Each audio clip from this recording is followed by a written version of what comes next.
In the enchanting realm of web literature, the reclusive Chen Xian unexpectedly finds himself transported to a fantastical world, one that unfolds after the events of the investiture of the gods and the journey to the west. Transformed into a white serpent, he embarks on a journey of self-discovery and immortality, utilizing the dragon transformation technique inherited through his bloodline.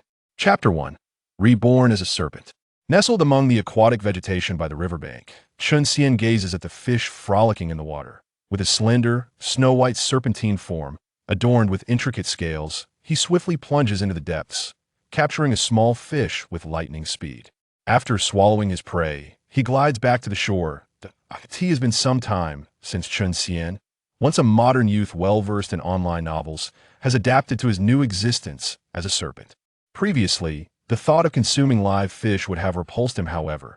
After enduring 10 days of hunger, he has reluctantly embraced this primal way of sustenance now, perfectly adept at it all for the sake of survival. Once back on land, Chen Xian ascends a rock to bask in the warm sunlight. Since his transformation, he has noticed a growing lethargy within himself aside from the occasional hunt. He finds himself languid, resembling a creature deprived of sleep. As the sun rises higher, the flow of his blood quickens, and in a daze, he perceives a peculiar sound like an egg striking stone, followed by a splash. Time slips by, and upon awakening, Chen Xian discovers that the day has waned. The small fish that should have sustained him for a week has been completely digested, leaving his belly grumbling with hunger. Confused, he wonders what transpired during his slumber and why the speed of digestion has accelerated. Strangely, he feels an unfamiliar presence in his mind. Pondering this enigma, Chen Xian resolves to set aside his curiosity for the moment. The immediate priority is to sate his hunger. After a hearty meal, he returns to his Lyra rocky cave obscured by thorns and weeds. The entrance is narrow and semi-oval, leading to an egg-shaped chamber approximately 2 meters in diameter, its floor layered with dry grass and leaves. Chen Xian had stumbled upon this cave by chance while fleeing a wildcat.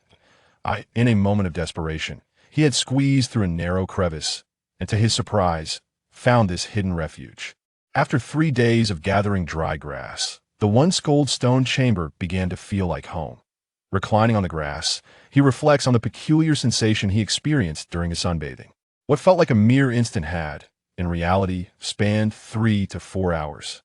Moreover, he is increasingly aware of the presence in his mind, which seems crucial yet remains shrouded in mystery, as if hidden behind a veil of fog. Speculating that this phenomenon might relate to his sunbathing, Chen Xian considers whether the rush of blood to his brain during that time could have triggered a hallucination. However, the sensation of this presence is undeniably real, drawing him toward exploration. What could this be? He muses, his curiosity piqued despite his usual disposition against such inclinations. The urge to uncover this mystery mingles with a tinge of fear. Alas, while he can sense this new element within him, it tantalizingly eludes his grasp. Despite his efforts to connect, it remains indifferent, leaving him frustrated. After several futile attempts to engage with this elusive presence, Chen Xian decides to abandon this mentally exhausting endeavor. Nonetheless, he has gleaned some insights. First, that this presence is not a fleeting illusion. Second, it is not a physical entity, but perhaps a remnant of memories from a previous existence. Third, it appears to be enveloped in something obscuring its true nature. And fourth, only sunlight seems to provoke any reaction. With these conclusions in mind, he refrains from further fruitless attempts and, feeling fatigued, closes his eyes, swiftly succumbing to slumber. In the ensuing days, Chen Xian incorporates sunbathing into his routine following each hunt. Provided there are no disturbances, he basks from dawn till dusk. If not for the unchanged color of his scales, he might have transformed from a white serpent into a black one that, although the sunlight accelerates his blood flow, he no longer experiences that disorienting sensation. Yet, the enigmatic presence in his mind remains dormant, merely sensed but not understood. Through relentless hunting, he grows stronger, adding half a foot in length and thickening his girth within a week, evolving from a fragile serpent into one capable of withstanding the trials of nature, albeit with the cost of shedding skin, a painful process. After yet another unfruitful day, Chen Xian refrains from retreating to his lair as usual. He feels a newfound confidence, no longer the frail serpent he once was, and sees no reason to hide before dusk falls. It is time to hone his nocturnal survival skills. As darkness envelopes the forest, he briefly regrets not seeking refuge in his cave, realizing the folly of testing his nighttime adaptability without the proper tools. With no natural night vision, he feels perilously exposed. Though he can rely on his sense of smell like any serpent, the chaotic heat map in his mind leaves him disoriented.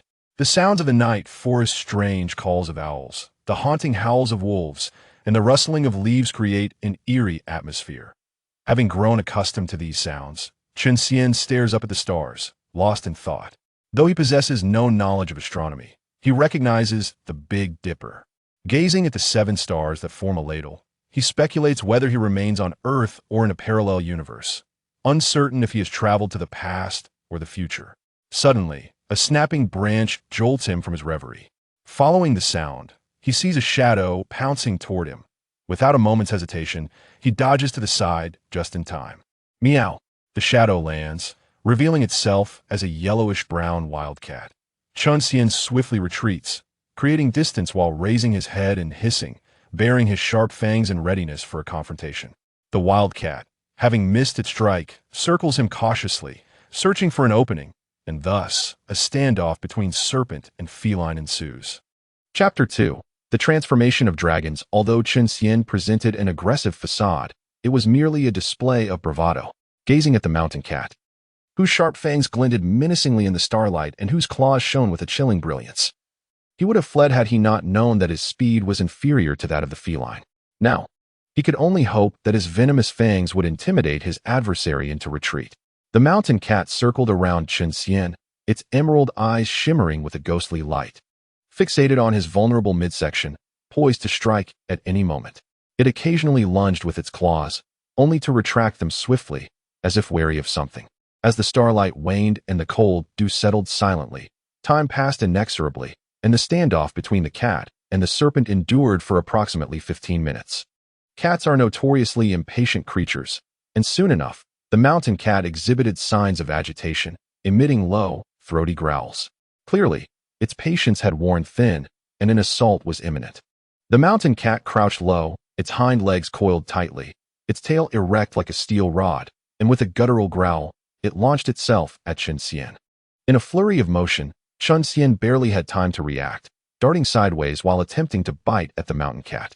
When they disengaged, he discovered a fresh wound on his back, a sharp pain shooting through him.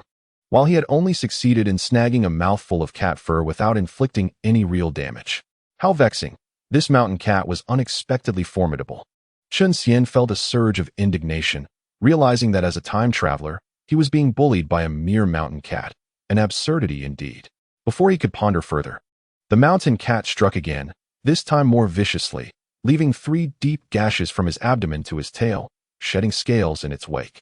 He could not afford to remain in this predicament. His life was at stake.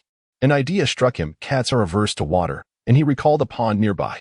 With newfound resolve, Chen Xian hurried toward the water, a distance of less than 50 meters.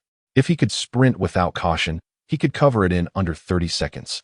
But he had to remain wary of a potential ambush from the mountain cat, which forced him to navigate carefully, taking over 2 minutes to traverse that short distance. Upon reaching the pond, his body was marred with wounds of varying severity, and his tail had lost a small segment. Yet, all was worth it. Diving into the water would ensure his survival. With the resilience inherent to serpents, he believed these minor injuries would soon heal. Taking a deep breath of the crisp air, he plunged into the pond. The cold water stung his wounds, eliciting a sharp agony. And the exhaustion brought on by the mountain cat's relentless assault caused him to faint. In his semi-conscious state, Chen Xian found himself in a realm of darkness, devoid of light or air, as if suspended in a still void. He wished to voice his confusion, but found himself utterly mute, just as fear began to envelop him.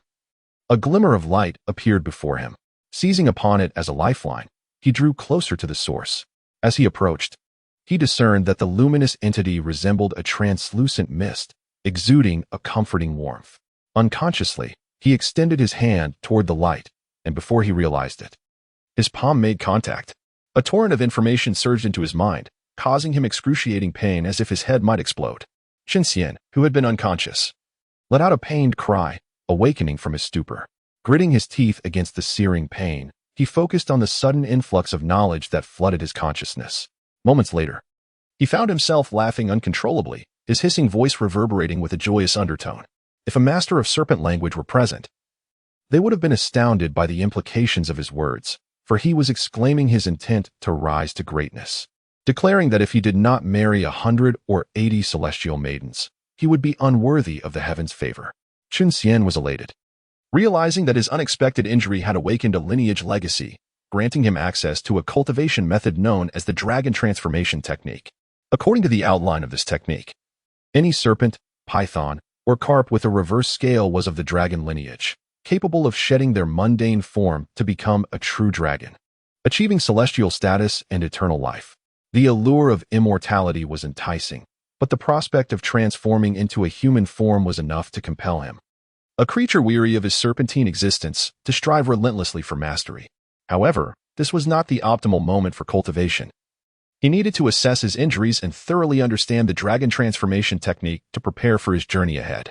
Once he organized the information in his mind, Chen Xian noticed the eastern horizon lightening, realizing that an entire night had slipped by unnoticed. He surveyed his surroundings and found that the mountain cat that had pursued him was long gone, allowing him to drag his wounded body back to the shore. Upon reaching dry land, he examined his injuries, astonished to find that aside from the still healing tail, the other wounds had mostly mended, with only 3 faint red marks remaining on his abdomen. This revelation left him in awe, but considering his dragon lineage, he understood the reason behind his rapid recovery. In the grand scheme of celestial beings, dragons, phoenixes, and Qīlins fight for supremacy, while dragons lacked the phoenix's immortality and were not as defensively robust as Qīlins. They possessed the unparalleled ability to heal quickly, which had allowed them to dominate their rivals. As dawn broke, Chen Xian ascended a small hilltop and, following the teachings of the dragon transformation technique, practiced a method known as sun swallowing. This technique did not entail consuming the sun itself, but rather inhaling the ethereal essence that radiated during sunrise. The essence of dawn was the purest form of solar energy, while the moon's essence was the purest lunar energy. Together, they formed the legendary quintessence of sun and moon, an unparalleled treasure for cultivators, far surpassing earthly spiritual energy. As the sun ascended, a beam of violet light swept from west to east. As it passed overhead, a slender strand of violet essence descended, which he inhaled deeply. The moment the essence entered his body, Chen Xian felt as if he were basking in a warm spring, an overwhelming sense of relief washing over him. His pores opened wide, and he felt as though he were floating among the clouds. This sensation, however, was fleeting, yet its effects were profound. His scars began to peel away, and even the most grievous injury to his tail healed in an instant, a result of his innate recovery abilities combined with the healing properties of the violet essence. Reclining atop the hill, Chen Xian reflected on the experience, realizing that the ancient adage to hear the Tao in the morning is worth dying in the evening was not mere rhetoric. Having only just embarked on his cultivation journey, he found himself deeply enamored with the path ahead, validating the wisdom of the ancients. Thus, Chen Xian established 2 primary goals for his future cultivation. First, to diligently pursue his training and achieve transformation, exploring this wondrous world. Second, to strive even harder to attain celestial status and become an immortal being. As for conquering the world, he deemed such ambitions better left to others. Through his lineage awakening, Chen Xian finally grasped the nature of his circumstances.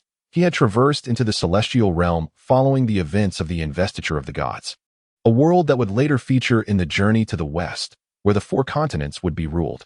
In this realm, where celestial beings were numerous and immortals were commonplace, he felt it prudent to maintain a low profile. His earlier jest about marrying 100 or 80 celestial maidens was merely a playful quip. One must remember that following the investiture of the gods, the eradication of the Jie sect left countless demon cultivators without allies, akin to rats in the street. During the journey to the west, numerous demon kings perished, and estimates of the total deaths among demon clans could easily reach into the millions. The events of the investiture of the gods had transpired over 700 years prior. Sun Wukong had only emerged 200 years ago, and he still had a century to go before his adventures in the Dragon Palace, the Underworld, and the Heavenly Court, with at least another 1,000 years before the journey to the west officially commenced. Though I lack the extraordinary aptitude of the legendary Sun Wukong and the fortuitous opportunity to apprentice under Bodhi, I am at least a traveler from another realm. I have no intentions of causing chaos in the celestial palace. My aspirations are modest in comparison to those who brazenly challenge the 3 pure ones or the 2 saints of the West. If I cannot achieve even these humble goals, I might as well meet my end by colliding with a block of tofu. In any case, I shall devote myself to diligent cultivation in hopes of realizing my unambitious pursuits. Chapter 3. The shocking news of the 10,000 demon banner. The Transformation Dragon Sutra is divided into 5 sections: heart techniques, alchemical tools, talismans, arrays, and miscellaneous discussions. The heart techniques detail methods of cultivation and magical powers. The alchemical tools discuss the crafting of treasures and elixirs. The talismans explain the creation of symbols. The arrays cover the arrangement and dismantling of formations, and the miscellaneous discussions provide insights into the common knowledge of the cultivation world. Overall, the Transformation Dragon Sutra encompasses all aspects of cultivation, serving as a comprehensive encyclopedia for dragon-blooded beings like Chen Xian to ascend to the celestial realm. According to the miscellaneous discussions, the stages of cultivation progress from low to high: Qi refinement, foundation establishment, golden core, nascent soul, divine transformation, returning to emptiness, integration, tribulation crossing, and great ascension. Beyond great ascension lies the celestial being, followed in succession by true immortal, mysterious immortal, golden immortal, Tai golden immortal, Deluo golden immortal, quasi-saint, and saint. The path of cultivation is long and arduous. Who can say if the realm of saints is indeed the final destination of cultivation? For one like Chen Xian, who has yet to embark on this journey, such existential queries are far too profound, and with his small head, he could hardly provide answers. Time flows mercilessly, and days slip by unnoticed. Through relentless effort and exploration, Chen Xian successfully drew Qi into his body, becoming a proud, yet humble first-layer Qi refinement demon cultivator. The Qi refinement stage consists of 9 layers, divided into early, middle, and late phases. The first layer signifies the initial step into the realm of cultivation, placing him at the very bottom of the cultivation hierarchy. The Wulong Cave is the name Chen Xian bestowed upon his humble snake den, symbolizing a true dragon resting within. However, in reality, it remains as rudimentary as ever, unworthy of such a lofty name. Although Chen Xian has joined the ranks of cultivators, his meager powers only allow him to slightly enlarge the entrance of his cave. He lacks the ability to transform his abode. Nonetheless, he finds solace in the name Wulong Cave, regardless of its incongruity. At this moment, the 2-foot-long Chen Xian is engaged in a series of peculiar movements within the cave. He occasionally extends his head, sways his tail, puffs out his chest, and twists his waist. If one were to disregard the mythological context, they might easily mistake him for performing a series of calisthenics. However, Chen Xian is not indulging in such triviality. He is, in fact, cultivating. As a demonic cultivation technique, the Transformation Dragon Sutra aims to enable those with dragon blood to transform into true dragons, primarily focusing on body refinement supplemented by Qi cultivation. The movements he performs, known as the 9 styles of the true dragon, are said to have been imprinted in the dragon lineage by the ancestor dragon during the Great Assembly of Beasts. These movements, when combined with a unique method of Qi cultivation, can activate and purify the dragon blood within, continuously increasing its potency, and serve as offensive techniques when assuming one's true form.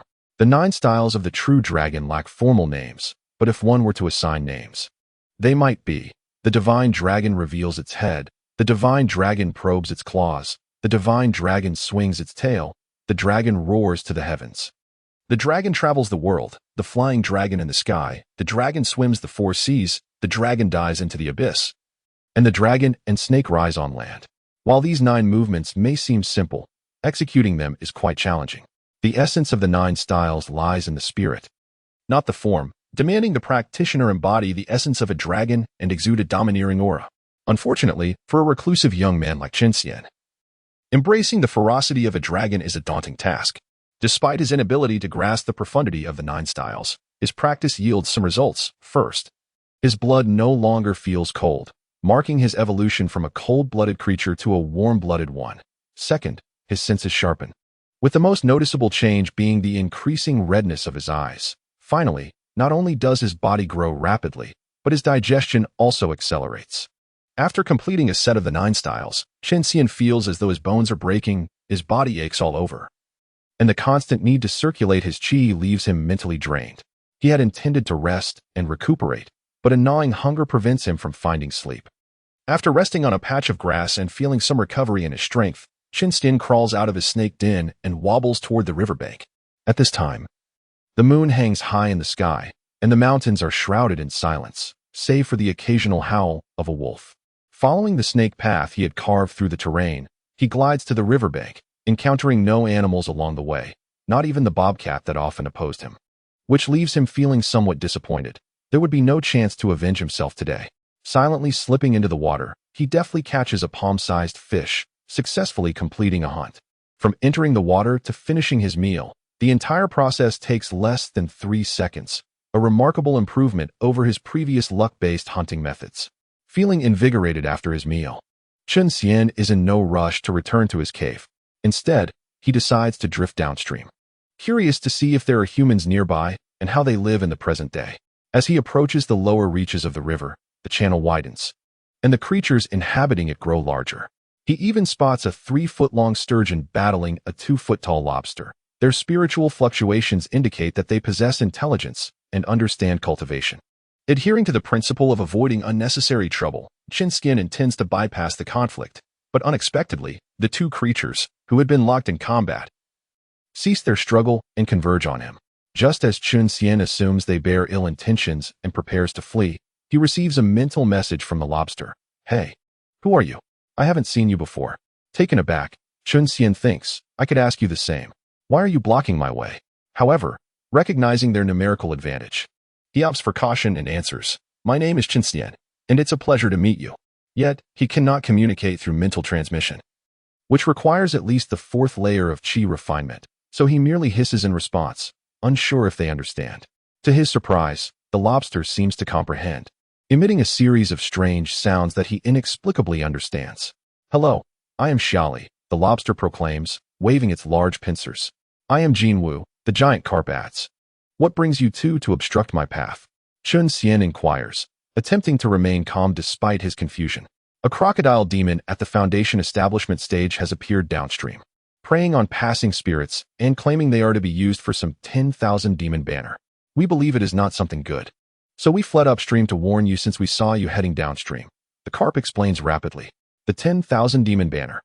Chen Xian realizes with alarm that it is a sinister artifact requiring the essence of myriad demons for its creation, a truly malevolent object. Just as he prepares to express his gratitude to the 2 creatures, they suddenly spiral into a frenzy and dart upstream. What is happening? Why are you leaving mid-conversation? Before he can ponder further, a surge of demonic energy emanates from downstream, sending a jolt of fear through him. Could my luck be this unfortunate? Chapter 4. Narrow Escape. Chen Xian swallows hard. A Foundation establishment demon is beyond the capacity of a novice such as himself to contend with. Yet, surrendering and allowing himself to be captured as a sacrifice is utterly unacceptable. As the demonic energy draws nearer, panic sets in, and sweat beads on his forehead. He fears this may be his last moment, if captured. He would likely spend the rest of his life ensnared within the 10,000 demon banner, eternally deprived of the chance for reincarnation, truly a fate worse than death.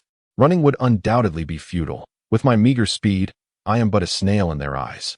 At this juncture, aside from calling for help, the only recourse left is to feign death. It is certain that no valiant hero will come to my rescue, and making noise would only expose my position, hastening my demise. As for pretending to be dead, if fortune favors me, perhaps a moment of negligence from the crocodile demon might allow me to escape with my life. The technique of breath control, known as the dragon transformation secret, is indeed recorded in texts, yet it is esoteric, and I have not practiced it before. Now, regrettably, I find myself wishing I had studied it sooner. In a rush, I can only learn it on the spot. This method, named Concealed Abyss, requires the closing of all pores to isolate oneself from the external world, allowing the internal energy to circulate in a peculiar manner, entering a state akin to fetal breath.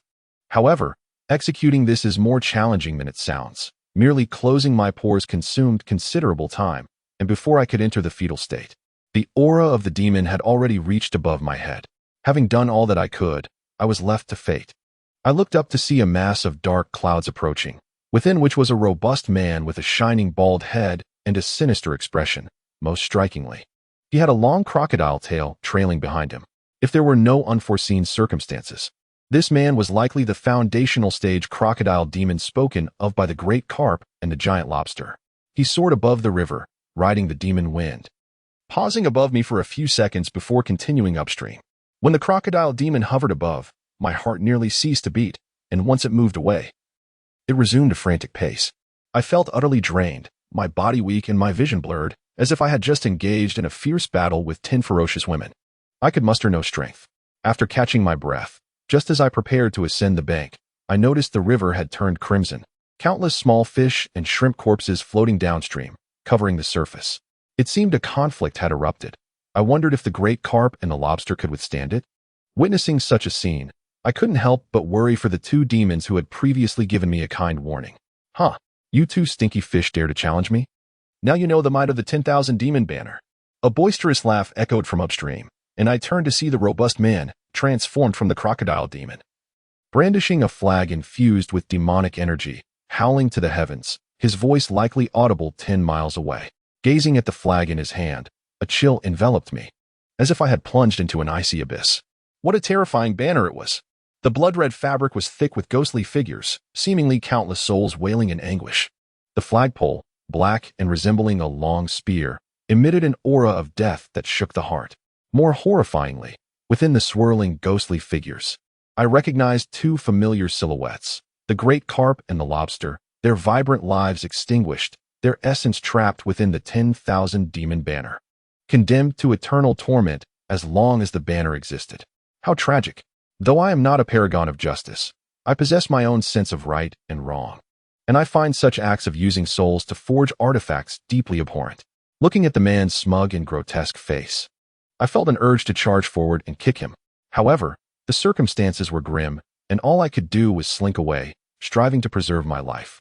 After a fit of mad laughter, the man suddenly exclaimed, "Come out.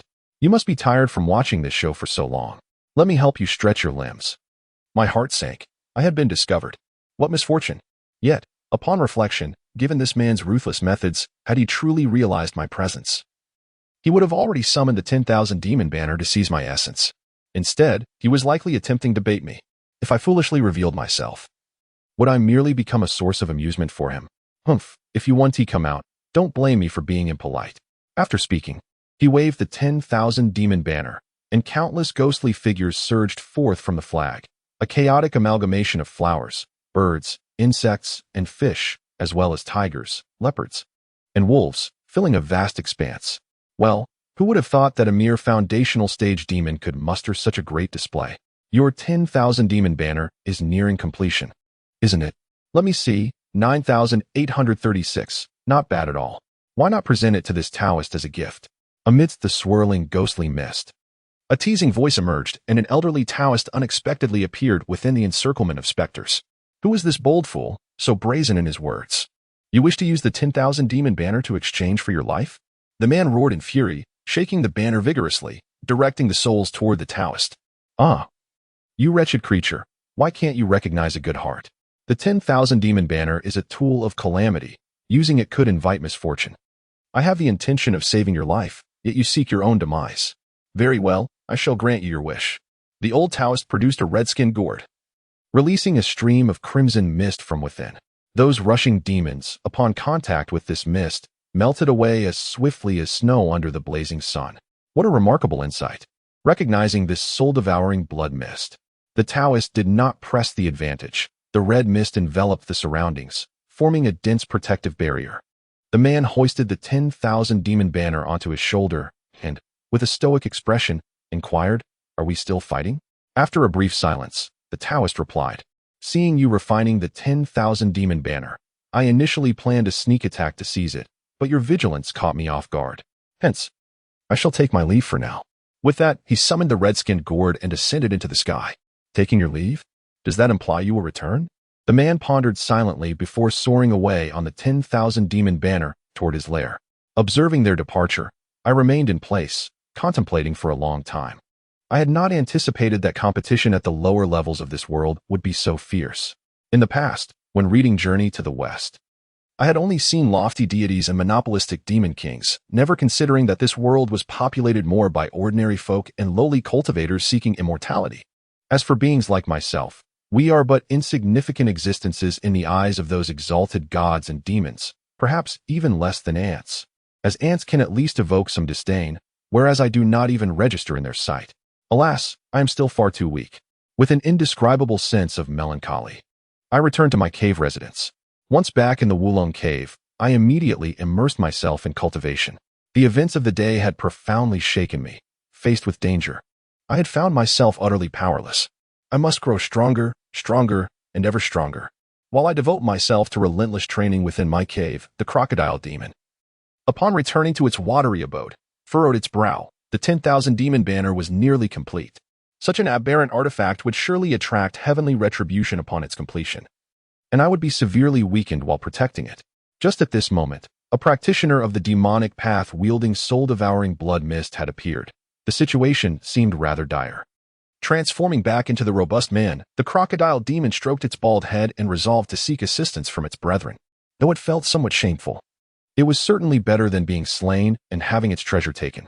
Having made this decision, the man pulled out a conch from his bosom, infused it with energy, and began to murmur into the shell. Simultaneously, the old Taoist who wielded the soul-devouring blood mist stood atop a small hill, holding a sound-transmitting talisman, saying, "In any case, gather as many allies as you can. The 10,000 demon banner is about to be completed, and the opponent will surely call for help as well. If you wish to seize the treasure, time is of the essence." Unbeknownst to Chen Xian, who was diligently honing his skills, a tempest was poised to engulf the tranquil mountain forest.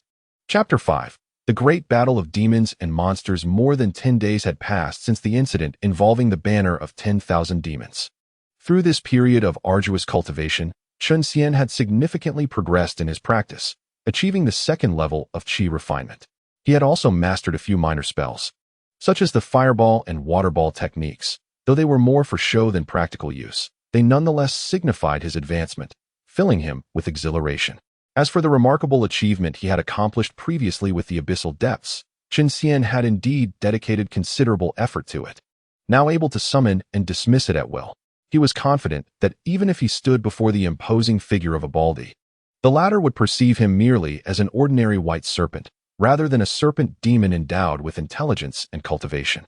After another exhausting session of practicing the true Dragon 9 forms, Chen Xian found himself utterly fatigued, lying atop a pile of withered grass. His gaze drifted vacantly toward the oval-shaped ceiling above him, and an idle thought struck him. Could this cave have once been an egg, buried beneath the cliff due to geological movements? Perhaps a newly hatched creature shattered the shell and then bored through the stone wall, leaving behind a narrow passage. Regrettably, he was not trained in archaeology. Otherwise, he could verify the validity of his conjecture, possibly even uncovering the mystery behind the extinction of the dinosaurs, thereby refuting the theory of comets colliding with the Earth, accompanied by massive dust storms and declining temperatures. Shaking his head, he cast aside these fanciful thoughts and turned his attention to another matter, relying solely on the inhalation of natural spiritual energy, without the aid of elixirs or spiritual stones. His cultivation speed had markedly slowed. At this rate, reaching the pinnacle of the qi refinement realm would take at least a decade of strenuous effort.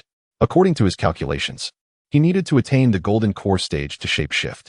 The path of cultivation grew increasingly arduous. 10 years in qi refinement might lead to 20 years in foundation establishment, meaning he could not expect to regain his human form for at least 30 years. This was without accounting for the potential bottlenecks that could extend that period by several years or even a decade.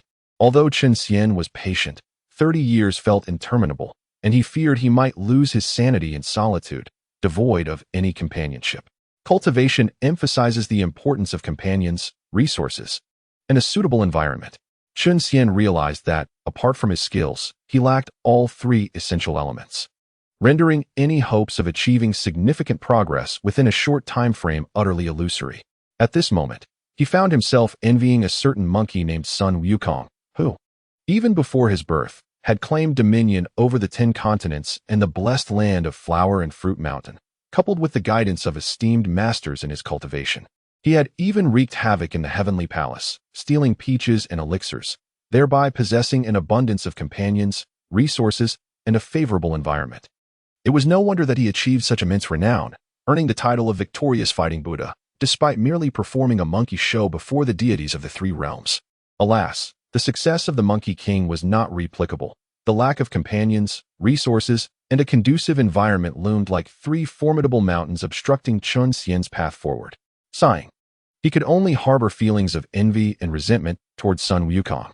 As Chen Xian prepared to wander deeper into the mountains in search of ancient ginseng or spiritual mushrooms that could significantly enhance his powers, a terrifying oppressive force surged forth from the distance, causing his heart to tremble and nearly robbing him of breath. What was happening? Chen Xian, suppressing his fear, cautiously crawled out of his cave, gazing toward the source of the oppressive force. He beheld a dark cloud materializing in the once clear sky, intermittently illuminated by flashes of lightning. The fearsome pressure emanated from this ominous cloud. Was this a heavenly tribulation? Chen Xian was astonished. He had not anticipated that in this desolate place, someone could invoke a heavenly tribulation. Furthermore, it was neither the six realms reincarnation tribulation faced by demon cultivators nor the five elements transcendence tribulation encountered by ascendant cultivators, but rather the god-slaying tribulation targeting malevolent beings. He could only wonder who had so recklessly summoned such a calamity. It would be best if they were struck to ashes. Chen Xian, who had been lamenting his lack of resources for cultivation, silently wished for the tribulation to be fierce enough to annihilate the fiend.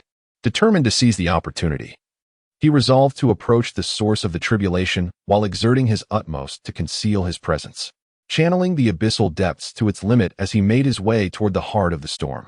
Having crawled just a few meters, the first bolt of heavenly tribulation was fully charged, a lightning bolt as thick as a human arm crashing down with a resounding roar. It became evident that he needed to hasten his pace. Otherwise, he might not even get a taste of the remnants, let alone any significant spoils. With this thought, Chen Xian quickened his pace. After a considerable effort, he finally reached the edge of the tribulation area, separated by a wide river, from which he could vaguely observe the scene of the tribulation across the water. Contrary to his expectations, the one undergoing the tribulation was not a malevolent being, but rather a grand banner, its scarlet surface swirling with malevolent energy, and the dark flagpole exuding an aura of dread. It was none other than the banner of 10,000 demons, which he had seen not long ago. 25 bolts of heavenly lightning had already struck, and the range of the dark clouds had shrunk from covering more than 10 miles to about a mile, indicating that the tribulation was nearing its conclusion. The heavenly tribulation consisted of 9 stages, each with 9 bolts of lightning. Starting from the first stage, the number of bolts increased by 9 for each subsequent stage, culminating in the final stage, which bore a staggering 81 bolts.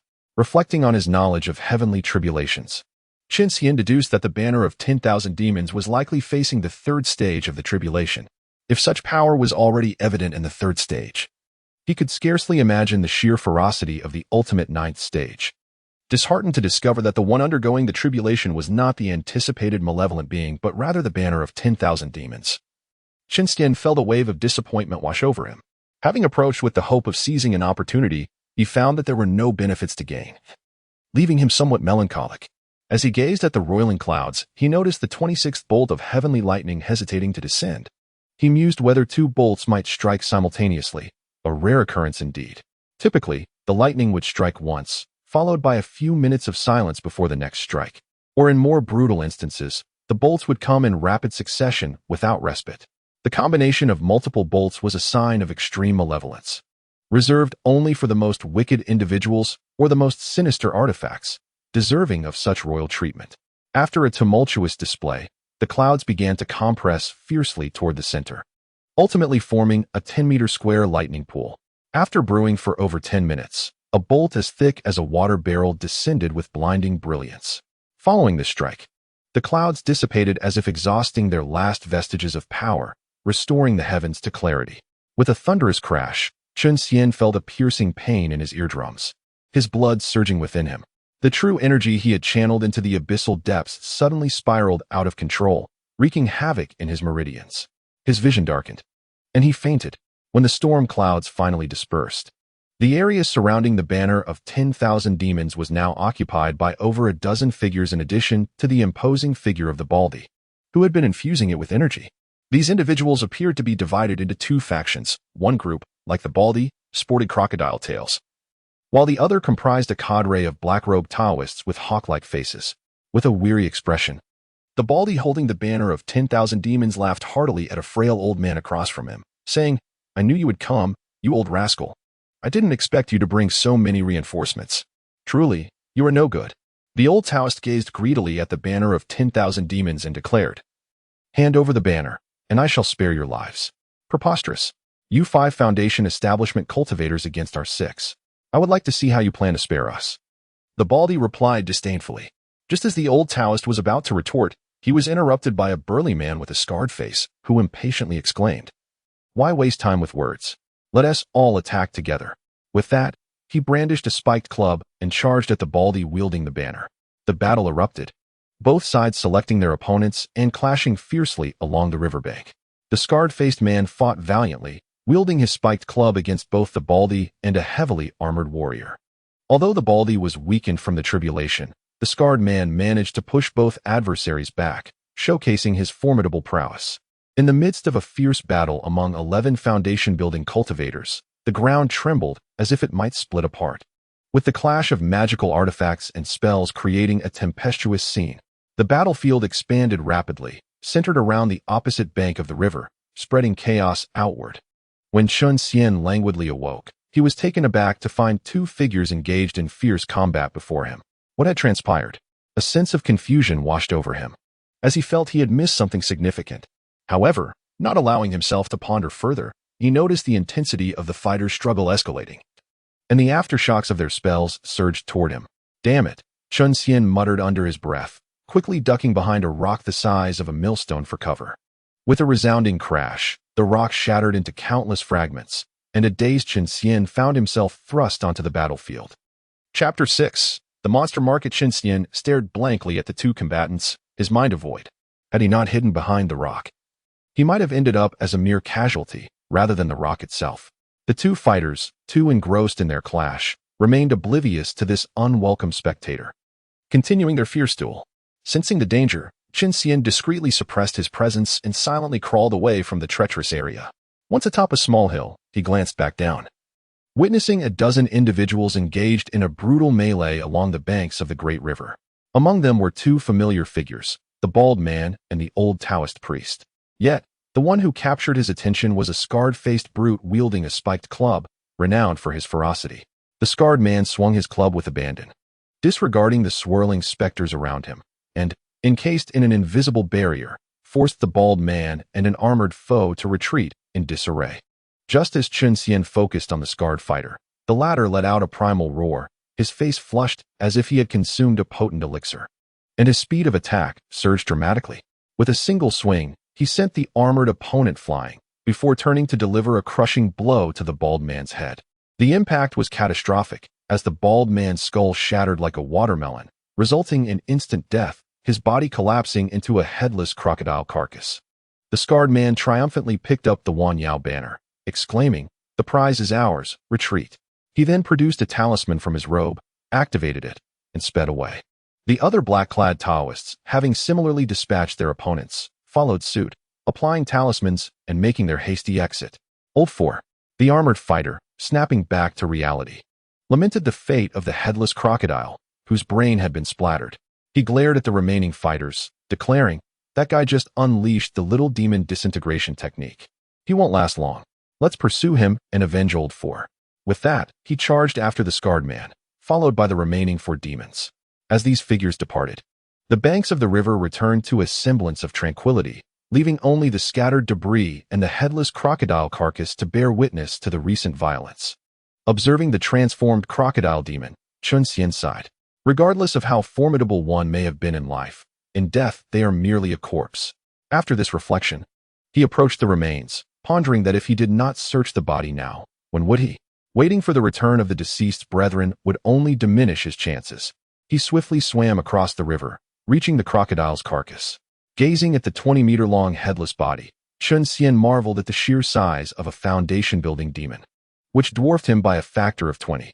After a moment of contemplation, he circled the body, carefully avoiding some unsightly mixtures of red and white, until he finally spotted his objective, a palm-sized, inconspicuous gray bag, a treasure trove for storing items, known as a Qingquan bag. Suppressing his eagerness to open the bag and examine his spoils, Chen Xian seized it and retreated into the river, swimming upstream back to his lair. Upon entering the Wulong cave, he could hardly contain his anticipation, probing his consciousness into the Qinkuan bag. With a sharp snap, his spiritual awareness was repelled by the bag's restrictions, reminding him that the newly acquired artifact must be refined before use. Given that the previous owner had perished, the refinement process would not be overly arduous. Chen Xian bit his tongue, allowing a drop of searing snake blood to fall onto the Qinkuan bag. With a flash of light, the blood merged into the bag, and he immediately felt a connection forming between himself and the artifact. Following this link, he enveloped the bag with his consciousness, initiating the refinement of the first layer of restrictions. After much exploration within the first layer, he finally discovered its core. Leaving behind a mental imprint at this core, Chen Xian withdrew his consciousness. Damn it, a mere Qinkuan bag has 6 layers of restrictions. What lunacy. After overcoming the first layer, he gained control over the bag and was astonished to find the multitude of restrictions. Unable to restrain his ire, he cursed the previous owner, exclaiming, "What purpose do all these restrictions serve for a storage bag that cannot attack or defend? How utterly pointless." Fortunately, he only needed to refine one layer to access its contents freely. Otherwise, he would have felt compelled to desecrate the remains. Once more, he extended his consciousness and effortlessly entered the Qinkuan bag. Inside, the space, approximately 10 feet in length, width, and height, contained a sparse assortment of items. A quick scan revealed 10 spirit talismans, a leather whip, a map, and a book. Aside from these, there was nothing else. Where are the spirit stones? The elixirs? Bald man, you were utterly useless, deserving of your demise, Chen Xian lamented, disappointment washing over him. He had risked his life only to collect a pile of worthless debris. In a fit of anger, he unleashed a torrent of curses, targeting the bald man and his entire lineage across generations. After a considerable while, Chen Xian emerged from his rage, ceasing his meaningless vitriol, and began to catalog the contents of the Qinkuan bag: 11 spirit talismans, 6 blaze talismans, 3 speed talismans, and 2 thunder calling talismans. Each of the second-tier low-grade talismans capable of producing effects equivalent to a foundation-level cultivator casting fireball, speed, or palm thunder.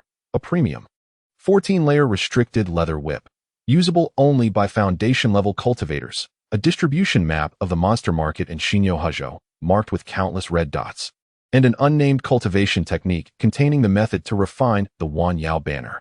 Well, that was a waste of effort. Gazing at the items within the Qinkuan bag, Chen Xian couldn't help but lament his misfortune. While other transmigrators seemed to stumble upon treasures effortlessly, he had risked everything only to return with such a meager haul. What kind of cosmic injustice is this? While I know the protagonist of this world is a monkey, can't the heavens spare me a chance at survival? The distribution map of the monster market in Xīyóu? Had he truly traversed to a place notoriously known for its abundance of monsters, where even deities tread lightly? No wonder this area was devoid of spiritual energy. With miles of desolation, he had arrived in the impoverished West during the primordial age. Looking at the myriad red dots on the map, Chen Xian was taken aback. No wonder the future Buddhist sect aims to combat the rampant chaos during the journey to the West, with so many anarchistic organizations in their territory. No leader would tolerate such disorder. The bald-headed Buddha must sleep with one eye open, living among so many monsters. It was no surprise that Xittagarbha preferred to reside in hell rather than on Spirit Mountain, as the latter appeared to be more perilous. With this line of thought, it dawned on Chen Xian that where there is a market, there is trade. He realized that what he deemed garbage within the Qinkuan bag might hold significant value for others. The second-tier low-grade spirit talismans would be quite enticing to lesser demons in the Qi refining stage, while the premium 14-layer restricted leather whip would be a rare treasure for foundation-building demon cultivators, likely fetching a considerable number of spirit stones. Ultimately, if the monster market offered what he needed, a visit was essential. However, he was well aware that the market was no benevolent place. The self-organized demons created a chaotic environment, and without sufficient cultivation strength, one would be courting death by venturing there. The demon market, overseen by the demon king, is relatively safer. At least, no one dares to act recklessly within its confines. However, once outside the market, the situation becomes perilous, with various acts of robbery and murder occurring incessantly.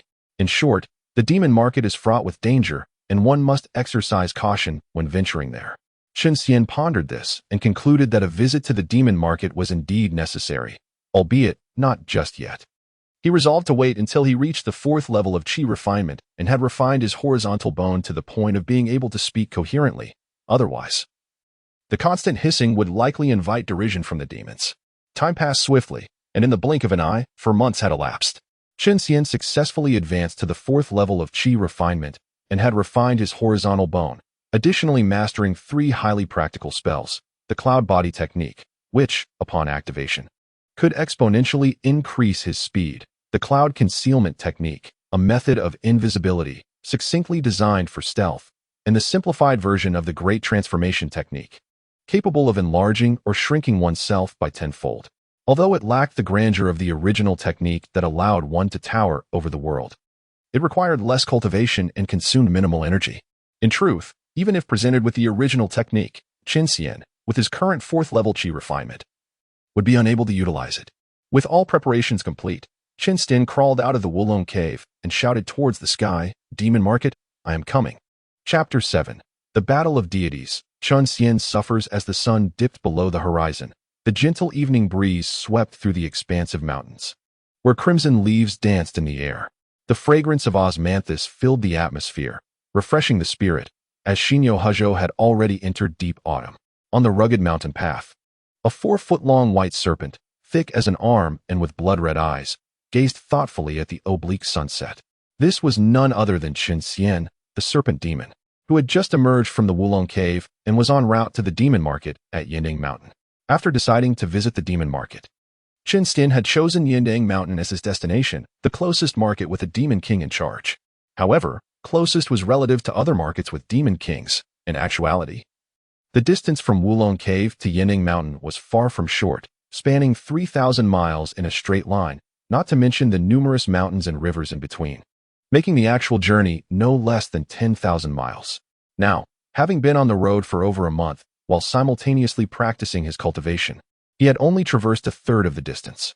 Xīyóu was vast yet barren, and as he journeyed, he encountered stretches of desolation with no signs of human life, surrounded by venomous snakes and fierce beasts, leaving him disheartened as his initial plan to procure some supplies to enhance his meals fell through. With autumn deepening, the nights arrived swiftly. To avoid spending the frost-laden night in the wilderness, Chen Xian decided to halt his journey before sunset. Although his current cultivation allowed him to remain unscathed by the cold, who would willingly endure the chilling winds of the wilderness? As he reflected on his nearly 6-month stay in this world, his understanding had largely stemmed from the depictions in Journey to the West. Yet, his personal experiences had led him to deeply question its accuracy. Was the distance from Chang'an to Lingshan truly 180,000 miles? Why did the map suggest that the distance from the junction of Nanjian Buzhou and Xīyóu to Lingshan was no less than 10 million miles?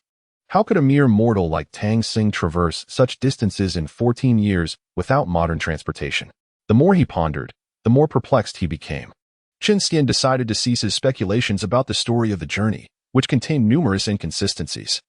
His immediate goal was not to unravel the world's mysteries, but to cultivate diligently, transform into a human, and venture into this fantastical realm. Taking a deep breath, he allowed the fragrant osmanthus to cleanse his lungs before retreating into the cave to commence his daily practice.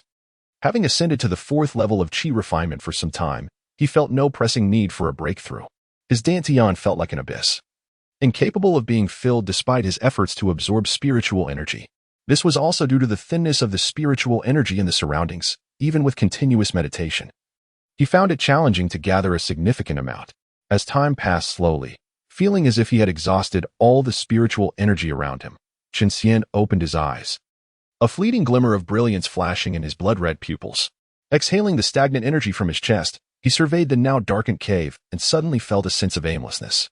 Since his advancement to the 4th level of qi refinement, he had grown accustomed to replacing sleep with cultivation. Now, unable to practice further, he found himself somewhat restless. Just as he prepared to spend the dull night in slumber, the ground trembled unexpectedly and debris from the cave ceiling began to fall. Damn, is there an earthquake? Chen Xian cursed his misfortune and quickly scrambled out of the cave, not wanting to be buried alive. Before he could fully exit the cave, a thunderous roar akin to a stampede echoed from the distance, accompanied by an immense force rising from the ground, propelling Chen Xian upwards. crashing him against the cave ceiling before sending him tumbling back down to the bottom of the cave, leaving him in a daze. Just as he thought it was over and prepared to crawl out again, a continuous surge of force erupted from beneath him, lifting him about a foot off the ground. He found himself bouncing uncontrollably, much like a bean on a drum, until he finally exited the cave. Upon emerging, Chen Xian's eyes were met with a magnificent sight under the clear moonlit sky, an enormous white elephant towering 10,000 feet, swinging its mountain-like trunk frantically as it charged toward an equally massive green-haired lion, which roared defiantly before lunging toward the white elephant. The scene was apocalyptic, as mountains crumbled and rivers surged beneath their ferocious clash, akin to deities waging war, with mortals caught in the chaos. The green-haired lion's roar was deafening, shattering Chen Xian's eardrums and fracturing his spine, causing him to collapse to the ground, resembling a pitiful snake. Looking at the distant green-haired lion, at least 100 miles away, Chen Xian felt utterly powerless, realizing that he was no match for such power. If he could not withstand a single roar, what hope did he have? Lying on the ground, observing the ferocious battle between the two great demons, Chen Xian mused that these two must be the mounts of Manjushri and Samantabhadra, the blue lion and white elephant. Indeed, in the world of Journey to the West, with such formidable strength and yet such unimposing appearances, there seemed to be no other creatures resembling them. Recognizing their identities, Chen Xian silently vowed that once his own cultivation grew stronger, he would capture these two and exact revenge. Ah, my back. How could it be that my back, which once toiled over 3 fields without complaint, has now suffered such a fate? What will become of my future happiness? While Chen Xian wallowed in self-pity, the two great demons, as he had surmised, were indeed the mounts of Manjushri and Samantabhadra, taking advantage of their masters' discussions to spar and hone their skills. At that moment, their fierce battle began to wind down. After an intense exchange, both ceased hostilities, transforming back into their human forms to reminisce about the past. Reflecting on their origins as disciples of the, now reduced to mere mounts, brought forth a sense of nostalgia. After a brief exchange, the two demons conjured a gust of wind and returned to Lingshan, for none could predict when Manjushri and Samantabhadra would conclude their discourse. Delaying their return could lead to further humiliation. Chen Xian had been preoccupied with mending his injuries and was unaware of the departure of the two demons. With the inherent regenerative abilities of serpents and the healing properties of spiritual energy, by dawn, he had recovered significantly from his grievous injuries. His shattered eardrums had healed completely, and his fractured spine had mended. With a few days of rest and avoiding strenuous activities, he could expect a full recovery within 3 to 4 days. Activating the sun-swallowing technique, he absorbed a trace of the eastern purple aura to nourish his body. Chen Xian lay in place, relishing the long-awaited warmth of the sunlight. The gentle autumn morning sun enveloped his serpentine form, and feeling drowsy, he lazily rolled over, closed his eyes, and drifted into a nap. A piercing cry from a soaring eagle jolted Chen Xian from his slumber. Gazing up at the descending black eagle, he chuckled to himself. How fortuitous! This feathered creature has presented itself to me just as I felt hunger pangs. With no hesitation, he prepared to indulge. As the black eagle swooped down overhead, Chen Xian expelled a chilling breath, striking the creature squarely in the chest. With a hiss, frost swiftly spread across the eagle's feathers, and with a thud, it plummeted to the ground before him. Channeling his vital energy, Chen Xian stripped the eagle of its plumage, eviscerated it, and subsequently unleashed a flame from his mouth, roasting the bird to perfection. After his meal, feeling the sun's rays shift from the gentle warmth of morning to a more intense heat, Chen Xian retreated to a cavern behind him, now reduced to a mere opening, to continue his recovery. 3 days later, having healed, Chen Xian resumed his journey towards the demon market. Perhaps it was merely an illusion, but he felt his bones had grown sturdier, his spine more resilient, and his endurance had notably increased. Could this be what they refer to as rising anew from destruction? As he traversed the mountain path, he stumbled upon numerous carcasses of animals with blood seeping from their orifices, gaining a clearer understanding of the earth-shaking roar of the green-haired lion. He silently thanked his stars that, had he been closer and without his cultivation, he might have already found himself in the underworld. After another fortnight of intermittent travel, Chen Xian halted before a vast river, its far bank obscured from view. He mused upon his elevated vantage point, astonished that he could not see across the expanse. This river must be 200 or 300 miles wide. He pondered how many days it would take to swim to the other side. Moreover, The dense aura of spiritual energy emanating from the water indicated a plethora of aquatic creatures dwelling within, necessitating caution as he attempted to cross. Activating his concealed depth technique, he submerged into the water, swimming towards the opposite bank. Upon entering the river, wisps of spiritual energy surged into his body, only to dissipate swiftly, leaving him sighing in frustration. Thus, he divided his focus. One part swam forward, another concealed his presence, while the last refined the incoming spiritual energy into vital energy, channeling it into his dantian, feeling as if he swam with the greatest ease. As the saying goes, one must focus on their tasks. Distraction is counterproductive. Chen Xian, however, was so engrossed in his cultivation that he failed to notice his surroundings. He had become absorbed in his practice, moving forward purely by instinct. Although his eyes were open, the sights around him elicited no reaction in his mind. Unbeknownst to him, a 4-meter-long black fish was approaching him, mouth agape, revealing its sharp teeth. The creature lunged at him, and before he could react, Chen Xian had been swallowed whole, save for his tail. The fish's mouth snapped shut, preparing to crush the white snake it had consumed, only to find the snake too resilient, breaking a tooth with a resounding crack. In pain, the creature swallowed Chen Xian along with the broken tooth. It was only when bitten that Chen Xian snapped back to reality, but before he could react, he was thrust into a pitch-black void. Confused, he wondered what had transpired, how he had suddenly changed locations. Where was he? The place was cramped, foul-smelling, and utterly dark. He had no inkling that he had been swallowed by the black fish. Had it not been for his cultivation of the dragon transformation technique, which had hardened his body to the toughness of iron, that bite would have surely severed him into pieces, leading to his demise. Though oblivious to the cause of his predicament, Chen Xian understood that lingering in this place was ill-advised. He needed to devise an escape. Resolute, he exhaled a plume of fire, illuminating the dark space. He discovered that the area was quite small, roughly 3 feet across, with dark red liquid pooling at the bottom, littered with decaying fish and shrimp corpses. The sight was so grotesque that he could not help but retch. After expelling the contents of his stomach, he realized he was inside the stomach of an animal. Acknowledging the unpleasantness of his situation, Chen Xian's determination to escape only intensified. He began to gnaw at the side of the stomach, creating a hole the size of a bowl, and eagerly attempted to crawl out, but found himself halted, as there was no path ahead. Meanwhile, the black fish thrashed in agony, and Chen Xian, trapped within, was tossed about in tandem. Dazed and disoriented, he lost track of time until the world around him fell silent. Finally, he could unleash his strength to find a way out. Contemplating his arsenal of spells, fireball technique, ice arrow technique, water mirror technique, cloud body technique, cloud concealment technique, and the like, he realized none were suited for his current predicament. Frustration welled within him, as he cursed the futility of his studies. After much reflection, 2 potential solutions emerged. The first involved utilizing the spirit talismans from his cosmic bag, the second, gnawing his way out. The first option would save time and effort, but activating a second-level talisman in such a confined space could be perilous. The second option, albeit clumsy, promised safety, and without hesitation, Chen Xian opted for the latter. With a plan in mind, he set to work. No, rather, he set to gnawing, biting persistently until his jaws could no longer move. Exhausted, he paused, contemplating how much easier it would be if he had reached the 6th level of vital energy, allowing him to project attacks and escape with ease. If only his vital energy were as sharp as a blade, he could carve a path to freedom. After a moment's reflection, he resumed his efforts, but soon halted again upon encountering a layer of skin as tough as cowhide, impervious to his attempts.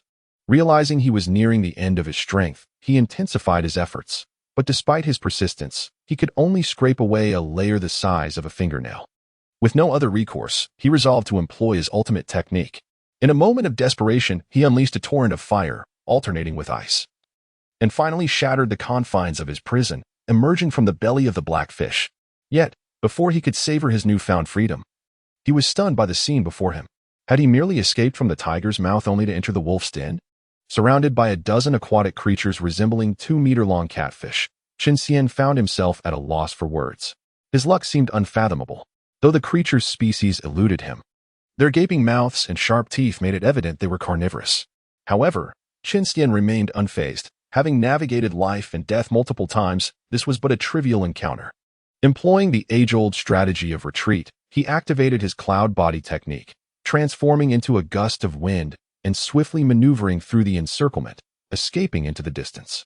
Once a safe distance from the predatory fish, he dispelled the cloud body technique and came to a halt. The journey ahead was long, and his vital energy was nearly depleted. He needed to replenish it promptly.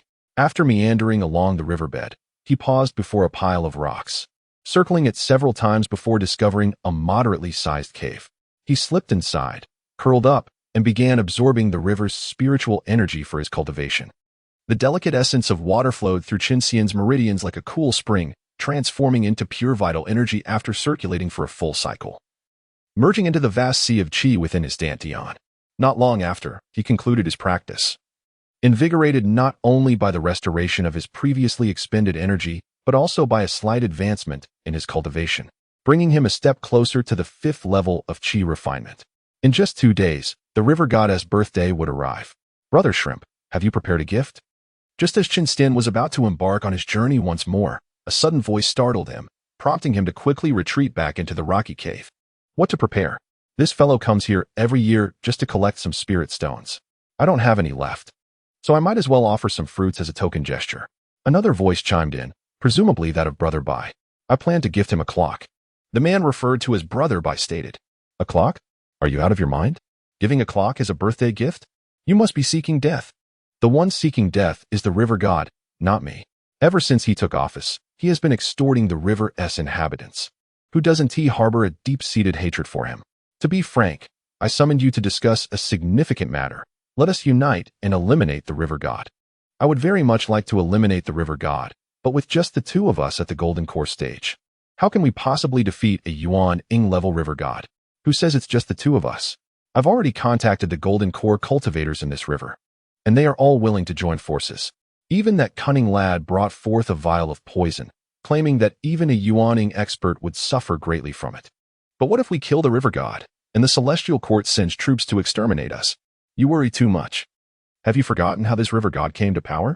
He killed the previous river god, seized the river god's seal, and took over the water palace. Did the Celestial Court send troops then?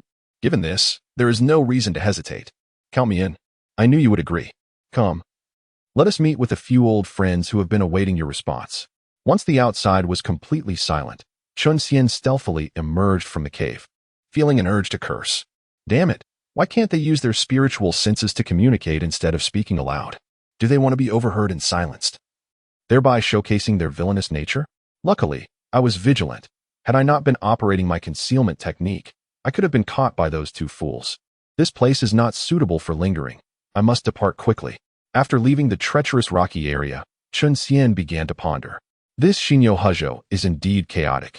Even the river god has been slain, and now there are plots to kill another. Truly lawless. Should I report this? However, observing the river god's behavior, he does not seem to be a virtuous character. It might be more beneficial to take advantage of the turmoil.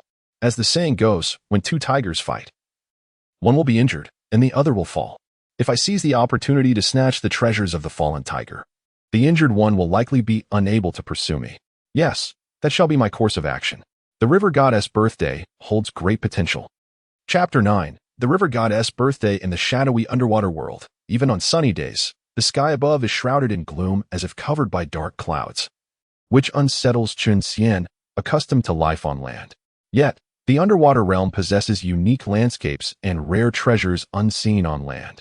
As he admired the scenery and collected pearls and shells, his spirits lifted. After securing a fist-sized pearl into his storage bag, he frowned, realizing he had been wandering at the riverbed for quite some time without finding the river goddess palace. River goddess palace. Do you know how hard I've searched for you? Since he intended to navigate the murky waters during the river goddess' birthday, Chen Xian sought to scout the area and make some arrangements, including selecting an escape route. However, after searching for a considerable time, he had seen plenty of pearls and shells but not a trace of the river goddess palace. Alas, I've become so reclusive that I can't even ask for directions. How foolish of me, Chen Xian lamented, resolving to put aside his pride and inquire with the local inhabitants. With this decision, he ceased collecting the valuable pearls and shells and began to meander along the riverbed, twisting his serpentine form. After traveling several miles, he spotted a 3-meter-long blue fish demon at the riverbed, frolicking leisurely. Hey, fish brother, please wait. I have something to ask. Chen Xian called out eagerly from a distance. The fish demon stopped and, bewildered, replied, "Are you talking to me?" "Yes, just wait a moment. I'll be right there." Chen Xian considered mimicking the stutter of the fish demon to tease him, but given the vast difference in their cultivation levels, he opted for caution instead. "What do you want to ask?" The blue fish demon stammered as Chen Xian approached. "I'd like to know how to get to the river goddess palace." Chen Xian inquired. "Why do you ask that?" The blue fish demon responded. "Isn't the river goddess birthday approaching? I'm going to deliver a gift." Chen Xian explained. "What is your relationship with the river god that you wish to offer him a gift?" The fish demon asked again. "Come on, why so many questions? Are you a walking encyclopedia? You're quite the chatterbox for a stutterer," Chen Xian thought to himself, but casually replied, "The river god is my uncle." "Isn't the river god a dragonfish? How could his nephew be a snake? Are you mocking me?" The blue fish demon exclaimed, visibly agitated, with his energy surging as if ready to attack. "Wait, I haven't finished speaking. The river god is the son of my uncle's nephew's father's cousin's and brother's sister's brother's son." After this convoluted explanation, even Chen Xian himself was perplexed about his relationship with the river god, let alone the confused blue fish demon. The blue fish demon stuttered for a long time without being able to articulate a response. "In short, we are relatives. Just tell me how to get to the river goddess palace. Why all the questions?" Chen Xian waved his tail impatiently, fed up with the blue fish demon. Oh, you'll find the river goddess palace by swimming upstream for 200 miles. But wait, I haven't finished having acquired the information he sought. Chen Xian hastily departed, eager to evade further conversation with the stuttering chatterbox.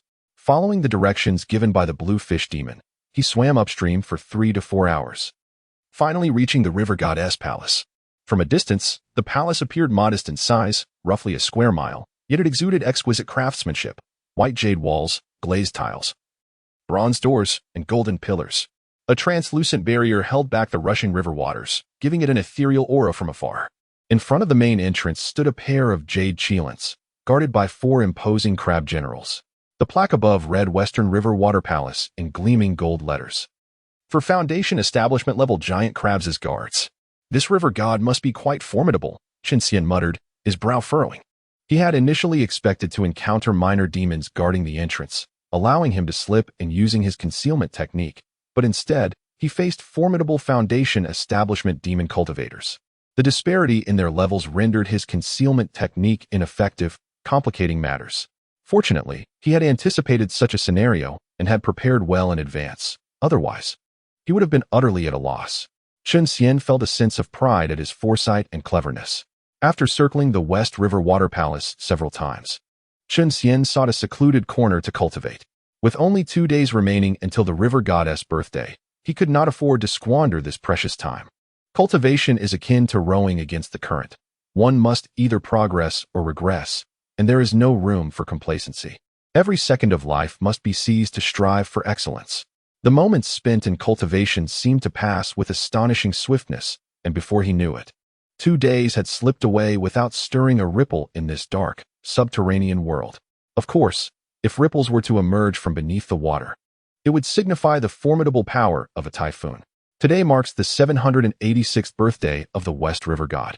The Water Palace, previously characterized by its tranquil and solemn ambience, was now adorned with festive decorations, exuding an air of jubilation.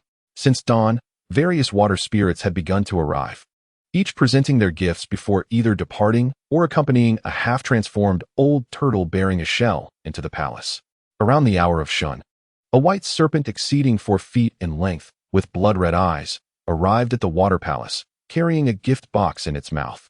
After placing the box down, it addressed the official recording the gifts. The esteemed Yulong Jinren has sent a top-tier magical artifact, the Mooncatcher Whip, wishing the West River God eternal blessings and longevity equal to the heavens. The title Jinren is a term of respect for cultivators of the nascent soul stage and was merely a ruse employed by Chen Xian to gain entry into the palace. As for Yulong Jinren, he was a fictitious character concocted by Chen Xian, while the Mooncatcher Whip was simply the one left behind by the crocodile demon. After placing the gift down, Chen Xian feigned an intention to leave, but the old turtle welcoming guests immediately interjected, "My lord, now that everyone has arrived, why not step inside for a cup of water wine before departing?" It would be a shame to deny this old turtle. The turtle, despite being of the Foundation establishment stage, addressed a mere chi-refining demon as my lord, stuttering slightly in the process.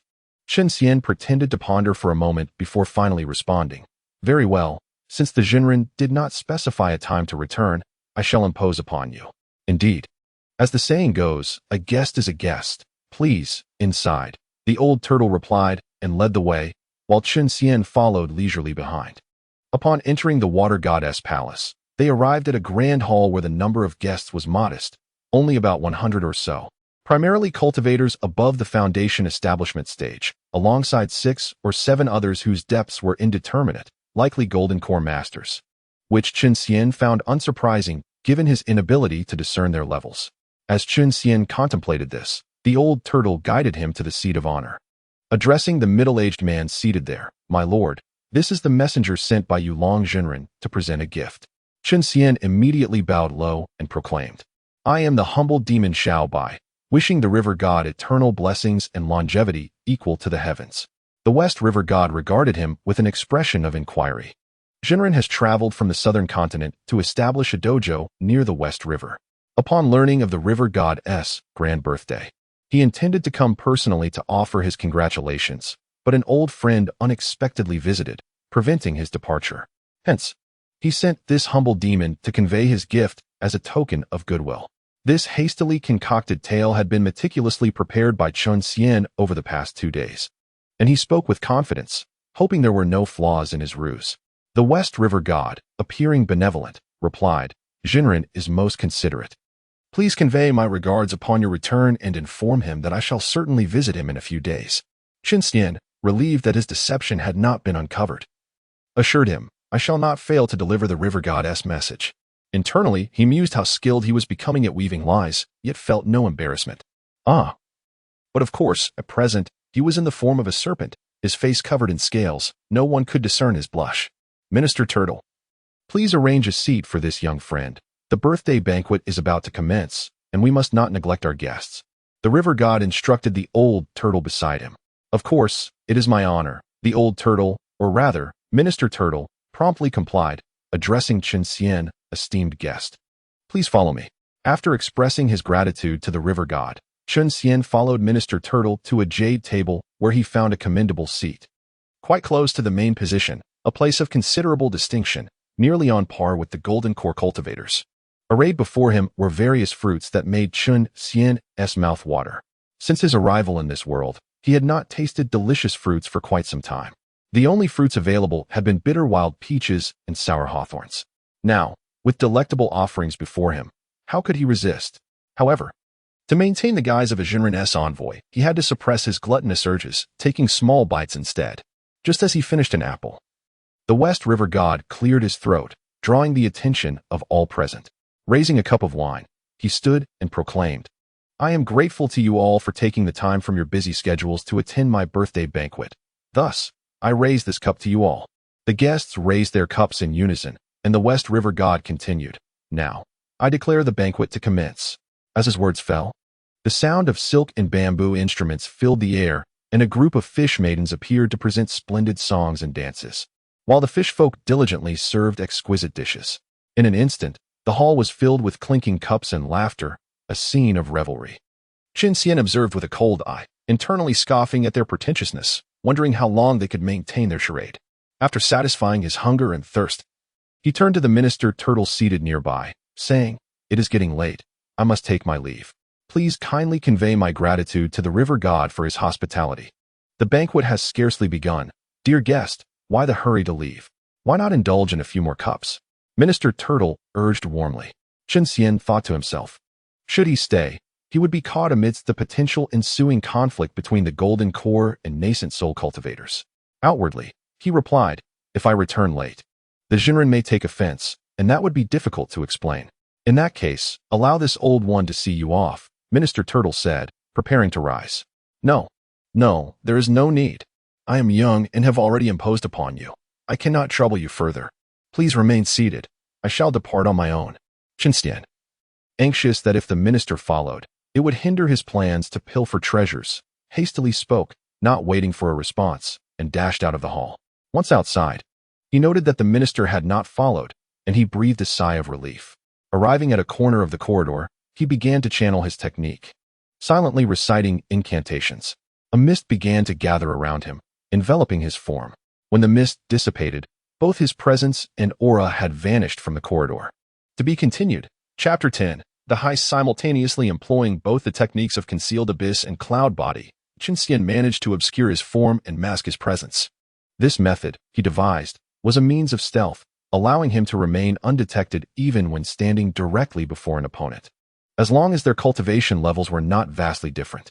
He named this technique the Chen family stealth method. Having perfected the Chen family stealth method, Chen Xian ambled confidently through the water palace. The experts within the palace were either attending the river god's birthday celebration in the grand hall or stationed at the entrance. The remaining occupants were merely a flock of qi refining stage minnows, utterly unaware of his presence. However, Chen Xian was not meandering aimlessly. He was in search of the river god's treasury. The water palace, while not sprawling, was sizable enough that he could not immediately locate the treasury's precise location. He wandered about, his exploration akin to casual strolling. After traversing another courtyard, Chen Xian's eyes lit up. He had finally discovered the treasury's location. Before a grand hall, several fish folk were busily transporting a collection of treasures inside, among which was a familiar-looking leather whip, the very mooncatcher whip he had just presented. It seemed this was indeed the treasury of valuables. He decided to take a closer look. Assessing the surroundings and finding no foundation establishment cultivators in sight, he boldly entered the treasury hall. Upon stepping inside, Chen Xian felt as though his serpent eyes might be blinded by the brilliance before him. The vast chamber was adorned with countless luminous pearls, while in the corners, heaps of gold, silver, and jewels lay stacked together like a mountain of riches, their radiance overwhelming. Regarding these mundane treasures, Chen Xian merely cast a fleeting glance before shifting his focus to a series of small boxes nearby. The spiritual energy emanating from them suggested they contained the spirit stones he had been desperately seeking. Chen Xian longed to immediately pack everything into his Qianquan bag and take it away, yet he understood that such an action would undoubtedly lead to his demise. Reluctantly, he shifted his gaze from the box containing spirit stones and began to assess the other treasures within the vault. It is often said that the Dragon King lacks treasures, but in truth, the river god possesses a considerable bounty as well. On a nearby weapons rack, a multitude of weaponry was displayed, showcasing an array of blades, spears, swords, and halberds, all of which were rare and formidable weapons difficult to find in the mortal realm. The magical artifact shelf held around 20 magical items and 3 to 4 true treasures. The medicinal herb shelf boasted piles of 100-year-old ginseng and lingzhi mushrooms, and notably, there was even a millennium-old ginseng root. The material shelf featured a piece of meteorite the size of a human head, a fist-sized chunk of Tai gold, a palm-sized piece of purple emperor jade, along with several tons of fine iron. As Chen Xian surveyed the vault, he could not help but click his tongue in astonishment, pondering how a mere river god could amass such wealth, and he shuddered to think of the opulence that the so-called affluent dragon palace must possess. Not to mention the heavenly treasury. The thought was too daunting. He feared that contemplating such matters might incite a desire to plunder the dragon palace and the heavenly treasury, which would be perilously reckless. He reflected on the tale of Sun Wukong, who, despite his formidable strength, had been imprisoned under the Five Elements Mountain for 500 years after wreaking havoc in the Peach Garden and the Taoist Elixir Chamber, only escaping after promising to serve Buddhism as a henchman for over a decade.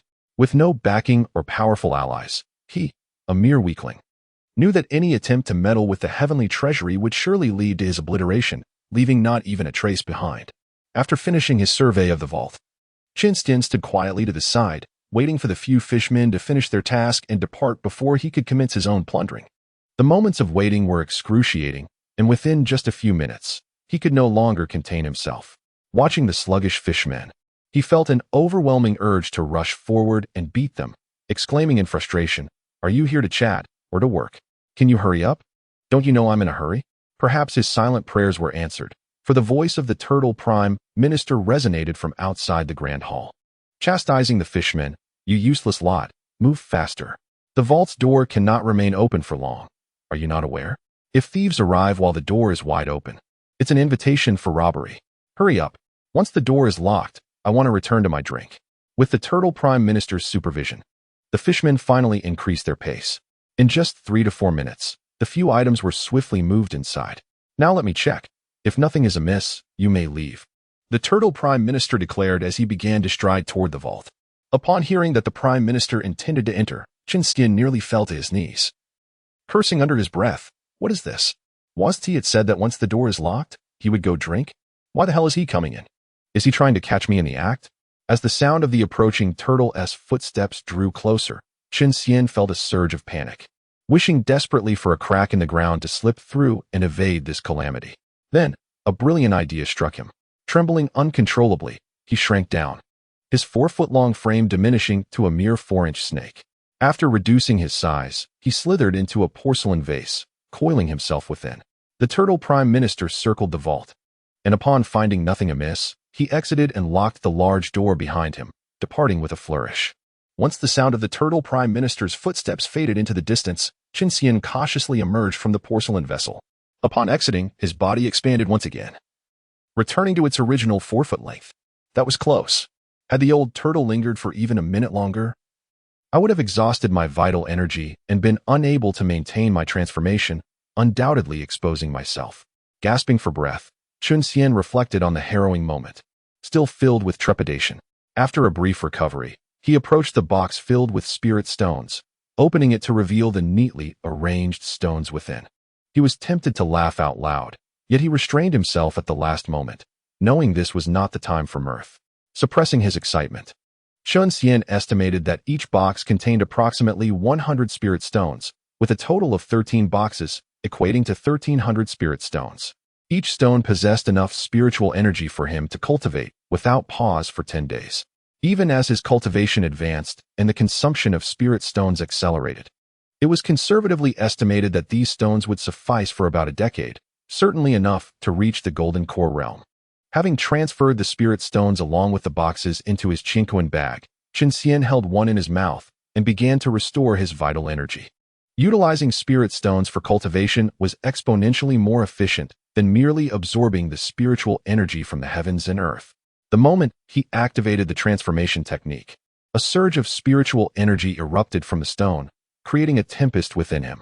After several cycles of circulation, he refined the energy into his vital essence, merging it into his dantian. Wow, the exhilaration from cultivating with spirit stones is unparalleled, but it's a bit overwhelming. In no time at all, I've replenished my lost vital energy. If I were to continue, would I not risk bursting my body? Chen Xian quickly expelled the spirit stone from his mouth, realizing this resource must be used judiciously. In his eagerness, he should have divided the stone into 20 portions to moderate the influx of energy. After returning the spirit stones to his Qinquan bag, Chen Xian cast his gaze upon the other treasures in the vault, feeling a twinge of dilemma. So many treasures, yet his Qinquan bag had limited space. How vexing. Approaching the magical artifact shelf, he hoped to find another Qinquan bag to facilitate the sweeping away of all the treasures. Unfortunately, nothing resembling a bag was present on the shelf. Clearly, such commonplace items as Qinquan bags were beneath the river god's notice. Hence, none adorned his vault. Just as Chen Xian was about to succumb to despair and select a few precious items to take with him, he spotted an ancient-looking ring, seemingly cast from bronze. Resting on the 4th tier of the magical artifact shelf, it lay quietly, covered in dust, and under the illumination of the luminous pearl, it emitted a cold, ethereal glow. Were it not for this, he might not have noticed it at all. Could it be the essential storage ring, often deemed indispensable for protagonists? This thought ignited a spark of excitement within Chen Xian, yet it remained a mere hypothesis requiring verification. He delicately lifted the ring from the shelf and placed it on the ground, performing a blood test for authenticity before promptly beginning the refinement process. After approximately half an hour of effort, Chen Xian successfully broke through the first layer of restrictions, unveiling the ring's information. It was the Heavenly Prison Ring, a magical artifact with 40 layers of restrictions capable of binding and imprisoning opponents. It contained 18 compartments for storage and could also suppress and confine adversaries. Is this not a lesser version of the Linglong Tower?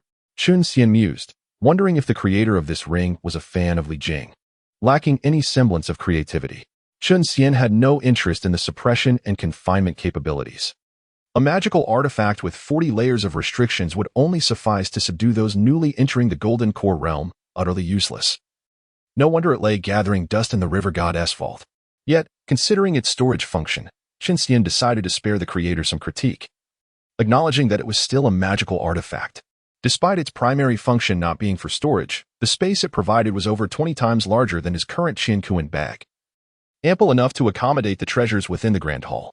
Thus, Chen Xian embarked on his sweeping endeavor. Indeed, it was a sweeping operation. He left nothing behind. Save for the floor, not even the seemingly useless storage racks. His actions exemplified what it meant for invaders to pillage a village, leaving nothing untouched. All that remained was to set it ablaze for a perfect annihilation. Gazing at the now desolate Grand Hall, a sense of accomplishment welled within him. Yet, something felt amiss. Furrowing his brow in perplexity, he pondered what could be lacking. After a moment of contemplation, Chen Xian realized what was missing. He simply needed to inscribe Chen Xian was here on the wall. Although he was aware of what was lacking, Chen Xian had no intention of making up for it. He was not one to flaunt his abilities, and inscribing on public property was, in his view, a rather unethical act devoid of significance. He secretly mused that it was time to devise an escape plan. Scanning his surroundings, he noticed that the walls and the main gate were forged from dark iron, rendering his cultivation level of the 4th stage of Qi refinement utterly insufficient for a getaway. Chen Xian had anticipated this. As the treasury of the river god, it would indeed be peculiar if it lacked even the most basic protective measures. From his prison ring, he retrieved a stack of spirit talismans, all of the 2nd-grade inferior variety, 6 explosive talismans and 2 thunder-calling talismans, all offensive in nature. These talismans had been procured from the crocodile demon, and aside from 3 used for flight, he utilized the rest, investing heavily in this endeavor. Chen Xian meticulously affixed the talismans to the base of a large door, ensuring they were spaced no more than a millimeter apart, thereby forming a talismanic array. With a mere thought, all 8 talismans would detonate simultaneously, yielding a force comparable to 8 Foundation establishment cultivators attacking in unison, which would certainly rival the full strength of a golden core cultivator. While it might not obliterate the door, it would at least create a sizable opening for his escape. However, Chen Xian refrained from igniting the talismans immediately. The cacophony unleashed by such an explosion would undoubtedly attract the attention of everyone within the water palace. Thus, he chose to wait, anticipating the commencement of a grand spectacle. When the time was right, all within the palace would be engrossed in this unfolding drama, leaving him the opportunity to extricate himself. Indeed, the title of this grand performance would be Slaughtering the Gods. Chapter 11. The Fall of the Gods in the West River Water Palace. The river god's birthday banquet was approaching its conclusion. With the final notes of music fading, the melodious strains ceased. As the fish maidens gracefully bowed and withdrew, the once boisterous hall fell into an abrupt silence. Seated prominently at the head of the table, the West River water god wore a satisfied smile, clearly pleased with the day's festivities. He lifted a goblet of fine wine from the jade table before him, clearing his throat to draw the attention of the gathered guests. Just as he was about to deliver some polite remarks to conclude the banquet, a short, rotund figure with a large belly, resembling a toad, abruptly rose from his seat. The unexpected behavior of the portly figure astonished all present. The West River water god glared at the approaching figure, his expression darkening. "Du Haier, what do you intend to do?" he inquired, internally cursing, thinking, just as I was about to speak, you leap up to steal my thunder? Du Haier addressed the visibly irate West River water god. "My lord, please remain calm. I possess a treasure that I would like your assistance in identifying." "Oh, what treasure could possibly elude even your recognition, Du Haier?" the West River water god asked, his curiosity piqued by the mention of the treasure. "It is a piece of jade that appears indistinguishable from ordinary ink jade, yet cannot be discerned through spiritual sense and is indestructible. Neither blade nor axe can mar its surface, nor can it be harmed by true fire. Strangely, at midnight, it emits a wailing sound reminiscent of an infant, which is quite unsettling," Du Haier explained, his face a mask of trepidation. "Such an extraordinary object exists in the world? Where is it? Present it to me," the West River water god said greedily, thinking it could be the legendary Nightingale stone, a divine artifact used for cultivating a second primordial spirit. "This toad demon is blind to such a treasure. It deserves to be punished severely." Du Haier produced a delicate, ornate brocade box from his robe, casting a lingering glance at it before handing it to the Turtle Prime Minister, who had approached upon hearing the river god's command. The Turtle Prime Minister held the box aloft with both hands, bowing as he stepped forward in small, careful strides. Upon reaching the main seat, he placed the brocade box on the jade table and withdrew to the side. The West River water god, unable to contain his eagerness, opened the brocade box with a gentle push. To his shock, a plume of black smoke billowed forth, catching him off guard and causing him to inhale deeply. As the black smoke entered his body, the West River water god felt a sudden haze before his eyes, his chest tightening, and his internal energy becoming unusually sluggish. Realizing he had fallen victim to an insidious plot, he understood he had been poisoned with an unknown venom. Xīyóu, the West River water god, was about to unleash a torrent of wrath, but just then, several other golden core cultivators present at the banquet simultaneously brandished their treasures and attacked him. The words he intended to shout were swallowed back. Struggling to suppress the spread of the toxin, the West River water god summoned a grand seal to defend against the 6 incoming magical artifacts. With a resounding crash, the jade table shattered, and tiles fell from the palace ceiling, sending debris flying and dust swirling throughout the hall. Once the dust settled, only the 7 golden core cultivators and the West River water god remained standing. All other Foundation establishment cultivators had been caught unawares in the sudden skirmish and were now severely injured. Among them, the Turtle Prime Minister fared the worst. Having reverted to his true form, his dark shell shattered into fragments, and his body a gruesome sight of blood and flesh. Glaring at the 7 golden core cultivators across from him, the West River water god remarked darkly, "You shall pay dearly for this. I will grind you into paste and feed you to the mud." However, before he could finish his threat, he coughed up a mouthful of black blood, evidently gravely wounded. "You are in no position to boast. Are you savoring the taste of the black jade demon smoke?" Xīyóu asked maliciously. "You despicable wretch! Had I not been careless? How could you presume to act so brazenly before me?" The West River water god retorted, all the while channeling his internal energy to combat the poison. He thought to himself that the longer he could delay, the more advantageous it would be for him. Once he managed to free himself, he would crush them one by one. "Careless? I suspect your greed has clouded your judgment. You think to delay while you circulate your energy to expel the toxin? Unfortunately, our previous banter was merely a ruse to buy time, to adjust our energies, and to establish the 7 stars suppression formation to deal with you. The formation is complete. Meet your end, old thief." A young man clad in white interjected sharply, his words piercing the heart. As soon as the white-clad youth finished speaking, the 7 cultivators shifted positions, forming a complex formation to assail the West River water god. Witnessing the encroaching formation, the West River water god sighed inwardly. Realizing that if he could stall for just a little longer, he could expel the toxins from his body, and then what did he have to fear from these 7 pests? How vexing. Within the utterly devastated hall, magical artifacts flew chaotically, and the clash of spells filled the air. Hearing the distant thunderous roars, Chen Xian smirked, thinking to himself that the grand performance had finally begun. And it was time for him to make his exit.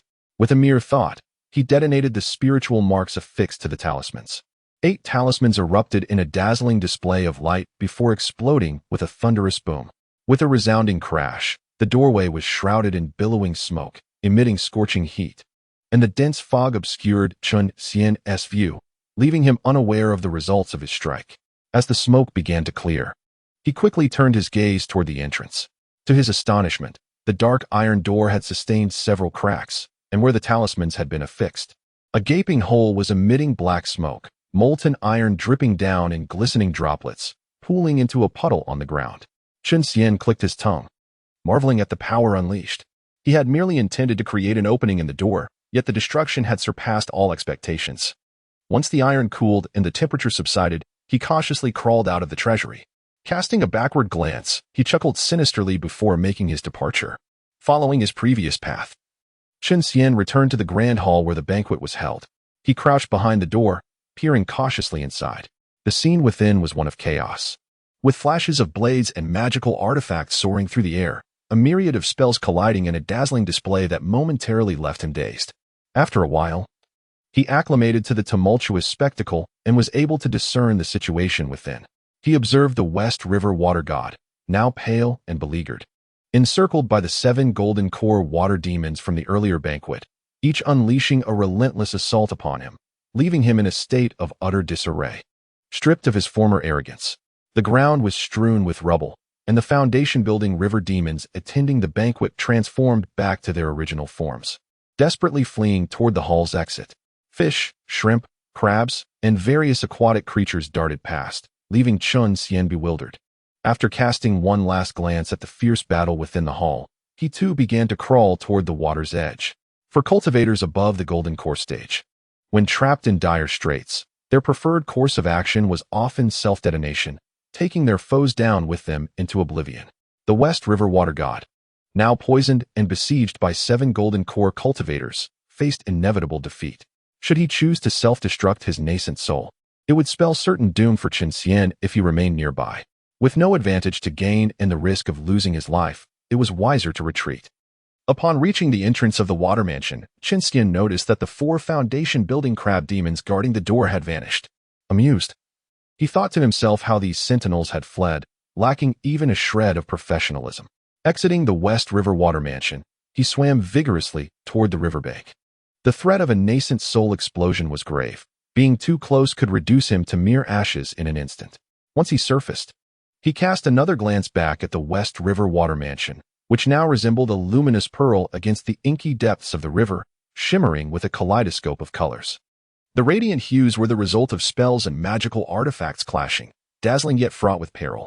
Chen Xian sighed, recognizing that although he had emptied the river god's treasury, in this realm of gods and demons, valuable items were typically kept within storage artifacts.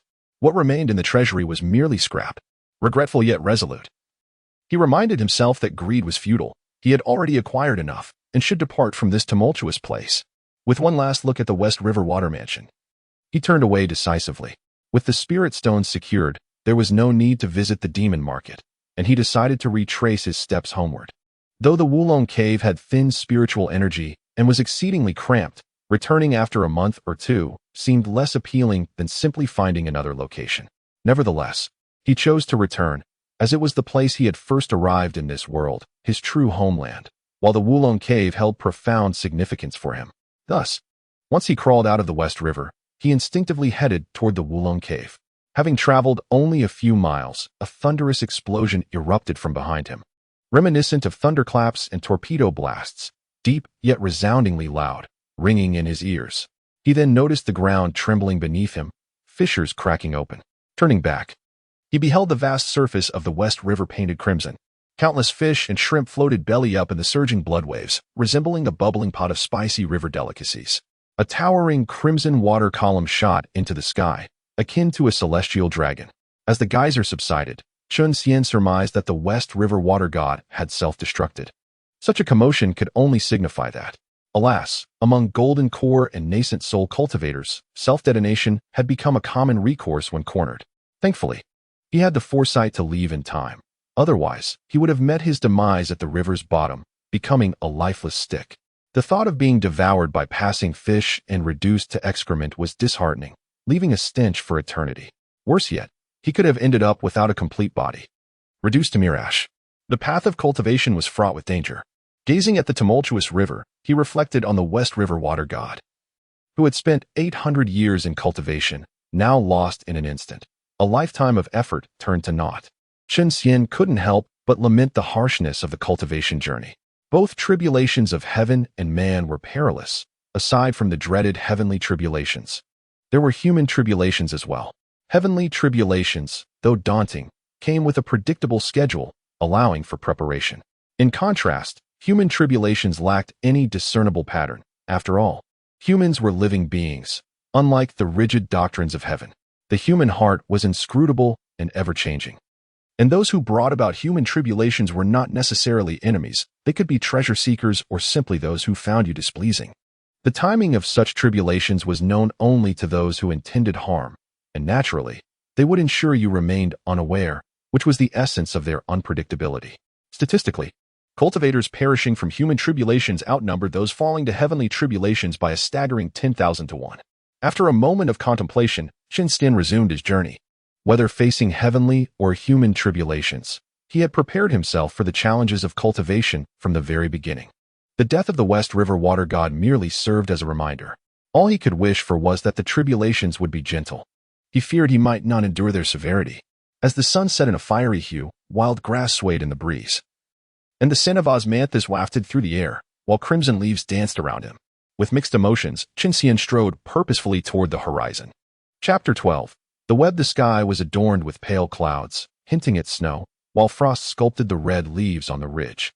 A biting wind stirred through the forest, sweeping up the fallen yellow leaves. In a clearing, a blood-red-eyed, 9-foot-long white serpent writhed gracefully, its movements swift and agile, accompanied by the sharp sounds of slicing air and the crackling of bones. After completing a set of the true Dragon 9 techniques, Chen Xian took a deep breath, stretching his sore serpent waist from the practice. Reclining on the ground, he squinted at the sky, his peculiar vertical pupils narrowing as he became lost in thought. It had been 3 years since the battle at the West River. Through countless days and nights of diligent practice, Chen Xian had made remarkable progress, reaching the 9th level of Qi refinement's consummation, just a step away from foundation building. Once he took that step, he would evolve from a mere Qi refinement demon into a formidable foundation-building beast. Advancing to the foundation stage would not only greatly enhance his strength, allowing him to wield magical artifacts for flight, but it would also further awaken his dragon bloodline, transforming him from a snake into a python, breaking the innate limitations of serpentine fragility. He could even partially transform like the crocodile demon and the tortoise minister he had previously encountered. However, recalling the appearances of the crocodile demon and the tortoise minister after their partial transformations, Chen Xian quickly dismissed the idea of undergoing such a change. Imagining himself with a snake's head and tail sent a chill down his spine, and he shuddered at the thought. The primary reason for abandoning this notion was the severe side effect of partial transformation. After surviving the transformation tribulation, one retains certain animalistic traits, such as fur, scales, or horns. While this form might be perfectly acceptable for a demon, it was difficult for Chen Xian, who held human aesthetic standards. The prospect of finally attracting a partner only to frighten them away with his scales was disheartening. He could only imagine the frustration of being left to indulge in solitary pursuits. For the sake of his future happiness, he resolved to endure. After all, he could achieve what humans could with a simple application of spiritual energy. Why sacrifice an entire forest for the sake of a crooked tree? After a period of meditation, Chen Xian crawled toward the Wulong cave. Over time, the cave had undergone significant transformation due to his continuous renovations. The thorny underbrush at the entrance had been cleared by fire, and he had replanted various flowers and grasses. The cave entrance had been expanded to the size of a door, and a stone staircase had been constructed. Inside, he had transformed it into a luxurious abode measuring 20 meters long, 15 meters wide, and 3 meters high, adorned with over 10 luminous pearls that illuminated the coral within, casting a kaleidoscope of colors. At the far end, a jade bed radiated a comforting warmth. Reclining on the jade bed, Chen Xian activated the dragon transformation technique, initiating his push toward foundation building. With focused intent, he internalized his energy, channeling the true Qi within him, not merely circulating it, but meticulously refining his meridians and nurturing his physique. Foundation building was about solidifying the groundwork in preparation for future cultivation advancements. The emphasis was not on accumulating true Qi, but on enhancing one's physical capabilities. To elevate his physical prowess, he needed to continuously refine and strengthen his flesh, bones, blood, and internal organs. Only when the body has been strengthened to a certain extent can one be considered to have successfully established a foundation. This is a slow and meticulous endeavor. The phrase 100 days to lay the foundation embodies this principle. The vital energy circulates within the body, continuously enhancing its physical functions, imparting a warm sensation that envelopes Chen Xian, elevating him to a realm akin to the immortal.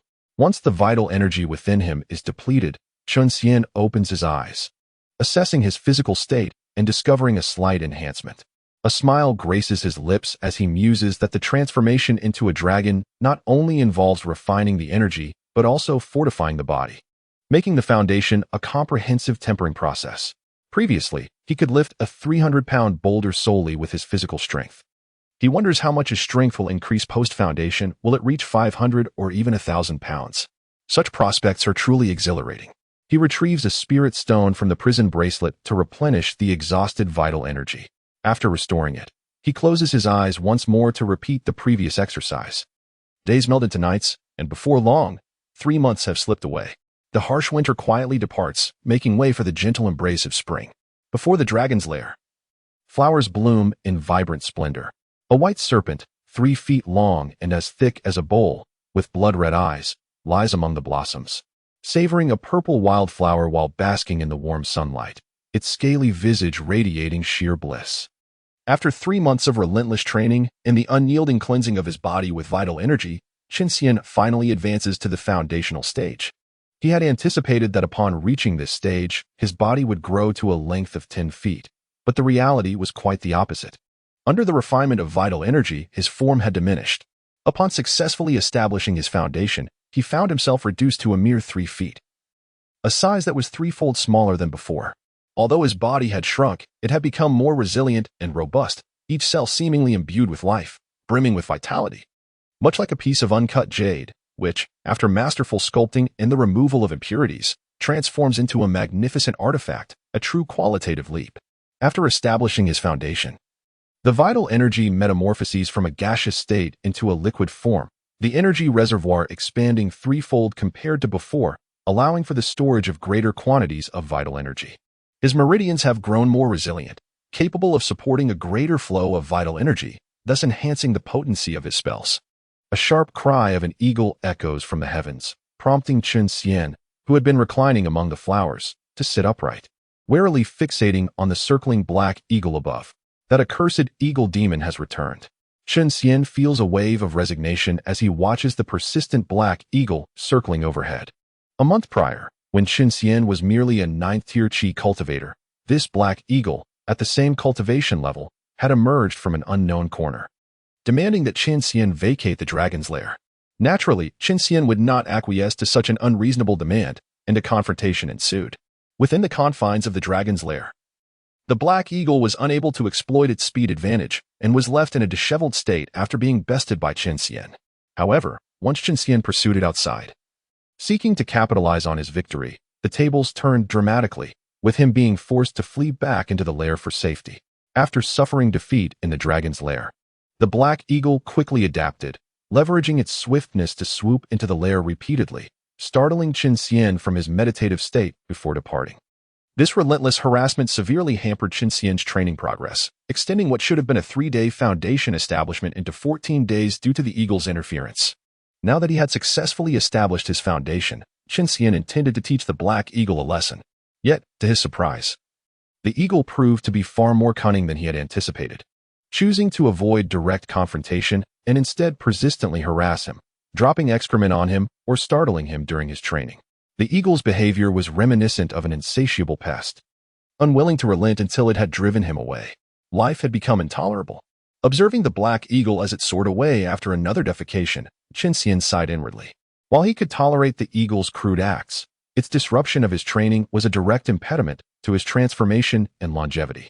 In the realm of cultivation, such interference is akin to a vendetta, a grievance that no man would tolerate. Chen Xian, being a man of principle, resolved that when the opportunity arose, he would ensure the black eagle experienced the pain of betrayal, though he deemed the notion of vengeance upon a father as too cruel for his benevolent nature. After contemplating his next steps, he devised 3 strategies. First, to set up formations around the dragon's lair, though lacking the necessary flags and materials. He couldn't even arrange the simplest gathering formation. Second, to negotiate with the black eagle for it to take up residence in the lair, but he promptly dismissed this idea, for one does not allow another to sleep beside them. Third, to seal the entrance of the dragon's lair, thus preventing the eagle from entering and allowing him to train in peace. Yet this raised the question of how he would exit. Each option seemed increasingly implausible, leaving Chen Xian in a state of frustration as he struggled to conceive a better plan. Ultimately, he decided to take it one step at a time, harboring faith that the black eagle would not be able to sustain its antics indefinitely. After all, patience is a virtue that a recluse possesses in abundance. Returning to the dragon's lair, he resumed his training. Chen Xian had grown accustomed to the black eagle's disturbances, nearly desensitized to them. As long as the eagle did not invade the lair, his training remained unaffected. In fact, the relentless interruptions had fortified his resolve, honing his mental fortitude to the point of near indifference to external disturbances. After exhausting a spirit stone, he concluded his training for the day, gazing at the black eagle still circling outside. A smile crept across his face as he realized that through these past 3 months of stealth, he had finally discerned the eagle's lair. Recently, he had conceived a plan to ambush the black eagle at its nest, catching it off guard. Thus, after each training session, he would employ the Chun family's invisibility technique, trailing the black eagle to locate its sanctuary. After several days of searching, he successfully uncovered its nest, Upon careful observation of the terrain and the black eagle's habits, a scheme reminiscent of catching a turtle in an urn began to take shape. Utilizing the Chen family's invisibility technique to shroud himself, Chen Xian stealthily emerged from the dragon's lair. Gazing at the black eagle still circling above, he sighed. This invisibility technique, while effective, had limitations. It would fail if he emitted even the slightest fluctuation of magical energy. Otherwise, he could have simply flown up invisibly and dispatched the black eagle with a single strike, avoiding all this hassle. Disregarding the eagle overhead, he focused on his approach to its lair. Based on his prior observations, he knew that once the eagle sensed its aura had vanished, it would return to its nest to train. As he crawled on the ground, it was clear that he could not match the eagle's aerial speed. It would undoubtedly reach its lair before him. After approximately 2 hours of cautious ascent, Chen Xian arrived at the edge of a cliff overlooking a lake, situated no less than 100 miles from the dragon's lair. He pondered the absurdity of the black eagle flying such distances daily merely to create chaos. After a moment of reflection, he began to carefully climb the steep cliff. The ascent proved arduous, without utilizing his internal vital energy. It was quite challenging to reach the top, and a moment's distraction could lead to a perilous fall. After about 10 minutes of effort, Chen Xian finally reached the summit. Following a withered vine, he arrived at a cave situated on the opposite side of the cliff. Upon concentrating his senses, Chen Xian discerned the unmistakable aura of the black hawk emanating from within the cave. He swiftly unfurled a grand net of magical quality, previously acquired from the West River Water Mansion, at the cave's entrance. Then, he crouched by the mouth of the cave and dispelled the Chen family's invisibility technique that cloaked him.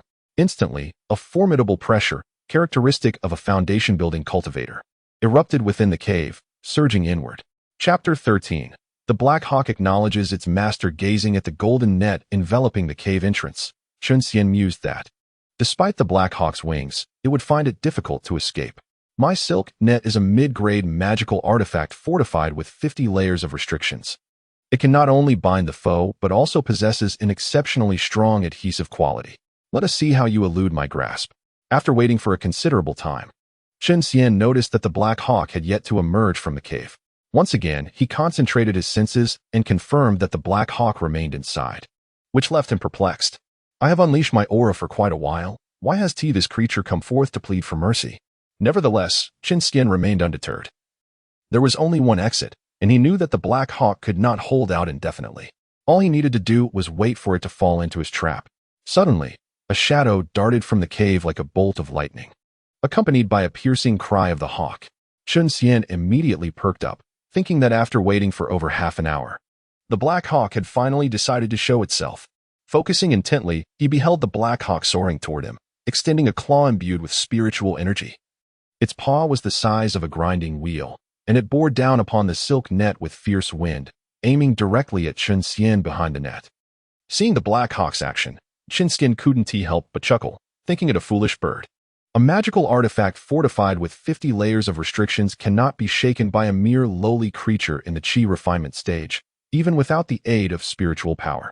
As anticipated, the Black Hawk's claw failed to inflict any damage on the silk net.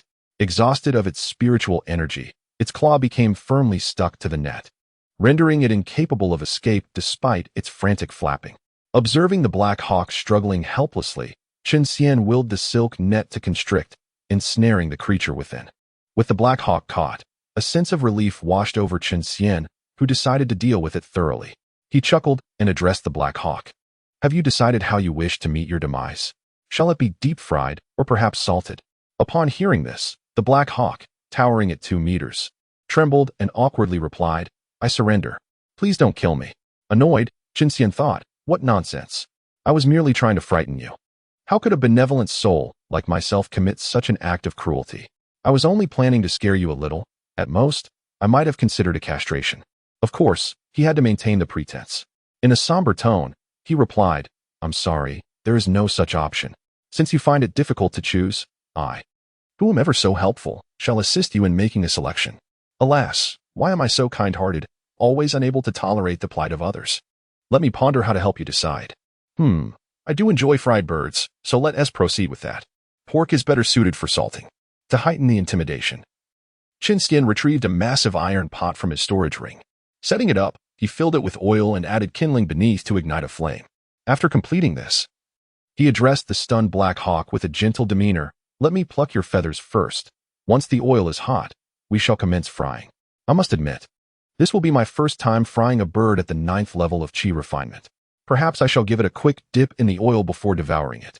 Before he could finish his sentence, he heard a shriek from the Black Hawk, followed by its sudden rigidity. Its legs kicked out, and its eyes widened, as it fainted from fear. Pathetic. You fainted from just a few words? You should have at least held on until the oil heated up. How disappointing. Chen Xian scoffed, filled with disdain as the Black Hawk lay unconscious. Since the Black Hawk had fainted, Chen Xian lost interest in it. Once the oil in the pot was sufficiently heated, he retrieved a 2-meter-long fish, gutted and ready, and tossed it into the bubbling oil. Before embarking on this journey, he had anticipated a prolonged mission and prepared ample food and firewood. Now that the situation was resolved, it was time to treat himself. As the fish sizzled in the pot, the sound of bubbling oil filled the air, and the enticing aroma wafted throughout the cave. Chen Xian inhaled deeply, using his true qi to flip the fish, which resulted in a chorus of sizzling sounds. After repeating the frying process several times, he fished the delicacy from the pot, drained most of the oil, and returned it to the fire with water for a simmer. Having completed these tasks, Chen Xian glanced at the Black Hawk, which was feigning death on the ground, and declared, I might as well throw this poor creature, scared to death, into the pot as well. Let us create a dish of dragon and phoenix presenting auspiciousness. Upon hearing this, the Black Hawk could no longer maintain its act. It quickly sprang to its feet and exclaimed, No, I am not dead. I am willing to acknowledge you as my master, ready to serve you with utmost loyalty. Surprised, Chen Xian thought, this Black Hawk has quite the way with words. He had never intended to kill it. He merely sought an oath to ensure it would no longer bother him. However, the unexpected offer to pledge allegiance was beyond his expectations. Nonetheless, having an additional subordinate was welcome, so he said, Swear your oath. Under heaven above and earth below, the hawk demon willingly acknowledges the one before me as master. Should I defy this, let heaven and earth punish me. The Black Hawk knelt, extracting a drop of its essence blood and reciting the vow. Upon completion, the blood split into two, merging into the foreheads of both beings. Chen Xian felt a cool sensation at his brow, realizing a connection had been forged between himself and the Black Hawk, granting him the ability to dictate its fate with but a thought. With a subtle smile, he retracted the silk net and inquired of the Black Hawk standing before him, What is your name? The Black Hawk respectfully replied, In response to my master, I do not possess a name. Master? How reminiscent of certain films from the East, how scandalous, Chen Xian thought, somewhat taken aback. Yet, it was amusing to hear a Black Hawk refer to him in such a manner, leaving him both astonished and entertained. He quickly waved his hand, saying from now on, Do not call me master. After much thought, terms like big brother or boss seem ill-fitting for this world. Sir or my lord would be more appropriate, though they lack elegance. Call me young master instead. After much deliberation, Chen Xian finally settled on a title that was both pleasant and fitting for this realm. Yes, young master. The Black Hawk replied with deference. Titles such as master or young master were merely forms of address, although calling him young master felt somewhat better than master. The essence of servitude had not changed. A slave may be liberated, but it would still remain a laborer for the landlord, never able to rise to a position of power. Since you lack a name, allow me to bestow one upon you. I have yet to name anyone else. Given your dark appearance, let us simply use Black as your surname. However, Black Long is too mundane. Clearly, I lack the talent for naming. Chen Xian lamented. Let us go with Black Hawk then. It rolls off the tongue nicely. Lost in his own thoughts, he failed to notice the tremor of the Black Hawk's body upon hearing the phrase Black Long. Upon hearing its name was not Black Long. The Black Hawk visibly relaxed and hurriedly responded, Black Hawk thanks you for the name, young master. Chen Xian waved dismissively, saying, No need for such formality.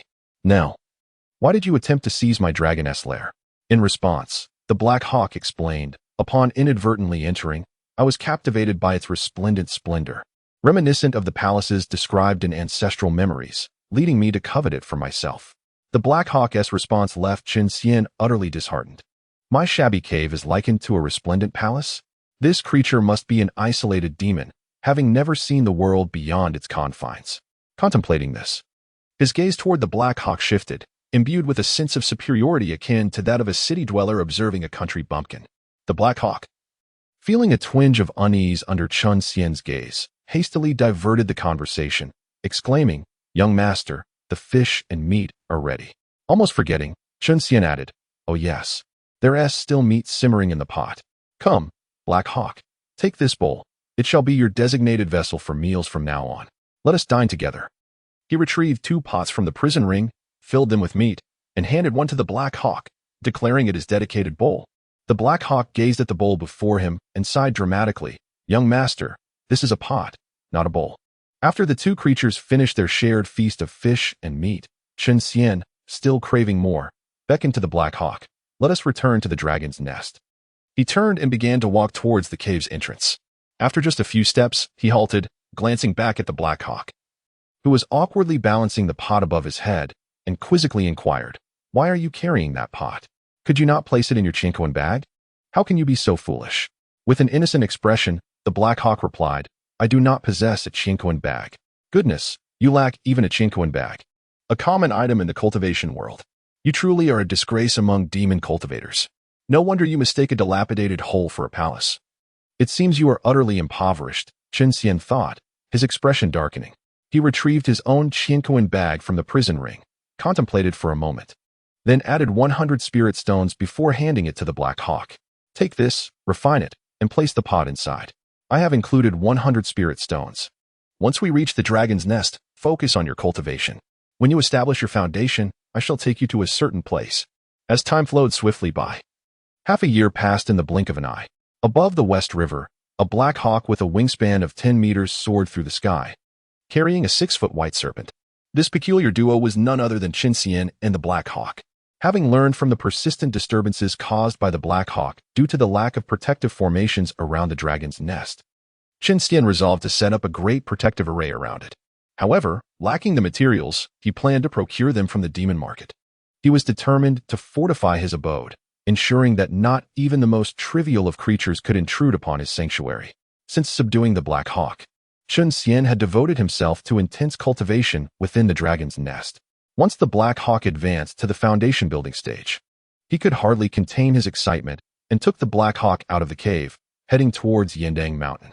The dragon's nest lay 3,000 miles from Yindang Mountain. It had taken Chen Xian over 3 months to traverse merely a third of the distance at first. Now, with his significantly increased strength, he could reach it within 10 days if he fully utilized his flying artifact. With the assistance of the ancient bloodline of the rock, serving both as a laborer and mount, they covered the distance of 1,000 miles over the West River in less than half a day. As he gazed at the ceaselessly flowing waters of the West River, Chen Xian felt a wave of emotions. Beneath the calm surface, who knew what dangers lurked? He pondered the identity of the new water deity following the fall of the previous one. Just as he was about to urge the Black Hawk to hasten their departure from this perilous area, a column of water erupted, blocking their path. The Black Hawk came to an abrupt stop, nearly throwing Chen Xian off balance. Cursing his misfortune, he squinted his blood-red eyes, staring intently at the water column. As the column dissipated, a man dressed in white emerged. He appeared to be in his 20s, handsome, adorned in a high crown and flowing robes.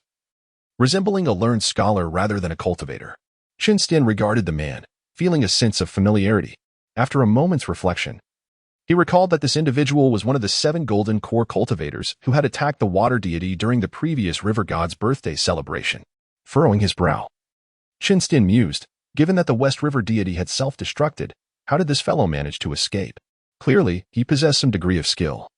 And Chen Xian wondered if the man recognized him. After mentally preparing a few lines, Chen Xian asked, "Might I inquire why you have obstructed our path, esteemed elder?"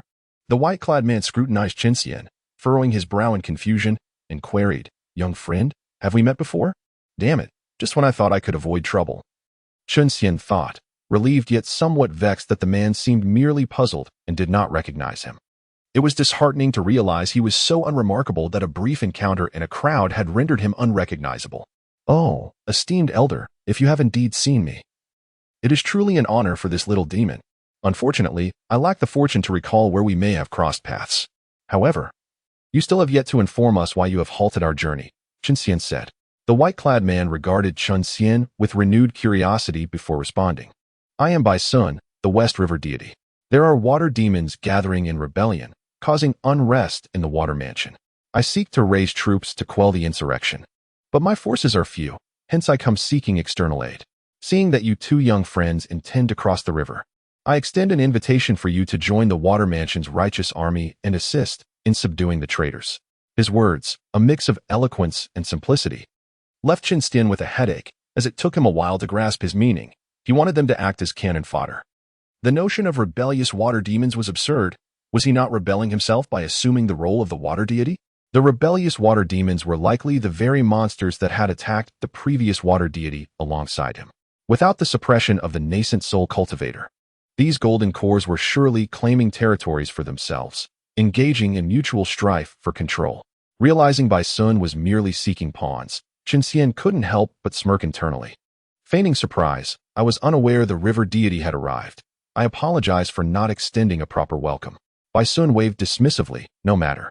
I wonder if you two would be willing to join the Water Mansion's army to quell the rebellion? Feigning regret, Chen Xian replied.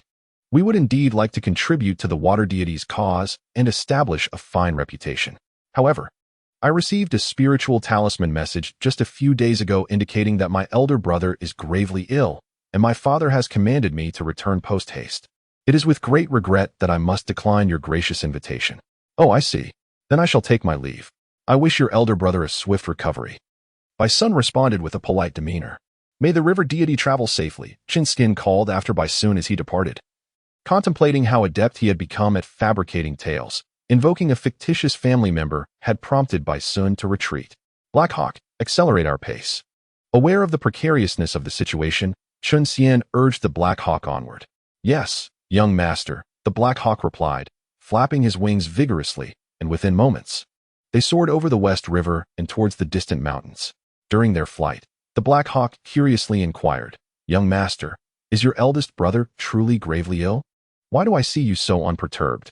Do you secretly wish for him to pass so you may inherit the family estate? Given the Black Hawk's limited intellect, Chen Xian opted for brevity, succinctly instructing him to be quiet. Unbeknownst to Chen Xian, his silence was interpreted by the Black Hawk as tacit agreement. The Black Hawk reasoned that anyone so callous towards familial bonds would likely be even more ruthless towards him, so he resolved to tread carefully, acquiescing to the command to remain silent. As night descended, Chen Xian sat before a crackling campfire, gazing into the flickering flames. He mused about the Battle of the Gods, which had occurred 738 years ago. The Western Zhou dynasty was established in 1066 BCE, meaning it was now 328 BCE. Historical records suggest that Sun Wukong was born around 578 BCE, making him approximately 250 years old, a respectable age. Moreover, it was only 90 years until Sun Wukong would storm the Dragon Palace, disrupt the underworld, and ascend to the heavens, embarking on his journey to the west. He wondered what his own cultivation level would be by then, if he might witness such a spectacular display of monkey antics. Observing Chen Xian's fluctuating demeanor, the Black Hawk nervously asked, Young master, what occupies your thoughts? A monkey, Chen Xian replied candidly. A monkey? The Black Hawk, overwhelmed by the peculiarity of Chen Xian's response, felt pressured to inquire further. What do you wish to do with it? I ponder the monkey's future performances. The Black Hawk internally groaned, wishing for a more engaging conversation, and suggested, then go see it. I would love to, but the performing monkeys must possess at least golden immortal cultivation, and they perform for the celestial beings of the heavenly court and the Buddhas of the Western paradise. What qualifications do I have to attend such a spectacle? Blow away. Keep blowing. It's merely a circus act, yet it involves the great deities of the three realms. Truly, the boasting has reached beyond the 33 heavens. The Black Hawk managed a feeble smile before cautiously suggesting, My lord, it is dark. Perhaps you should wash up and retire for the night.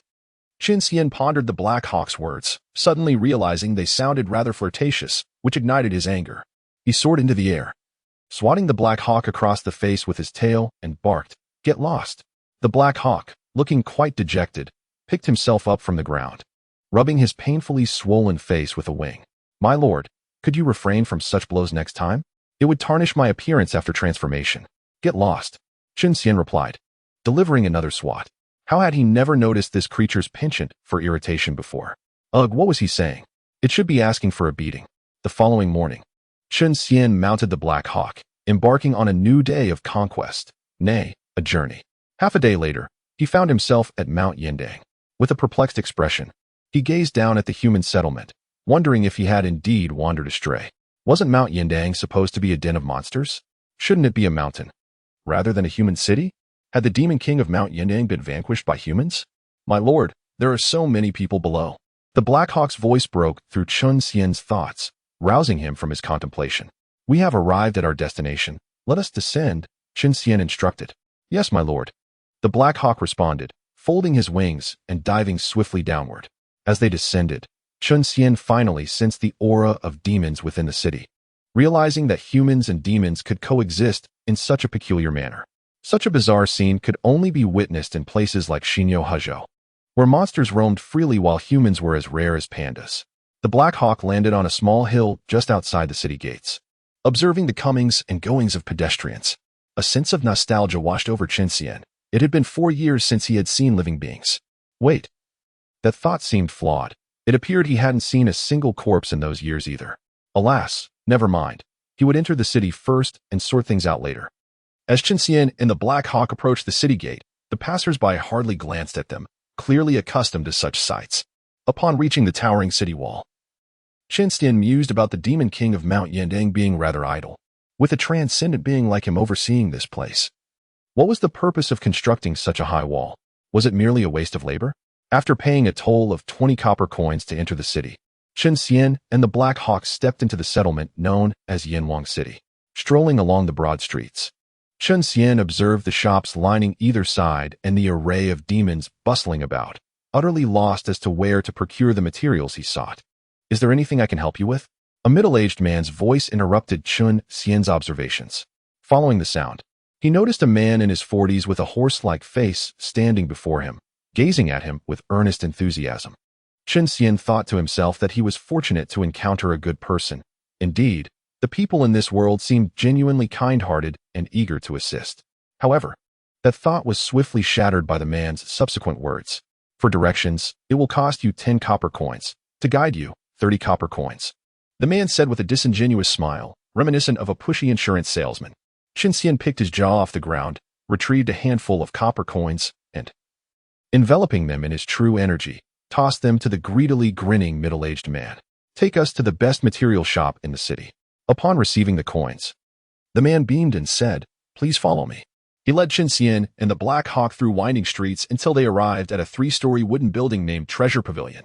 According to the middle-aged man, named Xīyóu, Treasure Pavilion was the finest material shop in Yanwang City, without exception, as it was owned by the illustrious Ling Yan, the city's ruler.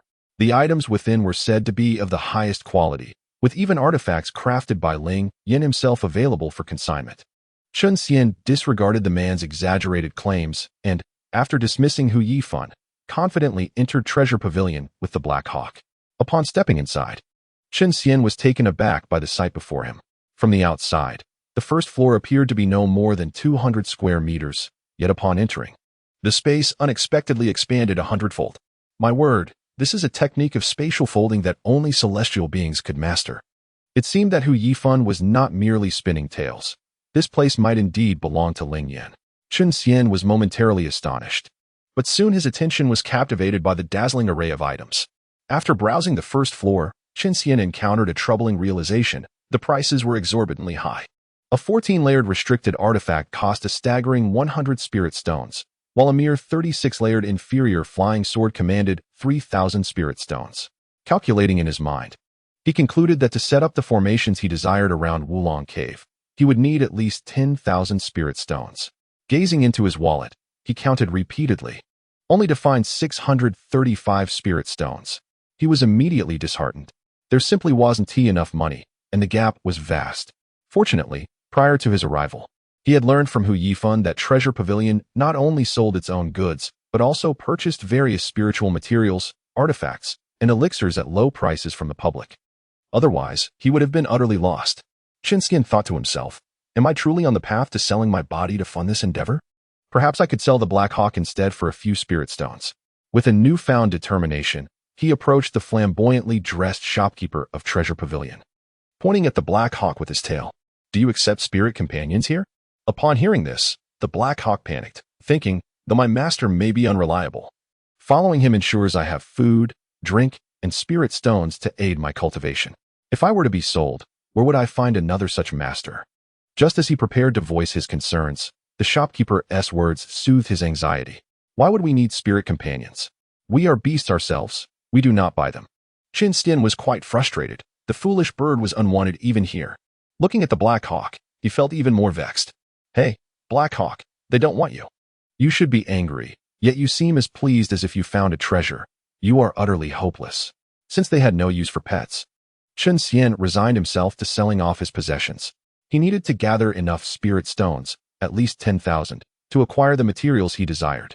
After a brief contemplation, he retrieved a collection of medicinal herbs from his celestial prison, consisting of century-old ginseng and spiritual mushrooms, and asked the shopkeeper to appraise their worth. After scanning the items with his consciousness, the shopkeeper replied, 123 century-old ginseng, at 3 spirit stones each, totals 369 spirit stones. 95 century-old spiritual mushrooms, at 4 spirit stones each, totals 380 spirit stones. Altogether, that amounts to 749 spirit stones. I'll give you 750 spirit stones. How does that sound? How outrageous.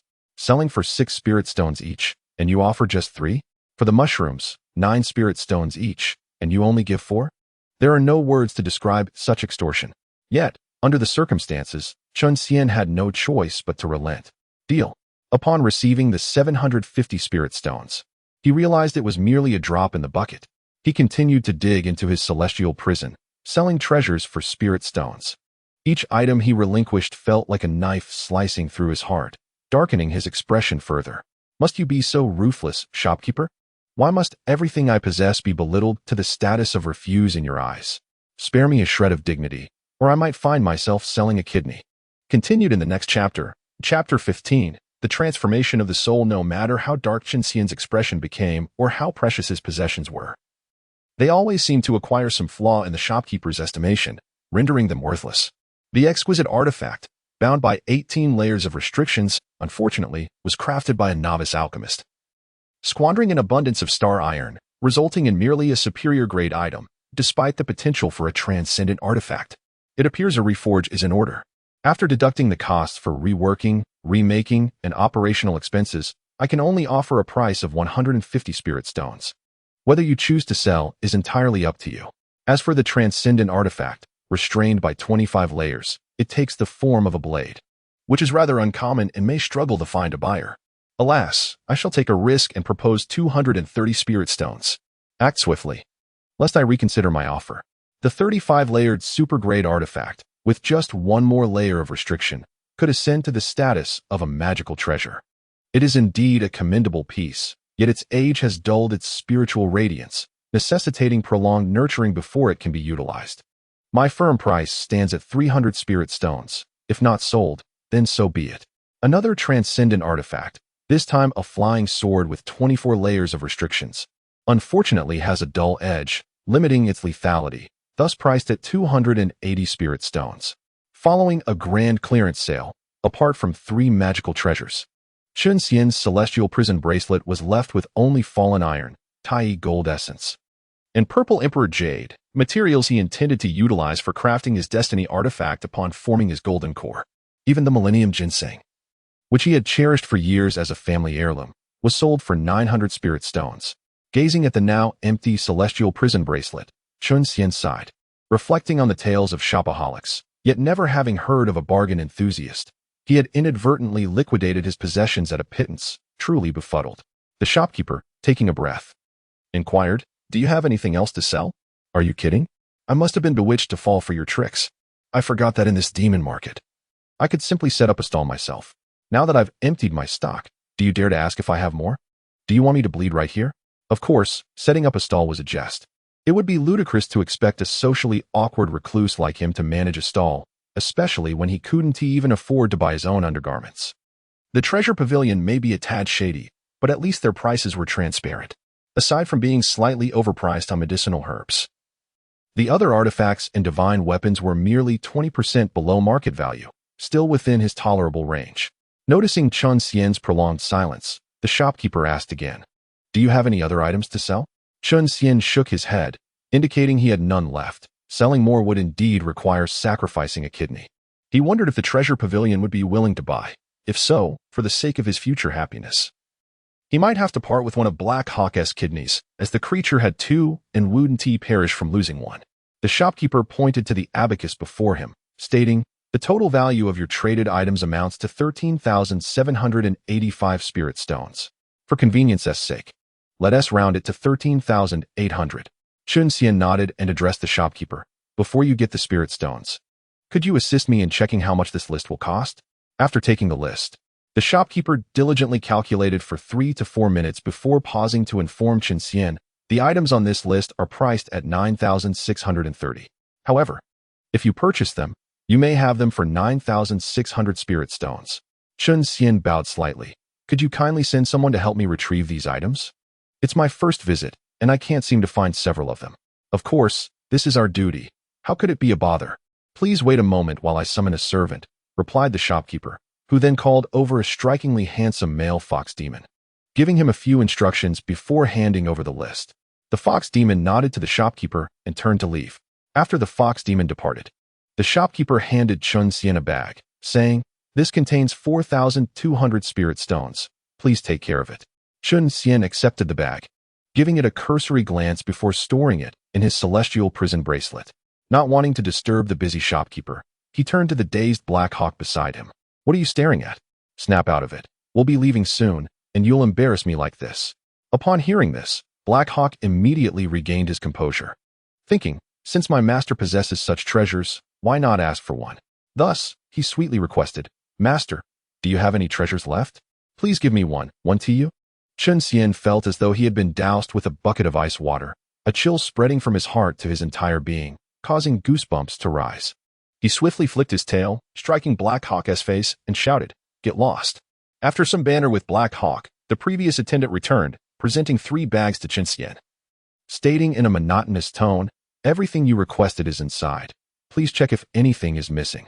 Upon hearing the attendant's voice, Chen Xian understood why such a handsome individual was working as a server instead of a more glamorous role. With that voice, no amount of time spent in bed would earn him a leading role, as he simply wouldn't become famous.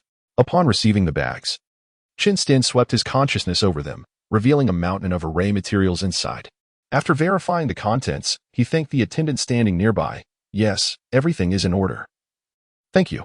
After dismissing the attendant, Chen Xian addressed the still busy shopkeeper. "We're leaving now. Take care and come again," the shopkeeper replied. "By the way, here's a card for you. Next time you shop here, just present this card for a 10% discount." Gazing at the golden card adorned with a flying goose pattern and the treasure pavilion inscription, Chen Xian mused if this could be a membership card from the realm of gods and demons. It was indeed an artifact. Although it bore only 3 layers of restrictions and was made of ordinary brass, it showcased the pavilion's wealth. What extravagance! Chen Xian accepted the card, bid his farewells, and departed the treasure pavilion with Black Hawk, who served as his steed, laborer, and companion. With the array materials secured, Chen Xian did not leave Yanwang City. Instead, he and Black Hawk entered a hotel frequented by demons, hoping to glean useful information from the myriad conversations of the gathered creatures, particularly regarding the dynamics of the demon realm in the recent years of Xīyóu. After listening for a considerable time to mundane trivialities devoid of substance, Chen Xian's attention was piqued by a conversation between 2 bull demons. Both possessed golden core cultivation and appeared human-like, save for their striking silver-horned heads. One remarked, "The old Dragon King of Baibo Pond has a daughter, and he has been joyously sending out invitations everywhere. Even the Bull Demon King received one." The other responded, "That old creature has lived for tens of thousands of years. Wouldn't he be thrilled to finally have an offspring? But I'm curious, how did a mere Dragon King from Baibo Pond manage to send an invitation to our great king? It is said they share a bond over fine wine. Whenever the Dragon King has good wine, he brings it to our king to savor together." "Oh. Do you know what kind of dragon daughter the old Dragon King has birthed?" "How would I know? As the saying goes, dragon offspring differ greatly. If he birthed a turtle, I wouldn't be surprised. However, it's likely she'll be a green dragon, similar to the old Dragon King. According to my grandfather, who serves as a guard to our king, the old Dragon King's daughter is born with nascent soul cultivation, requiring no tribulation to shape into human form. These descendants of divine beasts are indeed favored by the heavens, possessing remarkable cultivation from birth, a source of envy." "What is that?" "I heard from my grandfather that our king, during a casual chat with the Xīyóu Demon King, learned that the ancestral dragon was born with true immortal cultivation, only transforming into human form at the golden immortal stage. How many such world-dominating beings like the ancestral dragon exist? It's best not to mention such powerful entities that could provoke calamities. It's too disheartening for the bulls. Chen Xian lost interest in the subsequent conversation of the two demons. The daughter of the Bai-Bo Pond Dragon King was merely a side piece for the little white dragon he had ridden countless times. A mere trifle in the grand scheme of things. Upon birth, one is endowed with the cultivation of the nascent soul, a stark contrast to oneself, who, despite sharing the lineage of the dragon clan, finds the disparity bewildering. Reflecting on the days prior to acquiring any legacy, even a mere mountain cat could easily subdue and overpower him, leaving him in a state of despair. He perceives the world as exceedingly unjust, favoring certain individuals with boundless affection. Before the birth of the Monkey King, he was nourished by the essence of the sun and moon, as well as the spiritual energy of heaven and earth on Flower Fruit Mountain. Once he embarked on his path of cultivation, his powers soared like a rocket, transforming from an old macaque to the Monkey King in a mere 7 years, with a divine weapon, the Golden Staff, prepared for him. The protagonist's halo of a time traveler leaves one feeling utterly despondent when confronted with such a paragon of destiny. After listening for a while without encountering any engaging topics, Chen Xian led the satisfied and aimless Black Hawk away from the inn. As they wandered the streets of Yinhuang City, observing the hurried passers-by, Chen Xian felt a sudden wave of disillusionment.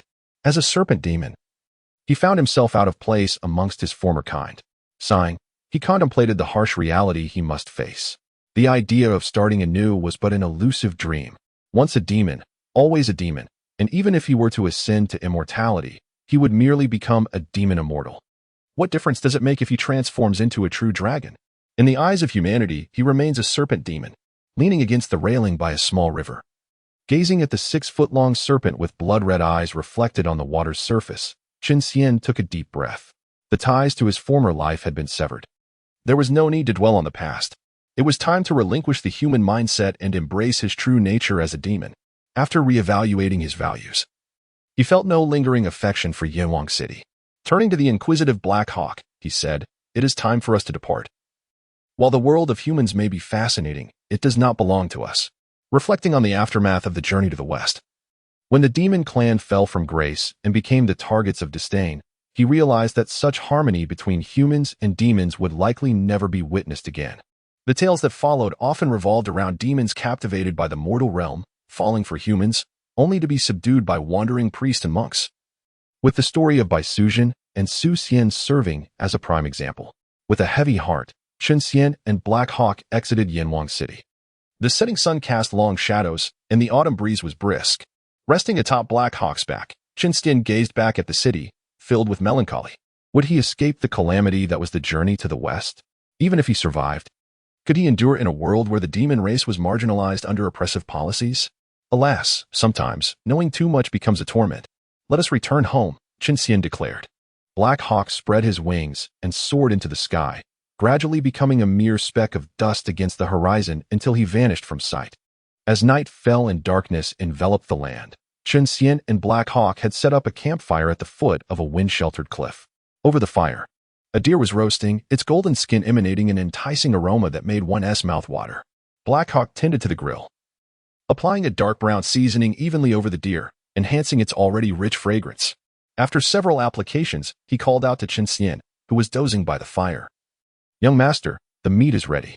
Chen Xian opened his eyes and summoned a dagger of artifact grade with his true energy, slicing the deer in half and tossing one portion to Black Hawk. He then retrieved a large bowl from his storage ring, shredded the deer meat into fine strips, and began to savor his meal slowly. In contrast, Black Hawk was less refined, clutching half a deer in his wings and pecking at it with his beak. In no time, only a slick skeleton remained. Smacking his lips, Black Hawk expressed his desire for more. "Young master, this meat is truly delicious. I wish I could have some more. My meat cannot compare to hawk meat. Tomorrow, I shall decide to cut off your tongue, cook it, and dip it in sauce for a leisurely feast," Chen Xian replied casually. Black Hawk, startled, was about to confess his faults when he noticed Chen Xian sitting upright, assuming a stance as if ready to strike. Terrified, he immediately knelt down. Just as he was about to plead for mercy, Chen Xian interrupted, "Someone is approaching. We know not if they are friend or foe." Do not kneel. Get up this instant. If someone arrives and sees you like this, it would be a disgrace to me. Do you understand? Black Hawk quickly rose to his feet, scanning the surroundings with vigilance, but detected no unusual activity. Young master, there is not a soul in sight. Who could be coming? Foolish Black Hawk, they are nearly upon you. What are you looking around for? Shouldn't you be mindful of what is above you? Chen Xian replied, exasperated. Upon hearing this, Black Hawk promptly looked up and saw a bald young man seated upon a wooden fish, gliding through the air towards them. A monk? Black Hawk inquired uncertainly. Of course. He wears a robe and wields a wooden fish. If not a monk, then what? A Taoist? Chen Xian replied with disdain. Although he mused that while the Western Bull Xīyóu was the stronghold of Buddhism, the journey to the West had not yet begun, and Buddhism had not flourished, remaining isolated on Mount Ling. Hence, it was rare to encounter monks in the outside world, leading to the increasing prominence of the demon race, eventually drawing the attention of the heavenly court in Mount Ling, culminating in their suppression. From that point on, the demon race declined, with no prospects for resurgence. As the two conversed, the young monk landed by the campfire, gazing at the deer skeleton on the ground. He pressed his palms together and, with a compassionate expression, chanted, Namo Amitabha. At this time, Buddhism had yet to spread eastward, and the southern Jianbu continent had no Buddhist sects. Thus, Namo Amitabha was a phrase frequently recited by present-day Buddhist practitioners. Once Buddhism flourished across the four continents, the chant would evolve into Amitabha. After chanting, the monk addressed Chen Xian and Black Hawk. Since you both have commenced your journey of cultivation, why engage in slaughter and accumulate further sins? Because I am hungry and must eat meat lest I perish here, Chen Xian replied. The monk was momentarily rendered speechless. Master, if you could emulate the Buddha by sacrificing your flesh to feed my hawk, I would gladly adopt a vegetarian diet from that point onward, Chen Xian jestingly suggested, pointing at Black Hawk with his tail. The tale of the Buddha's sacrificing flesh to nourish an eagle originated during the investiture of the gods, where the deputy head of the Chan sect, Ran Deng, used cunning to tame the feathered immortal. However, later generations distorted the story. I am Fa Hai, a humble monk from the Great Thunder Sound Temple on Mount Ling, seeking to propagate the teachings of the Buddha and save all beings. Would you two benefactors be willing to listen to my discourse on Buddhist principles? Fa Hai earnestly inquired, embodying the image of a religious zealot. Wait, you're not the antagonist from the White Snake legend, are you? Oh, you actually look quite handsome, Chen Xian thought upon hearing the monk introduce himself. Then he reconsidered and thought it odd. Bai Suzhen had cultivated for over 1,700 years and was a renowned disciple. Even after suffering significant injuries from childbirth, there seemed no reason for her to be overpowered by the current Fa Hai, who had only just reached the foundation establishment stage. The story of the White Snake was set during the Song dynasty, approximately 1,200 years ago. How could Fa Hai, who managed to subdue a figure who had transcended heavenly tribulations and possessed at least celestial-level powers, have achieved such prowess? Perhaps he carried an abundance of spiritual stones and elixirs? With this thought, Chen Xian's gaze towards Fa Hai transformed from indifference to fervent interest. Noticing that Fa Hai continued to prattle on about his Buddhist teachings, Chen Xian flicked his tail in impatience and asked, Monk, when you descended the mountain, did your master bestow upon you any treasures? Fa Hai pressed his palms together, reciting a Buddhist chant before responding. This humble monk has not yet taken a master. If you have not taken a master, then who did you learn your cultivation methods from? Chen Xian inquired. Thanks to the compassion of the Buddha, despite my dull aptitude. Every time I expound on Buddhist doctrines, I am allowed to listen in. After many years, I have merely reached the foundation establishment stage. I am deeply ashamed of not living up to the Buddha's grace. Thus I wish to spread the Dharma throughout the world to repay the Buddha. Alas, to think that after listening to the teachings of the eminent beings of the three realms for over a decade, one has only managed to reach the foundation establishment stage. It is no wonder that, a millennium and 2 centuries later, when the tale of the White Snake commences, devoid of the golden bowl, one can only contend evenly with the wild demoness, Shao Qing, who has cultivated for 5 centuries. Such aptitude is indeed rather dull, and it is surprising that this fellow possesses a degree of self-awareness. When you descended the mountain, did the Tathagata bestow upon you any gifts, such as spiritual stones or magical treasures? Perhaps Fa Hai, in his honesty, did not realize that the treasures he spoke of were indeed spiritual stones and artifacts, but rather rare items of the world, which might require more straightforward articulation. Upon Ling Mountain, Where spiritual energy abounds, there is no need for spiritual stones. Thus, no rewards were given. However, the Buddha did present me with a golden bowl for almsgiving. After Fei spoke, he retrieved a gleaming golden bowl from the burden on his back. Chen Xian cast a glance and perceived it to be a mere ordinary golden bowl. Leading to a tinge of disappointment, was it not stated in the white snake tale that the golden bowl was a gift from the Tathagata? How could this bowl not even qualify as a magical tool? Could it be that this is not the Fei, the bald monk from the white snake tale? After observing the bowl, Chen Xian suddenly felt he had overlooked something. After a moment of contemplation, he realized that Fei was carrying a large cloth bag, prompting his curiosity to inquire, "Why do you, monk, carry a bundle instead of placing it within a Qinquan bag?"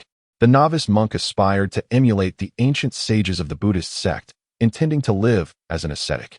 He planned to rely on no divine powers of the Buddhist order upon reaching the southern continent, choosing instead to live like a mortal in hopes of transcending into sainthood. Artifacts like the Qinquan bag were left behind in the Great Thundersound Temple, and he solely brought along a wooden fish for chanting, which he also used for travel, albeit regrettably not being a flying artifact, thus slow in speed, Fei replied. Upon hearing Fei's explanation, Chen Xian immediately felt a surge of respect. Just as he was about to offer encouraging words, the neglected Black Hawk interjected, "That bald one, if you are determined to endure hardship, why not commence immediately instead of waiting until reaching the southern continent? The barren land of Xīyóu is desolate, often void of life for miles. Without relying on magical powers, perhaps the novice monk would perish from hunger before even reaching the southern continent. How then could he propagate the Buddha's teachings and repay the great kindness of our Buddha?" Fei possessed a gentle temperament, responding with compassion whether addressed as monk by Chen Xian or bald one by the Black Hawk. The Black Hawk sought to retort further, but Chen Xian quickly admonished him to be silent and turned to Fei. "Might I inquire how long you have departed from Ling Mountain and the distance you have traversed? What extraordinary sights have you encountered along the way? Please share them with us, so we may broaden our horizons." Fei reflected for a moment and replied, "It has been 10 years since I departed Ling Mountain. At my pace, I can cover approximately 200 miles a day, which means I have traveled around 400,000 miles. The journey has been nothing but mountains and rivers, with little of note to share. Goodness, is that all? It feels rather brief. It is no wonder that Tang Sung is a revered monk while you are merely a great antagonist." Tang Sung ventured to the west and returned to compose a book, while your journey of 400,000 miles concludes with mountains and rivers. This exemplifies a stark contrast. After some thought, Chen Xian inquired, "Then why does the monk not continue onward, stopping here instead? I have traveled all day, weary and famished, seeing the firelight ahead. I presumed there might be a dwelling, intending to seek alms and perhaps stay the night. To my surprise, I encountered 2 fellow Taoists, which I consider fortunate." Fei explained. The Black Hawk could not help but interject, "Unfortunately, we are not vegetarians. Otherwise, we might have been able to offer you some leftovers." "Black Hawk, you wretched creature, you are nothing but a source of embarrassment." Chen Xian scolded internally, then turned to Fei, whose expression had darkened. "My subordinate lacks decorum. Please do not take offense, monk." Before Fei could respond, the Black Hawk interjected, "Young master, how am I lacking in propriety?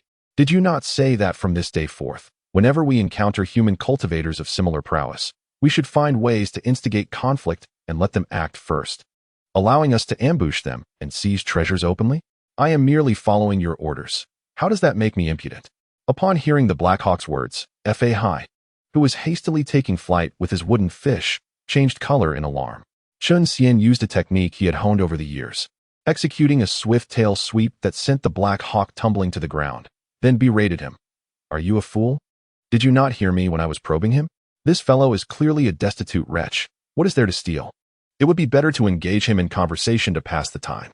Furthermore, such a confidential plan should never be disclosed in front of outsiders. You are beyond redemption. Just wait and see how I teach you to be wiser." "Ah, young master, please do not strike my face, just not the head. I am already quite foolish. If you strike me again, I shall truly be beyond help." Hearing the anguished cries from afar, Fei shuddered, silently grateful for his swift escape. Otherwise, his life would have been forfeit. "Alas, Xīyóu is perilous. I must hasten my pace to reach the southern continent as soon as possible. I have heard that Guanyin Bodhisattva is cultivating in the southern sea. Perhaps I should seek refuge with him." while Fa Hai fled in haste. Chen Xian, after chastising the Black Hawk again, observed the latter appearing significantly more astute, feeling a sense of relief. He mused that the Black Hawk might indeed be hopeless, lacking the ability to adapt. However, with this sandbag, his tail sweep technique had become increasingly refined. Perhaps the fool still had some utility, so he would spare him for now. Clearing his throat, Chen Xian addressed the Black Hawk, who lay on the ground feigning pain. Stop pretending, rise and cultivate swiftly. We must continue our journey tomorrow. Upon hearing this, the Black Hawk immediately sprang to his feet. For experience had taught him that disobeying Chen Xian would lead to consequences for his handsome visage. Thus, he resolved to obediently cultivate. Seeing the Black Hawk enter a state of cultivation, Chen Xian set up a layer of alert restrictions around them and began his own unwavering training. To be continued. Chapter 17. The chaos of the Western River. On the following morning, the sun shone brightly. After absorbing the auspicious energy from the east, Chen Xian mounted the Black Hawk once more, setting forth on their journey. The Black Hawk spread his wings, letting out a resounding cry before soaring towards the morning sun. Heading towards the Wulong Cave. With favorable winds and smooth sailing, they soon arrived above the Western River, which spanned 300 miles in width. Gazing at the vast, ceaselessly flowing waters of the Western River, Chen Xian fell into deep contemplation. A river 300 miles wide is simply unimaginable on Earth. Yet in this realm of gods and demons, it is but a medium-sized river, not to mention the celestial river spanning 33 heavens, nor the 8 great waterways of the world. In Xīyóu alone, Chen Xian knew of rivers like the Sand River, stretching 800 miles with depths of thousands of miles, and the ancient, sparsely traveled Tongtian River, which outstripped the Western River by 500 miles. The Black Hawk flapped his wings, soaring above the Western River. Upon reaching the river's heart, he suddenly asked, "Young master, do you think we might encounter Bison?" Chen Xian replied casually, "The Western River is so vast, and we have deliberately circumvented several hundred routes. It is not so easy." Before Chen Xian could finish his thought, 2 powerful auras clashed violently below, stirring up a tempest upon the surface of the Western River. One of the auras was quite familiar. It was indeed Bison, the water demon who had caused chaos before, now the water deity of the Western River. Chen Xian thought to himself, "Black Hawk, you truly are a harbinger.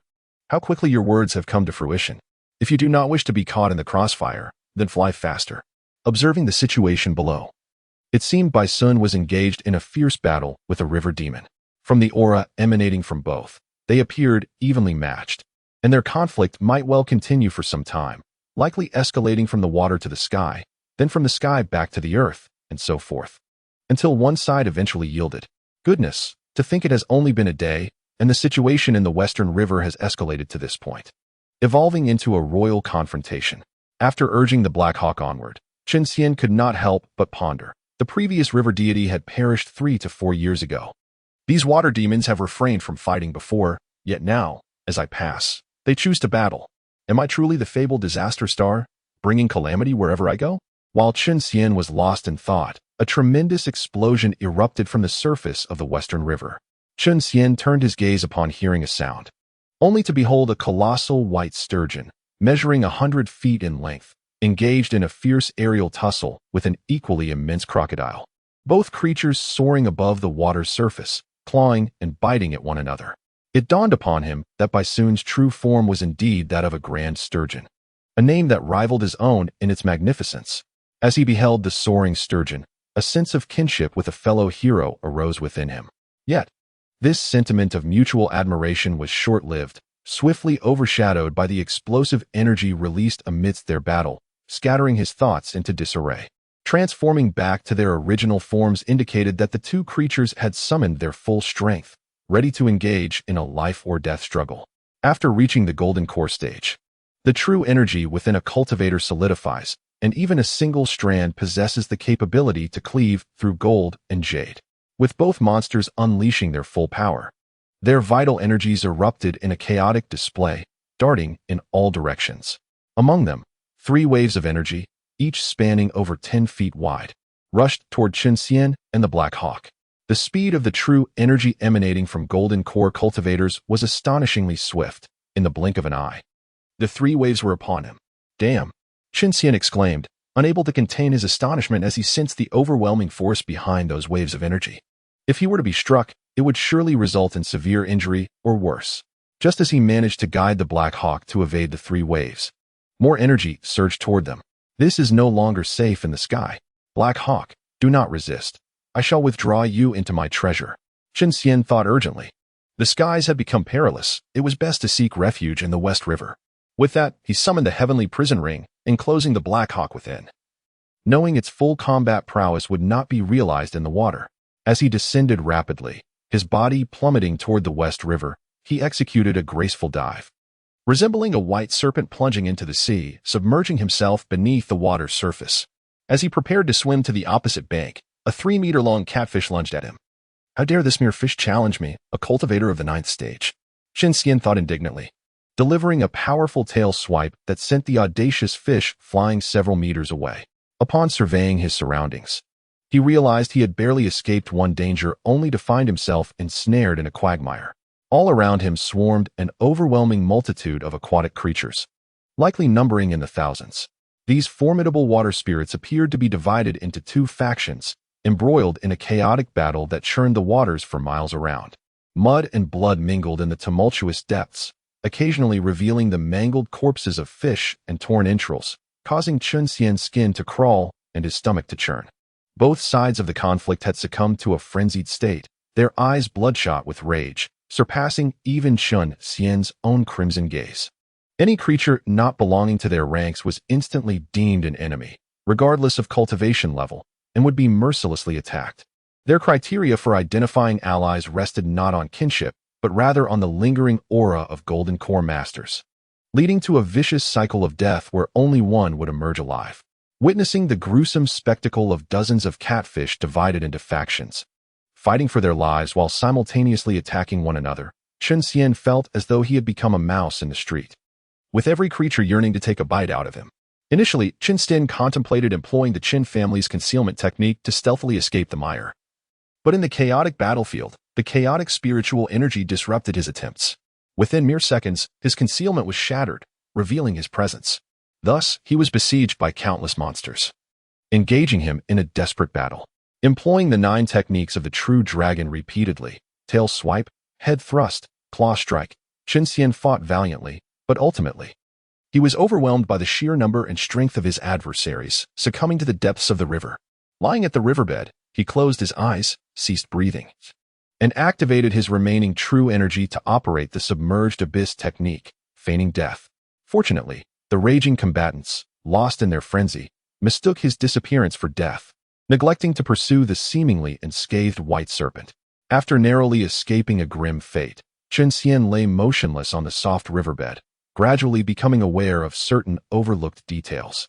He discovered that the spiritual energy here was exceptionally rich, emanating in surges from the mud beneath him. Cautiously extending his consciousness downward, he envisioned the scene below the thick layer of silt. Beneath 2 meters of mud lay an extensive layer of rock, interspersed with various stones, some large and others small, all radiating abundant spiritual energy. With so many spiritual stones clustered together, it was evident that he had stumbled upon a spiritual stone vein. Though the scale of this discovery remained unknown, with his foundational level consciousness, Chen Xian could only probe 10 meters deep, beyond which he could not venture. Yet, within that limited 10-meter depth and 20-square-meter area, he counted no less than 28 spiritual stones. Why did these water spirits not engage in battle earlier? Why now, when I am here? And why do I encounter by sin, the harbinger of misfortune, despite my long detour around the vast West River?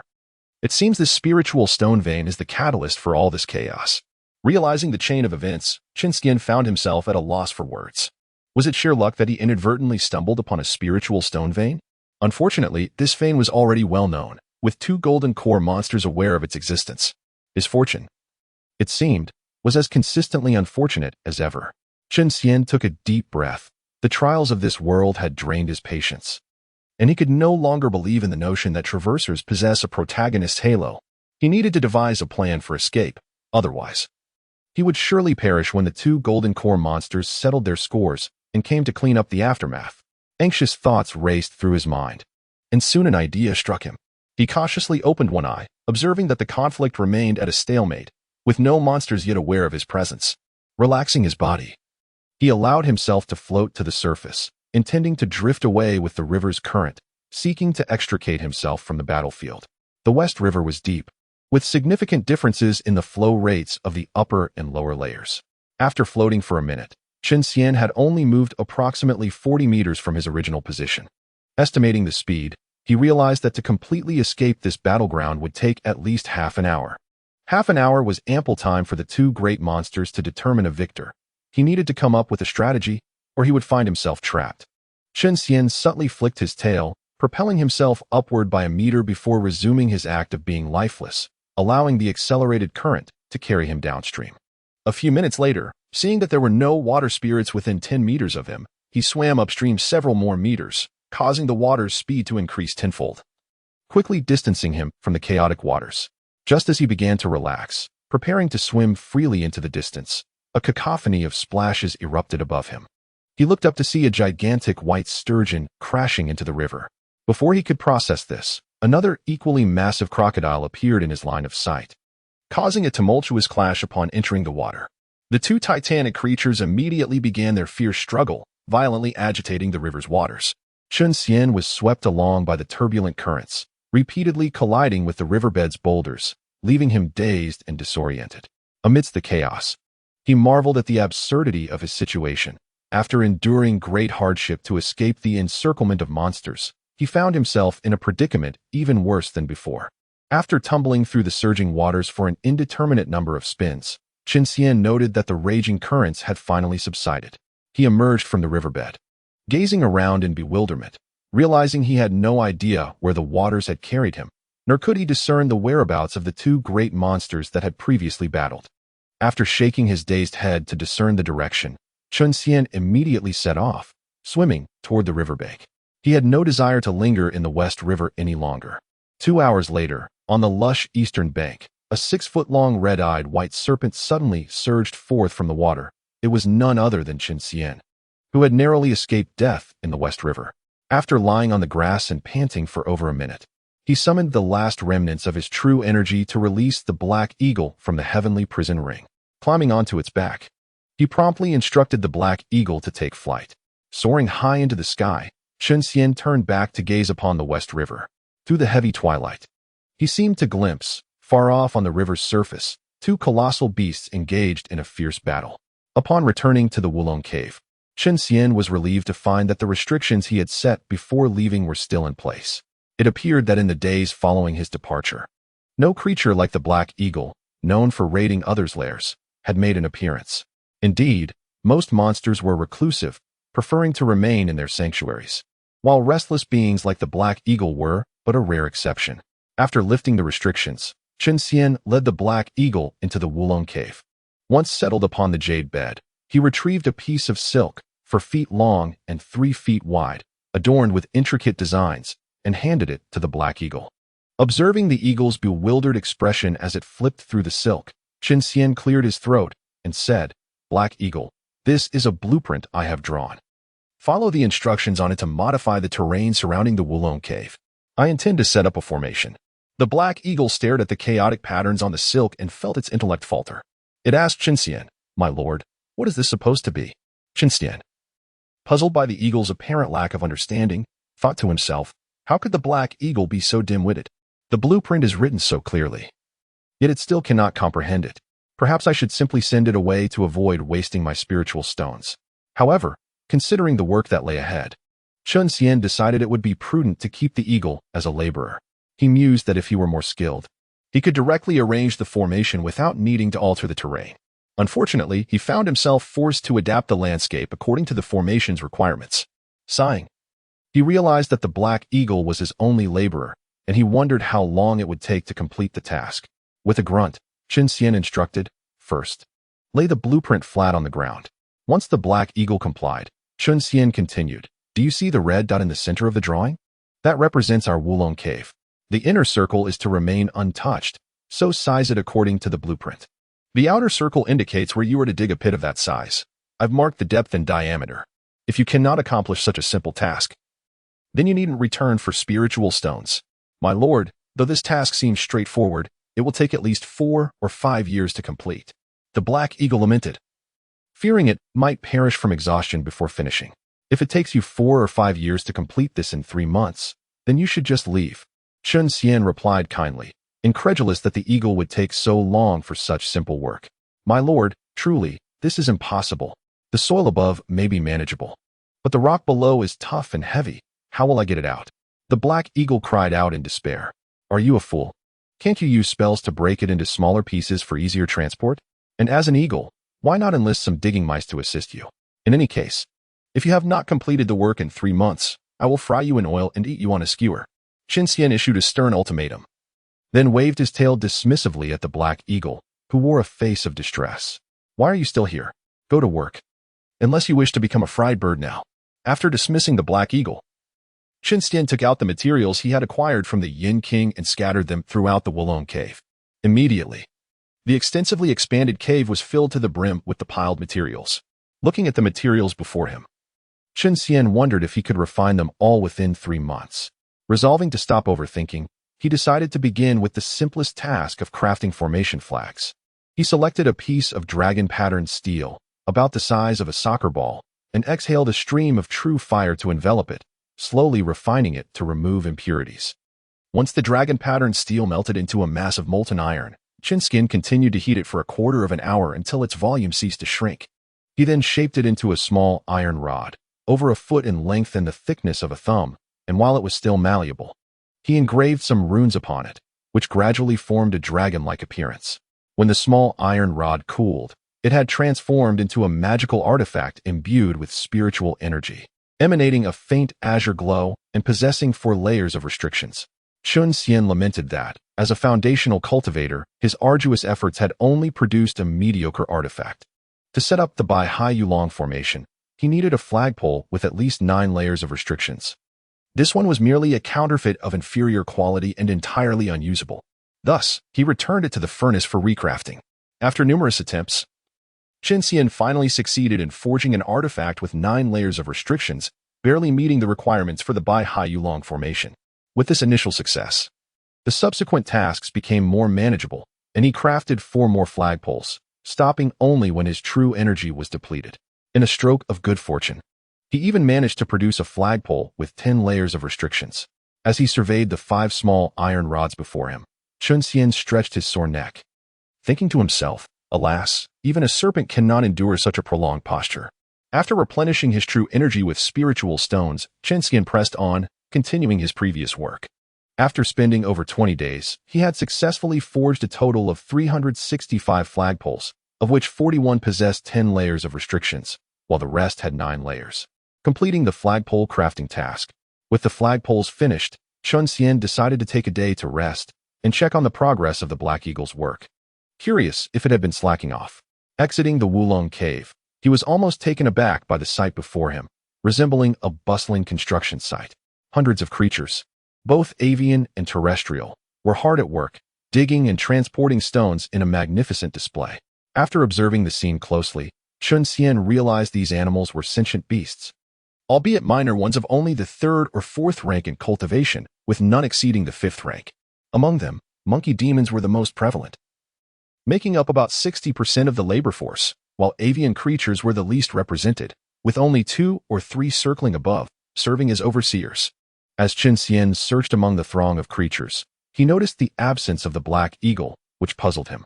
Just as he was about to summon an animal to inquire about its whereabouts, a resounding eagle cry echoed from the distant sky. Following the sound, he saw the black eagle swooping down, clutching a 5th-rank monkey demon in its talons. Upon landing, it scolded the monkey before sending it to work, while it eagerly approached Chen Xian to pay its respects. "My lord, you have emerged from seclusion," the black eagle greeted, bowing respectfully before immediately asking, "Where did you find so many beasts?" "There are plenty of minor demons within 1,000 miles. I simply roamed the area for a few days and caught quite a few," the black eagle replied. "Then why haven't they fled since you left?"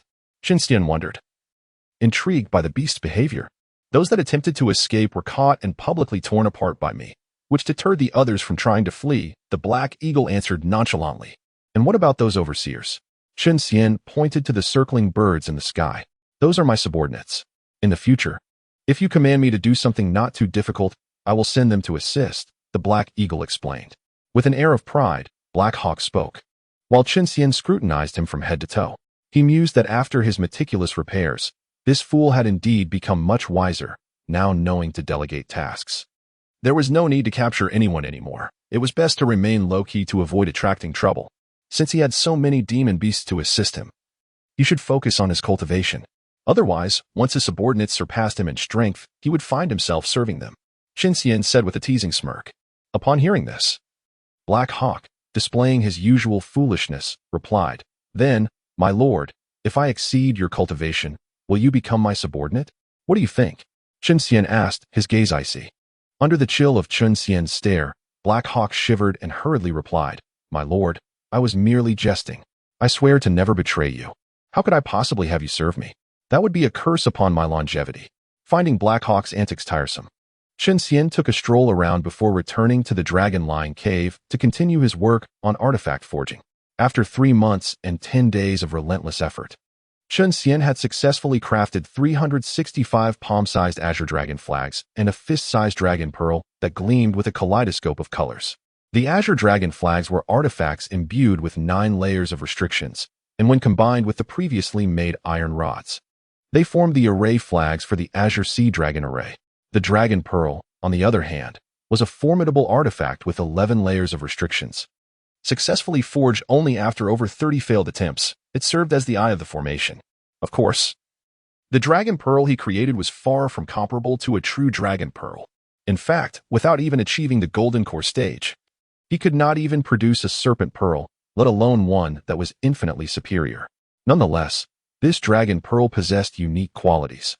It could automatically absorb the spiritual energy of the heavens and earth, manifesting a spectral dragon to aid in both offense and defense, making it an essential component of the Azure Sea Dragon array. Once the flags and dragon pearl were secured within his spatial ring, Chen Xian climbed out of the Dragon Lion Cave, coinciding perfectly with the sunrise.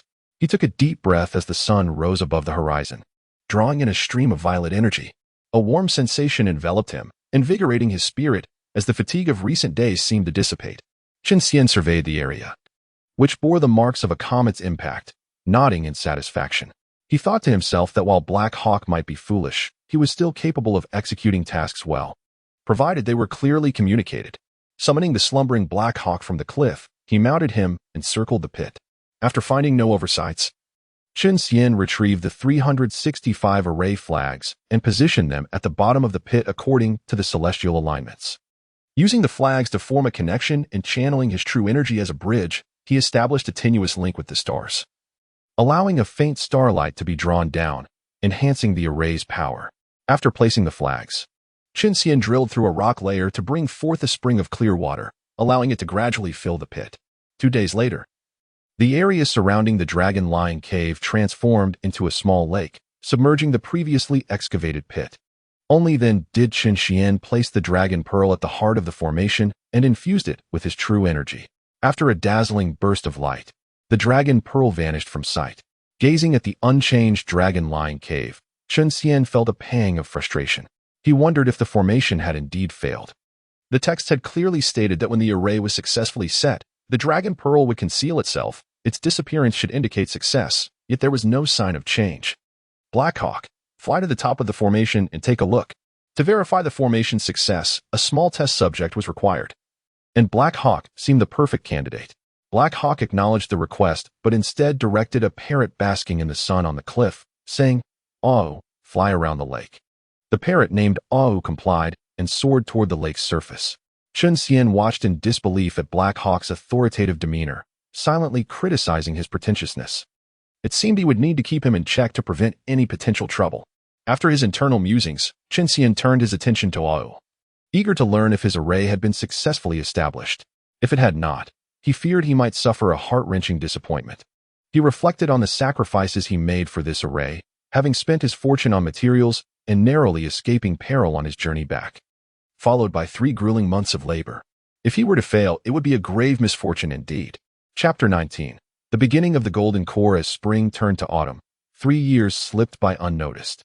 One sunny afternoon, beneath a solitary cliff surrounded by a lake in the Xīyóu region, a white python, 2 zhang long with a girth akin to a water barrel and blood-red eyes adorned with silver whiskers over a foot long, writhed in the open space before the cliff. Practicing the true Dragon 9 styles. After executing a divine move, Chen Xian concluded his training, his entire body trembling. After some muscle relaxation exercises to quell the shakes, he reclined beside the blooming flowers in front of the Dragon Lion Cave, gazing at the cave, which had grown increasingly rich in spiritual energy due to the effects of the Azure Sea Dragon Array, a sense of accomplishment swelling within him. Having set up the Azure Sea Dragon Array, Chen Xian, a novice in formations, was initially uncertain of its success. He had used a small white mouse for testing, and the results confirmed that his efforts had not been in vain. The array was indeed successful, sparing him the fate of self-sacrifice. Among the many formations passed down through his bloodline, the Azure Sea Dragon Array was not the most powerful or defensively robust, but it was the most versatile. This array combined offensive and defensive capabilities while also gathering spiritual energy from the heavens and earth, making it exceptionally multifaceted. The most significant aspect was that the Azure Sea Dragon Array could continuously evolve and upgrade through the accumulation of spiritual energy and human refinement, categorizing it as a growth-oriented formation. Though it ultimately could not rival the ancient Heavenly Court's Celestial Star Array or the Wu Clan's Celestial Divine Array, nor could it compare to the legendary Excalibur Array impervious to all but the four saints, it was still capable of restraining a great Luo Golden Immortal when fully developed. However, this was contingent upon Chen Xian himself achieving the Tai Golden Immortal realm, for while formations allowed one to challenge foes of higher levels, an excessive disparity in cultivation levels meant even the most exquisite formation could not enable a mere chi-refining novice to defeat a saint. Following the successful establishment of the Azure Sea Dragon Array, Chen Xian became a fervent devotee to his cultivation. Apart from the necessities of life, he remained within the cave, wholly dedicated to his training, eagerly anticipating the day he would refine his golden core and transcend the transformation tribulation. Over the span of 3 years, more than 1,000 days and nights, Chen Xian secluded himself in the Dragon Lion Cave, his cultivation steadily progressing. He had transformed all his true energy into a solid state, ready to compress it within his dantian to forge the golden core, becoming a human-shaped explosive device. The process of condensing a golden core was no simple endeavor. It began with planting a seed of consciousness in the dantian's qi si.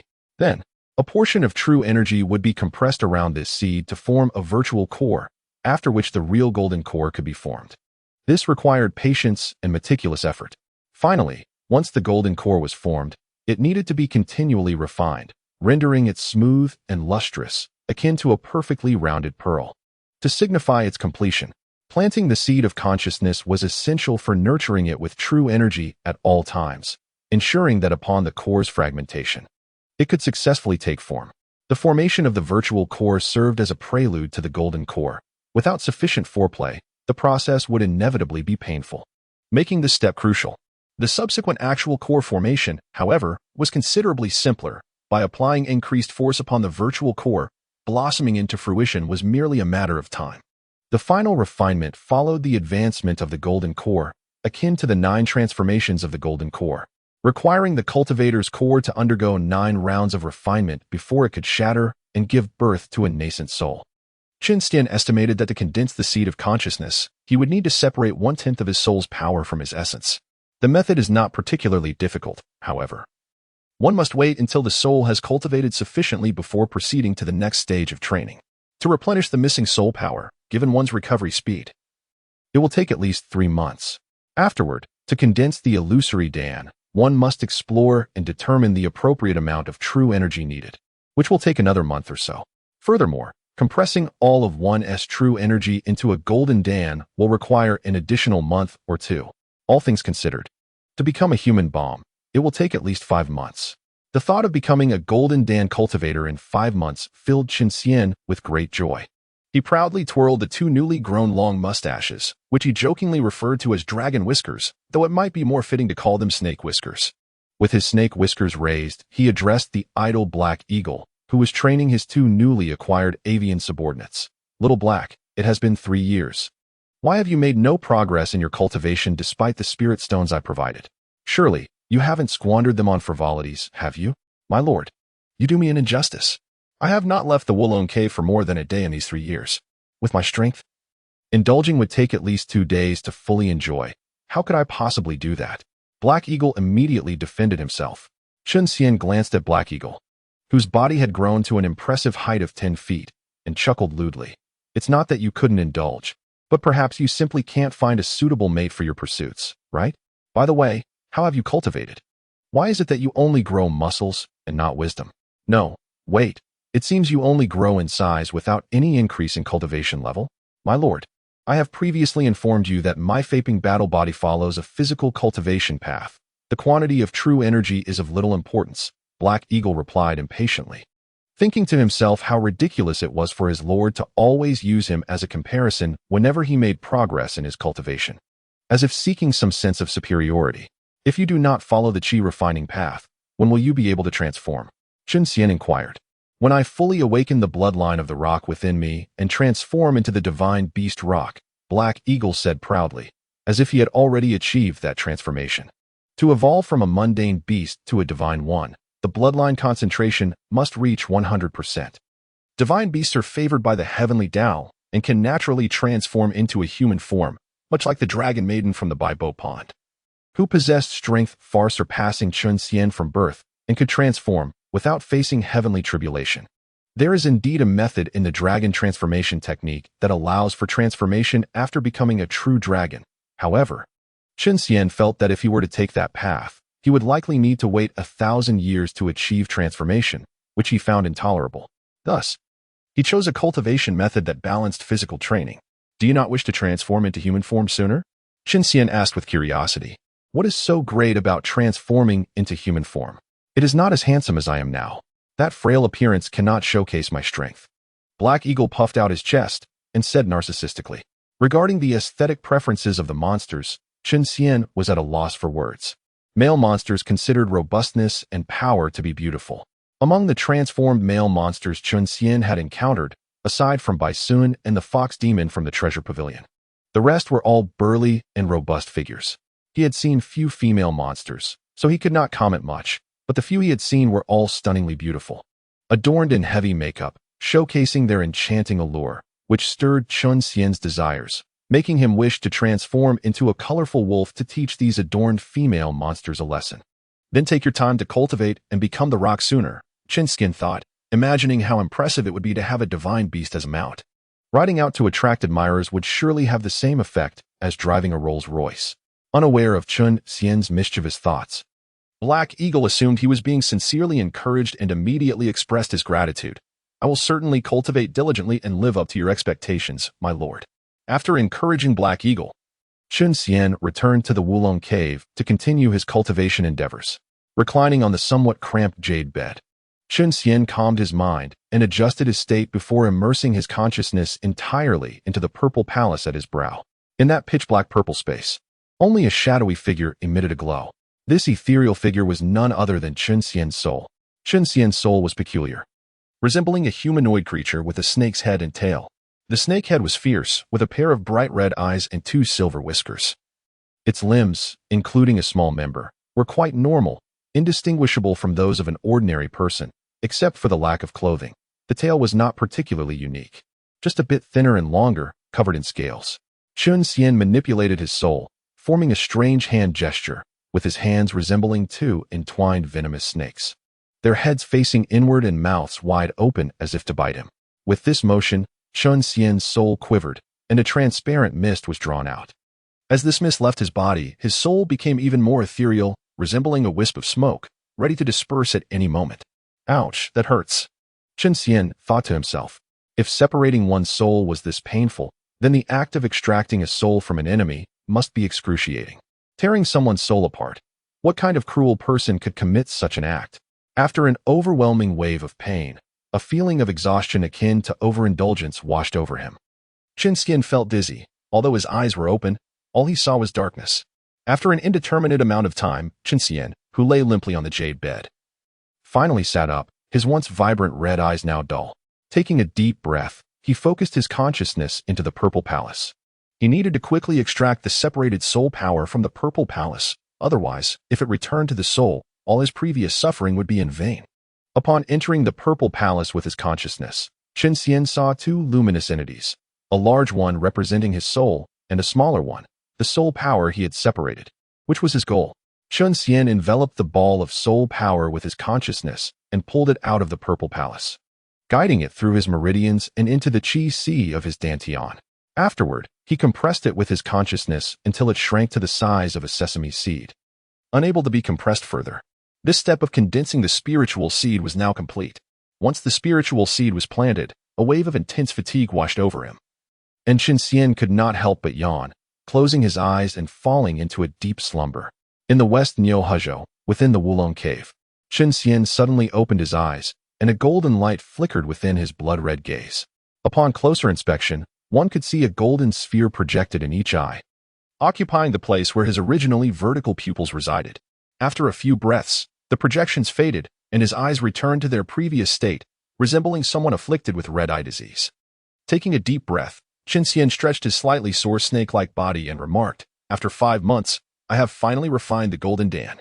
During these 5 months, the first month was spent in a daze, sleeping more than waking. In the subsequent 2 months, his soul gradually recovered, though he remained somewhat groggy. Nevertheless, he absorbed the power of the moonlight daily to nourish his spirit. After 2 months of recuperation, he had finally restored his damaged soul. In the last 2 months, he spent half a month condensing the illusory Dan, and then with determination, he devoted another 1.5 months, finally condensing around dragon eye-sized golden Dan within his body. With the golden Dan in hand, he could now forge his destiny's magic treasure. What should he create? A banner, a great seal, a sword, or perhaps something unconventional? After refining the golden Dan, Chen Xian immediately began contemplating what unique magic treasure he could forge that would evolve alongside his cultivation. While he was deep in thought about what magic treasure to create, a message from the heavenly Tao suddenly appeared in his mind. 3 days hence, the transformation tribulation shall arrive. Damn it, I have just condensed the golden Dan, my realm is not yet solidified, and my magic treasure has yet to be refined. And already the transformation tribulation is upon me? This is troublesome. Upon receiving the heavenly message, Chen Xian furrowed his brow, realizing that he would have to prepare adequately. Otherwise, if the tribulation was not successfully overcome, and he could not perfectly transform, it would be disastrous. Thus, Chen Xian twisted his 3 zhonglong body and swiftly crawled out of the Wulong cave, preparing for his transformation tribulation. To be continued. Chapter 20. Transformation Tribulation, Second Update. For the Demon Clan, there is no notion of failure in the transformation tribulation. It is merely categorized into perfect and imperfect transmutations. The transformation tribulation, also known as the 6 paths of reincarnation tribulation, consists of 36 thunderbolts. Each time the demon clan successfully endures 6 bolts of tribulation lightning, a portion of their body can take on human form. Completing all 6 signifies a perfect transformation, allowing them to fully become human. Should a demon feel overwhelmed by the onslaught of heavenly thunder, they may terminate the tribulation at any moment, though this would result in an imperfect transformation, devoid of any peril. Chen Xian sought a flawless transition, hence he must prepare to withstand all 36 thunderbolts. Should he fail to achieve a perfect transformation and retain any serpentine traits, it would surely lead to his dismay.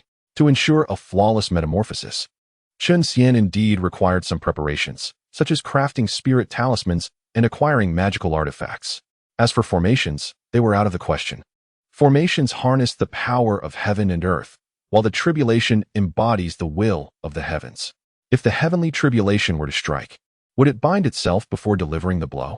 Although spirit talismans also necessitate a connection to the heavenly principle for their power, they are one-time consumables. Their energy is stored upon completion, allowing their use during the tribulation without further dependence on heavenly forces. Chen Xian was not lacking in magical artifacts. Within the prison ring, he possessed 3, totaling 4 items. Yet, he lacked any spirit talismans and needed to prepare some to counteract the power of the tribulation lightning. Upon ascending to the golden core stage, Chen Xian could now refine 3rd-tier spirit talismans, which is to say, refine rather than merely draw them. The higher the talisman's tier, the more advanced the materials required, with top-tier talismans being reusable, such as the 3 pure symbols and the Tai Ching symbol, which serve as artifacts to suppress the 2 instruments of dust formation. Of course, given Chen Xian's current level, being able to refine 3rd-tier talismans was already his limit. Moreover, 3rd-tier talismans were merely a more luxurious consumable compared to 1st and 2nd tiers. Initially, Chen Xian lacked the materials to refine 3rd-tier talismans. But after the Black Hawk subdued numerous avian subordinates, they gathered a plethora of diverse materials, including those necessary for crafting third-tier talismans. Time slipped away unnoticed. As Chen Xian was refining the materials for his 16th talisman, a wave of pressure emanating from his soul descended from the heavens, causing his heart to tremble. 3 days had passed, and his transformation tribulation had arrived. The materials burning in the true fire suddenly transformed into wisps of smoke, dissipating into the air. This occurred when the aura of the tribulation descended. Chen Xian had failed to control the heat properly, incinerating the materials to ashes. Calculating the time in his mind, he noted that it was merely the second quarter of the hour, leaving ample time for him to recover his expended true energy before the lightning would descend. Chen Xian retrieved a spirit stone from the prison ring, shattering it to release spiritual energy. Opening his mouth, he inhaled the energy entirely, circulating it through his meridians thrice before it solidified and merged into his golden core. Since advancing to the golden core stage, Chen Xian had observed a diminishing efficacy of spirit stones. For his cultivation, he required at least 20 stones a day, and this number continued to rise. Should his true energy be exhausted, replenishing it would necessitate half an hour to refine 80 spirit stones. Fortunately, this time, he was merely refining talismans, so his consumption of true energy was not substantial. Had he exhausted his true energy, and the tribulation struck before he could replenish it, he would be at a loss. Unsure of where to weep in despair, after spending a quarter of an hour refining 10 spirit stones, Chen Xian finally restored his true energy. Utilizing the cloud riding technique learned after ascending to the golden core, he transformed into a streak of white light and shot out of the Wulong cave. Arriving at the summit of the cliff he named Broken Sky Cliff, he gazed at the ominous tribulation clouds swirling above, with flickers of lightning dancing within. Chen Xian could not help but release a long howl, declaring with audacity, "Come forth, transformation tribulation, I have awaited you for long." The heavenly principle is unyielding. It would not hasten the arrival of the transformation tribulation simply because of Chen Xian's anticipation. The tribulation remained in preparation, waiting for noon to unleash its lightning upon the world. The thunderclouds roiled, and the lightning serpents danced as darkness enveloped a 10-mile radius around Wulong Cave. The Black Hawk and his subordinates had been sent back to their original lair a day prior, ensuring no interference during Chen Xian's tribulation. As noon approached, a bolt of lightning as thick as an arm emerged from the tribulation clouds, crashing down towards Chen Xian. For the first bolt of tribulation lightning, Chen Xian regarded it with disdain, choosing not to expend any true energy. He stood resolutely, prepared to endure the strike solely with his physical form. With a sizzling sound of intense electric current, countless sparks danced across his scaled armor. Apart from a slight tingling sensation, Chen Xian sustained no harm. The transformation dragon technique primarily cultivates energy while simultaneously fortifying the body. Indeed, the physical refinement aspect was even more profound, as dragons are renowned for their formidable physiques. Though the technique emphasizes energy cultivation, its ultimate aim is to facilitate the swift transformation of descendants yearning to metamorphose into true dragons. Its essence is that of a body refinement method disguised under the banner of energy cultivation, evident in the insistence that the 9 styles of true dragons must be practiced daily. Having effortlessly withstood the first bolt of tribulation lightning, Chen Xian had hardly time to catch his breath before the second bolt followed closely behind. By the heavens, the tribulation shows no signs of pause, Chen Xian thought, somewhat astonished.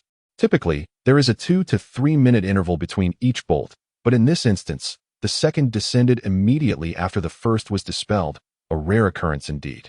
Without time to ponder the reason for this unusual favor from the tribulation, Chen Xian braced himself to endure the second bolt, which was notably thicker than the first. The crackle of electricity was more pronounced this time, lasting longer. Besides the tingling sensation, Chen Xian also felt a burning pain. Channeling his true energy through his body, he alleviated the pain and resolved not to linger. Continuing in this manner might render him the first demon to perish under the transformation tribulation, leaving others to speak of him with scorn. That serpent demon, alas. Just as he extinguished the second bolt, the third bolt descended. Chen Xian directed his true energy to his tail, executing a sweeping motion that dispersed the tribulation lightning, allowing the electricity to course over his body, treating it as a means to temper his flesh. Utilizing the 9 styles of true dragons, he traversed through the 3 bolts of tribulation lightning. After 2 minutes of brewing in the skies, the seventh bolt was unleashed.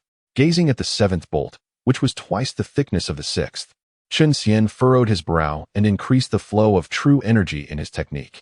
With a resounding crash, he dispersed the bolt but did not allow the dissipating currents to roam freely over his body.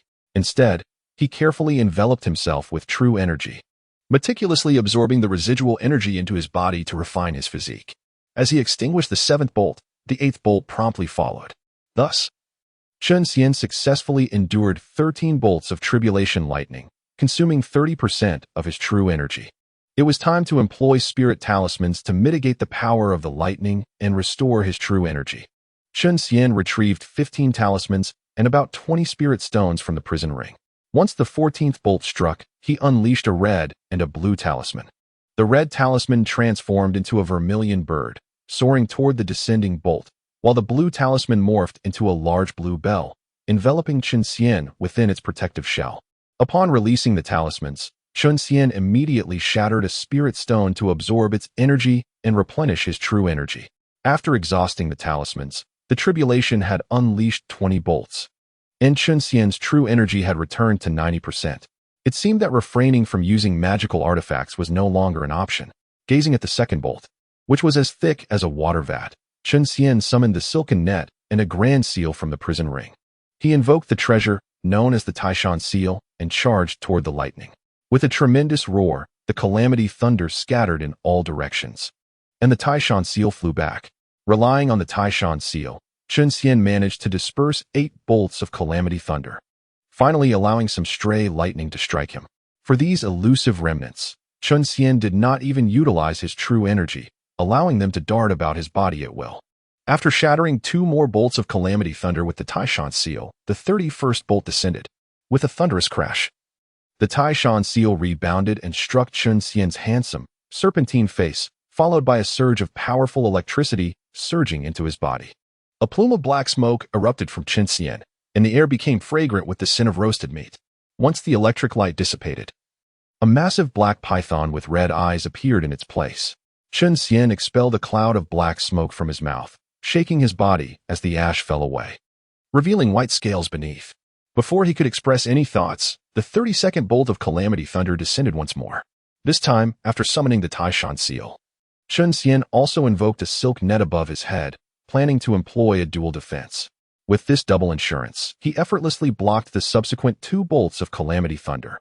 However, managing 2 treasures simultaneously consumed an enormous amount of true energy. He realized he could withstand only 1 more bolt.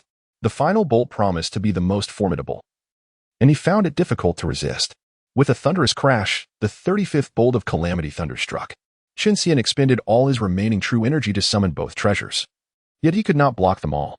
Some bolts slipped through and struck him directly. The electricity coursed through him with a sizzling sound, leaving him feeling numb and pained all over. As the thunder dissipated, he observed several cracks on his scorched scales, realizing that this bolt of calamity thunder was unexpectedly powerful. Even after 2 layers of defense, his well-forged body bore wounds. Following the 35th bolt, the 36th did not descend immediately. The dark clouds above churned violently, gathering ominously in the center, clearly preparing for an unprecedented final strike. Chen Xian looked at his empty dantian and the dimming golden core, realizing that his true energy had been completely drained. It seemed he would have to resort to his ultimate trump card, though he was reluctant. Yet for the sake of perfect transformation, he resolved to go all out. Reaching into the heavenly prison ring, Chen Xian retrieved a large axe, using his tail to grasp it. As the final bolt of calamity thunder descended, he hurled the axe into the air and detonated its spiritual imprint, employing the self-destruction of the treasure to counter this last bolt. Chen Xian had initially planned to self-destruct the treasures when he could no longer hold on. The silk net, Taishan seal, and this large axe were all marked for execution. Unexpectedly, he managed to endure through the first 35 bolts before depleting his true energy, allowing him to save 2 treasures. After 3 minutes of brewing, the 36th bolt of calamity thunder descended, accompanied by a blinding light and a deafening roar. Chen Xian summoned all his strength and performed a dragon tail strike, sending the axe soaring skyward toward the calamity thunder. When the 2 collided midair, he detonated his spiritual imprint. With a resounding explosion, the axe shattered into countless pieces, emitting a brilliance rivaling that of the calamity thunder scattering in all directions. The thunders might diminish significantly upon contact with the axe's explosion, yet it did not dissipate entirely, continuing its descent with lightning speed. Before Chen Xian could react, the remaining thunder struck him with overwhelming force.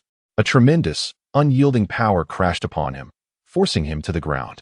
The impact caused his neck to snap with a sharp crack as currents of electricity, akin to 100,000 volts, ravaged his body, enveloping him in black smoke before rapidly carbonizing him. After the 36th bolt of calamity thunder fell, the dark clouds above broke apart, restoring tranquility to the once chaotic skies. It was a rare clear day, with gentle breezes and brilliant sunshine. As the tumultuous thunder within him subsided, Chen Xian quickly examined his body, discovering that most of his scales had shattered and littered the ground, while the muscles beneath had turned to char, with meridians severed and his organs feeling as if they were aflame.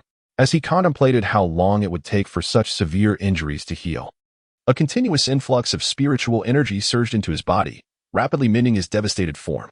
Under the influence of the boundless heavenly spiritual energy, Chen Xian's grievous injuries healed within half an hour, and even his depleted true energy returned to its peak state.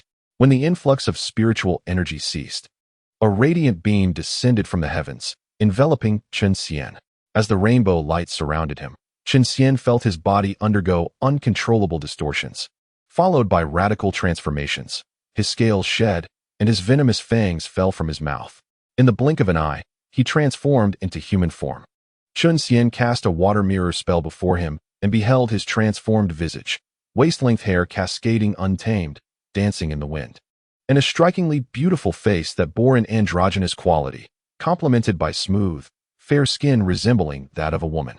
Gazing upon his feminine visage, Chen Xian felt as if struck by lightning. Had he truly transformed into a woman? To be continued. Chapter 22. The Fall into the Quicksand in the West Xīyóu. Within the Wulong Cave, on an autumn morning, the sun shone brilliantly.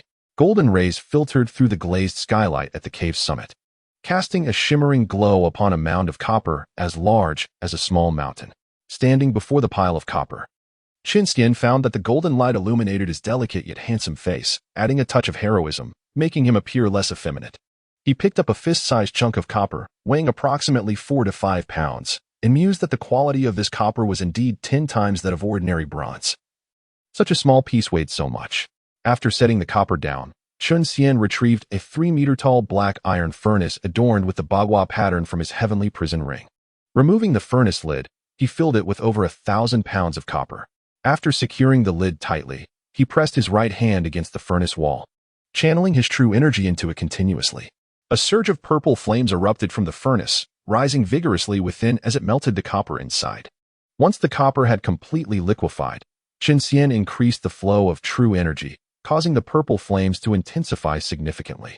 He then placed his left hand on the Sun position, infusing more true energy, which generated a gust of wind inside the furnace.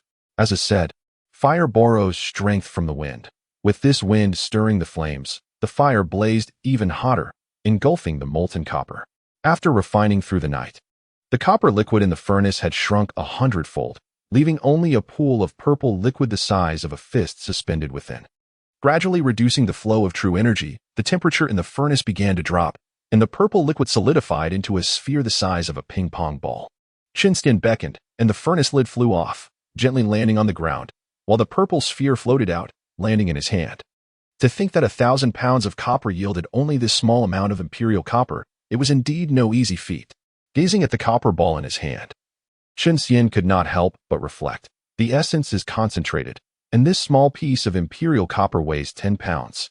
After retrieving a spirit stone and replenishing his true energy, Chen Xian continued his work, refining more imperial copper. Over the next 10 days, the Wulong Cave was filled with flames and waves of heat. It was not until 20 ping-pong ball-sized purple spheres lay before Chen Xian that the fire in the cave finally extinguished. At last, the refining was complete. I am utterly exhausted. I shall rest for 2 days. Once I have adjusted my state, I can begin crafting my life as treasure. After storing the 20 copper spheres in the heavenly prison ring, Chen Xian reclined on the jade bed, closing his eyes to rest. 2 days later, as the sun crested the horizon, Chen Xian, seated in meditation on the jade bed, suddenly opened his eyes. His once blood-red eyes flashed with light before returning to the normal black and white. As the sun rose, heralding the warmth of the day, it was the perfect time to forge his life as treasure. Chen Xian gazed toward the eastern sky, contemplating that it was time to begin the crafting of his fated artifact. Hastily arriving at the black iron furnace, Chen Xian first infused some vital energy into it, causing violet flames to rise and heat the furnace. Once the furnace was sufficiently warm, he opened the lid and cast a pair of venomous fangs into the fire for smelting. After subjecting them to a fierce blaze until they melted into liquid, he then switched to a gentle fire for slow refinement. Once the impurities were expelled and reduced to ash, he retrieved the materials such as meteorite iron, Tai gold, and royal copper, and repeated the process. Gazing into the black iron furnace at the various pools of liquid, each differing in color and size, Chen Xian carefully merged them into a single mass. After the liquids combined, he continued to envelop them in gentle flames, refining them for an additional hour until they were thoroughly fused. With his mind, he shaped the mixture into a long sword, measuring 3 feet 3 inches and 1/10 thick, adorned with a coiled dragon motif on the hilt. While the blade was still malleable, Chen Xian swiftly formed a series of hand seals, manifesting runes that cascaded onto the sword, etching tadpole-like patterns into its surface. Once 36 patterns had crystallized upon the blade, he ceased his gestures. Using his mind, he commanded the sword to fly from the furnace, and with a clenched fist, he struck his chest, a mouthful of blood erupting forth to splatter onto the steaming sword. The cold serpent's blood met the scorching blade with a hissing sound, creating a mist of crimson that billowed into the air. Chen Xian hurriedly harnessed his vital energy to contain the dispersing blood mist, gradually infusing it into the sword's body. As the mist dissipated and the blade cooled, its hue transformed from a pure violet to a deep crimson. Grasping the hilt, a sensation of bloodline connection surged from his heart, and his strikingly beautiful face radiated a maternal glow, prompting him to tenderly caress the blade. After a moment of gentle affection towards his treasured artifact, Chen Xian pondered the necessity of bestowing it with a fitting name, one that was grand, cool, and imbued with patriotic sentiments, far from the casual naming he had previously given to the Black Eagle. After much contemplation, he reluctantly admitted his lack of talent for naming, wondering how he would ever name his future children. He considered whether to start brainstorming a list of names, just in case he needed them later. Breaking the heavens was too ostentatious, Xu Xian was unsuitable, and Xīyóu or Xīyóu lacked creativity. With a sigh, he held the long sword. A visage of frustration and unfulfillment etched upon his face. Looking at the sword, resembling a piece of glazed glass, he said apologetically, "O sword, how you have suffered with me, and I cannot even provide you with a name. I am truly sorry." The long sword trembled slightly, as if to comfort him. Chen Xian stroked his chin, reflecting on the sword's remarkable sentience despite only having 36 layers of restrictions, barely qualifying as a magical artifact. With time and proper nurturing, its ascension to a spiritual weapon was inevitable. After a moment, inspiration struck him. This sword was forged from my teeth. So I shall name you Dragon Tooth. This name embodies my patriotic fervor as a descendant of dragons and expresses my aspiration to transform into one. Truly a rare and fitting name. Dragon Tooth. From this day forth, you shall be called Dragon Tooth, he declared tenderly, a radiant smile illuminating his handsome features. The Dragon Tooth sword quivered twice, and 2 golden runes appeared on the hilt. Chen Xian looked down in delight, recognizing the runes as the ancient characters for Dragon Tooth. Yet, as he caressed the sentient sword, a frown creased his forehead. Something felt amiss, leaving him with an unfulfilled sensation. Observing the dark red blade, he chuckled, realizing the sword still lacked a scabbard. Crafting the scabbard would not be as intricate as forging the sword itself. He retrieved the serpent skin shed during his transformation, cut a segment, and purified it with true fire to create the scabbard. Adding some red sand, he dyed it a deep crimson and inscribed it with restrictions, producing a freshly minted scabbard for the Dragon Tooth sword. Pleased with the new scabbard containing 20 layers of restrictions, Chen Xian nodded in satisfaction. It was more than sufficient as a sheath for the Dragon Tooth sword. After sheathing the sword, he performed a water mirror technique, marveling at his own imposing figure holding the Dragon Tooth sword, even finding his delicate features more agreeable. He promptly resolved to become someone who never parted with his sword, lest he be mistaken for a delicate flower and ridiculed. After admiring himself for a while, Chen Xian dispelled the spell and began to contemplate. With his treasured artifact completed, it was time to venture out into the world. However, before departing, he decided to upgrade the Xīyóu formation to at least level 3, capable of ensnaring golden core cultivators. He also intended to remind the Black Eagle to refrain from causing trouble and to guard the home well, ensuring it remained safe until his return. Having traversed vast distances, Chen Xian finally arrived at the banks of the Luxia River after nearly a month of travel. Gazing at the rolling sands of the river, he recalled the descriptions of the Luxia River from Journey to the West. With 400 to 500 years until the monkey's havoc in the heavens, and the monk still yet to encounter the sandy monk, the river was devoid of life, save for the swirling yellow sands. Standing at the riverbank, Chen Xian frowned, realizing his lay a mere 20,000 miles to the east, while the Five Zhuang Temple was 30,000 miles to the west, making the Luxia River an essential route to Lingshan. He wondered if Tang Sung, after gathering his 3 unfortunate disciples, might come to for a dramatic confrontation with the White Snake Spirit. After indulging in such thoughts at the riverbank, Chen Xian brandished the dragon-toothed sword and activated the cloud riding technique, transforming into a beam of white light as he flew across the river. However, just as he soared above the Luxia River, an overwhelming force of suction emanated from the waters below, causing his cloud riding technique to falter. With a sudden plunge, he fell from the clouds, crashing into the river and sinking to the depths. Wu Qingyin, you are truly a fool. Why did you only describe the 800 Lisha realms and the 3,000 shallow waters in Journey to the West, but neglect to mention the powerful suction of the Luxia River? This oversight caused me to recklessly ascend and then plummet into the depths, swallowing mouthfuls of sand. Emerging from the riverbed, Chen Xian performed a water avoidance spell. Unable to suppress his frustration at Wu Qingyin's lack of thoroughness, such an important detail, and yet he failed to mention it. My cultivation is simply too weak. I aspire to be like Guanyin, Huiyan, Sun Wukong, Zhu Beiji, and Sha Monk, who can battle on the Luxia River without being affected by this suction. Alas, in the face of such force, I am no different from a feather or a reed. How disheartening. After this lament, Chen Xian began to traverse step by step towards the opposite bank. At the bottom of the Luxia River, he finally understood why it bore the name of flowing sand. The gravity here was 100 times that of other places. In the river, it felt as though he had fallen into quicksand, continuously sinking, making even running a challenge. To cross the river, Chen Xian had no choice but to rely on his own 2 feet. The river of quicksand comprises 1/3 water and 2/3 sand, its bottom shrouded in darkness, devoid of any glimmer of light. Chen Xian, whose serpent-like eyes could see 30 miles during the day and 20 miles at night, could only discern a mere 4 meters around him here. The reason was simple. The abundance of sand, densely packed, rendered anything beyond 4 meters a mere wall of obscurity.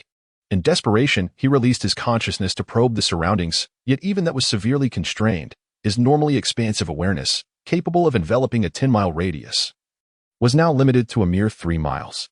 Time passed in the depths of the river of quicksand, and suddenly, Chen Xian's consciousness detected a peculiar aura, flickering in and out of existence, as if beckoning him to approach.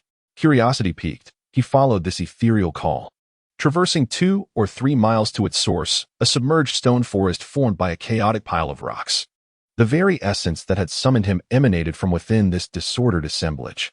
Standing before the vast, unknown expanse of stones, Chen Xian hesitated, contemplating whether to venture inside. The seemingly random arrangement of these rocks subtly formed a natural labyrinth, with countless paths leading who knows where. Entering could lead to being trapped eternally. However, as he drew closer, the call intensified, resonating from the depths of his being, enticing him to step inside. In a trance-like state, he began to walk deliberately into the stone pile, only to realize, upon regaining awareness, that he had wandered deep within. Alarmed, he thought to retreat, recalling the path he had taken, believing it would be simple to retrace his steps. Yet, as he turned, he was taken aback. The massive boulder that had been 3 paces behind him was now merely a meter away. It dawned on Chen Xian that this stone heap was not merely a labyrinth but a natural illusionary array. He reached out to touch the boulder, only to be astonished by its frigid surface. He had expected it to be an illusion, yet his hand met solid stone. Realizing he was ensnared in an illusory formation, he dared not dwell on it and sought to calm his mind. In such an array, thoughts could manifest into reality. Indulging in wild imaginings could conjure unforeseen perils, potentially leading to his demise within the illusion. Once inside the array, the calling voice vanished, seemingly never to have existed. Chen Xian banished all distractions. striving to empty his mind of all thoughts, including the entity that had called to him. He feared that even a flicker of desire might elicit a vision of treasure, ensnaring him in a web of delusion from which he could not escape. Being a naturally formed illusion, it lacked a guiding hand. As long as he refrained from errant thoughts, he would not succumb to the disorientation typically inflicted by man-made illusions, which could trap the unwary regardless of their mental state. After wandering within this natural illusion for over half an hour, Chen Xian still found no way out, yet he began to discern a glimmer of understanding. This formation appeared to be a naturally occurring nine-palace maze. If he could locate the central position, he could easily escape by employing the methods documented in the dragon transformation technique.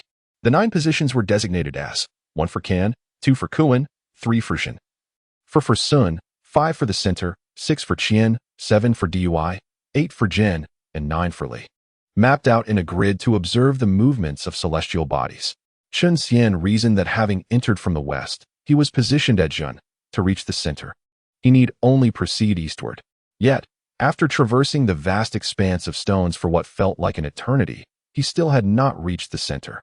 The overwhelming gravity and the swirling sands of the quicksand river drained his energy with every step. In this timeless abyss, his vital essence had dwindled significantly. For safety, he chose to halt and restore his energy. Seated atop the muddy bottom, he contemplated the source of the call that had lured him here. Could it be an innate treasure? Legends spoke of treasures at the innate level possessing myriad powers, often only revealing themselves to those deemed worthy, even summoning them forth before their emergence.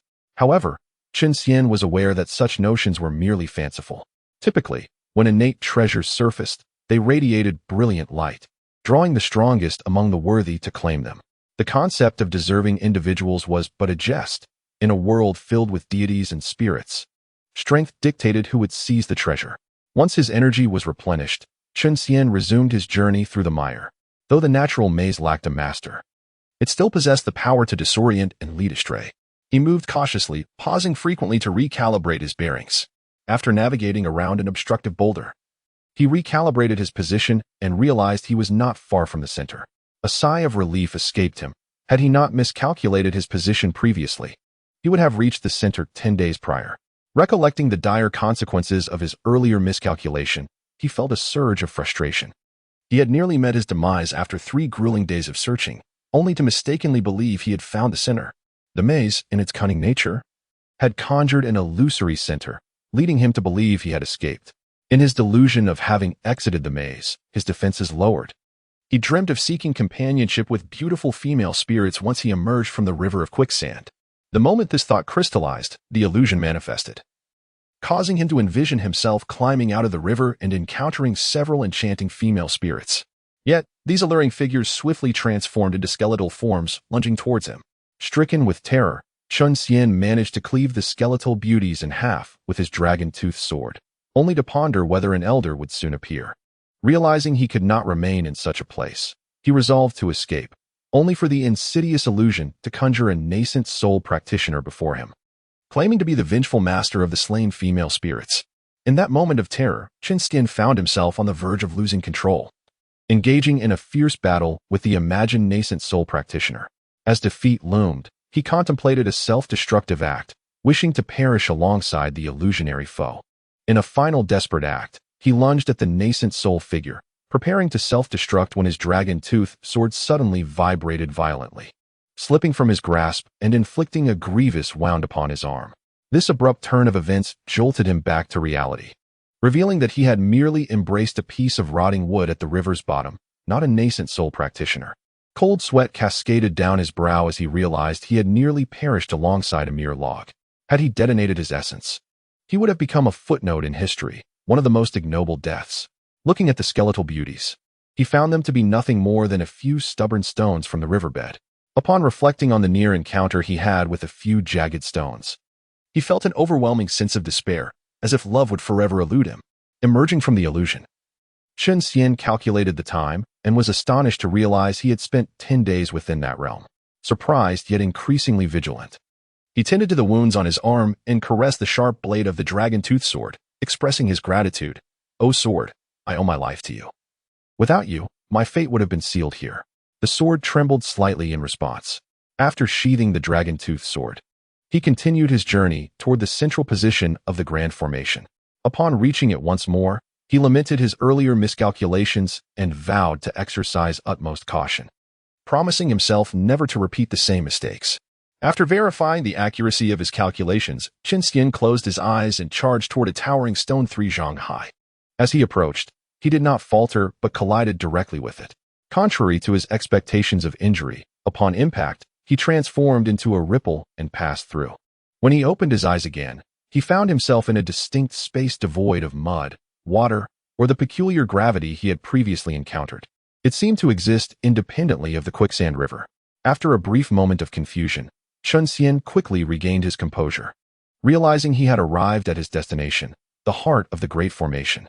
Once inside, the familiar call that had vanished upon entering the formation reemerged, clearer than ever. Whispering like a lover, "I am here, come and seize me." Furrowing his brow, Chen Xian recalled how the 9-palace maze had nearly ensnared him. And with this unpredictable entity, he questioned his ability to remain steadfast. Sitting cross-legged within the formation, he diligently analyzed the array. Although the Dragon Transformation Sutra contained methods for breaking formations, it required practical application. His task was to identify the connection between the two and to follow the prescribed techniques diligently. After an hour of rigorous analysis, Chen Xian stood up and surveyed his surroundings, beginning his search for the center of the Grand Formation. He stepped right 2 paces, advanced 5 paces forward, and then moved left 4 paces. As he took the final step, the environment around him abruptly shifted, plunging into darkness, and 8 similarly sized black stone pillars emerged, standing in 8 directions. He concluded that this must be the center of the Grand Formation. With a sense of awe, he marveled at nature's artistry, contemplating the extraordinary spectacle created by these stone pillars, which perfectly formed the image of the innate 8 trigrams. Gazing at the towering pillars, Chen Xian began to suspect that this Grand Formation might have been artificially arranged. However, the world is vast and full of wonders. Even in places where spiritual energy is scarce, supernatural events occur. Thus, the existence of a natural illusion in this realm of gods and demons seemed entirely plausible. After a moment of reflection, he turned his attention to the very center of the formation, where the source of the calls awaited. His curiosity piqued. He pondered what could be beckoning him. Could it truly be a legendary innate treasure that only the fated could unveil? As he beheld the object, he was momentarily taken aback, pondering the bizarre circumstances before him. Chapter 25, The 7th Princess of the Ancestor Dragon. I threaten you with shamelessness, believe it or not. I could execute you on the spot. Mr. Rice, let us consummate our union. Chen Xian thought menacingly, yet regrettably weakened and powerless after losing his golden core. Seeing that such threats bore little fruit, he shakily extended his hands and tugged at the girl's garment. The sound of tearing fabric echoed suddenly, leaving both the girl and Chen Xian astonished. He mused to himself how this seemingly exquisite attire was of such poor quality that even the strength of an ant could tear it apart. Their gazes locked. Chen Xian fell silent while the girl glared at him furiously, exclaiming, "You scoundrel! How dare you desecrate the noble body of this princess? I will kill you." Hearing her vow to kill him echoed in his mind, Chen Xian tightened his grip on her vulnerable spot, stifling her threats and reflecting, "You can't blame me. This is all due to the poor quality of your clothing. I barely tugged, and it tore. Also, stop your screaming. I had touched you many times before you even woke up. You will pay dearly once I regain my strength," she threatened in her mind. Chen Xian retorted, "Listen. If you continue with such impolite remarks, I will take you by force. And if you dare to kill me, that would be akin to murdering your husband, which would lead you to a watery grave. Do you understand? Since when did you become my husband?" She retorted, "I've embraced you, kissed you, and touched you. If that doesn't qualify me as your husband, do you require my first time as proof? That's simple. Just wait while I remove my pants." As Chen Xian pretended to undress, it was merely a jest. In his weakened state, he could do no harm. "Stop right there. Get off me this instant." The girl's voice rang in his mind, laced with urgency.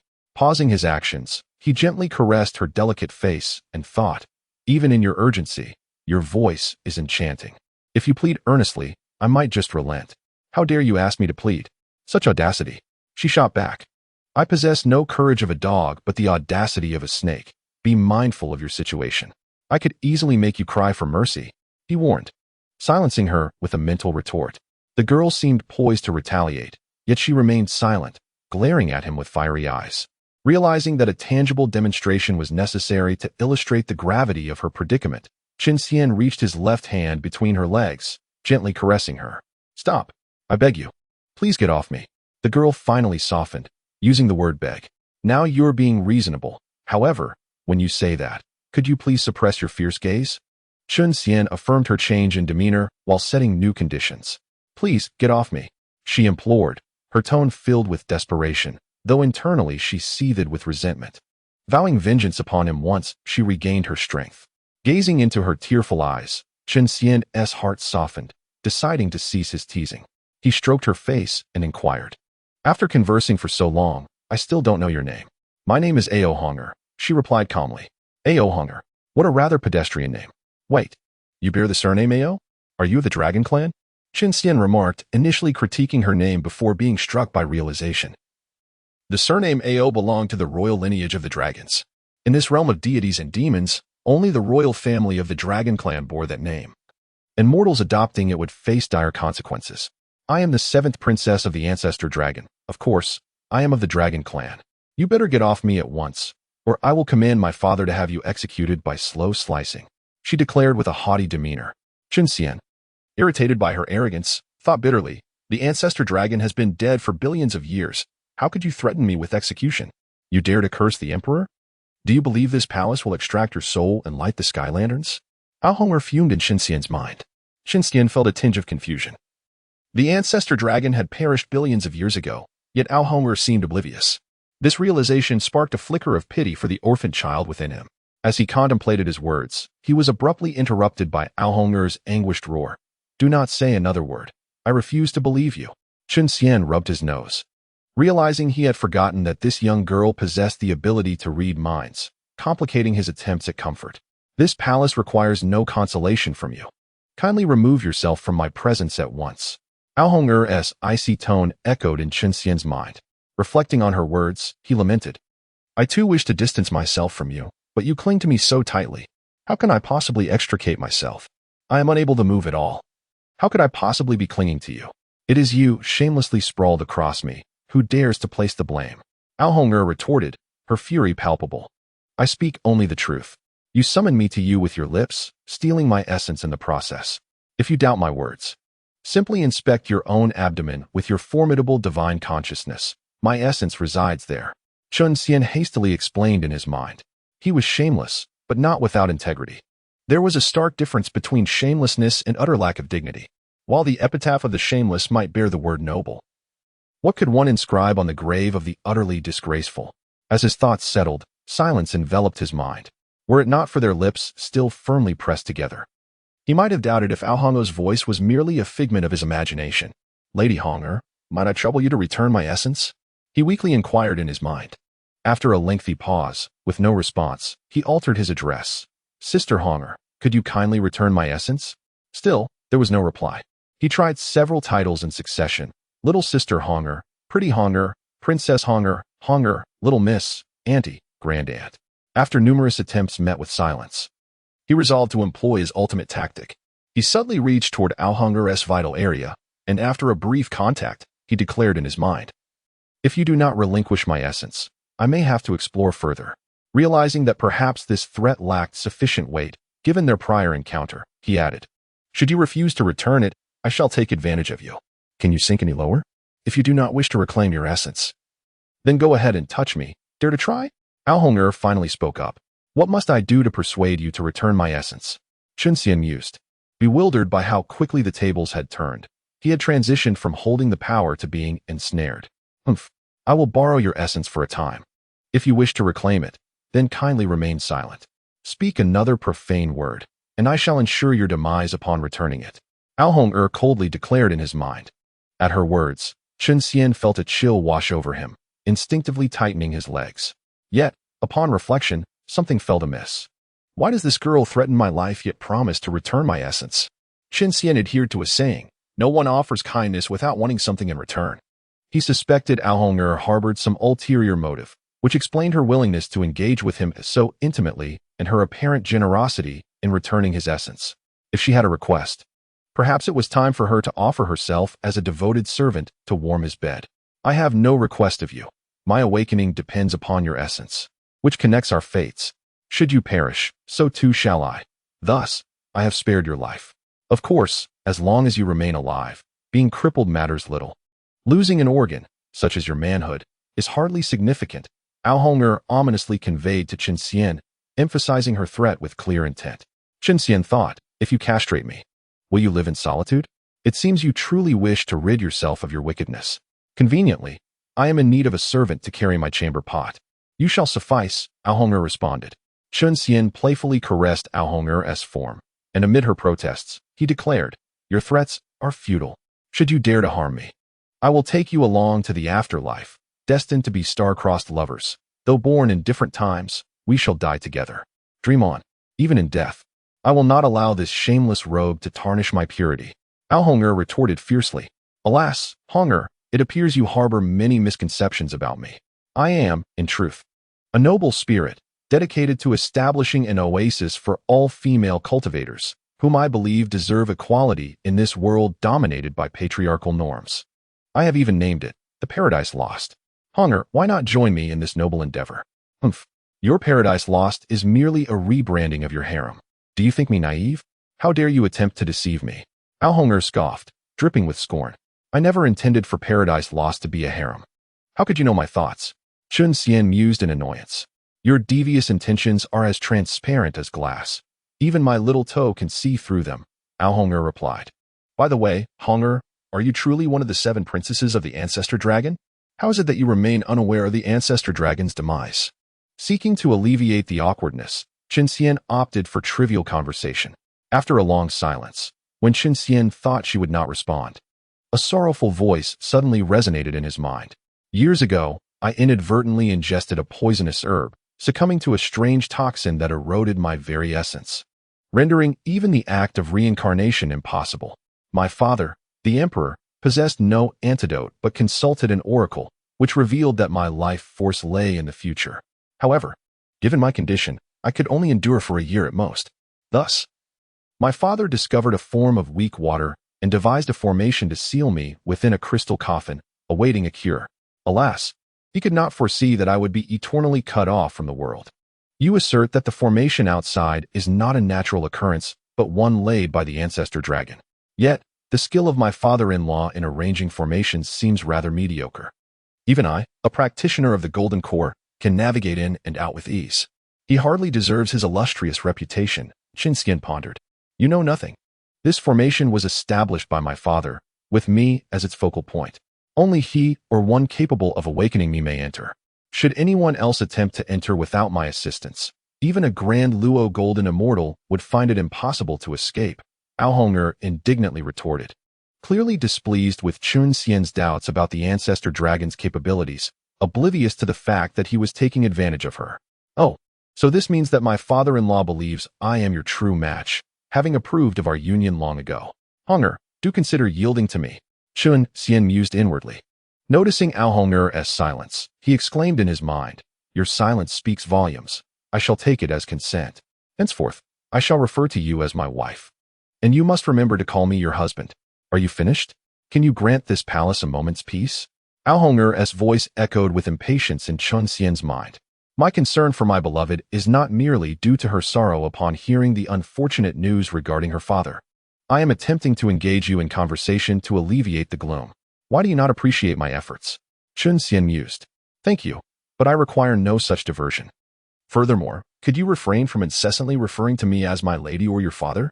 It is quite distasteful, Ao retorted, feigning a gag for effect. It has scarcely been a brief moment since our union. How is it that you are already with child?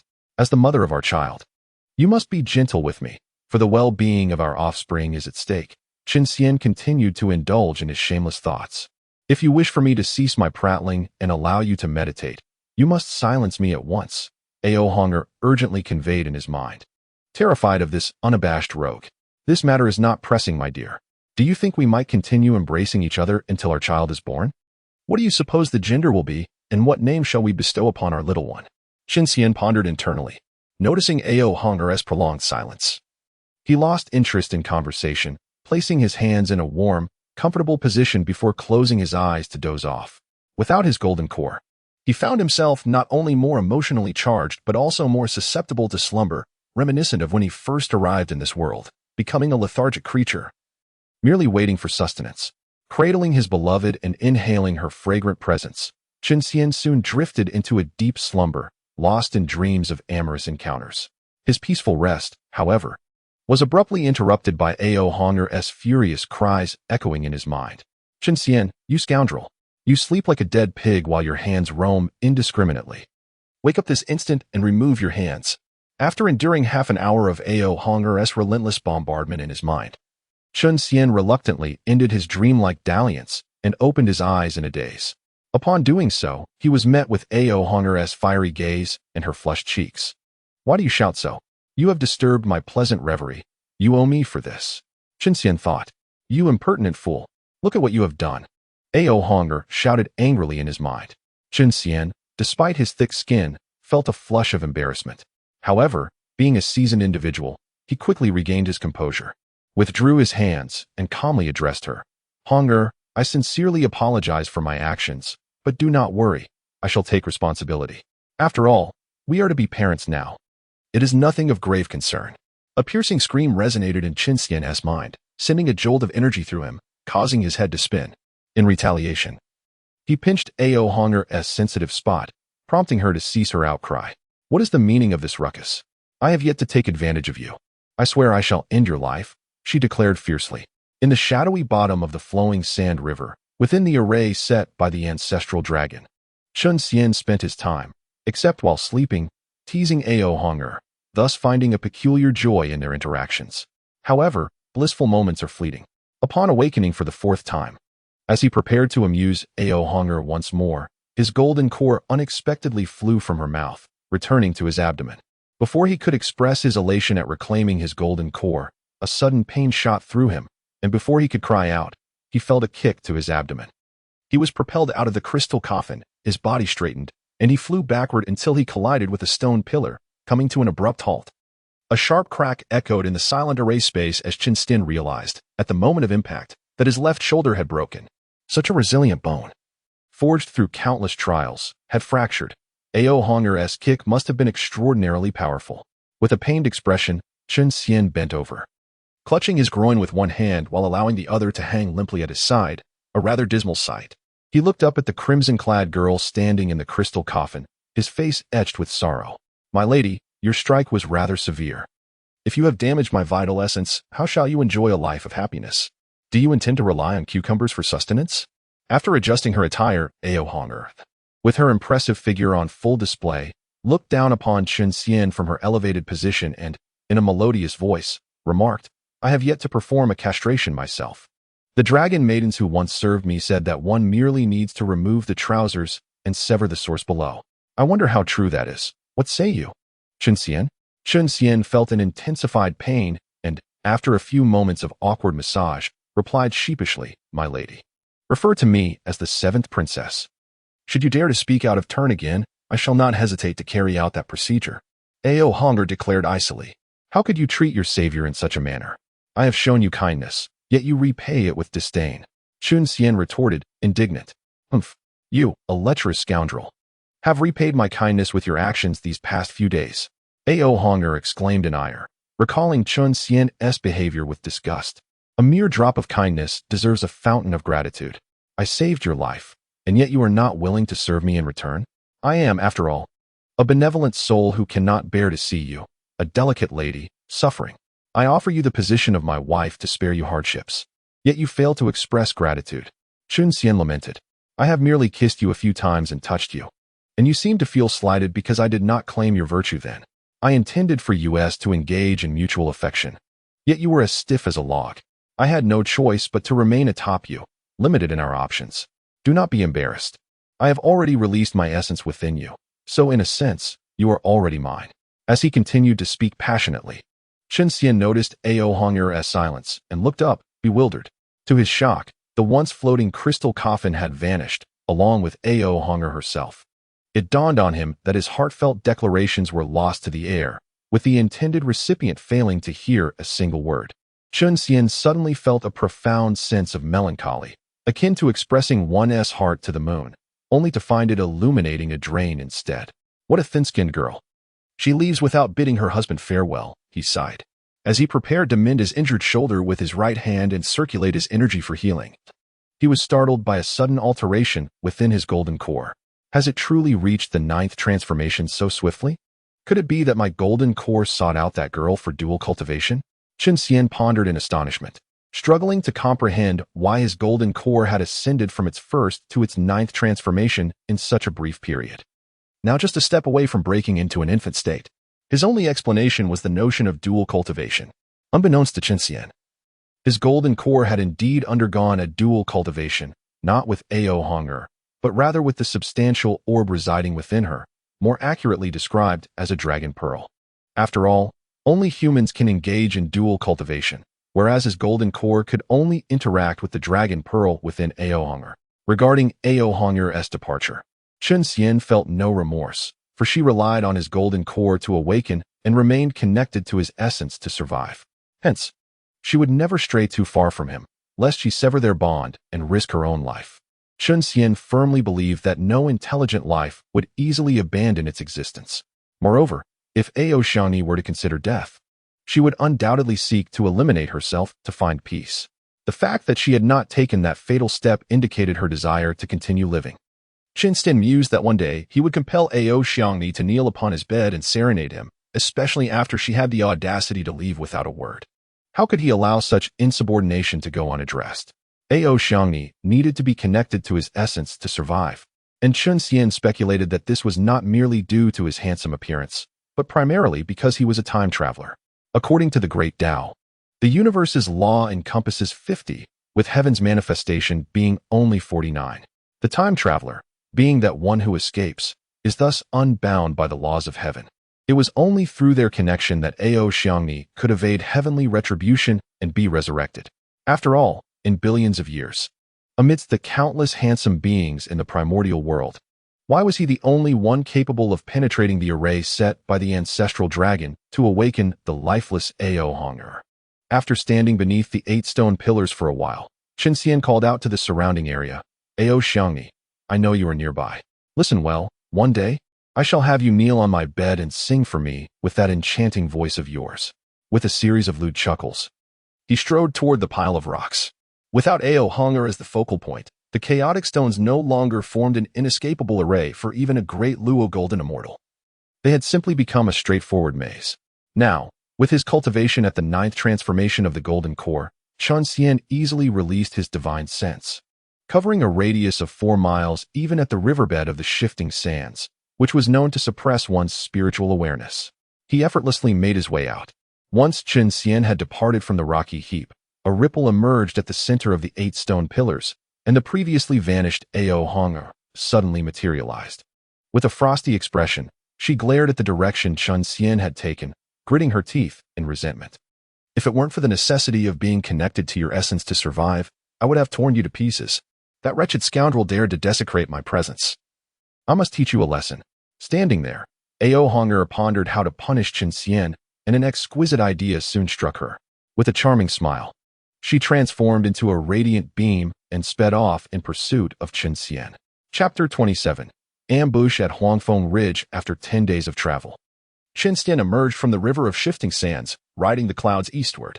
In less than 3 days, he arrived at the Huangfeng Ridge, an 800-mile stretch. At this time, the mystical winds had yet to arrive, and the Huangfeng monster, known for its proclivity to boast of its shortcomings, was still lurking at the foot of Ling Mountain, waiting to pilfer the fragrant oil from the Buddha's lamp. Without the Huangfeng monster, Huangfeng Ridge was merely a series of inconspicuous hills, with few monsters present. Just a couple of large and small cats, lacking any significant beasts to rally as kings. Chen Xian soared confidently above, unperturbed by the prospect of unforeseen events. Hidden behind an unseen rock, 6 monsters adorned with elongated tiger whiskers were stealthily discussing his presence. This must be the one, said the leader, dressed in a jade crown, white robe, and jade belt, wielding a dark red long sword, strikingly beautiful yet sinister, just as described by their king. Brothers, let us seize him together. That exquisite spirit weapon shall belong to us. After calling out, the leading monster conjured a gust of demonic wind and charged toward Chen Xian. as Chen Xian flew eastward. He heard the howling wind and glanced to his right, spotting a dark wind rushing toward him. A sense of confusion washed over him, pondering where this ominous wind had come from. Before he could comprehend the situation, several more gusts of black wind surged from the ridge, totaling 6 that converged upon him. The fierce winds approached with alarming speed, swiftly reaching his side and pressing forward. Chen Xian inhaled deeply, catching a potent whiff of demonic energy. He realized that it was merely a traveling monster, albeit one whose arrival was rather alarming. Reflecting on the current state of Xīyóu, he felt somewhat reassured. With the Buddhist faith retreating to Ling Mountain and the heavenly court adopting an ambiguous stance, various great demons claimed dominion over the land, expelling and eliminating the deities appointed by the heavenly court. This chaotic situation, while disconcerting, seemed reasonable. To his surprise, the dark winds, which he had assumed were merely passing, suddenly circled back, flanking him alongside the other 5 gusts. Even if Chen Xian were oblivious, he understood that their intentions were hostile. He could not allow them to coordinate an assault against him. Drawing his dragon-tooth sword, he activated his cloud-riding technique, charging toward the oncoming demonic winds.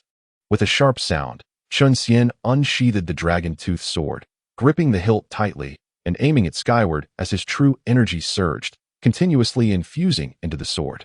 As the energy flowed, the dragon-tooth sword trembled, emanating a crimson glow, and with a whoosh, it discharged a sword aura that spiraled around the blade, poised to unleash its power. Brandishing the elongated dragon-tooth sword, Chen Xian propelled himself forward with his cloud-riding technique, determined to overwhelm his adversaries with sheer momentum. He thought to himself that in a narrow confrontation, the courageous would prevail, and he must press onward with unyielding vigor. As the black wind subsided, revealing a burly figure with elongated eyes, tiger whiskers, and a long blade, Chen Xian noticed him charging at full force. The two approached each other, closing the distance rapidly. At 10 meters apart, they simultaneously swung their weapons. Clang! Their weapons clashed, emitting a sharp sound as sparks flew from their contact. Chen Xian and the burly man separated. Retreating a few meters before Chen Xian soared forward once more. As he brushed past the man, he swung his sword again. Clang! Utilizing the rebound from their encounter and the sudden acceleration of his cloud-riding technique, Chen Xian swiftly distanced himself by 50 meters. Shaking his numbed right hand, he sheathed the dragon-tooth sword, glancing back at the 6 dark winds relentless in their pursuit. Concern etched across his brow. Damn, what terrible luck, Chen Xian lamented, realizing he had stumbled upon a pack of wild dogs. As his true energy surged, he infused it into the clouds beneath him, accelerating once more, gradually widening the gap between himself and the 6 dark winds. Flying 100 miles, the distance to the pursuing winds expanded to 10 miles. After traveling a few more miles, the 6 dark winds finally relented and ceased their chase. They landed atop a small hill, transforming back into their original forms, revealing the 6 monsters, including the burly man with whom Chen Xian had clashed. With a sullen expression, the leader muttered, "That effeminate fool runs exceptionally fast." The others nodded in agreement, and one of the smaller monsters, panting heavily, cursed, "That little brat nearly made me lose my breath. Should we continue the pursuit?" Another monster inquired. "Chase, have you not noticed that old 5 is about to collapse? Besides, that effeminate one runs faster than a rabbit. How could we possibly catch him?" Another monster grinned. "Enough, all of you. Let us return to our lair for a drink," the leader declared, his expression darkening as he strode away. The other 5 monsters exchanged glances before silently following him. Once the 6 monsters departed, a beautiful red figure appeared atop the hill, Xīyóu, who had vanished without notice. Upon revealing herself, she spat in the direction the monsters had taken, her lovely face twisted in fury as she exclaimed, "What a bunch of useless fools. 6 against 1, and they still let him escape. How disappointing." Standing atop a small hill for a moment, Xīyóu transformed into a rainbow and soared in the direction where Chen Xian had departed, her radiant light swiftly vanishing beyond the horizon. After shaking off the 6 demons, Chen Xian reduced his flying speed, channeling the dragon transformation technique to absorb the essence of heaven and earth, replenishing his true energy as he ascended slowly. After flying eastward for over 200 miles, just as he was about to exit Huangfeng Ridge, a golden eagle with a wingspan of 100 meters flapped its massive wings and, propelled by a fierce wind, charged at him from behind at an alarming speed. In the blink of an eye, it soared above him, extending a sharp claw to strike downwards. The eagle's swiftness caught Chen Xian off guard. By the time he reacted, he had no time to draw his dragon-toothed sword. Instead, he raised his left hand, holding the sheathed sword, to deflect the colossal claw. The clash produced a dull thud, and Chen Xian felt a jolt of pain as the bone in his left shoulder seemed to fracture anew. A tremendous force surged through his left hand, destabilizing his airborne body, causing him to plummet downward. After falling 100 feet, Chen Xian finally steadied himself on a cloud. Unsheathing the dragon-toothed sword and holding it before him, gazing warily at the golden eagle circling above. The eagle circled for a while before suddenly diving down, hurtling toward him with its golden claws glimmering brilliantly in the sunlight. Infusing true energy into the dragon-toothed sword, he grasped it tightly and lifted it high. Waiting until the eagle was just a few meters above him and its giant claw was descending before he swung the sword with all his might. With a resounding clash of metal against claw, the golden eagle soared back into the sky, circling above him persistently. Chen Xian shook the vibrating sword and descended slowly to the ground using the cloud riding technique. He realized that in the air, he could not hope to contend with this naturally agile creature, while on solid ground, he could conserve his true energy by foregoing the technique. Standing firmly on the earth and watching the great bird circle overhead, Chen Xian could not help but frown, lamenting his unfortunate luck in encountering such a frenzied beast. After contemplating, he concluded that fleeing would be futile, and fighting would be a reckless endeavor. Perhaps it would be wiser to communicate with it, as it could be a misunderstanding. Clearing his throat, he called out to the circling eagle, "Great golden eagle, why do you wish to attack me? Is there perhaps some misunderstanding between us?" The eagle descended, landing on a small hill 100 meters in front of Chen Xian, glaring at him intently. "A powerful demon king has offered a great price for your snake egg. Surrender willingly, and you shall spare yourself from suffering." The eagle's voice was piercingly sharp, leaving Chen Xian unable to discern its gender. He had initially thought to address it in a friendly manner, but disappointment washed over him, prompting him to question. "My snake gall, though precious, is not significantly different from an ordinary snake gall, is it? It is an egg, not gall. Who wants your gall?" The eagle corrected him. "Your voice is so grating. Gall and egg sound no different coming from you," Chen Xian thought. Yet he replied, "I meant to say snake egg, dear brother. Though I may resemble a woman, I am indeed a male snake. Where would I acquire a snake egg?" "I was not referring to that egg," the eagle retorted, its tone peculiar and low. "What?" Chen Xian nearly choked with indignation, realizing it insinuated something far worse.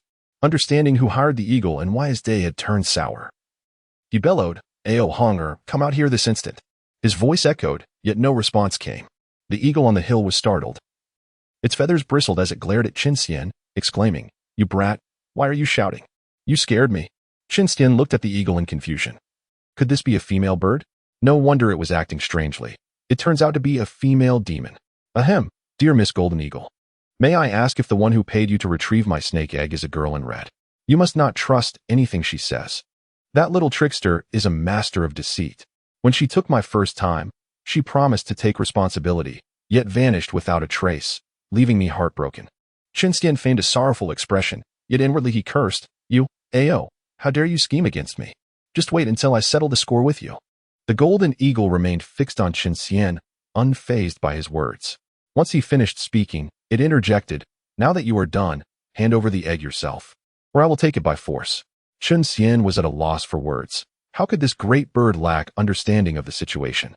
He had just expressed his despair, yet it still demanded such a cruel act. Did it possess a secret manual for self-castration?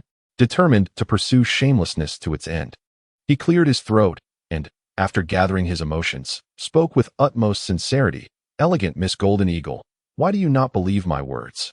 That girl in red is truly not a good person. The benefits she promised you will surely be reneged upon. Why not we turn our weapons into peace and engage in a heartfelt dialogue?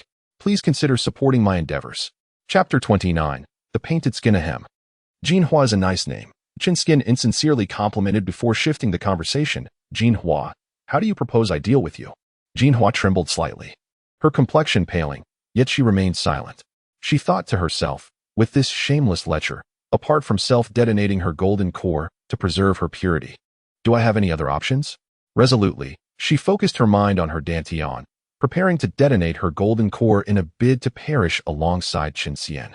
Unable to bear it any longer, Chen Xian exclaimed, "Are you, a grown man, only capable of bullying those who cannot fight back? Just as Xīyóu's golden core was on the verge of exploding, a melodious voice reached her ears. The voice seemed to possess some magic, calming the raging golden core that was about to self-destruct. Embracing Xīyóu and gently caressing her, Chen Xian turned to the suddenly appearing Xīyóu, saying, "My dear, you finally decided to come see me. Shut up. Who is your dear? Release this little golden eagle at once, or she will truly self-destruct. I can suppress it for a moment, but not for eternity. If you seek death, do not drag me down with you." Xīyóu glared at Chen Xian in anger. Chen Xian looked at Xīyóu in his arms, pondering why she was so resolute. It was merely a few gentle touches. Why was she so desperate? Leaning down, he whispered in her ear, "Do not be impulsive. I was merely jesting. You are too beautiful. How could I ever punish you?" After planting a kiss on her cheek, he released her from his embrace, pushing her toward Xīyóu. It was best to leave this ticking time bomb to the professionals to avoid accidentally getting himself blown up. Once Xīyóu was freed from Chen Xian's grasp, she raised her feather fan to strike, but he shot her a fierce glare, threatening, "Little vixen, if you dare to strike again, do you believe I will truly capture you as my mount?" Xīyóu trembled with rage, nearly dropping her fan, and retorted, "You scoundrel! How dare you threaten me? Do you think with your tortoise-like speed you could ever catch me?" No sooner had she finished speaking than she unleashed a flurry of 5 strikes with her fan. 5 gusts of wind erupted from the fan, threatening to transform into a tornado that would ravage the land. Standing nearby, Xīyóu waved her hand, sending a surge of white coldness that froze the spiraling wind solid, forming 5 towering ice pillars. "Do you not despise him? Why help him then?" Xīyóu asked, bewildered, looking at Xīyóu. "Little golden eagle, be mindful of your status." "I owe no explanation for my actions," Xīyóu replied with her head held high, exuding an air of arrogance. Chen Xian thought to himself, "This girl, after just a few days, remains as proud as ever." After coughing twice, he said, "Xīyóu, we share life and death, and have even slept in the same coffin. Shouldn't you provide me with an explanation for why you are constantly setting me up? You must realize that if I were to die, you would have to accompany me in death." "Umph, I merely find you displeasing and sought someone to teach you a lesson. I would not let you die easily. If death is to come, it shall be by my own hand." Xīyóu retorted, not even glancing at Chen Xian, instead pointing at an ant emerging from the ground. When she mentioned taking action herself, her delicate finger flicked lightly, releasing a chill as thin as a strand of hair, encasing the ant in a block of ice the size of a fist. Chen Xian crossed his arms and silently mourned for the poor creature for 3 minutes. Alas, the poor child perished at the hands of its mother, the tyrant. Once he concluded his moment of silence, he expressed his indignation. "Xīyóu, do not be so arrogant. Who are you trying to scare by killing an ant? Have you forgotten what I said in the quicksand river? Humph. You must possess the ability to challenge me first. If you can surpass my cultivation, singing in bed would be a trivial matter." Xīyóu replied nonchalantly, clearly dismissing Chen Xian's words. "You said it. Do not regret it later." Chen Xian declared confidently, thinking to himself, as a time traveler, "If I cannot handle a mere female dragon, I might as well be crushed by a tofu cart. I am a person of my word and shall not regret it. But you must promise me that you will no longer call me wife and tarnish my reputation. You must address me as the 7th princess," Xīyóu said with a frosty expression, clearly displeased by Chen Xian's repeated use of wife. "I have no objections to that. Instead of wife, I can simply call you madam." Chen Xian waved his hand casually. "That is unacceptable. You must only refer to me as the 7th princess," Xīyóu insisted irritably. After pondering for a moment, Chen Xian responded, "Calling you 7th princess is fine. But you must also address me as the 7th prince consort." "Scoundrel, do you dare to challenge me? Feel free to try if you are not afraid of my self-detonation." As the two bickered, another individual could no longer bear to watch and interjected coldly, "Have you two finished? If you wish to engage in flirtation, please do so elsewhere. Little golden eagle, do you wish to die? How dare you slander this princess as flirting with this lecher?" Xīyóu replied icily. In contrast, Chen Xian clapped his hands and said, "You are absolutely right. Why not join us? Let us flirt together." Silence. The well-intentioned suggestion was met with simultaneous rejection from both women. Subsequently, after parting unhappily from Xīyóu and Xīyóu, Chen Xian set off alone on his cloud. Heading eastward, after half a month, he arrived at the foot of the floating pagoda mountain. Standing before the mountain, gazing at the aura-rich peaks, Chen Xian felt a profound sense of imbalance. Why, in this desolate land of Xīyóu, Was the spiritual energy so dense here, forming a mist? While his own Dantian cliff was desolate and barren, he longed to ascend the mountain and confront the creature hiding in its nest, to seize the heavenly blessings of this realm. However, recalling the rumors about Master Wu Chao and the depictions in Journey to the West, he sighed. Casting aside such impractical thoughts, it was said that the other party could be the ancient demon prince or the illustrious Taoist Luya. In Journey to the West, after scolding Sun Wukong, he could summon countless lotus flowers, rendering the Monkey King, despite his utmost effort, unable to grasp even a strand of the vine. This demonstrated his extraordinary power, far surpassing that of the Monkey King. Chen Xian reflected on his own weakness, realizing he would be but dust before the mountain's protective array. After lamenting his own frailty, he continued to soar along the eastern edge of the floating Pagoda Mountain. Beyond the floating Pagoda Mountain lay Fulling Mountain, and beyond that, Shuangcha Ridge. Moving further, he exited Xīyóu and entered the territory of Nanjianbuzhou. Standing atop Shuangcha Ridge, looking at the swirling snowflakes, Chen Xian took a deep breath. Thinking that after months of travel, he had finally escaped the desolation of Xīyóu. After braving the cold winds atop the ridge, he began to walk eastward. Eager to experience the tumultuous and chaotic realm of Nanjianbuzhou, where greed and strife reigned, and where the tongue was a fierce battleground. How could one gain any experience while soaring through the skies?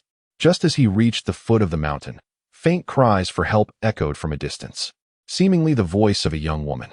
With a spirit of altruism and a desire to rescue a damsel in distress, he employed his cloud body technique, transforming into a gentle breeze rushing towards the source of the cries. After 2 or 3 minutes, he covered over 10 miles and arrived at the location of the distress call. He looked up to see a breathtakingly beautiful young girl, around 18 or 19, clutching her torn skirt, revealing her thigh, leaning against a rock, and calling out for help with a sorrowful expression. Observing from a distance, Chen Xian scrutinized the girl, then approached, drawing the dragon-toothed sword from his waist and swiftly severing her head. The severed head rolled on the ground, revealing a monstrous visage beneath the beautiful exterior, with blue skin and sharp fangs. The enchanting body, upon shedding a layer of skin, transformed into a headless green-haired creature with a tail. Disgusted, Chen Xian kicked the disfigured head into the bushes, cursing his ill fortune. He had intended to be a hero rescuing a maiden, only to encounter a deceiving monster. His ability to see through the creature's disguise did not come from any mystical insight, but rather from his experiences as both a human and a demon. Upon hearing the girl's cries, he had rushed to save her, but as he took a step forward, he sensed something was amiss. In this desolate wilderness, amidst the falling snow, how could a frail beauty appear so suddenly? His past experiences with similar tales had alerted him. Upon realizing something was wrong, he examined the girl closely and found no injuries. Strangely, in this frigid environment, the seemingly delicate girl showed no signs of discomfort. Convinced she was either a demon or a ghost, he determined to confront her. Furious that he had come to rescue a creature that was merely pretending to be a damsel, in a fit of rage, he swiftly approached and dispatched the repulsive creature, only to discover it was a green-haired monster wearing a deceitful skin. After performing a flourish with his sword, Chen Xian flicked off the dark liquid from the dragon-tooth sword and wiped it clean with a silk handkerchief, confirming there were no remnants of the creature before discarding the cloth. He cradled the sword, lamenting, "I never expected your first kill would be such an ugly thing. What a pity." The dragon-tooth sword trembled slightly, seemingly displeased with his description. All right, I misspoke. It's not your first kill. It's your initial act of slaying, shall we say?" Chen Xian reassured the sword before sheathing it once more. Leaving the scene of his sorrow, Chen Xian mused that he had failed to save the maiden, leading to a hero's tears. Yet, upon arriving in Nanjianbuzhou, fate had dealt him a harsh blow, overshadowing his joy of escaping Xīyóu.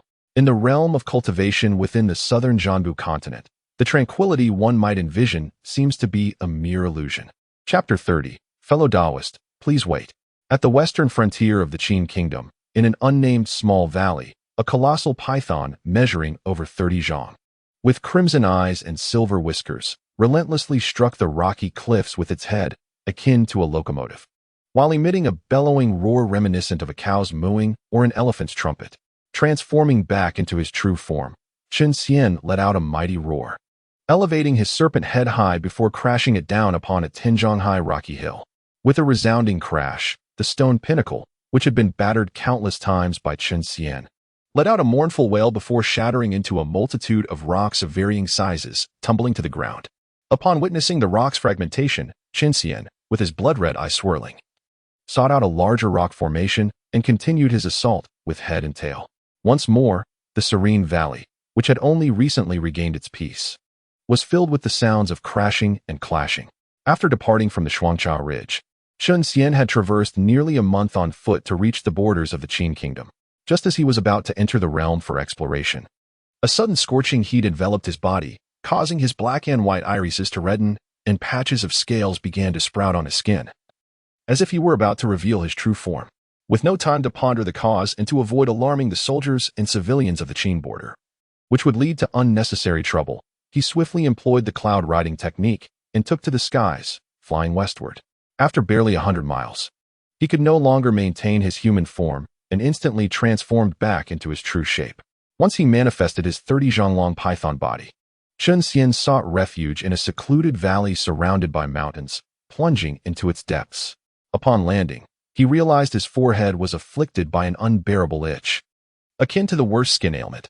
Unable to revert to human form and lacking hands, he resorted to rubbing his head against the ground to alleviate the discomfort, only to find it intensified.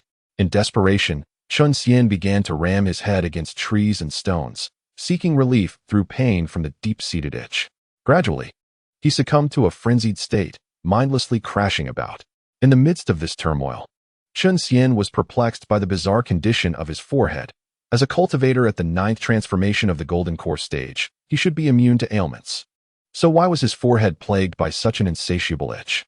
After shattering several rocks, he suddenly noticed the itching subsiding, and his consciousness cleared. In that moment, it felt as though his soul had detached from his body, soaring through the heavens, enveloped in tranquility and a profound sense of relief. Then, a fissure opened on his massive serpent head, from which a unicorn horn, a foot long, sprang forth and rooted itself in his forehead. This horn, resembling jade and glistening like ice and snow, was flawless. Chen Xian's serpent eyes flickered as he gazed at the horn atop his head, murmuring to himself, "So, my bloodline has evolved. It appears I have transformed into a limbless dragon-like being with a horn, yet my true essence remains a mystery." The transformation of the dragon technique bears no records on this. According to it, a python should evolve into a dragon, yet here I am in this peculiar form. After a flash of white light, Chen Xian reverted to his human shape, arms crossed and chin resting on his right hand, his elegant visage reflecting deep contemplation. He pondered the nature of his current form. Was he a limbless dragon or a unicorn python? Yet, these distinctions mattered little. The evolution of his bloodline was significant, marking another step toward the dragon's path. This evolution also presented Chen Xian with an opportunity, a chance to break through to the nascent soul stage. Initially, he estimated that ascending to the nascent soul would require 2 to 3 years, needing time to adapt to the sudden leap from the 1st to the 9th transformation of the Golden Core, which would take at least half a year for adjustment, followed by another half year to solidify his foundation. Ultimately, he would need to grasp the barriers between the Golden Core and the nascent soul, breaking through to ascend, which could take another 1 to 2 years. However, after evolving into a limbless dragon or unicorn python, his previously unstable cultivation unexpectedly solidified, free from any sense of unreality. Furthermore, upon regaining clarity in his consciousness as he transformed into a frenzy of a python, he discovered the barrier between the Golden Core and nascent soul, seizing a once-in-a-lifetime opportunity. As the saying goes, once the chicken doesn't peck at the grain will no longer come. The opportunity to achieve the nascent soul was right before him, and Chen Xian was not one to let it slip away. He immediately scanned the valley with his divine sense, noting the absence of naturally formed caves, and began to search for a suitable location to establish a secluded retreat. The valley spanned merely 10 miles, and with his current level of cultivation, he completed a thorough exploration in just a few minutes. After careful consideration, he decided to carve his retreat into a cliff on the western side, which was the highest and richest in spiritual energy, adorned with a waterfall cascading into a small lake at its base, offering a pleasing view. Facing east, if he established his retreat here, he would effortlessly absorb the auspicious energy of the rising sun each morning. Chen Xian excavated a cave measuring 1 zhang high, half a zhang wide, and 2 zhang deep on the cliffside. After setting up some basic warning and defensive barriers at the entrance, He seated himself in the innermost part of the cave and began his seclusion and cultivation. As the saying goes, in the mountains, there are no years to count. Winters and goes unnoticed. During his seclusion in the cave he had carved, Chen Xian lost track of time, and months slipped by unnoticed. When he first arrived at the valley, the air was frigid, and snow fell heavily, blanketing the area in white. Now, as spring had arrived, the valley was adorned with lush green grass and blooming flowers, a striking contrast to the wintry scene. As Chen Xian practiced with closed eyes, he suddenly expelled a puff of white vapor from his mouth. This vapor coalesced and shot forth like a flying sword towards the cave's entrance, striking the barriers he had set with a force akin to lightning. With a tearing sound, the barriers rippled before disintegrating into fragments of runes, vanishing into thin air. With a swift motion, Chen Xian opened his eyes, which gleamed with a newfound vitality. He leapt from the ground and soared out of his makeshift retreat. Standing poised against the rising sun, raising his right hand, he marveled at the lively white energy swirling in his palm, pondering whether this was the essence of true energy infused with the spirit of the nascent soul. The nascent soul, a unique existence formed of true energy and spirit, bestowed upon its cultivators a true energy imbued with consciousness, known as true essence. Hence, cultivators of the nascent soul stage and above are revered as true beings. With the attainment of the nascent soul, Chen Xian was filled with joy. After admiring the breathtaking scenery of the Spring Valley, he took to the skies, heading eastward. In just a quarter of an hour, he had traversed 100 miles, once again reaching the western borders of the Qin kingdom. Gazing at the distant dark serpent-like silhouette of the Great Wall, he inhaled deeply, awed by the wisdom and creativity of the ancient laborers.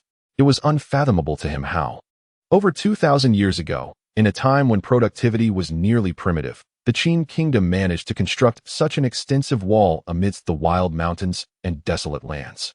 Crossing the Great Wall, Chen Xian entered the territory of the Qin kingdom, where the land had yet to be unified, and the entire southern Jianbu continent was embroiled in chaos.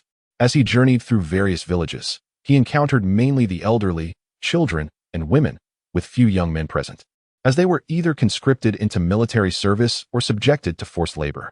Indifferent to the wars of the mundane world, Chen Xian reveled in the beauty of nature. Soon arriving at the Huashan region, unlike in his previous life, this Huashan in the realm of deities and demons boasted a main peak towering over 100,000 zhang, reaching deep into the underworld and brushing against the clouds, with a concentration of spiritual energy surpassing that of ordinary places in the southern Jianbu continent by over 10-fold, and 50 times that of the Wulong cave. After wandering Huashan for several days, Chen Xian prepared to depart on a cloud. Just as he was about to perform the cloud riding technique and step onto the clouds, a voice from behind startled him. "Fellow Taoist, please wait."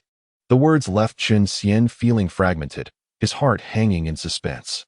He couldn't help but wonder if the person who summoned him was the infamous Shun Gongbao from the Fengshan era. Yet, upon further reflection, he dismissed this notion. Shun Gongbao's physical form had been taken by Yuanshi to fill the sea eye of the North Sea, and his primordial spirit had been sealed by Jiang Xia as a general of the Water Division, tasked with overseeing the Eastern Sea, worshipping the rising sun, and managing the celestial river, with no time to spare for Huashan. Realizing that the visitor was not Shen Gongbao, Chen Xian relaxed, slowly turning around to see a middle-aged Taoist in a black robe and crown flying towards him. The Taoist landed about 10 zhang away, hurriedly approaching Chen Xian and bowing respectfully before saying, "I am Mingyu, honored to meet you, fellow Taoist." "Greetings, fellow Taoist. May I inquire about the reason for summoning me?" Chen Xian replied politely, noting that Mingyu was also a Yuanying practitioner. Mingyu bowed again, saying, "To be frank, I am a wandering cultivator of Huashan. Recently, I discovered a 1,000-year-old spiritual herb, but was interrupted by a. I was no match for her, and the herb was seized. I see your profound cultivation and wish to request your assistance in dealing with that." "Is she beautiful?" Chen Xian interrupted, not waiting for Mingyu to finish. Mingyu, taken aback, responded, "The is indeed enchanting, but that's merely superficial." "Ah, fellow Taoist, this is not the main point. I'm hoping to ask for your help." "I refuse." Chen Xian interrupted again. The thought of being a henchman for the most handsome time traveler in history, especially against a captivating, was utterly ridiculous. "Please, do not be hasty in your refusal. If you assist me in dealing with that, I am willing to offer you a top-tier spiritual weapon as a reward." Seeing Chen Xian's immediate rejection, Mingyu quickly resorted to tempting him. Chen Xian was no longer the naive novice of the cultivation world. Though a 1,000-year-old spiritual herb was precious, it paled in comparison to a top-tier spiritual weapon. This man, using a top-tier spiritual weapon as payment to deal with who had stolen his herb, was either foolish or hiding something significant. Given that Mingyu had achieved yuanying, he was certainly not a fool, thus there must be something he was concealing. If Chen Xian helped him eliminate the he spoke of, the rewards would certainly exceed 10 top-tier spiritual weapons, or even more. While Chen Xian was not particularly curious, he sensed Mingyu was withholding critical information but chose not to inquire, calmly stating, "Though top-tier spiritual weapons are indeed splendid, they are of no use to me. I must take my leave. Please seek another capable person." Just as Chen Xian prepared to take flight, a green cloud suddenly emerged from behind a mountain 10 miles away, upon which stood a maiden clad in a flowing green dress. Although the maiden was still distant, her voice reached them clearly. "Old thief Mingyu, come here to meet your end." The maiden's voice was icy, imbued with a fierce chill reminiscent of winter's frost, sending shivers down one's spine. Upon seeing her, Mingyu's expression changed drastically as he hurriedly addressed Chen Xian, fellow Taoist. Without allowing him to finish, Chen Xian activated his cloud technique, swiftly distancing himself from Mingyu. Landing atop a boulder several zhang away, clutching his dragon-tooth sword, Chen Xian warned Mingyu, "If you dare advance further, attempting to draw the danger away from yourself, I shall not hesitate to strike." To prevent the maiden from mistaking him for an accomplice of Mingyu, Chen Xian emphasized his words with true qi, projecting his voice far. Hearing this, Mingyu's face darkened as he leapt into the air, fleeing on the wind. The maiden, noticing this, summoned a pure white flying sword, emanating a freezing aura, which transformed into a streak of white light aimed at Mingyu's back. The flying sword whizzed past Chen Xian, who felt a profound chill even from several dozen meters away. "Wow, this girl's flying sword is impressive. Could it be a treasure?" Chen Xian mused enviously, glancing at his own dragon-tooth sword, which was merely at the magical artifact level. The sword pierced through the air, swiftly covering over 10 miles. Aiming for Mingyu's back, Mingyu narrowly dodged the sword, continuing his flight. The sword then made a sharp turn, aiming to cleave him in two. Mingyu unleashed a white whisk, deflecting the sword, which narrowly grazed his crown. After several exchanges, the maiden caught up, summoning the flying sword back to circle around her. With an icy glare directed at Mingyu from 10 zhang away, she declared, "Old thief Mingyu, I finally have you. Return the transformation pill to me, and I may allow you to leave." "The transformation pill? Isn't that the top-tier elixir that increases a yuanying practitioner's chances of breaking through to the next stage by 50%? Chen Xian grumbled indignantly, realizing that Mingyu had not only stolen from the maiden, but had the audacity to play the victim. "I am no child, and such deceitful words are beneath me." Mingyu retorted angrily, "I lack the talent. Achieving yuanying is my limit. Without the transformation pill, I fear my cultivation will stagnate here. Unless you wish to take it from my corpse, I shall never surrender it." With a furious roar, Mingyu charged at the maiden on the wind. She seemed poised to respond, but Mingyu did not grant her the opportunity, unleashing a frenzy of attacks with his whisk, forcing her to swallow her words. After several rounds of combat, the maiden clearly held the upper hand, her cultivation surpassing Mingyu's, and with her 3 treasures at her disposal, she overwhelmed him, leaving him defenseless and causing his whisk to lose much of its bristles. Watching the 3 treasures swirling around the maiden, Chen Xian felt an urge to rush over and implore her, "Wealthy lady, let us be friends." Treasures were second only to immortal artifacts, the most potent weapons available to cultivators before achieving immortality. The fact that this maiden, merely a yuanying practitioner, possessed 3 treasures made Chen Xian think it wise not to stare too long, lest he fall prey to envy. To be with a rich beauty would be delightful. Chen Xian mused inwardly. As their battle continued, the maiden suddenly summoned a treasure-level net, ensnaring Mingyu within. "Wow, another treasure. Which family does this girl belong to? Is she not afraid of becoming spoiled and remaining unmarried?" Chen Xian could only lament his jealousy. The net appeared to seal both cultivation and spirit, and as Mingyu was enveloped, he fainted without uttering a sound. The maiden approached, removed Mingyu's storage ring, forcibly refining it, and extracted a white jade vial. After glancing inside, she placed it back into her own storage ring.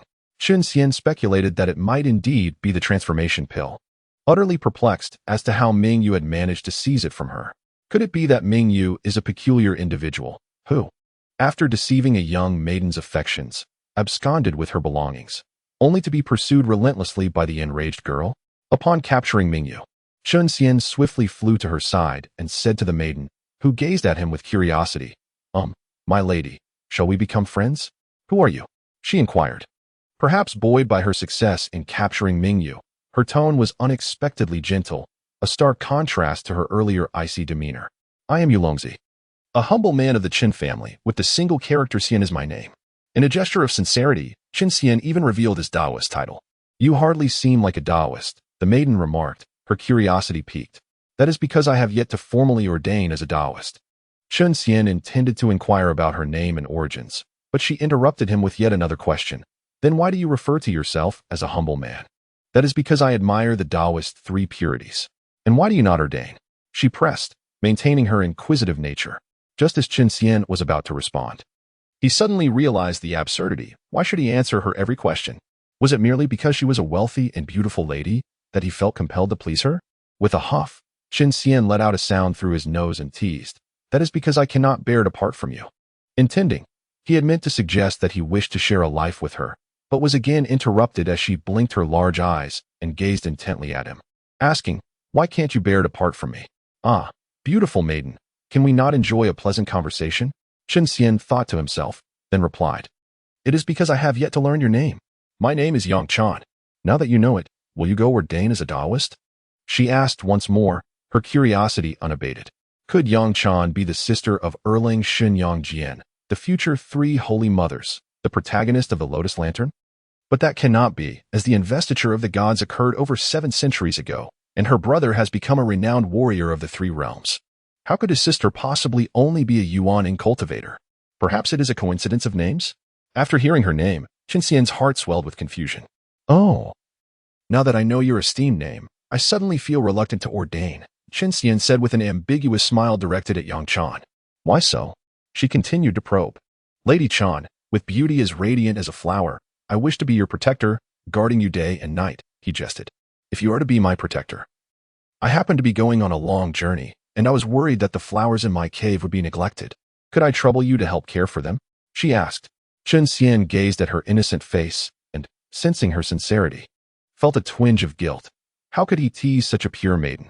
He cleared his throat and, with a hopeful expression, said, well, I cannot assist you in that. But do not be disheartened.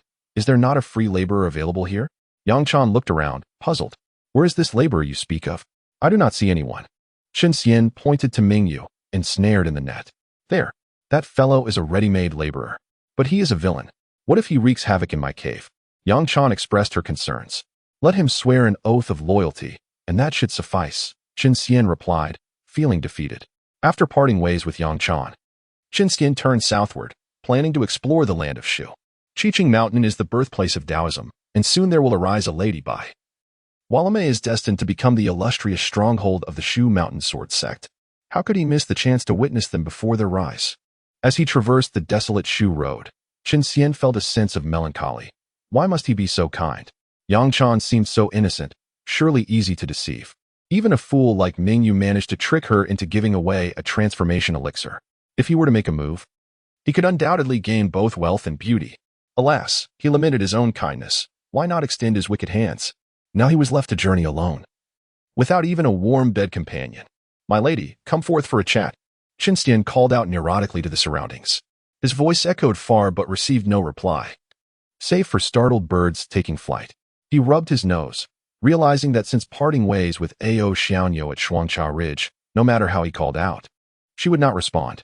He understood that unless he were in danger, like the time when Jin Hua had dragged him into peril, only then would she appear to save him. Motivated by her own survival, to expect her to come forth merely for conversation was a foolish dream. Chen Xian considered himself quite adept at living off the kindness of women. In the future, if he found himself in peril, he could simply shout, "Wife, help!" And a certain beautiful dragon would surely materialize to cast away any threats, be they human or otherwise. As a man of stature, Chen Xian felt a mix of enjoyment and frustration with the idea of relying on a woman for protection. How utterly humiliating. How could he face his fellow villagers on Earth after this? The Shu Road is difficult, harder than ascending to the heavens, Chen Xian lamented.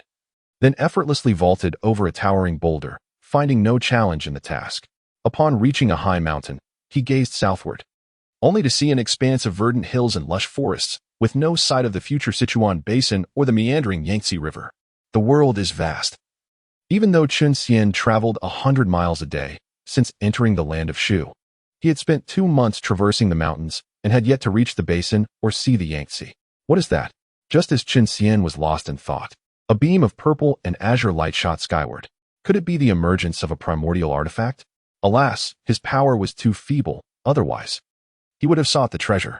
Chen Xian felt powerless in the face of his own weakness, with such a powerful artifact appearing. He could not even muster the qualifications to join the fray. Suddenly, he caught a whiff of a delicate fragrance, one he found oddly familiar, upon reflection. It resembled the scent of Xīyóu Hong'er. He quickly turned towards the source of the aroma, only to find Xīyóu Hong'er, clad in red, had appeared beside him.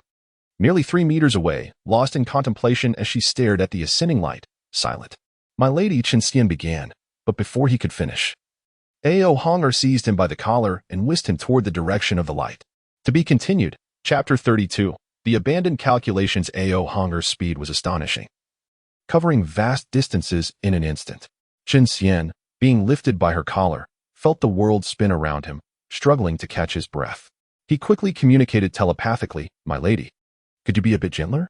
However, Xīyóu Hong'er paid no heed to his words and continued to soar swiftly into the distance. After about a minute, the rapid ascent halted, and she unceremoniously tossed the disoriented Chen Xian onto the ground. As Chen Xian rose, he found himself atop a high mountain, with a boundless river visible nearby, flowing majestically toward the east, while the previously soaring purple and azure light had vanished. "My lady, you did not bring me here for a rendezvous by the Yangtze, did you?" Chen Xian said, glancing at Xīyóu Hong'er. The surroundings were desolate, filled only with the howling mountain winds, and Chen Xian was taken aback. The young lady had vanished without a word. How infuriating! Chen Xian felt a surge of annoyance. Why did Xīyóu Hong'er not say a single word? Did she consider him invisible? After standing atop the mountain and braving the cold wind for a while, Chen Xian utilized his cloud riding technique to descend to the riverbank, where he was immediately enveloped by a surge of powerful water spirit energy. Taking a deep breath of the river's ethereal essence, he marveled at the grandeur of what was renowned as the world's longest river in this mystical realm. Xīyóu Hong'er must have gone in search of treasure. Alas, he would be left to fend for himself once again. Standing by the Yangtze and watching the flowing waters, Chen Xian couldn't help but reminisce about Xīyóu Hong'er. Despite her indifference, having her nearby was at least a feast for the eyes. A sudden beam of light appeared and vanished swiftly, suggesting that this magical artifact would not emerge for some time.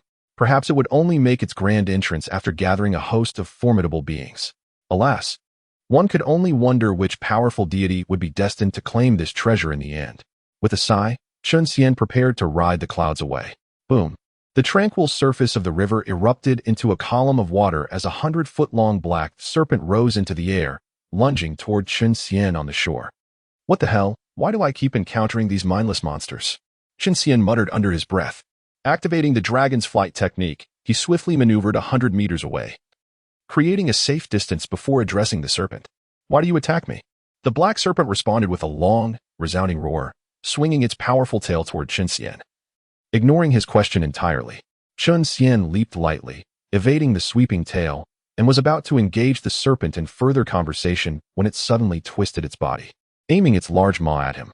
Even a clay figure retains some spirit. Chen Xian was not made of clay, and he felt a surge of irritation toward this mindless beast.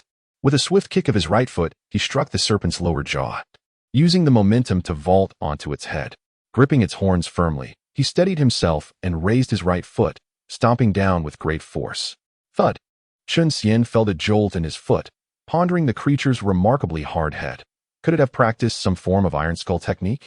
Undeterred, he continued to stomp on the black serpent's head. Thud, thud, thud.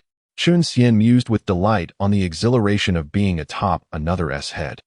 Relishing the sensation immensely, he grew increasingly enthusiastic, holding the serpent's horns tight, alternating his foot strikes as if pedaling a bicycle, pouring all his strength into each stomp. The black serpent, being a creature of flesh, would not merely endure the assault without retaliation. It thrashed its head violently, attempting to dislodge Chen Xian. Although he struggled to maintain his balance, he seized any opportunity to kick back. when the serpent realized it could not shake him off. It began to spin its head rapidly, moving in a circular motion. Chen Xian felt the world whirl around him, though his hands clung tightly to the horns. His body was lifted off the ground, spinning with the serpent's movements. As the serpent continued its futile attempts to rid itself of Chen Xian, it let out a furious roar. Just as Chen Xian speculated on the creature's next move, it propelled itself into the air, soaring toward the heavens. Confused, Chen Xian thought, "Is this black serpent attempting to take me for a joyride in the sky?" Before he could finish that thought, the serpent abruptly reversed direction, diving headfirst toward the Yangtze River, its body rigid like an arrow. The black serpent plummeted swiftly, a faint glow emanating from its scales, appearing more robust than before. Its speed increased dramatically, akin to a comet hurtling toward Earth. "Damn it!" Chen Xian cursed silently. Falling from such a height at that speed would surely result in his demise. "Get out of the way," he shouted, arching his body and pushing off the serpent's horns. Propelling himself 10 meters to the side, the black serpent whizzed past him, continuing its descent toward the river's surface. Once he regained his footing, Chen Xian immediately turned to watch the serpent. Perhaps due to its haste, the creature collided with the water's surface. Boom! The black serpent vanished beneath the waves, sending up a cascade of water that shot skyward in a column dozens of meters high. As the water fell, the river returned to its tranquil state. And Chen Xian pondered, did the black serpent just kill itself? No sooner had he thought this than a massive shadow emerged from the depths. Indeed, it was the black serpent.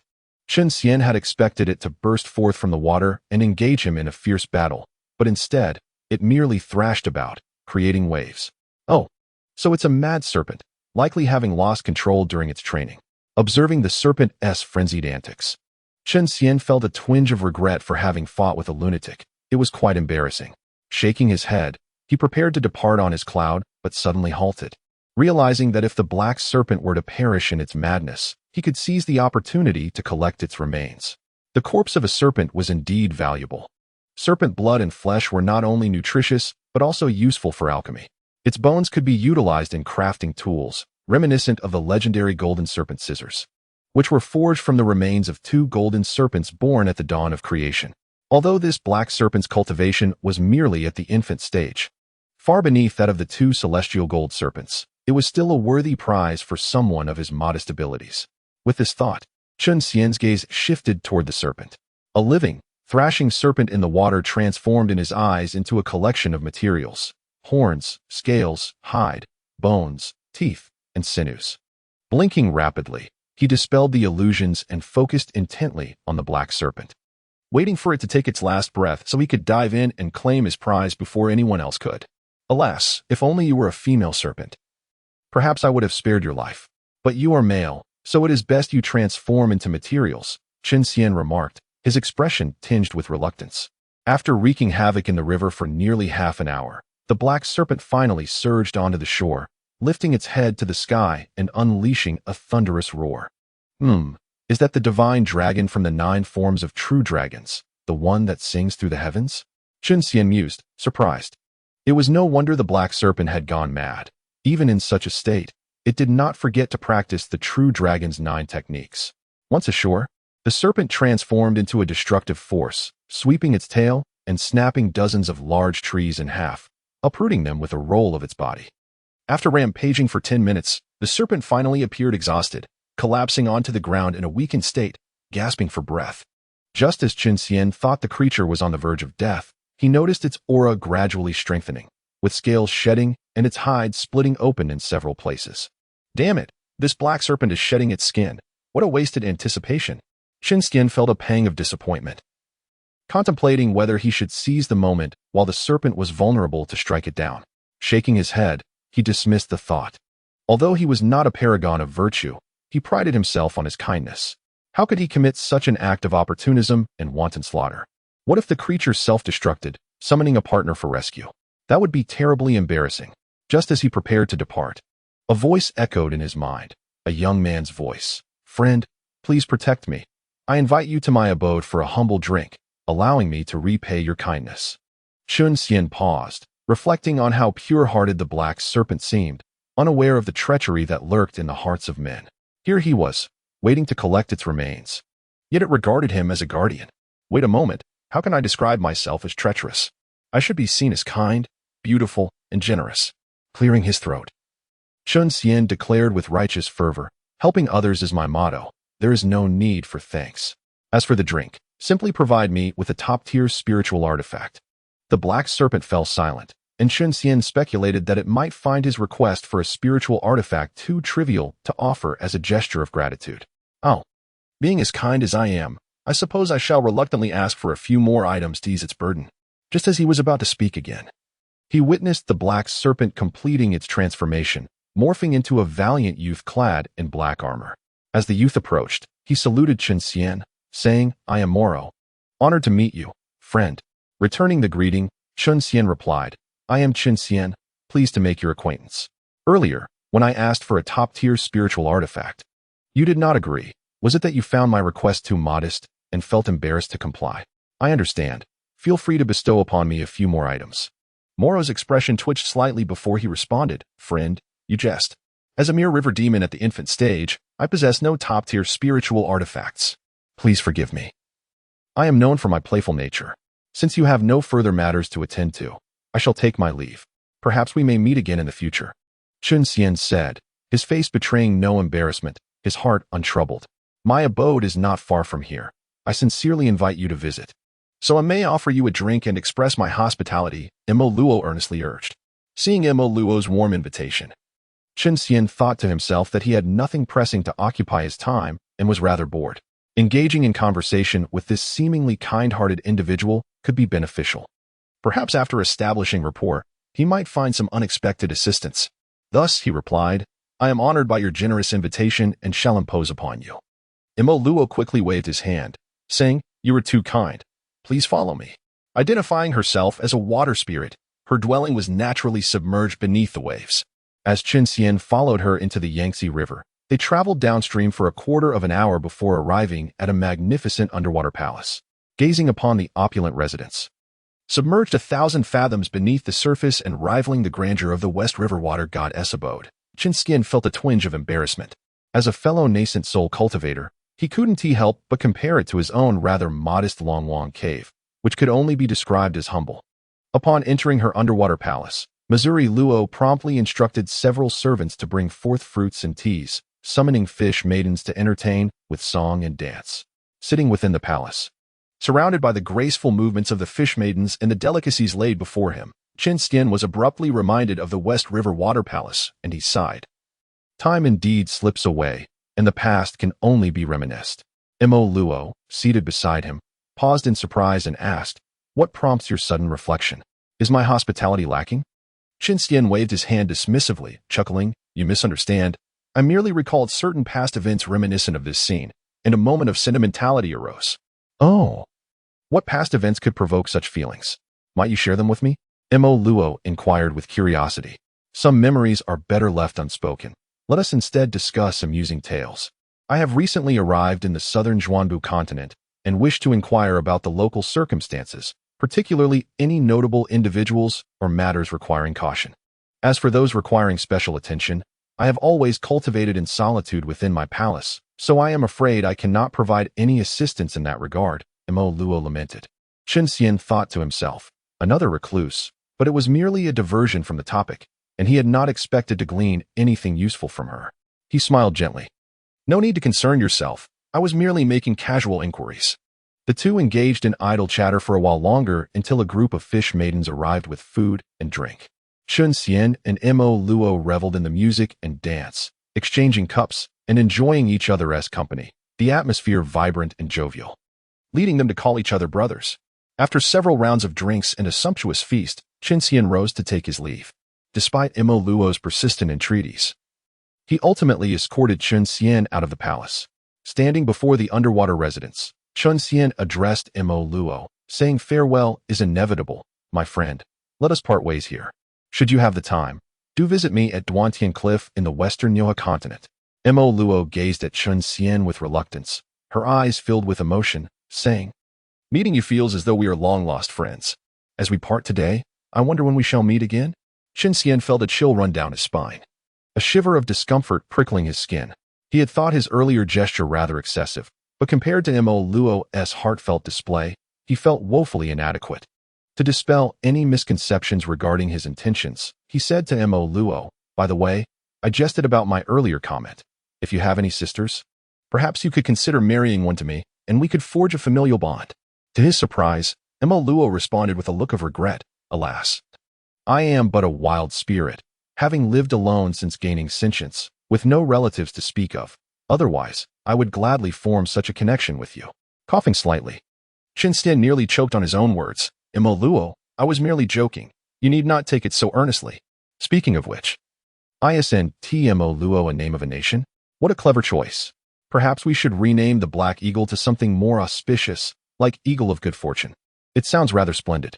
With that, he bid farewell to Mo Luo, feeling that meaningful communication was proving elusive, and made his hasty exit. After parting ways with Mo Luo, Chen Xian journeyed westward along the Yangtze River, traversing the Three Gorges. After failing to encounter the goddess in Wushan, he continued towards the Min River, intending to seek out Yangtze at Qingqing Mountain, hoping to weave a tale reminiscent of the legendary love between the two white serpents. As he wandered, a month passed in which he traversed the land, yet he encountered many snakes, black, green, yellow, and patterned, but not a single white serpent, nor any trace of Yangtze, who had remained hidden for over a millennium. The main peak of Qingqing Mountain, Laoshao Peak, rose majestically, surrounded by peaks that resembled fortified walls, overlooking the vast Min River and the surrounding plains. Ancient records spoke of Qingqing Mountain housing 36 peaks, 8 grand caves, 72 minor caves, and 108 scenic spots. Standing at the foot of Qingqing Mountain, Chen Xian calculated the odds, with 36 peaks and 80 caves locating Yangtze, who had only emerged after a millennium of seclusion, would prove to be quite the challenge. Having spent a month in Wushan without even catching a glimpse of the goddess, he feared that searching through the vast expanse of Qingqing Mountain, over 10 times larger, might require a year or more without guarantee of success. Since he was merely wandering for leisure, he decided to leave it to fate.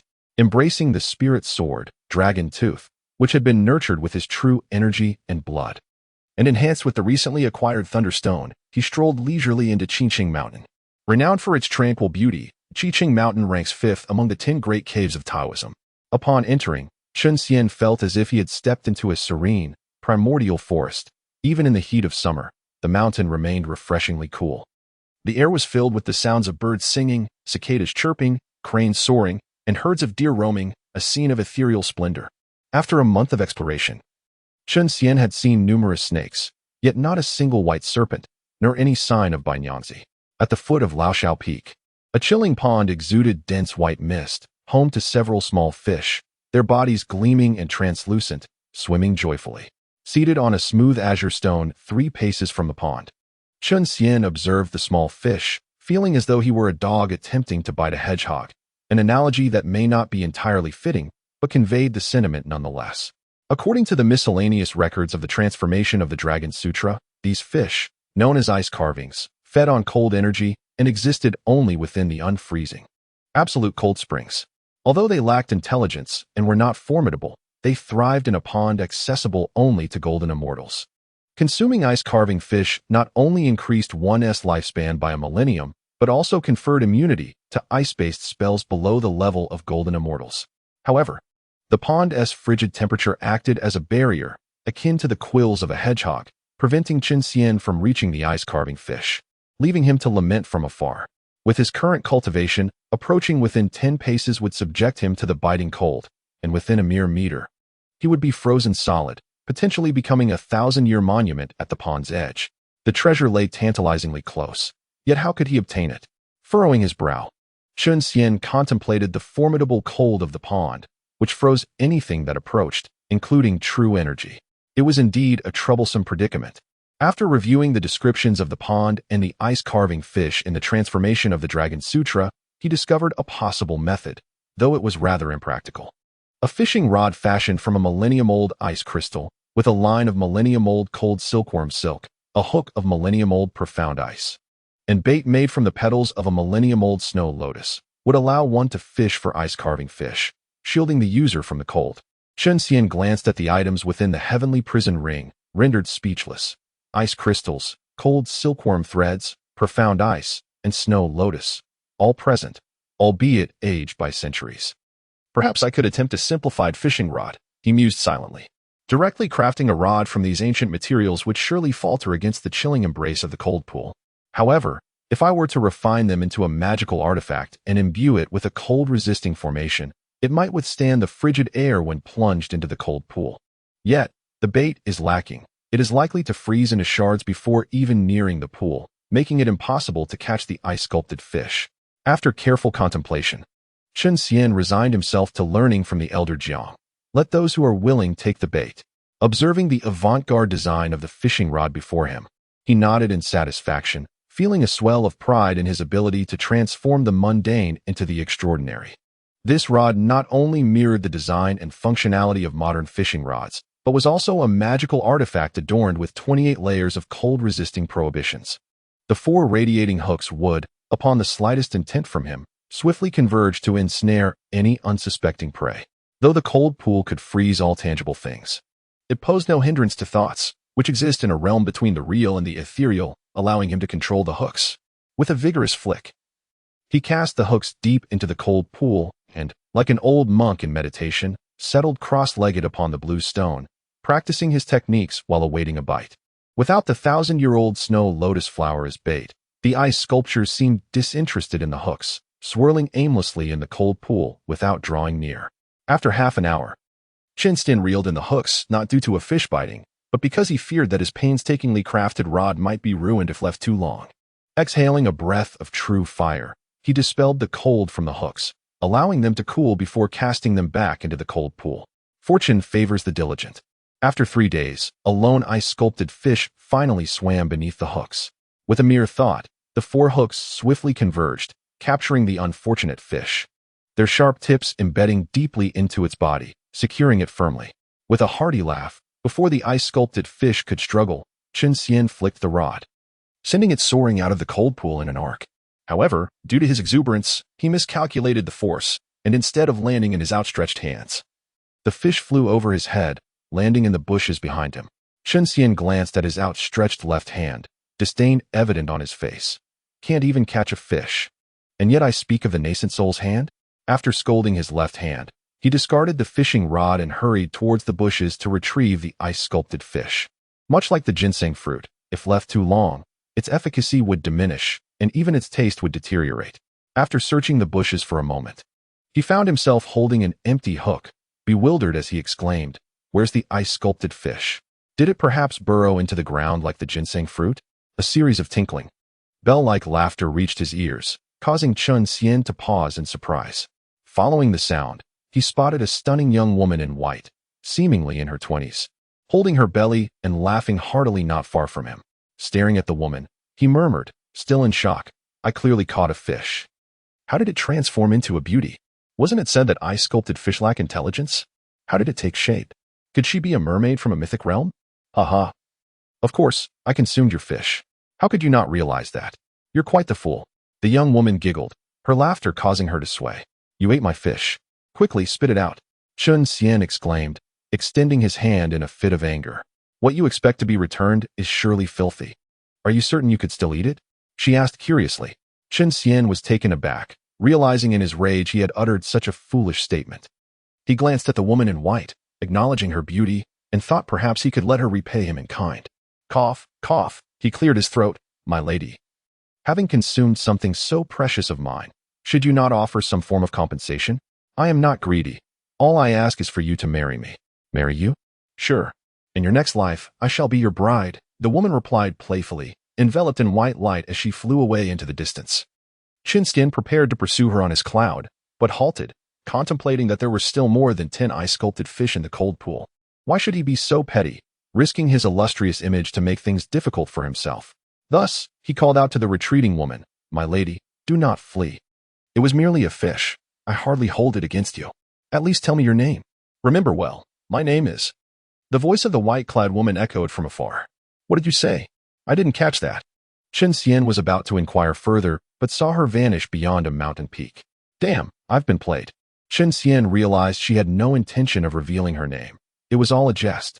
This mischievous girl.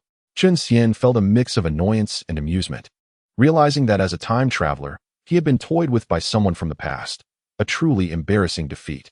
Yet, the playful beauty stirred no resentment in his heart. Only laughter. Let me return to fishing for my ice-sculpted fish. The enchanting figure had departed, and lingering would yield no fruit. Chen Xian resumed his position on the blue stone, taking up his fishing rod once more. Perhaps the stars were aligned favorably for him today, as after merely half an hour of sitting, another ice-sculpted fish was caught. The fish, devoid of scales and bones, was suitable for raw consumption. Chen Xian sliced the fish and placed a piece in his mouth. After chewing a few times, he found it merely refreshing and melting away, lacking any distinct flavor, much like unsweetened ice cream.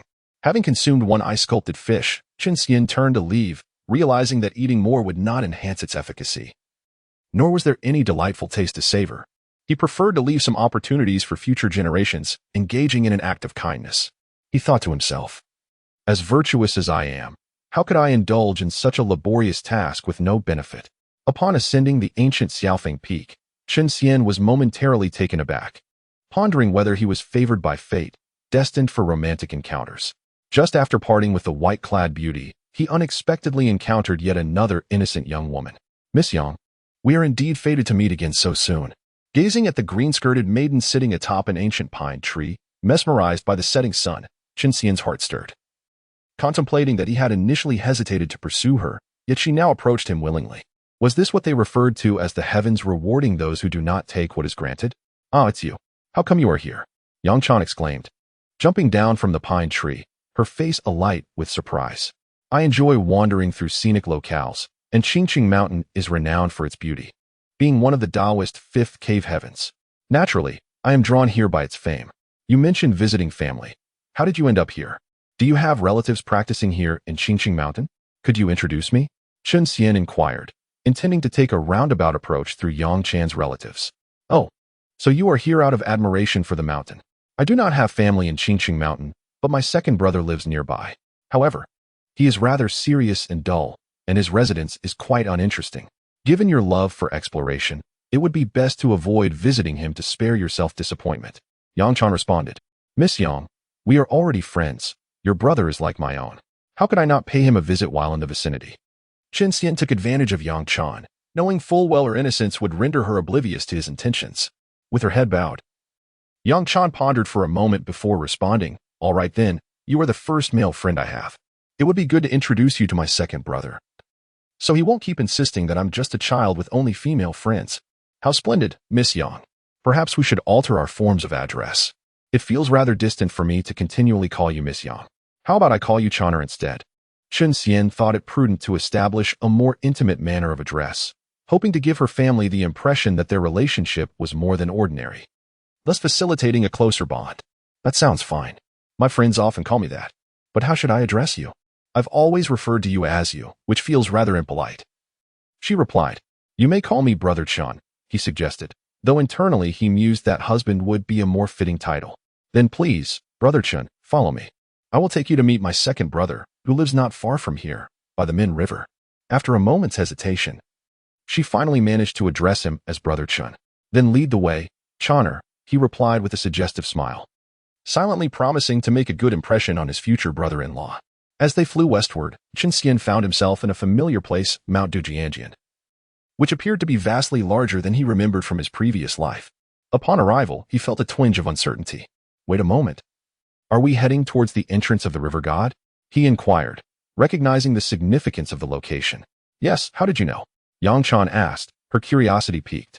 After a moment's contemplation, Chen Xian hesitated to voice his thoughts. Perhaps we should turn back. Your brother is quite busy, and it would be best not to disturb him. Brother Chen, you are quite impressive. How did you come to that conclusion? Yang Chan queried, her face alight with curiosity. Unsure of how to respond, Chen Xian thought, if such a simple deduction could be made by anyone with half a brain, it would imply that Yang Chan was not particularly clever. After a brief pause, he explained. You mentioned your brother lived nearby, and you led me toward the entrance of the river, not to mention your surname is Yang, thus.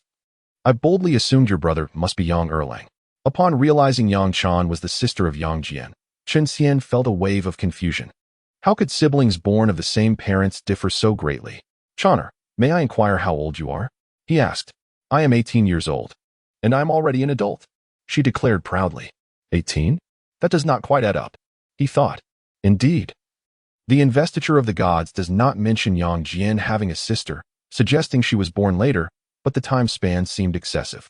Glancing at Yang Chan's figure, he remarked, "You have certainly matured, yet there remains room for growth." Room for growth? She echoed, her brow furrowed in confusion. "Oh, I misspoke. I meant you will continue to grow. I mean, you are still young, and in a few years, you will truly be an adult." Chen Xian found himself rambling, flustered by her innocence. "And how old are you, Brother Chen?" she asked. Chen Xian was taken aback, struggling to recall his own age. "I can't quite remember. But I'm definitely older than you," he replied. "You don't remember? How can you be sure you are older?" She pressed. "Well, because I am your brother Chen. Of course I must be older," he stated with an air of certainty. "That makes sense," she nodded in agreement.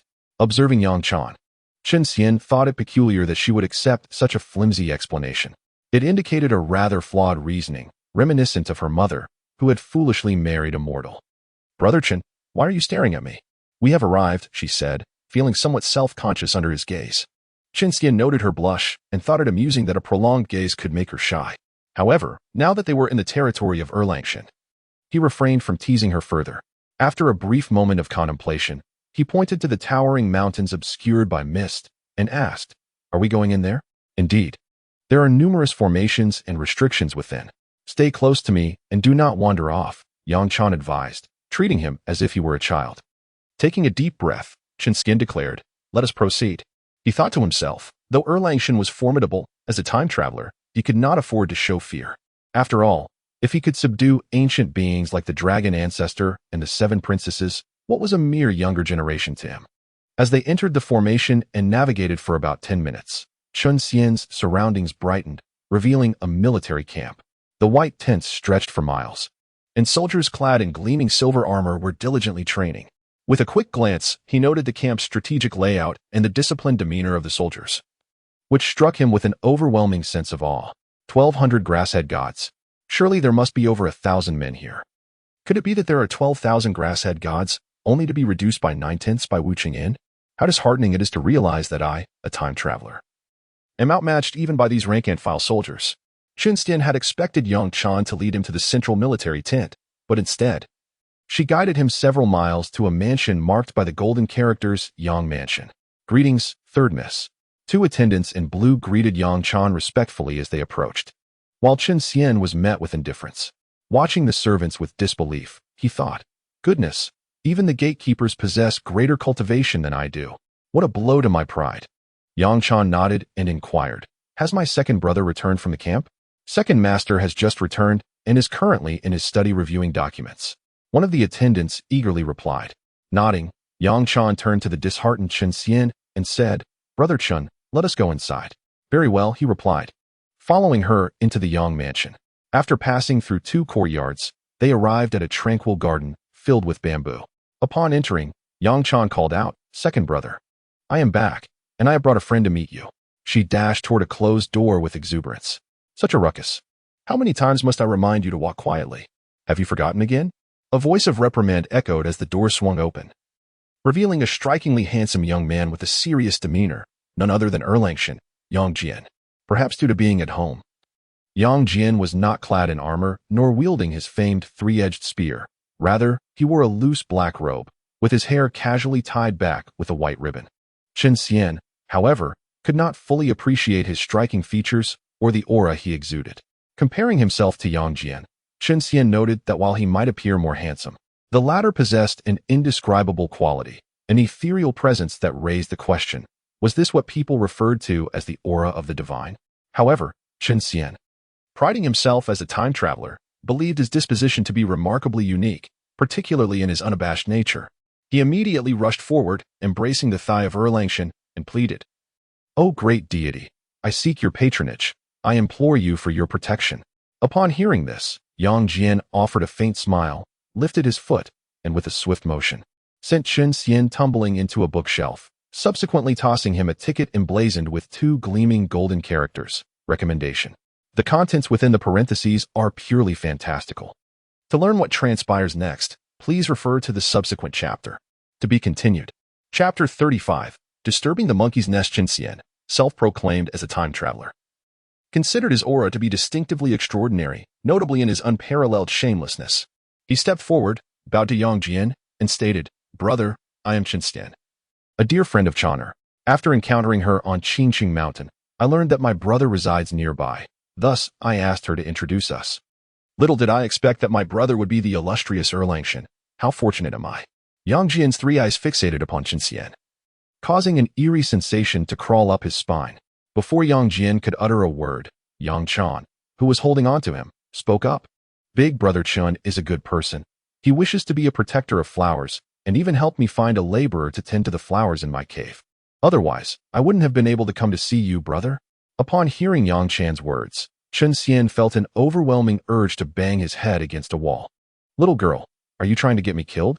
Indeed, after hearing Yang Chan's words, Yang Jian raised an eyebrow, and Chen Xian instantly felt the intensity of his gaze shift, sharp as a blade, as if it could pierce through him. "Humph." Yang Jian scoffed. That scoff, to Yang Chan, was merely the buzzing of a mosquito, but to Chen Xian, it struck like thunder, sending waves of heat through his body, flushing his delicate features with a tinge of crimson, enhancing his allure. Just as Chen Xian believed Yang Jian was about to erupt in anger and prepared to call for help, he instead waved his hand and said, "Chen Jinren, as a guest, please follow me to the parlor for a cup of tea before you leave." Chen Xian mused that Yang Jian likely deemed himself above engaging with someone as feeble as he. Nevertheless, while his words were courteous, Chen Xian discerned an underlying intent to usher him away. Having only just arrived, he had not yet indicated his departure. Yet the suggestion of tea before leaving was unmistakably a subtle hint to depart. He was no fool. How could he fail to perceive that? Unexpectedly, however, there was Yang Chan, who, though not foolish, was somewhat naive. She turned to Chen Xian and asked, "Big brother Chen, when did you say you wanted to leave?" "I didn't hear that at all." Chen Xian replied, "I communicated with your brother just now, hence you were unable to hear. But you only just arrived. Why would you want to leave?" Yang Chan inquired. "I mentioned that I enjoy wandering and exploring, and this place is devoid of interest, naturally. I have no desire to linger." Chen Xian fabricated. "Yes, brother's place has no scenery. It is utterly dreadful." Yang Chan nodded in agreement. "Humph." After hearing their exchange, Yang Jian's expression darkened as he addressed Yang Chan. "Since Chen Jinren wishes to depart, you shall see him off. I have official documents to review and cannot accompany you." With that, he flicked his sleeve and retreated into his study, slamming the door behind him. Chen Xian rubbed his nose, realizing he may have misspoken. He could have enjoyed a cup of tea with the deity, yet now he was left with nothing but the wind. Yang Chan frowned. Brother's temper remains as foul as ever. He simply stated the truth. Must he be so angry? A clatter resounded from the study. Chen Xian felt a surge of satisfaction. "That's what you get for not treating me well. This is called retribution for the wicked." Coughing twice, Chen Xian addressed Yang Chan. "Chan'er, let us depart. This place is desolate. I shall take you to Qingqing Mountain to see the goldfish." "Great!" Yang Chan exclaimed, her face alight with joy. Qingqing Mountain and Guanjianku were too close. With Yang Jian's formidable divine sense, he could easily cover both areas. Chen Xian had no intention of taking Yang Chan to witness any metaphorical goldfish. Instead, he led her to a small lake he had visited before, to observe real goldfish. As he watched Yang Chan, barefoot and playfully splashing her delicate feet in the water to tease the goldfish, Chen Xian felt a profound sense of tranquility. Perhaps when in the company of an alluring woman, one might only think of how to win her over, but with a pure-hearted, innocent girl, one contemplates how to cherish that innocence. Clutching the longest sword, he stood upon a rock, gazing at the sun sinking behind the mountains. Chen Xian resolved that regardless of whether he and Yang Chan sparked a romance, he would protect her. Such purity was worth his dedication. "Big brother Chen, come join me in the water," Yang Chan called out, her laughter reminiscent of a child's. Chen Xian leapt from the rock, settling beside Yang Chan, and remarked to the joy-filled girl, "The day is drawing to a close. If you do not return soon, your brother will start to worry." No, I want to play a little longer," Yang Chan insisted childishly. "As long as you do not fear your brother coming to get you. You may play as long as you wish." Chen Xian recalled Yang Jian's warning after they left the Yang residence, chuckling to himself at Yang Jian's possessiveness. "Brother is truly bothersome. I am already an adult, yet he still treats me like a child." Yang Chan said indignantly. "Indeed, Chan'er is now a young lady. You must have your own opinions and not heed everything your brother says. He is far too rigid. You should talk to him and encourage him to marry." It is said that once a man marries, he matures, and his temper improves. Chen Xian spoke with a facade of concern for Yang Jian, thinking to himself, if I do not frustrate Yang Jian, I am not Chen Xian. After discussing the benefits of marriage for Yang Jian, Chen Xian escorted Yang Chan back to Guanjianku. Once Yang Chan's figure faded into the mist, Chen Xian stood in contemplation. The seeds of annoyance had been sown, and he pondered how long it would take for them to take root and flourish. Yang Jian, I await your wedding feast. After lingering on Qingqing Mountain for half a month without encountering Bai Nyangzi or the previous woman in white, Chen Xian departed for Amei Mountain. Amei Mountain, after the transmission of Buddhism, not only became the abode of Puxian, but also one of the 4 sacred mountains of Buddhism, with its golden summit evolving into a holy site. Unfortunately, at this time, Buddhism had yet to spread eastward, and the Shushan sword sect had not yet established itself here. Many scenic spots remained undeveloped, and there were no sword immortals soaring through the skies.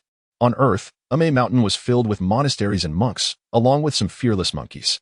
In this world, however, Amei Mountain was devoid of monks, but instead was home to a multitude of monkey demons. How did Chen Xian know there were many monkey demons in the mountains? Because a hapless handsome man was currently besieged by a throng of monkey demons. Using the longest sword in place of his body, he executed a swift strike, the divine dragon's tail, against a golden core monkey demon that had attacked from the side, sending it flying. He then addressed the 15 golden core monkeys and a nascent soul monkey king surrounding him. You brewed 3 pools of monkey wine. I merely sampled 1 pool, and you pursue me for over 100 miles?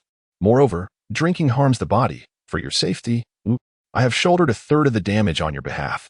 How can you treat your benefactor in such a manner? Upon arriving at Amei Mountain, Chen Xian had caught a whiff of a rich aroma of wine. Though he was not a connoisseur of alcohol, the fragrance was too enticing, prompting him to employ the Chun family's invisibility technique, a skill he had not used in ages, to become a silent observer. Following the scent, he entered a cave guarded by 2 monkey demons, where he discovered 3 small pools, each approximately a square, filled with azure liquid. After taking a sip, he found it sweet and delectable, akin to drinking fruit juice, with a hint of spiritual energy forming within him, bringing him great delight as he began to drink heartily. With Chen Xian's current physique, towering over 40 feet, a mere cup of monkey wine merely caused a slight protrusion of his abdomen. Just as he was preparing to muster the energy to consume the remaining 2 vats of wine, calamity struck. A golden core monkey, sent to fetch more wine for the Monkey King, exuberantly bounded into the ravine, locking eyes with the startled Chen Xian, who had raised his head in surprise. The little creature let out a shriek and eagerly lunged at him. Feeling somewhat guilty, Chen Xian shyly evaded the affectionate embrace of the little monkey and swiftly darted towards the cave's exit. The monkey's startled scream had already alerted the 2 sentinels outside the cave, and as Chen Xian reached the entrance, their 4 claws swiped at his face. With a push of his left hand, he sent the 2 monkeys flying with the dragon-toothed sword, but just as he was about to take to the skies, the monkey from inside the cave hurled itself at him with a fierce howl. Without looking back, Chen Xian deftly sidestepped and summoned his cloud technique, soaring away elegantly. Having flown but a few miles, numerous golden core monkeys barred his path. After dealing with them, another wave of monkeys surged forward, including a monkey sage.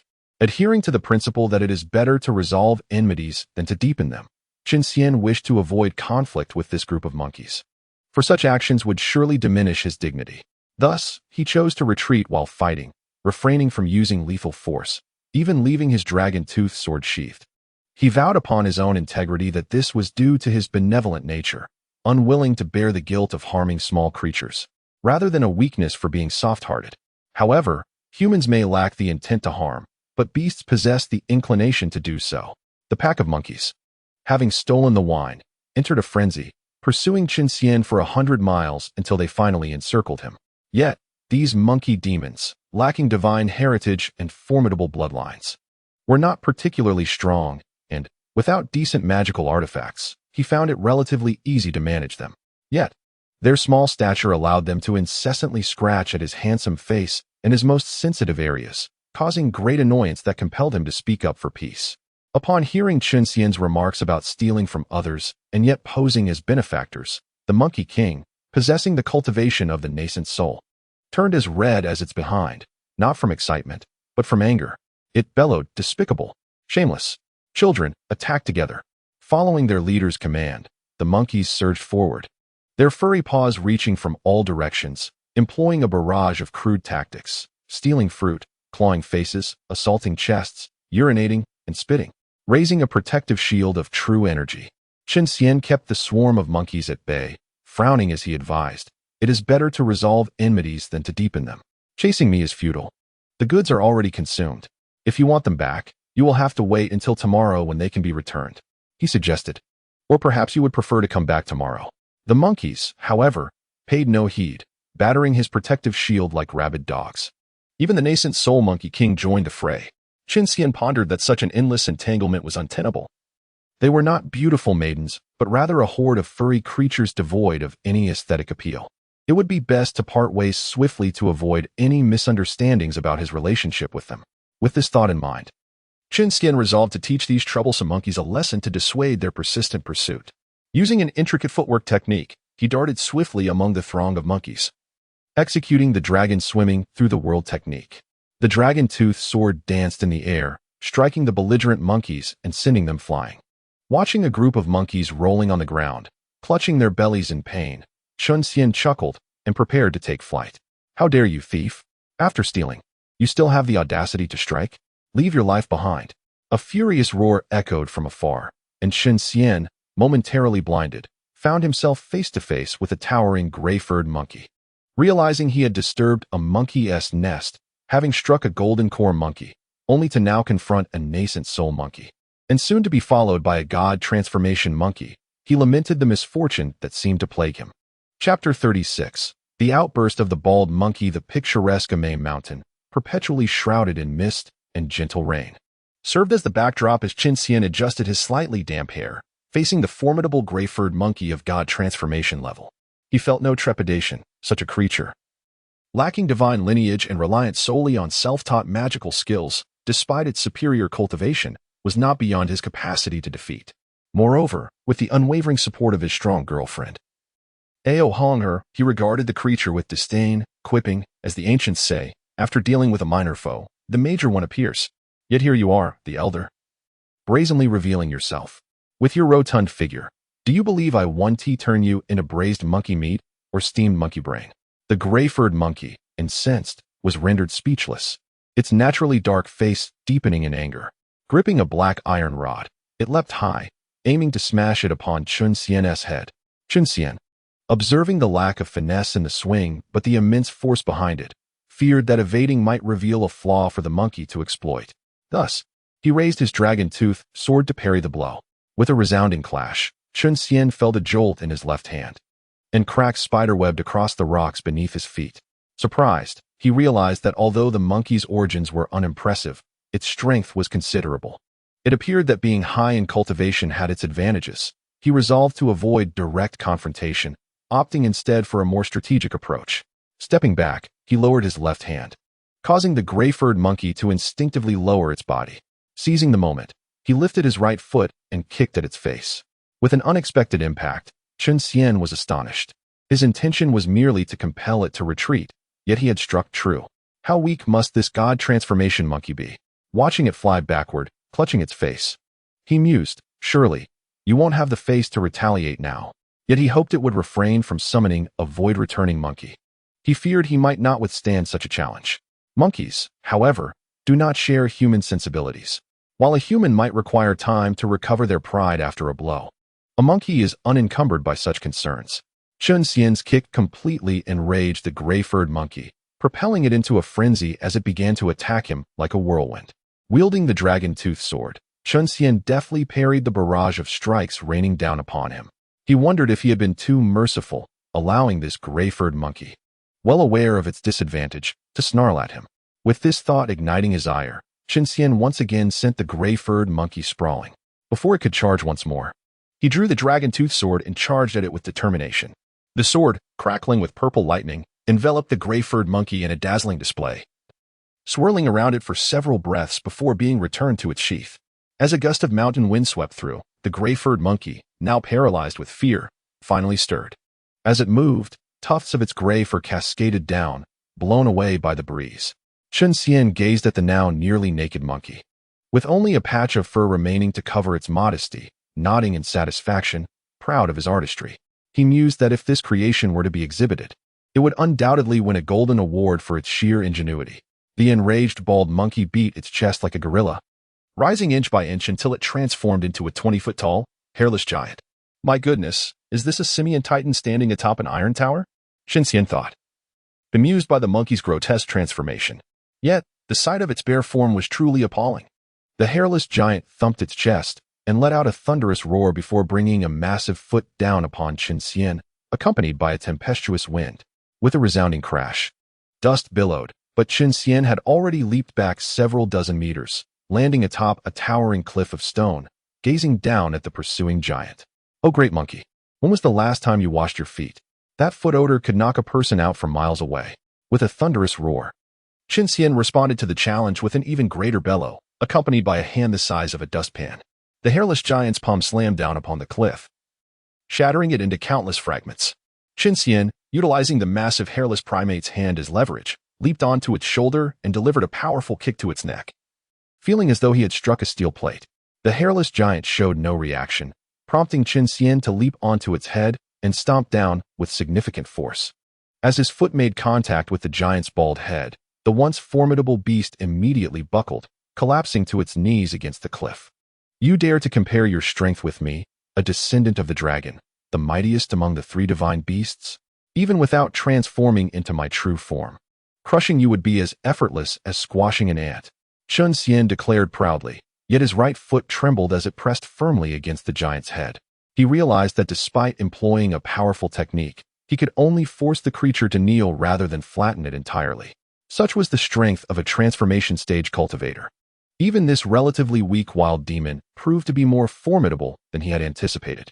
After the hairless giant roared defiantly, its massive hand swiped through the air towards him with the ferocity of a tempest. Chen Xian, swiftly leaping away, soared into the sky using his cloud-riding technique. His voice echoing in the distance, "Bald monkey, I shall not play with you any longer. I take my leave. No need to see me off." Having traveled several hundred miles, and upon confirming that the giant did not pursue him, Chen Xian descended from the clouds, lamenting as he cradled his cramping right foot. He had expected that. As a transmigrator, overcoming challenges beyond his level would be a simple task, yet he found himself fleeing from a wild monkey, a source of embarrassment for his fellow countrymen. It turned out that while he had appeared triumphant standing on the giant's head, it had cost him nearly half of his true essence. The backlash from the giant's energy had left his right foot unresponsive. His earlier bravado, claiming a facile victory, was merely a fade to diminish his opponent and salvage his own dignity in retreat. Seated upon a patch of grass, he massaged his numb leg and reclined, a blade of grass held in his mouth, eyes half closed as he basked in the warm embrace of the spring sun, reflecting on the battle with the giant. Chen Xian resolved to refrain from engaging in such formidable challenges in the future. In this world where golden immortals roamed freely and celestial beings were less than revered, it was wiser for a small serpent demon like him to maintain a low profile. Pursuing romance and tackling minor foes would suffice, saving grander ambitions for later. As he lay on the grass, gazing at the drifting white clouds overhead, Chen Xian silently circulated his transformation technique, absorbing the essence of heaven and earth to replenish his internal energy, achieving a state of profound tranquility. After a substantial period of meditation, having restored his energy, he prepared to rise when a series of swift sounds sliced through the air from the direction of Mount Amei, rapidly approaching him. He thought, could it be the giant monkey in pursuit? I must find a place to hide. Concealing his presence with a stealth technique, he swiftly moved behind a rock, peering cautiously into the distance. Before him, a golden streak of sword light and a swirling gray-black demonic wind approached, soaring overhead and speeding away. Within the golden light was a young Taoist with snow-white hair, while the dark wind enveloped the very bald giant he had just encountered. Now clad in an ill-fitting gray robe, its face crimson with rage as it pursued the Taoist. Why is the bald monkey chasing that Taoist? Chen Xian mused. Watching the two ascend into the sky, he speculated whether the Taoist had toyed with the monkey's affections and then abandoned it, provoking the creature's wrath. Curiosity piqued. He decided to follow, pursuing them on his cloud. Meanwhile, Ho Ming lamented his misfortune. First, an unexpected serpent demon had injured one of his kin, and when he attempted to teach the interloper a lesson, he found himself shorn and humiliated, forced to kneel. Returning to his lair, he discovered that a precious fruit he had safeguarded for a millennium intended to facilitate his breakthrough, had ripened but was snatched by the very young Taoist he had just encountered. Overwhelmed with rage, he likened it to having nurtured a daughter for over 20 years, only for a pig to barge in and defile her in his absence. In a frenzy, he attacked the intruder, yet the seemingly frail Taoist proved formidable, effortlessly repelling him and escaping with the fruit. Incensed by the theft of his precious fruit, Ho Ming unleashed a forbidden technique he had learned from an ancient scroll, burning his essence to accelerate his pursuit. After covering over 300 miles, he finally caught up to the Taoist. Learning from his previous defeat, he transformed into his true form, launching a massive claw toward the Taoist as the latter retreated, casting a spell that summoned a golden flying sword, which morphed into a colossal 5-clawed dragon, colliding with the giant's paw. As Chen Xian approached the scene from a distance, he witnessed the intensity of their battle. The Taoist danced around the towering hairless giant, deftly evading its blows while commanding the golden dragon to attack. Observing the spectacle, Chen Xian thought it a splendid display. As neither combatant could gain the upper hand, it appeared as though the Taoist was merely entertaining himself with a colossal monkey. Just as he imagined the standoff would continue indefinitely, the giant began to roar and pound its chest, its eyes turning red as it grew 3 feet taller, its speed seemingly doubling. Recognizing the ominous energy enveloping the giant, both Chen Xian and the white-haired Taoist gasped in alarm. The Taoist, realizing the need for retreat, summoned his sword back and, after spitting a mouthful of essence, took flight. Leaving so soon? Not so fast. The giant bellowed, propelling itself toward the Taoist like a cannonball. Upon catching up, a massive paw came crashing down. The impact of the giant's paw against the sword light echoed through the air, dimming the brilliance of the glow as Chen Xian squinted, witnessing the Taoist being hurled toward the ground like a meteor, trailing a comet-like tail.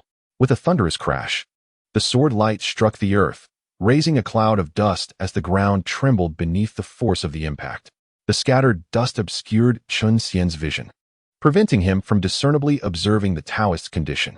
As the dust settled, a profound pit emerged on the ground, its surface marred by cracks resembling a spider's web. Chen Xian peered into the abyss, noting that the prematurely aged Taoist had yet to reappear after 4 or 5 breaths, leading him to ponder in confusion if the Taoist had perhaps met his demise. This seemed implausible, for the Taoist had exuded an impressive aura. At that moment, a head adorned with white hair abruptly emerged from the deep pit. The Taoist slowly ascended from the chasm, his face contorted with fury as he glared at the towering monkey beside the pit. "Bald monkey," he exclaimed, "I have shown you kindness by sparing your life. Do not push your luck. If you provoke me further." Hearing the term bald, Ho Ming's anger flared. Having been humiliated by someone of lesser cultivation who had shaved all his fur, he would not tolerate such indignity. Without allowing the Taoist to finish, he lunged forward with a colossal paw aimed at the Taoist. The Taoist swallowed his words, retreating a short distance before aligning his right hand's middle and index fingers like a sword. He silently recited an incantation, then pointed forward. The flying sword hovering before him responded to his command, emitting a resonant sound before transforming into a beam of golden light that shot towards the monkey's eye, which was as large as a cartwheel. Ho Ming raised his claw to intercept the flying sword, but the sword was not only swift, but remarkably agile. It deftly maneuvered between his claws, continuing its trajectory towards his right eye. Clang! The sword struck the skin of Ho Ming's closed eye, producing a sound akin to metal clashing against stone, and a brief flash of silver sparks erupted from the point of contact. The sword, met with resistance, immediately retreated, swirling around the Taoist in an intricate dance. "Hand over the fruit, and I promise to merely sever your third leg." Ho Ming boomed, his voice rumbling like thunder, leaving Chen Xian in a state of shock. Chen Xian thought to himself, what a grotesque creature. Not only does this bald monkey have an unsightly appearance, but his language is equally crude. Humph. The Taoist scoffed, his expression darkening. "Do not think that because of your tough exterior I am powerless against you. Prepare to experience my swordsmanship." With that, the Taoist grasped the flying sword in his right hand and struck his chest with his left fist, channeling a surge of spiritual energy into the sword. In an instant, both man and sword transformed into a streak of golden light, hurtling towards Ho Ming's chest. Chen Xian blinked, and the Taoist's figure vanished from his sight. He quickly turned to Ho Ming, only to find the monkey's left arm raised defensively over his chest, a gaping wound bleeding profusely. Following the trail of blood, he glimpsed another gash that pierced through Ho Ming's left side. Behind it stood the white-haired Taoist, back turned, bending slightly while wielding a golden sword. With a furious roar, Homing shrank in size, transforming into a hairless monkey of adult stature. With a flick of his hand, the blood pooling on the ground coalesced into a sphere, enveloping him.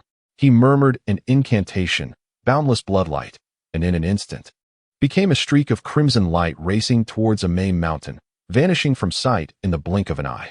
Coughing, the white-haired Taoist collapsed onto the ground, clutching his chest as he violently coughed up blood.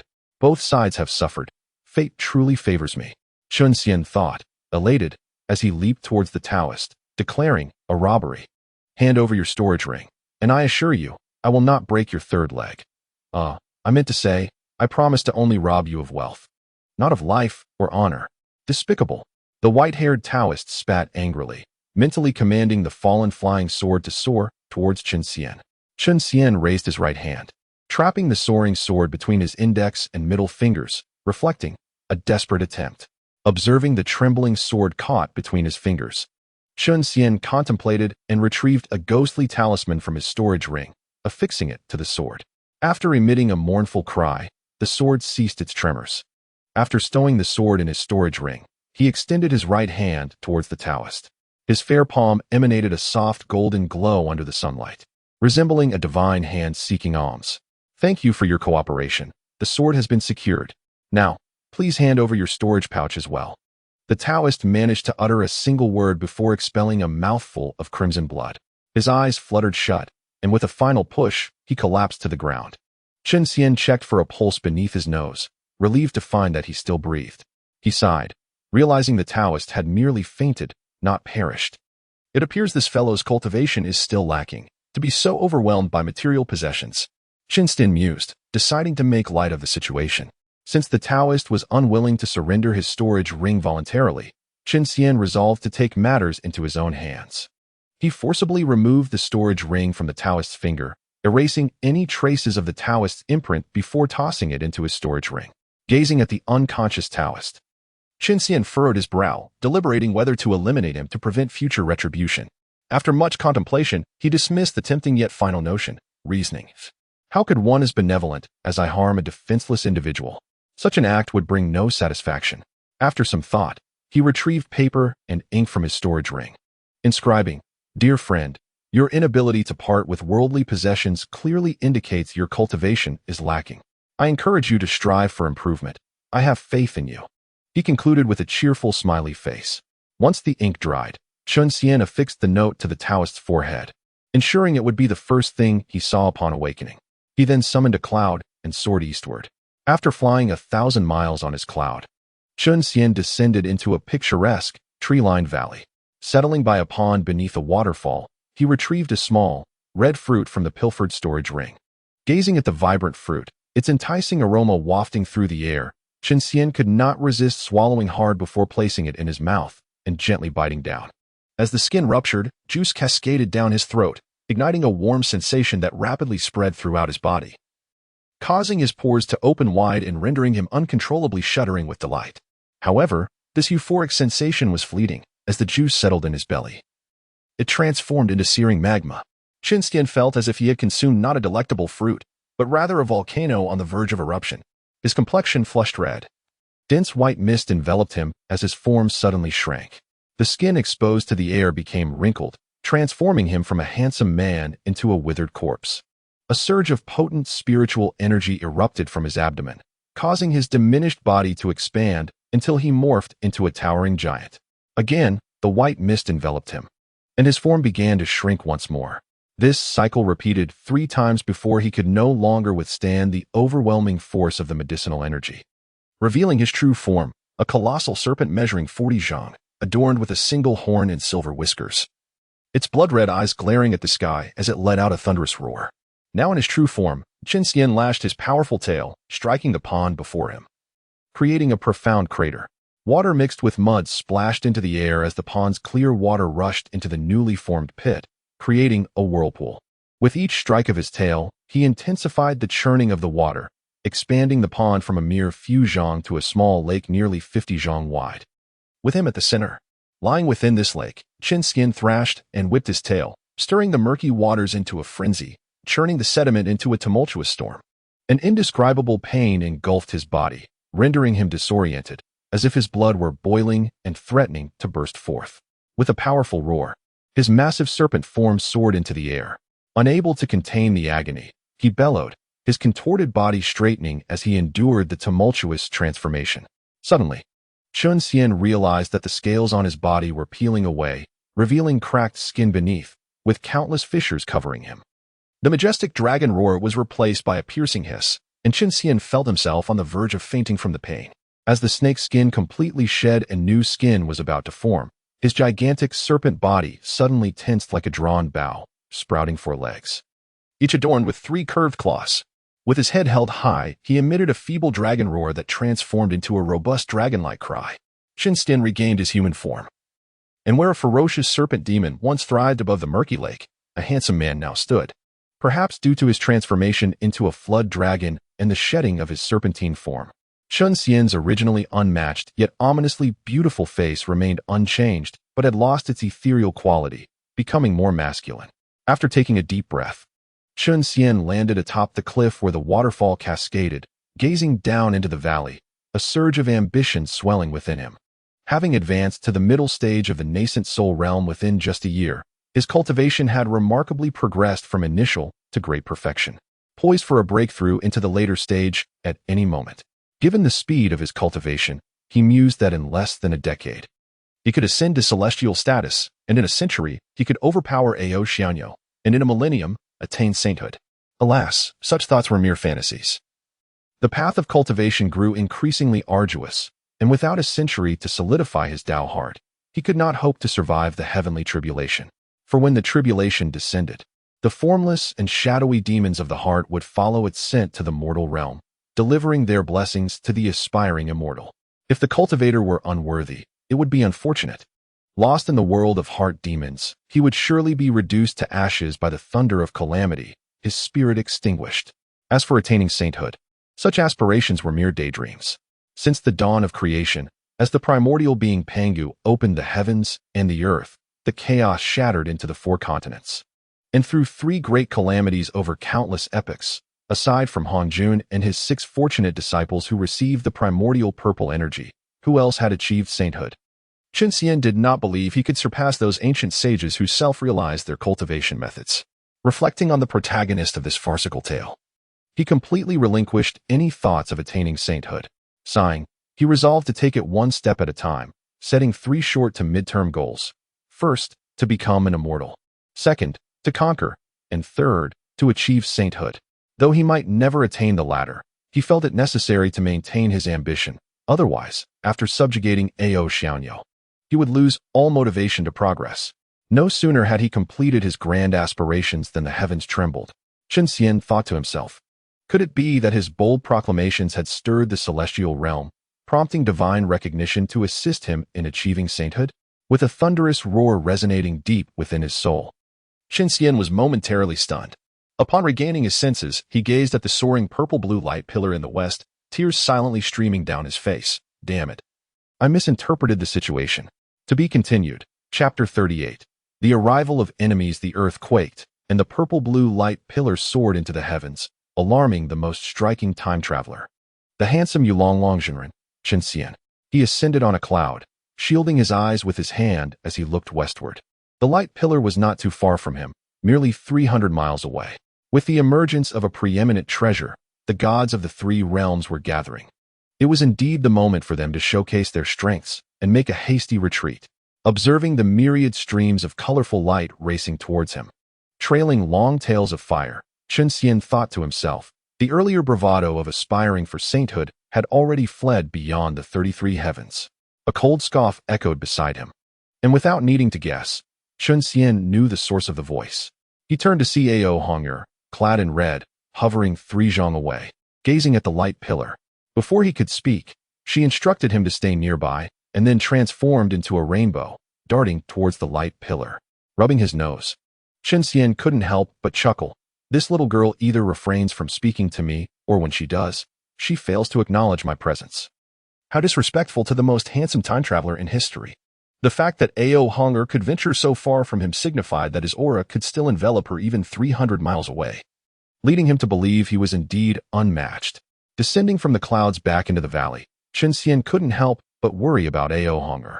With so many powerful beings vying for a single treasure, casualties were inevitable, and he wondered if she would remain steadfast as before. Rubbing his hands together, he recalled his previous experience in the crystal coffin and mused that with her firm stature, she should not easily falter. Having just broken through in cultivation, he needed to solidify it. Chen Xian found a cave, set up warning and defensive barriers, and then sat cross-legged, practicing the transformation of the dragon technique, circulating the true energy within his body. After 9 complete circuits, his aura stabilized, and he no longer feared an abrupt drop in his realm. Upon concluding his practice, Chen Xian counted the time and realized he had spent merely 4 hours. Considering the combat prowess of those powerful beings, he surmised that it would take at least 10 days to determine a victor, leaving him wondering about Xīyóu's situation and if she had encountered any danger. Sighing, Chen Xian felt a wave of frustration regarding his own weakness. In the struggle of mighty beings, he lacked even the qualifications to spectate, which was disheartening for his dragon heart. No matter how much he lamented, it would not improve his strength. He retrieved the golden flying sword he had acquired and intended to merge it with his dragon-toothed sword, using it as nourishment for its evolution. Exhaling a breath of true fire, he melted the golden flying sword into a pool of liquid, then conjured a 3-foot square barrier of true energy to encase the liquid. Increasing the heat, he transformed the liquid into a pale golden gas that filled the entire barrier. He then drew the dragon-toothed sword and plunged it into the barrier. The dragon-toothed sword trembled momentarily before seeming to open countless mouths, voraciously consuming the gas formed from the exquisite flying sword. Instantly, a glimmer of gold appeared upon the dark purple blade. The sword resonated with a series of soft chimes, and the dragon-shaped runes along the blade suddenly shone with brilliant golden light, as if striving to break free and soar to the heavens. Chen Xian felt a jolt in his hand as the dragon-toothed sword unexpectedly slipped from his grasp, swirling around the cave. After flying several laps within the confined space, it returned to Chen Xian's side, spinning delightfully around him. With a wave of his hand, the dragon-toothed sword flew back into his palm. Upon sensing its energy, he was enraged to the point of spitting blood. Having ruined an exquisite spiritual weapon, the dragon-toothed sword had merely evolved from a low-grade to a medium-grade spiritual weapon, which felt like a significant loss. After caressing the cold blade of the dragon-toothed sword, Chen Xian released it to hover beside him. He bit his tongue, expelling a stream of blood-colored true fire imbued with dragon essence, repeatedly refining the newly upgraded dragon-toothed sword. After a quarter of an hour, Chen Xian, pale-faced, retracted the true fire, having consumed 1/10 of his essence blood in the process. With the newly added restrictions complete, he sheathed the now more responsive dragon-toothed sword, and once again practiced the transformation of the dragon technique, nurturing both his body and the sword with true energy. 3 days later, Chen Xian emerged from the cave, invigorated, and inhaled deeply as he faced the rising sun, instantly drawing a stream of purple energy into his belly. He smacked his lips, dissatisfaction evident on his face. Alas, it seems the sun only releases purple energy once daily at dawn. How stingy. Humph. If this eastern purple energy were inexhaustible, would it still hold such value? Chen Xian muttered to himself, only to be interrupted by a hoarse voice from above. Looking up, he beheld an elderly Taoist with a wrinkled face and snowy hair, floating mid-air, glaring down at him with rage, having reached the late stage of the nascent soul realm. He could not help but ask in confusion, "I merely expressed my feelings. Why do you look at me so ferociously? Truly, my esteemed friend, you seem to have forgotten me so quickly, which is quite disheartening." The old Taoist's face turned ashen, and in a voice as hoarse as a broken pot, he spoke. Chen Xian carefully scrutinized the old Taoist, and, realizing he had never encountered this man before, inquired with bewilderment, "Have we met?" "I am the humble Mingyu," he replied politely. "I first met you 3 days ago. At that time, I was gravely injured and entrusted my flying sword and storage ring to you for safekeeping. Now that I have recovered, I have come to retrieve my belongings." Though Mingyu spoke courteously, the ink-black hue of his face and the smoke rising from his head indicated his deep anger. Upon hearing this, Chen Xian recognized him as the prematurely aged Taoist he had robbed. In just a few days, this individual had not only aged, but had also fallen from the realm of transformation to the late stage of the nascent soul. A transformation so drastic that he had failed to recognize him. "Thanks to the letter you left, My mind has been unsettled, and I have nearly fallen into madness. Fortunately, I survived, but my cultivation fell. I have searched for you for 2 days to repay my debt of gratitude." Mingyu's eyes blazed with fury as he gritted his teeth. Chen Xian stroked his chin, devoid of any hair, and thought it would be wise to interpret his words in the opposite manner. Thus, he decided to take advantage of the situation. Clearing his throat, he feigned embarrassment and waved his hand, saying, "It is but a trivial matter, hardly worth mentioning. Since you are here to express your gratitude, kneel and bow a few times. That will suffice. Do not bring any extravagant gifts, for I would be quite embarrassed. Kneel." Upon hearing this, Mingyu could no longer maintain his courtesy. His face, lined with wrinkles like a battered pot, twisted with rage as he unleashed a sword energy towards Chen Xian. Chen Xian raised his right hand, effortlessly shattering the attack. Holding up his unscathed hand, he smiled at Mingyu, saying, "Without your flying sword, you are merely a toothless tiger, not even qualifying as a third-rate sword cultivator. Furthermore, given your plummeting cultivation, how could you possibly be my match? I forgot to mention, that great monkey who sent you flying, I shaved every hair from its body. Should you dare to strike again, I promise to remove every last hair from you, including your..." As a former Transformation Realm practitioner, Mingyu also possessed pride. Enduring Chen Xian's repeated humiliations, he was consumed by rage and could not heed Chen Xian's earnest warnings. With a roar, he gestured with his hands, forming a series of intricate seals that left Chen Xian bewildered, summoning a 3-zhang-long white tiger to pounce upon him. The manifestation of the white tiger conjured by Mingyu was indeed imposing. Chen Xian sighed in admiration and, mimicking Mingyu, formed seals of his own, summoning a 3-zhang-long azure dragon that surged forth to confront the white tiger. As the azure dragon and white tiger clashed in midair, a fierce struggle ensued, each exchanging bites and blows in a heated battle. Chen Xian, skillfully manipulating the azure dragon as it fought the white tiger, calmly addressed Mingyu. "Have you exhausted your repertoire, Mingyu? Is this all that remains, the pedestrian 4-symbol seal?" "Humph." Mingyu scoffed, ignoring Chen Xian's taunts, and continued to form seals, summoning a Xuanwu. Now it was Chen Xian who found himself at a loss. As a newly advanced nascent soul practitioner, he had only mastered the azure dragon seal of the 4 symbols. With no other choice, he summoned another azure dragon to face the Xuanwu. Mingyu then sequentially summoned the vermilion bird and another azure dragon, while Chen Xian followed suit with 2 more azure dragons. "Oh, it appears the one who has run out of tricks is you." Repeatedly relying on the azure dragon seal, Mingyu jeered, self-assured in his unique status as a transmigrator. Chen Xian shamelessly retorted, "The azure dragon is the foremost of the 4 symbols. When employing the 4-symbol seal, one must utilize the most formidable azure dragon seal. This is the distinction between the eminent and the mundane." "Humph, sharp-tongued. Then let us see if you can withstand this 4 symbols convergence. I mastered it only after my ascension to the transformation realm, and I assure you, it is unparalleled," Mingyu declared proudly as he continued to form seals. As he completed the seals, the 4 spiritual manifestations arranged themselves into formation, the azure dragon to the left, the white tiger to the right, the vermilion bird to the south, and the Xuanwu to the north, encircling Chen Xian and his summoned azure dragons in the center. Suddenly, the 4 spiritual manifestations transformed into swirling mists, enveloping a vast area. Chen Xian extended his consciousness outward, only to discover that his once expansive perception, capable of covering 60 miles, could not penetrate the seemingly thin mist. "Interesting," he mused, sending forth one of his azure dragons to fiercely claw at the mist. With a resounding thud, the azure dragon was repelled and sent tumbling back. Frowning at the rebound, Chen Xian thought, no wonder he was once a transformation realm practitioner. He still possesses significant prowess compared to my nascent soul cultivation. "What do you think of my 4 symbols convergence?" Mingyu's triumphant voice echoed from beyond the mist. "Uft, merely a turtle shell. Even if I cannot break it, in 1 hour, the 4-symbol seal will dissipate, and it will inevitably shatter." Chen Xian scoffed dismissively. "If the 4 symbols convergence is merely a turtle shell, how could I possibly allow myself to appear foolish before you?" Mingyu chuckled lightly.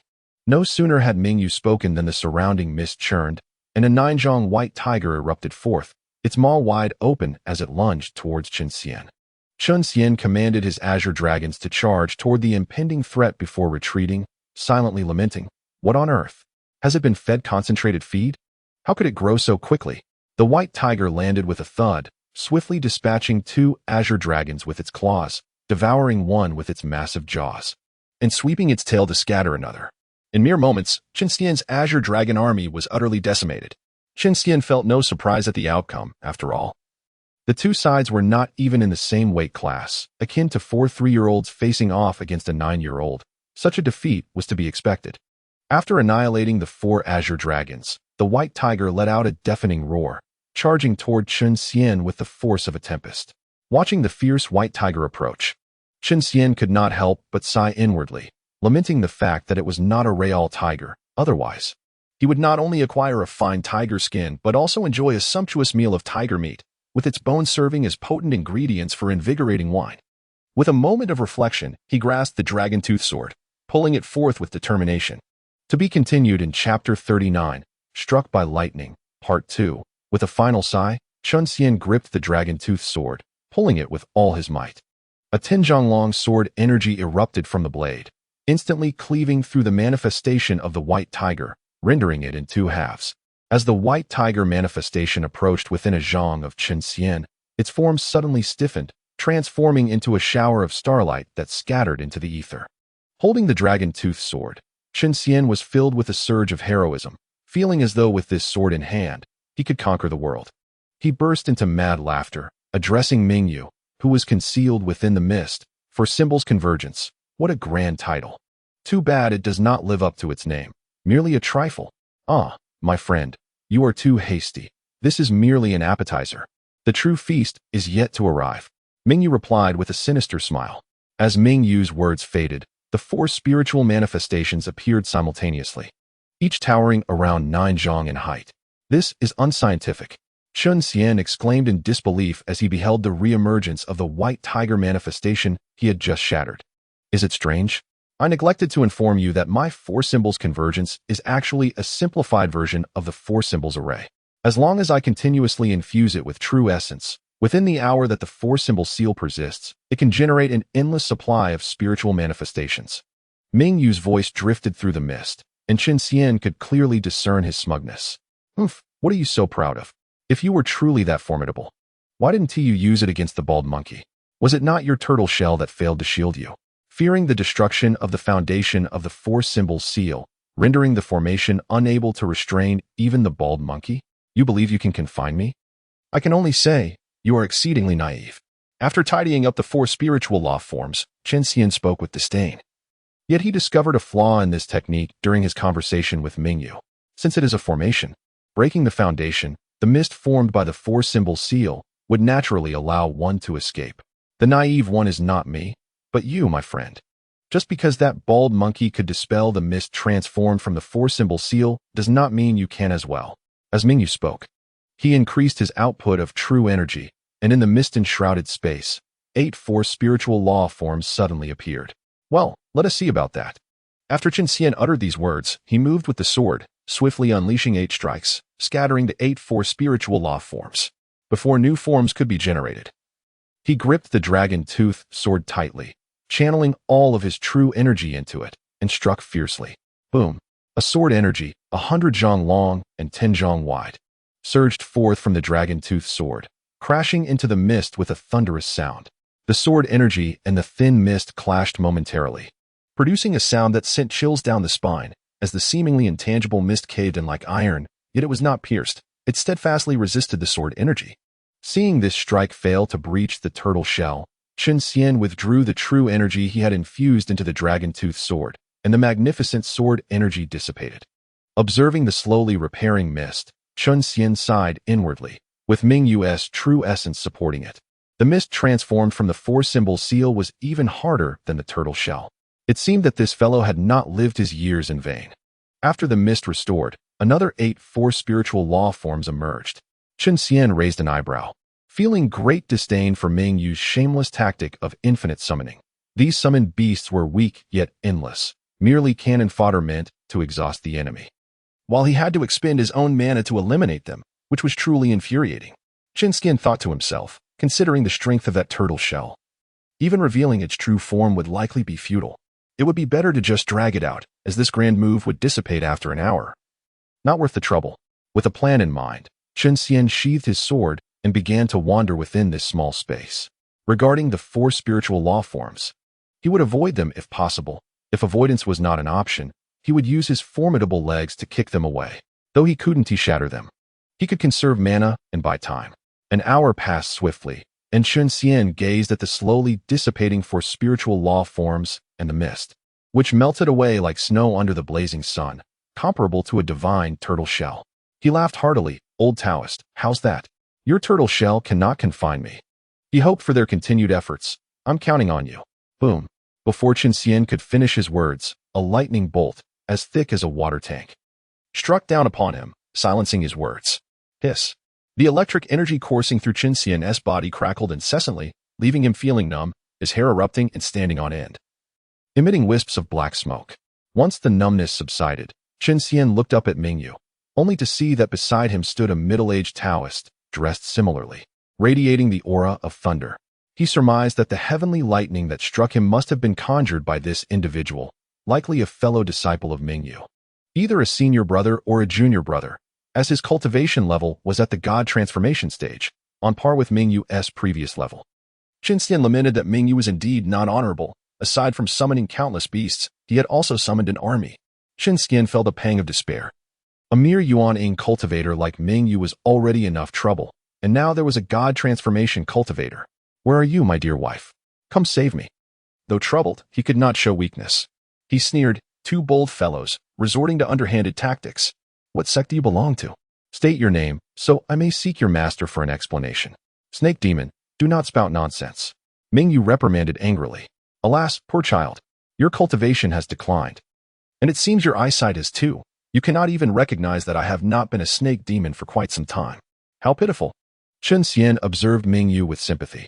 When the latter was a god transformation cultivator, he could see through Chen Xian's true nature at a glance. Now that his cultivation had dropped to the same level as Chen Xian's, he could no longer discern his true form. Truly pitiful. Before Mingyu could retort, Chen Xian continued, and as for the underhanded tactics, that refers to you. You stole the bald monkey's red fruit.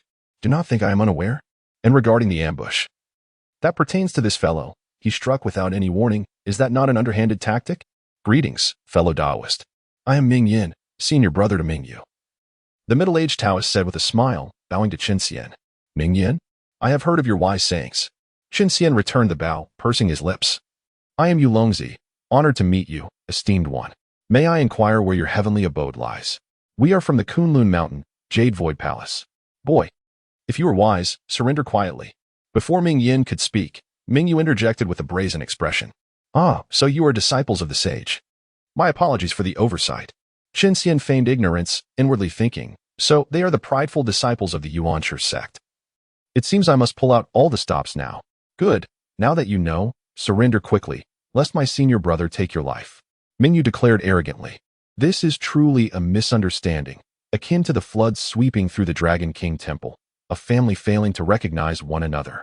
To be honest, I am actually good friends with Yang Ergu's sister. Chen Xian deliberately referred to Yang Jian as Yang Ergu, intending to showcase his close relationship with him.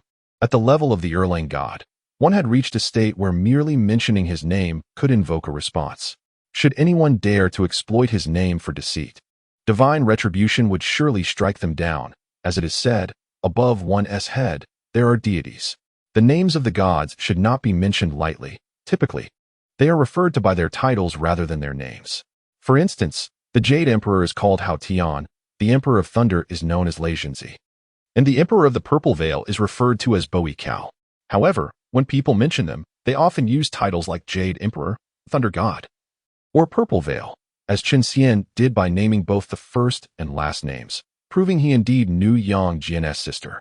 Ming Yin and Mingyu exchanged glances, unsure of how to respond next. Chen Xian retrieved Mingyu's storage ring from the heavenly prison and tossed it to him, saying with feigned shame, Mingyu, my brother, I have offended you previously. I hope you will not take it to heart. Mingyu, holding the storage ring, stared blankly at Chen Xian for a while before suddenly awakening to ask, what about my flying sword and the red fruit? Chen Xian scratched his nose awkwardly.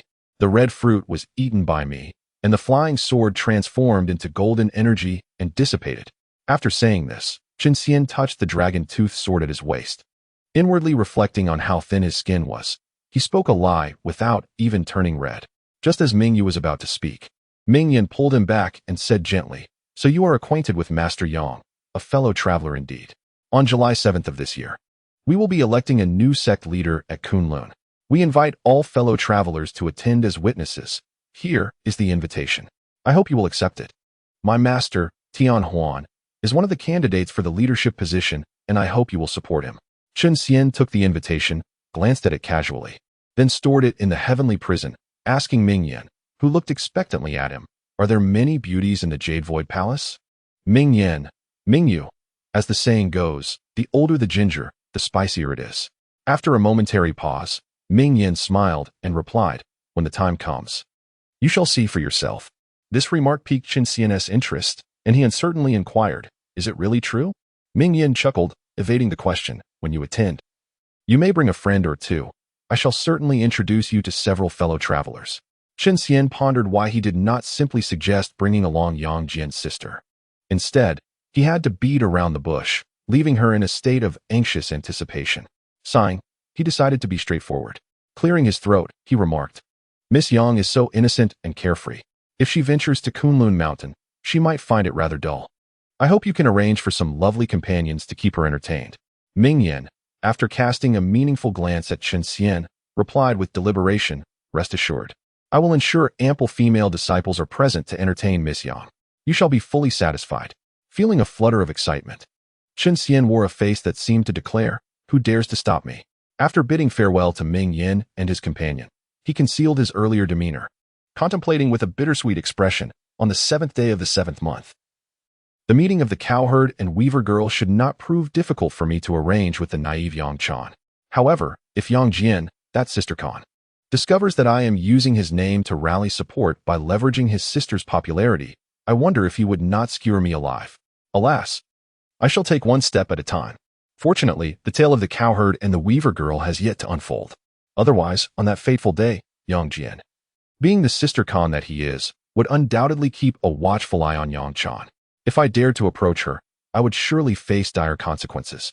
Perhaps being turned into minced meat to feed his dog, the howling celestial hound.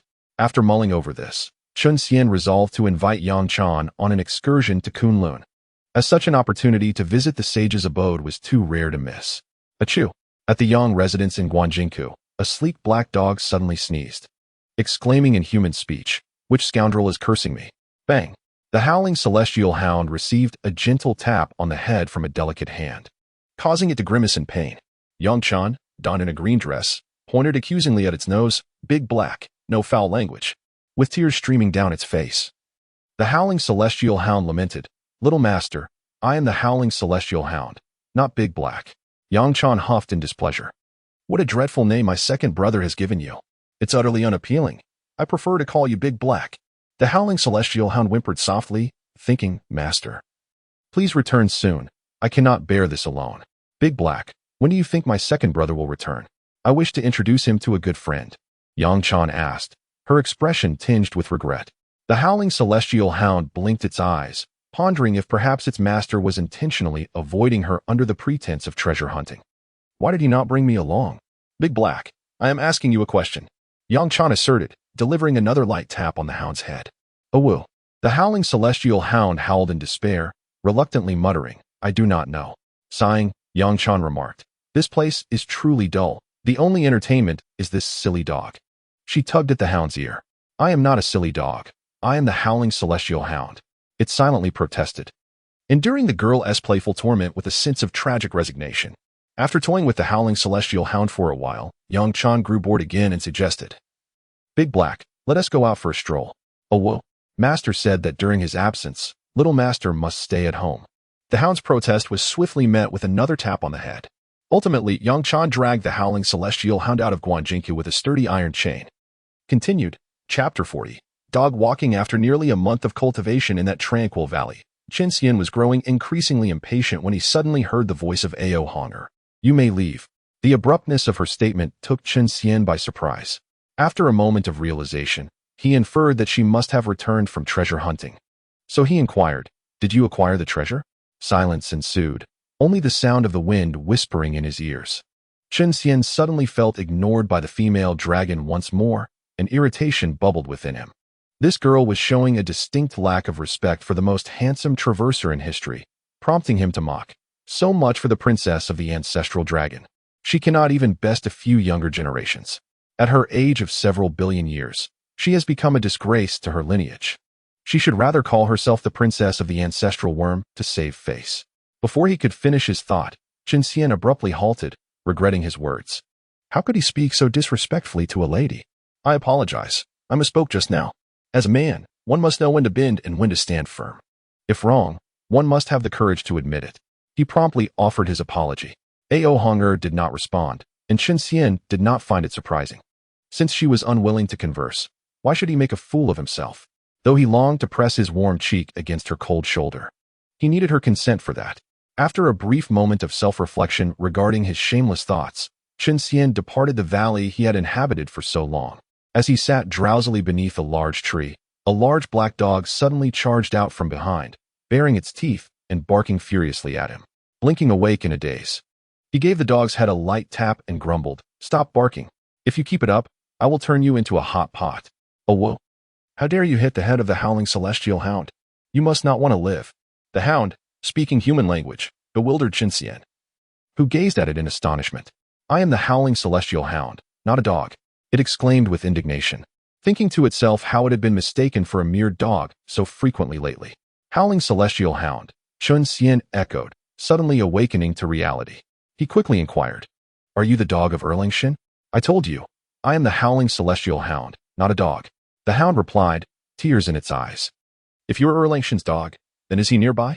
Did he send you to find me?" Chen Xian pressed on, wondering if Erlingshin had sent the hound for a specific purpose, perhaps to confront him about using his name. Big Black. It's not just me calling you a dog. The facts speak for themselves. Come here and obediently gnaw on this bone."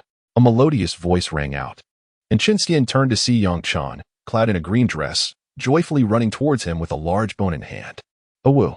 The howling celestial hound howled, retreating behind Chen Xian, peeking out to declare, "I am the howling celestial hound, not a bone eater." Yang Chan reached out, tugging one of the hound's ears, pulling it out from behind Chen Xian and stuffing the bone into its mouth, insisting, "Be good, listen." Observing the scene before him, Chen Xian could not help but chuckle. He addressed Yang Chan, "Sister Chan, what brings you here? Is your second brother not with you?" Yang Chan, unfazed by being called Sister Chan, replied, "My second brother is too bored. Aside from this silly dog, there's nothing entertaining here. So I took Big Black out." Hearing that Erlingshin had not accompanied her, Chen Xian sighed with relief, thinking that the deities must be quite busy and likely unaware of his antics. Seizing the opportunity, he decided to whisk Yang Chan away. Clearing his throat, he said warmly, "Sister Chan, I am about to visit a fascinating place. Would you care to join me?" "Yes, I want to go," Yang Chan exclaimed eagerly at the mention of a fun place, immediately following up with, "Where is it? Is it far?" "It is Kunlun Mountain, specifically the Jade Void Palace, where sages once resided. The scenery is exquisite.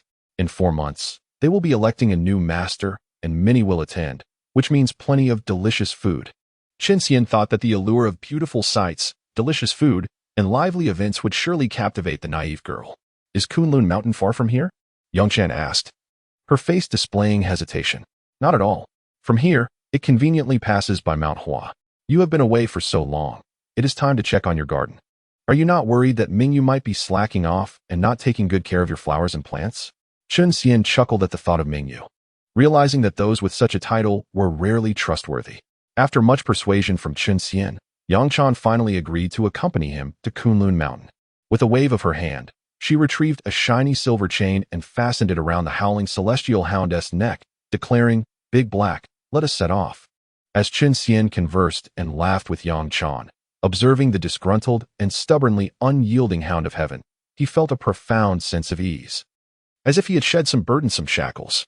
Previously, his focus was primarily on cultivation, with leisure pursuits merely a means to alleviate his repressed emotions. However, spending time with Yang Chan had shifted his priorities. His hours of cultivation diminished, yet astonishingly, his progress accelerated, propelling him to the later stages of the nascent soul realm in just a few days. Chen Xian reflected on how his previous approach, cultivating for the sake of cultivation, had stifled his efficiency and growth. Now, with a newfound perspective, his desire to cultivate had blossomed, leading to heightened efficacy and swifter advancement. It became evident that he needed to venture forth more often. Remaining confined within the cave to cultivate held little promise. After 3 months of traversing back to Mount Huashan with Yang Chan and a hapless Hound of Heaven, they found themselves journeying toward Kunlun Mountain. The Hound of Heaven, aware of their destination to Xīyóu Palace, eagerly volunteered to lead the way. However, after several days of wandering through Kunlun, they ended up back at the very spot where they had first entered the mountain. Big Black, do you even know the way to Xīyóu Palace? Yang Chan inquired. Perched upon a rock while tapping the Hound of Heaven's head. Oh whoa, the Hound of Heaven lamented, rubbing the bump on its head with its paw. I went there with my master hundreds of years ago, but I've forgotten the way over time. Clumsy dog and a spatially challenged one at that. Big Black, you are beyond hope. Yang Chan gazed at the Hound of Heaven with sympathy. Oh whoa, I am the Hound of Heaven, not a foolish dog. It protested, only to be silenced by Yang Chan, who produced a bone and stuffed it into the Hound's mouth. Good boy, eat your bone. After teasing the Hound, Yang Chan turned to Chen Xian and asked, Brother Chen, do you know how to get to Xīyóu Palace? Chen Xian replied, Kunlun Mountain is the foremost divine mountain after the fall of the Unzu Mountain, and it is my first visit here. I do not know the way to Xīyóu Palace, but surely the mountain deity knows. We simply need to summon him for guidance. But Kunlun Mountain is larger than the 5 sacred mountains, and the mountain deity's power must be unfathomable. How can we possibly summon him? Yang Chan expressed her doubts. Not every mountain deity is weak. For instance, the deities of renowned mountains like Qingcheng Mountain, the father-in-law of the 5 sacred mountains, are often at the golden immortal level. Otherwise, they could not refine the vast spiritual essence of the mountain and become its deity. Well then, Chen Xian pondered, stroking his chin and pointing at the Hound of Heaven, which looked no different from an ordinary dog. It depends on this dog. The Hound of Heaven raised its head and bared its teeth at Chen Xian, asserting, I am not a dog. I am the Hound of Heaven. Moreover, I am merely at the Xian immortal realm and do not know the mountain deity of Kunlun. I cannot summon such a powerful being. How is it that a mere dog possesses the Xian immortal cultivation? Am I to be outshined as the most handsome traveler in history? Thankfully, this dog's intelligence seems questionable. Otherwise, I would truly fear for my life. Chen Xian thought, hiding behind Yang Chan as he addressed the Hound. The towering Hound of Heaven pondered for a moment before muttering, That's true. It then swiftly shrank back down to its original size. Yang Chan reached out and tapped the Hound's head again, saying, Big Black, you scared me just now. Oh whoa, little master, I didn't mean to. It was that fellow who threatened to kill me. I am the victim here. He is the real instigator. The Hound of Heaven pointed accusingly at Chen Xian. Chen Xian immediately retorted, Sister Chan, do not listen to its nonsense. It is too foolish to even understand a joke. I was frightened half to death as well. You must discipline it properly. Yang Chan scolded the Hound again. Brother Chen is right. You are a foolish dog. Do you think I would ever harm you? I haven't had enough fun with you yet. The Hound of Heaven covered its head and cautiously backed away, contemplating whether Yang Chan would truly spare it if she had enough fun. Brother Chen, what should we do now? Yang Chan turned to Chen Xian for guidance. Cough. We still need the Hound of Heaven to do its part. Don't bare your teeth. We're not going to kill you. You know the spirit restraining technique, right? Use it to summon the mountain deity, Chen Xian instructed, gesturing toward the Hound. The Hound of Heaven looked puzzled. I've learned the spirit restraining technique, but I can only summon lesser spirits.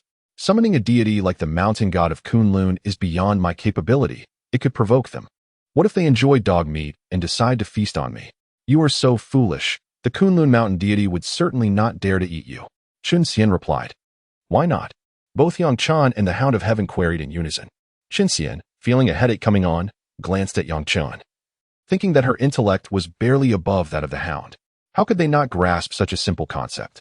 Because it is too foolish. Eating its flesh would only make one equally dim-witted. He answered, Oh. Yang Chan nodded, while the Hound of Heaven angrily declared, You are the foolish one.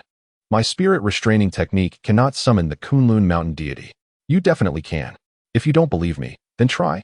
Chen Xian asserted confidently, convinced that once the clumsy dog stirred the Kunlun mountain deity, the deity would surely come running upon realizing it was the Hound of Heaven. To be continued. Chapter 42. Visitors from Lishan as they gazed up at the torrents of golden flames cascading down from above, feeling the astonishing heat. The expressions of the three turned grave. Chen Xian hastily urged, We must descend to the ground.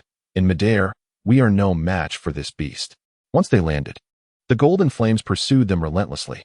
She conjured a layer of azure true essence to shield the three within, raising a mirror in her hand. With a flicker, a beam of golden light shot forth toward Baifeng. The golden light traveled swiftly, reaching Baifeng's chest in the blink of an eye, striking it with a resounding thud. Baifeng. It emitted a strange cry, and the golden flames enveloping it dimmed slightly. Baifeng. It screeched again, diving down ferociously, its wings flapping wildly as it unleashed a continuous torrent of golden flames, igniting the surrounding area into a blazing inferno, melting the earth into magma. Under such overwhelming firepower, Shi desperately sustained the true essence barrier, fending off the scorching waves of heat. Even the mirror, primarily a weapon for attack, was turned into a defensive artifact, hovering above the trio and casting a golden glow over them. However, the barrier held for only a brief moment before the searing flames ignited it, engulfing it in flames. Truly, Baifeng was worthy of competing with phoenixes for the title of Bird King, while its flames could not resurrect the dead like the phoenix's nirvana fire. Their all-consuming nature was formidable. Chen Xian silently praised it, his mind racing as he formulated a strategy. Being passive was not an option. He must take the initiative. He instructed the two women, "In a moment, I will charge out to attract Baifeng's attention from the front. You two should attack from the sides." Chen Xian initially intended to tell them to run as far as they could, but realized that if he faced the fiery bird alone, he would likely be reduced to ashes in less than 10 breaths, leaving the two of them to absorb the enmity. In a life-or-death situation, it was not the time for heroics. Confronted by the formidable firebird, which towered 3 levels above him, Chen Xian realized that the wisest course of action would be to summon assistance, much like Mingyu did. A mere shout of "My lady, save me," would surely prompt a distant dragoness, watching the spectacle with folded arms, to intervene.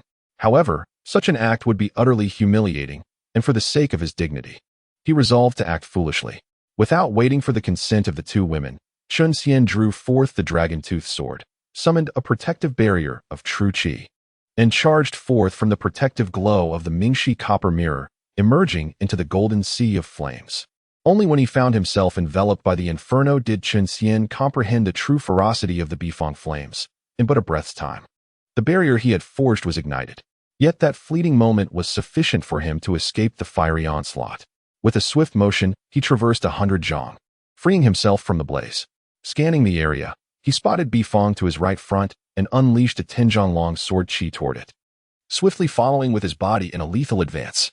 With a gentle flap of its wings, Baifeng released a spark that merged with the tempest, expanding instantly into a wall of fire that intercepted the sword qi. The collision was akin to gasoline igniting, causing the flames to surge even more violently. Undeterred, Chen Xian leaped through the firewall, gripping his sword with both hands, and thrust upward toward Baifeng's throat, transforming his dragon's sight into a lethal sword technique. The dragon-tooth sword shimmered with a trace of lightning as it propelled Chen Xian swiftly toward Baifeng. Baifeng, flapping its wings, ascended, while 2 sparks fell, morphing into twin fire dragons that lunged at Chen Xian. With a forceful push of the sword's hilt, he transformed the dragon tooth into a beam of purple lightning aimed at Baifeng's throat, then leapt aside, evading the twin fire dragons with agility.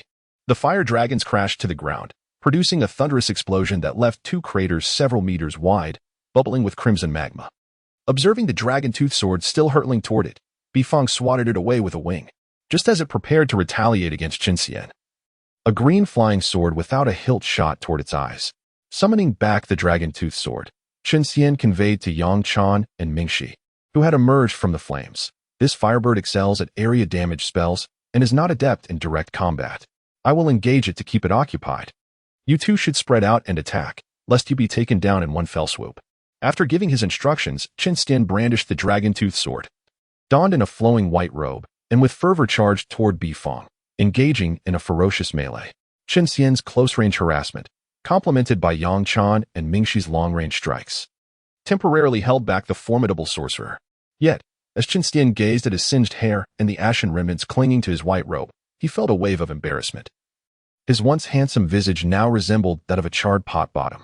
Contemplating the fact that he was exposed before the two women, Chen Xian bashfully mused, having been seen in such a state, ought they not take responsibility? The intensity of the battle drained his true qi rapidly, and within a mere quarter of an hour, he found himself depleted, sent crashing to the ground by Baifeng's powerful kick. Gazing at the two women standing protectively before him, A bittersweet thought crossed his mind. In this dire moment, he would have to seek assistance from Xīyóu, regretting not having relied on a softer approach from the start to avoid such a disheveled predicament.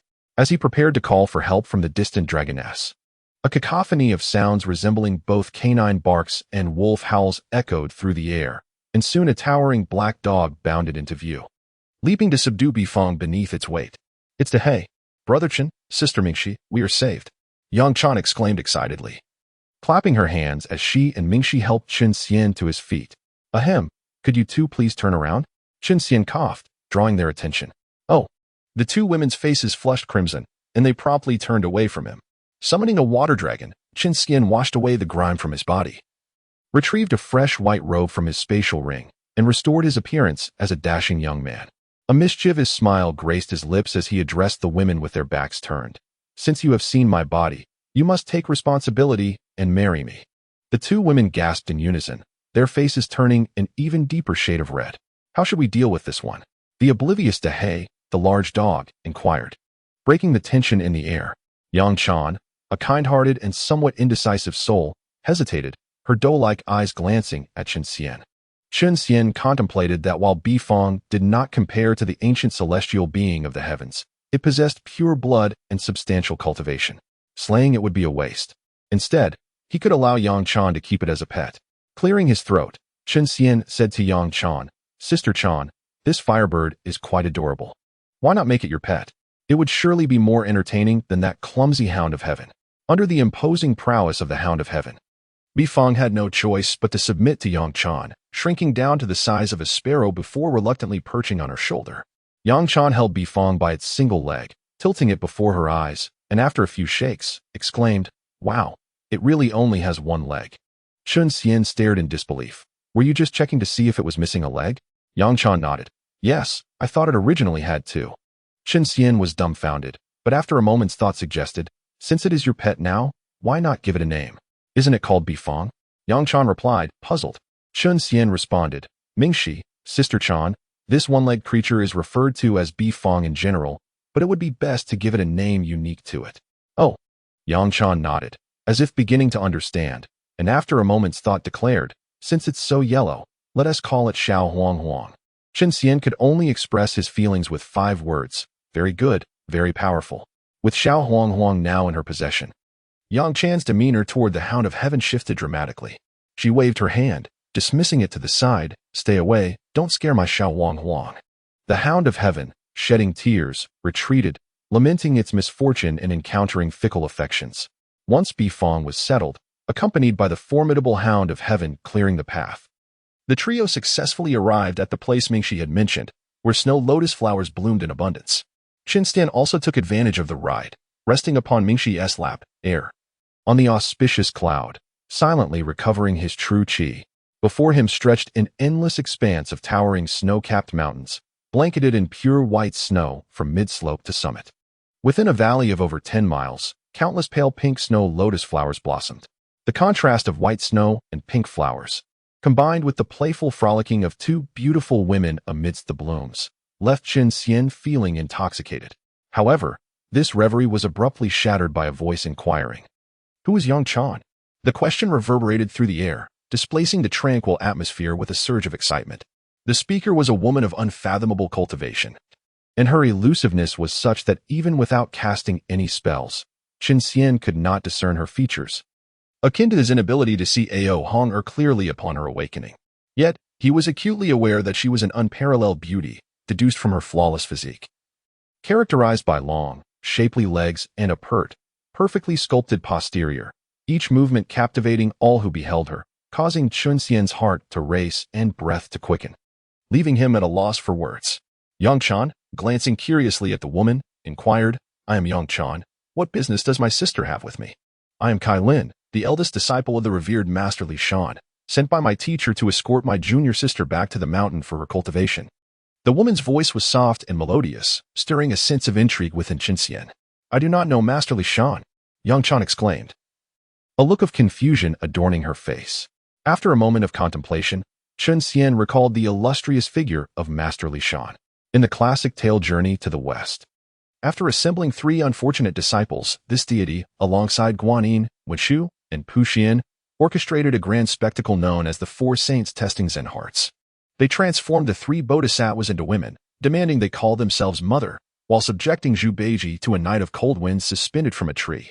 Additionally, it is rumored that Bai Sujin's master is none other than this divine being. Chen Xian pondered the implications of Yang Chan also becoming a disciple of this master, concluding that she might prove to be an even more unreliable teacher than the celestial master Tongtian. 2 of her disciples had fallen in love with mortals and faced suppression. Yet she remained indifferent until the offspring grew to adulthood, enduring countless tribulations before rescuing their mother. At least Tongtian had the decency to defend his disciples. Even after being humiliated in the battle of the extermination of immortals, he returned with vengeance. In the climactic battle of the 10,000 immortals, when his disciples were slaughtered, he boldly declared his intent to shatter the primordial realm, dragging everyone back into chaos, were it not for Hongjuan's intervention. Chen Xian wondered if he could ever traverse into this world. My master possesses boundless wisdom, able to perceive the past and future, and has discerned a fateful bond between us. Hence I am commanded to bring you to Lishan for training. Kailin continued, her dulcet tones oblivious to Chen Xian's inner musings. To be continued, Chapter 43, the soul-eating demon fog. After producing a handwritten letter from Yang Jian addressed to Yang Chan, Kailin reluctantly led the beautiful girl away, taking along the little yellow creature. As a certain pug attempted to follow, it was swiftly dispatched to the ground by a captivating woman-esque kick, leaving behind a warning: no male beings are allowed near the sacred land of Lishan. Before she gracefully departed, no male beings allowed near, Chen Xian pondered, finding it reminiscent of a saying from the flower-moving palace, though Lishan seemed more benevolent, at least not declaring that any approaching males would meet their demise. He mused, could Lishan be the predecessor of the flower-moving palace? However, recalling the words he had conveyed to Yang Chan through his spiritual communication just before her departure, Chen Xian couldn't help but chuckle, thinking to himself, what of the flower-moving palace? I shall still pursue my desires and snatch away their treasures. He had said to Yang Chan, having seen my form, you are now mine. Remember to bear me children when you descend. Although Yang Chan had not responded at the time, she had cast him a lingering glance filled with affection as she left, leading him to believe there was potential. Xiao Quan, what are your plans now? Why not abandon the shadows and join Brother Chen? I assure you a life of luxury, with 3,000 female dogs at your service. Forming your harem, far more promising than following Erlangshan. With Yang Chan gone, Chen Xian no longer dared to call Xiao Quan a foolish dog, instead addressing it respectfully, hoping to win it over to become his loyal sidekick and formidable ally, even resorting to shameless flattery.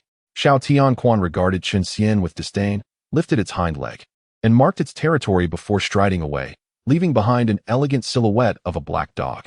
Curse it, even a traveler like me, burdened with the air of royalty, goes unnoticed by you, blind as a bat.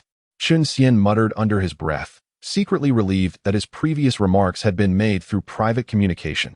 Otherwise, his image in Ming Shi's eyes would undoubtedly be tarnished, complicating his future pursuits.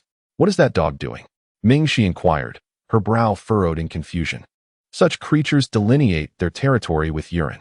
This uncouth behavior of Xiao Quan is utterly uncivilized and warrants reprimand. One day, I shall have a serious discussion with Erlangshan about training his dog properly. Chen Xian wiped the sweat from his brow, realizing he had almost carelessly invoked Yang Jian's name. With Yang Chan absent, who knew if this brotherly figure would take offense at the mention? Are you referring to dogs? Ming Shi remarked, her expression suggesting he had misspoken. I spoke no falsehood. I merely wished to express my disdain for that ungrateful hound. Chen Xian thought, acutely aware that dogs possess keen hearing, and with Xiao Quan being a celestial canine of significant rank, he refrained from voicing his thoughts until the creature had distanced itself.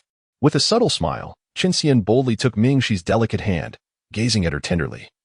In such a splendid setting, why dwell on dogs? It would ruin the ambience. Let us go admire the flowers. Ming Shi attempted to pull away, but upon hearing his gentle invitation, she relented, allowing him to guide her through the sea of snow lotus flowers. You have gazed upon my form. Thus, you are mine. There is no need to be so bashful.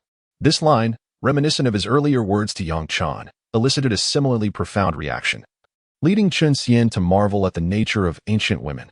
Whether he had seen their bodies or vice versa, it seemed to forge an unbreakable bond.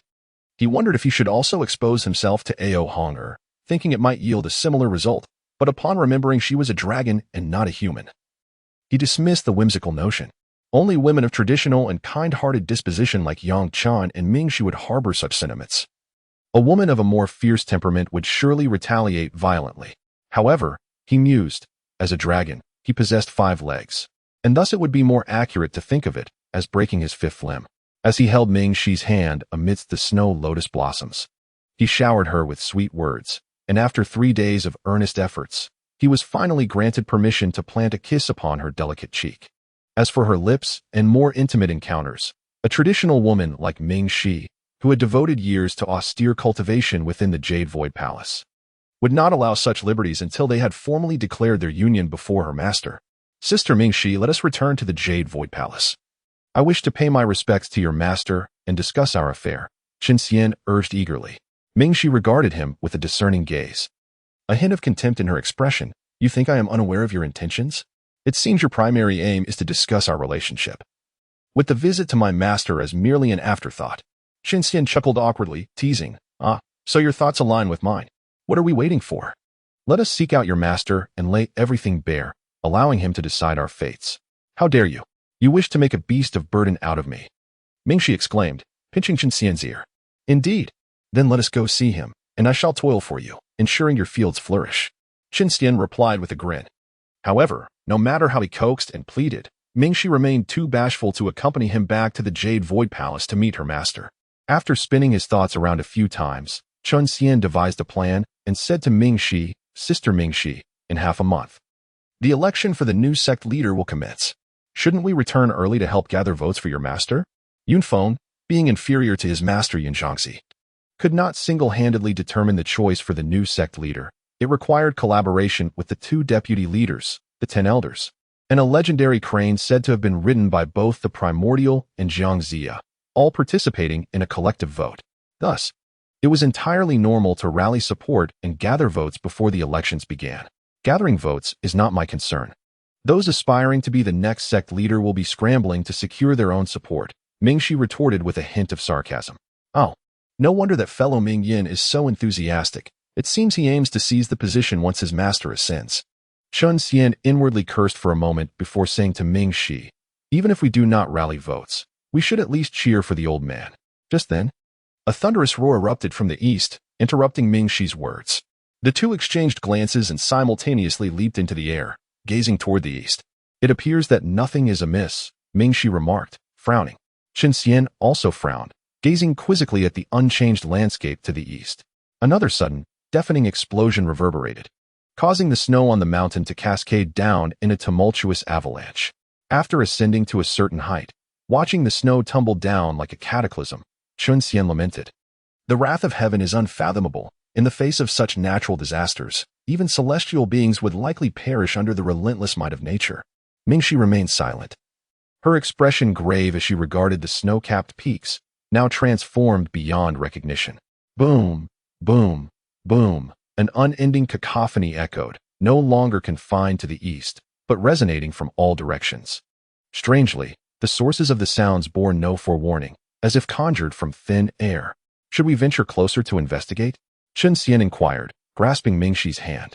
Perhaps it is unwise. Such an eerie and formidable commotion could pose a danger, Ming Shi replied, gripping his hand firmly, seemingly fearful that this man who had intruded upon her heart might recklessly endanger himself out of curiosity. Chen Xian smiled faintly, thinking to himself that he was no child. There was no need for such a tight hold. Displaying his pearly whites, he gazed at Ming Shi with affection and declared, for you and our yet-to-be-born child, I would never take such risks. Always with your sweet talk. Wait, when did we have a child? Ming Shi teased, laughing lightly before suddenly recalling the earlier jest regarding children. Did you not know? That kiss you received was the kiss of conception, and now you are already a mother. Chen Xian chuckled. What? Ming Shi exclaimed, placing a hand on her belly, disbelief etched on her face. I was merely jesting. Conceiving is not so simple. It requires before Chen Xian could finish, an overwhelming force accompanied by a thunderous explosion surged toward them, leaving him unable to articulate further. Boom. Chen Xian felt his mind blanking as an immense fear seized him, reminiscent of when he was but a small white serpent facing a formidable enemy. His complexion paled, rendering him motionless, his soul trembling as his nascent soul fluctuated in the sea of energy, seemingly foreseeing some terrifying presence that sought to escape him.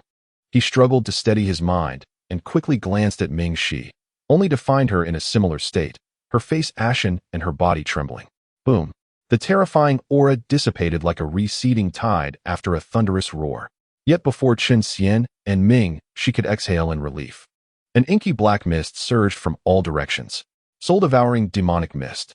They both exclaimed, quickly channeling their true energy to push the dark fog away from their vicinity.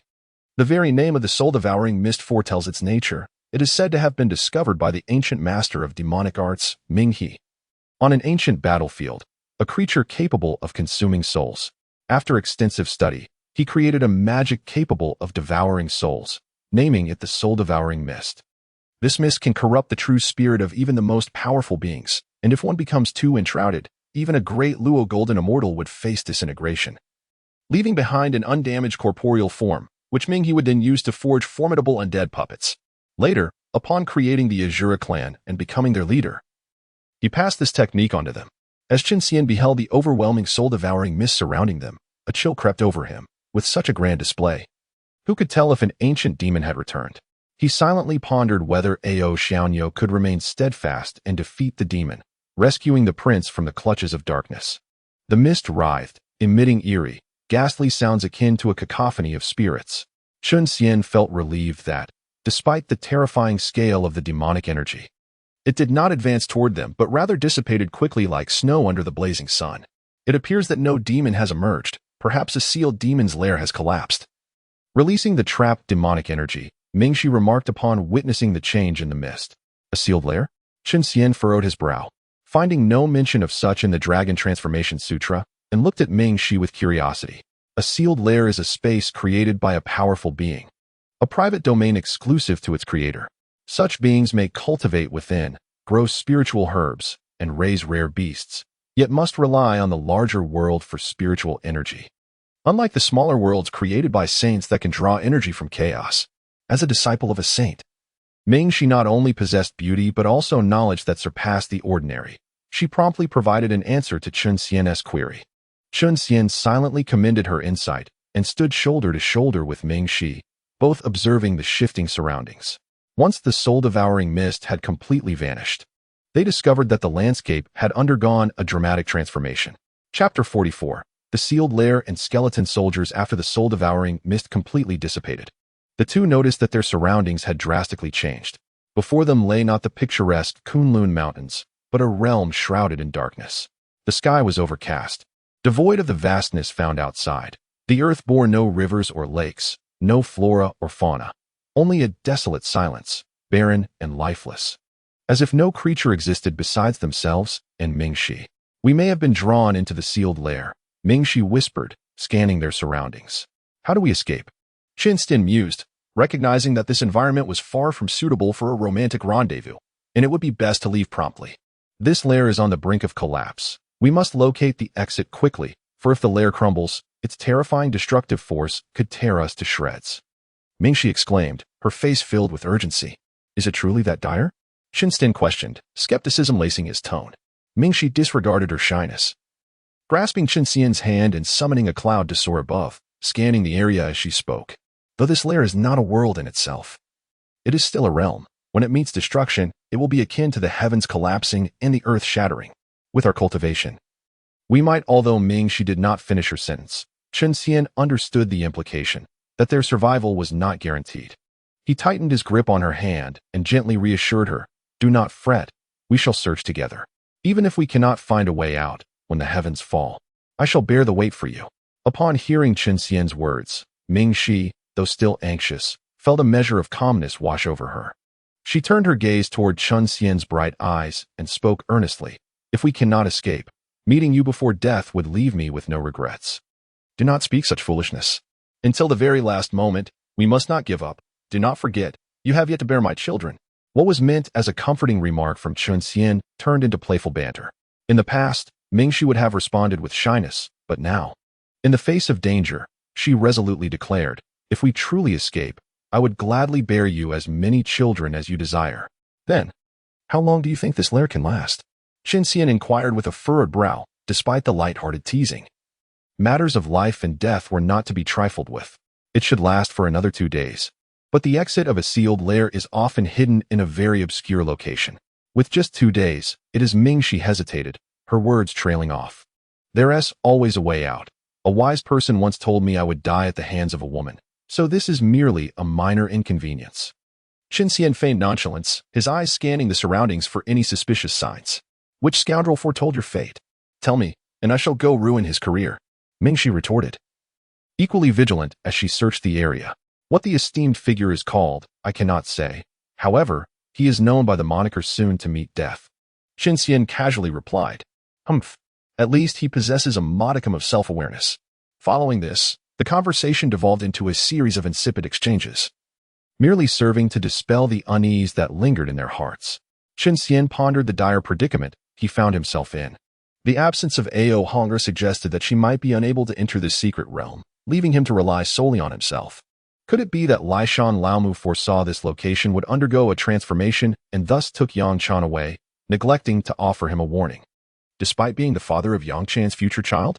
How inconsiderate! Boom, boom, boom. A cacophony of explosions erupted from below, prompting the two individuals soaring in the clouds to glance downward, only to be rendered speechless by the sight that met their eyes.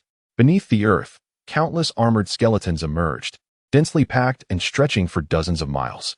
Each skeleton emanated a potent aura of demonic energy, coalescing into a tempest of malevolence that nearly sent the two airborne figures tumbling to the ground. After flying several dozen miles away from Mingxi, Chen Xian, his face pale with fright, inquired, What are those things? They appear to be soldiers, likely transformed into skeletal warriors after having their souls devoured and subsequently reanimated. Mingxi replied uncertainly, If that's the case, then this secret realm is not a prison for the demon but rather the demon's lair. However, given that the demon has been deceased for far too long, this realm has begun to collapse without its master's maintenance. And here we are, unfortunate enough to arrive just as it is on the verge of collapse, getting swept up in it. Chen Xian felt an overwhelming sense of disdain for this realm, where good fortune never seemed to favor him, yet calamity found him at every turn. Mingxi nodded in agreement. Indeed, it seems we were drawn in by the demon's design. The skeletal soldiers below may have been caught in the same trap, their souls consumed by the soul-eating mist and transformed into their current wretched state. These skeletal warriors can even fly, and they are heading our way. Without needing Mingxi to point it out, Chen Xian had already noticed the movements of the skeletal warriors. Though numerous, their strength was manageable. Their flight was as slow as that of a tortoise, rendering them hardly a concern. However, that thought was abruptly shattered by a sudden swarm of feathered skeletal birds that emerged from the ground. These bone birds varied greatly in size, with the largest measuring dozens of yards while the smallest were no larger than a domestic chicken, yet their speed was remarkably uniform. In mere breaths, they caught up to the two individuals surrounding them. Chen Xian swept his consciousness across the scene, counting the bone birds, 13,782 in total, all exuding a presence that lay somewhere between the nascent soul and golden core stages. He silently rejoiced that the demon had perished early. Otherwise, these bone birds would have been far more formidable than they currently appeared. However, dealing with such a multitude of monstrous birds could not be accomplished with mere sword strikes. They would need to unleash two formidable techniques. Exchanging a glance with Mingxi, the two positioned themselves back to back and initiated their respective grand techniques. Chen Xian's approach was straightforward. He drew the dragon-tooth sword, infused it with true essence, and with a swift motion, unleashed a wave of sword energy that cleaved several approaching bone birds in half, sending them plummeting to the ground. Mingxi's technique, by contrast, was visually captivating. She formed seals with her hands, summoning a firebird towering 9 yards high, which danced gracefully and incinerated the bone birds within a 100-meter radius into ash. Employing the vermilion bird seal, Mingxi's power surpassed that of Mingyu, who had fallen to the nascent soul stage during their previous encounter. Comparing the two was akin to bullying the weak. Fortunately, these bone birds lacked souls and independent thought, merely acting on instinct to swarm forward, allowing Chen Xian and Mingxi to attack without the need for precision, simply sweeping away groups of bone birds with their assaults. Though vanquishing the creatures was effortless, the sheer number began to take a toll on their stamina. Once the alien creatures were dispatched, both were left panting heavily.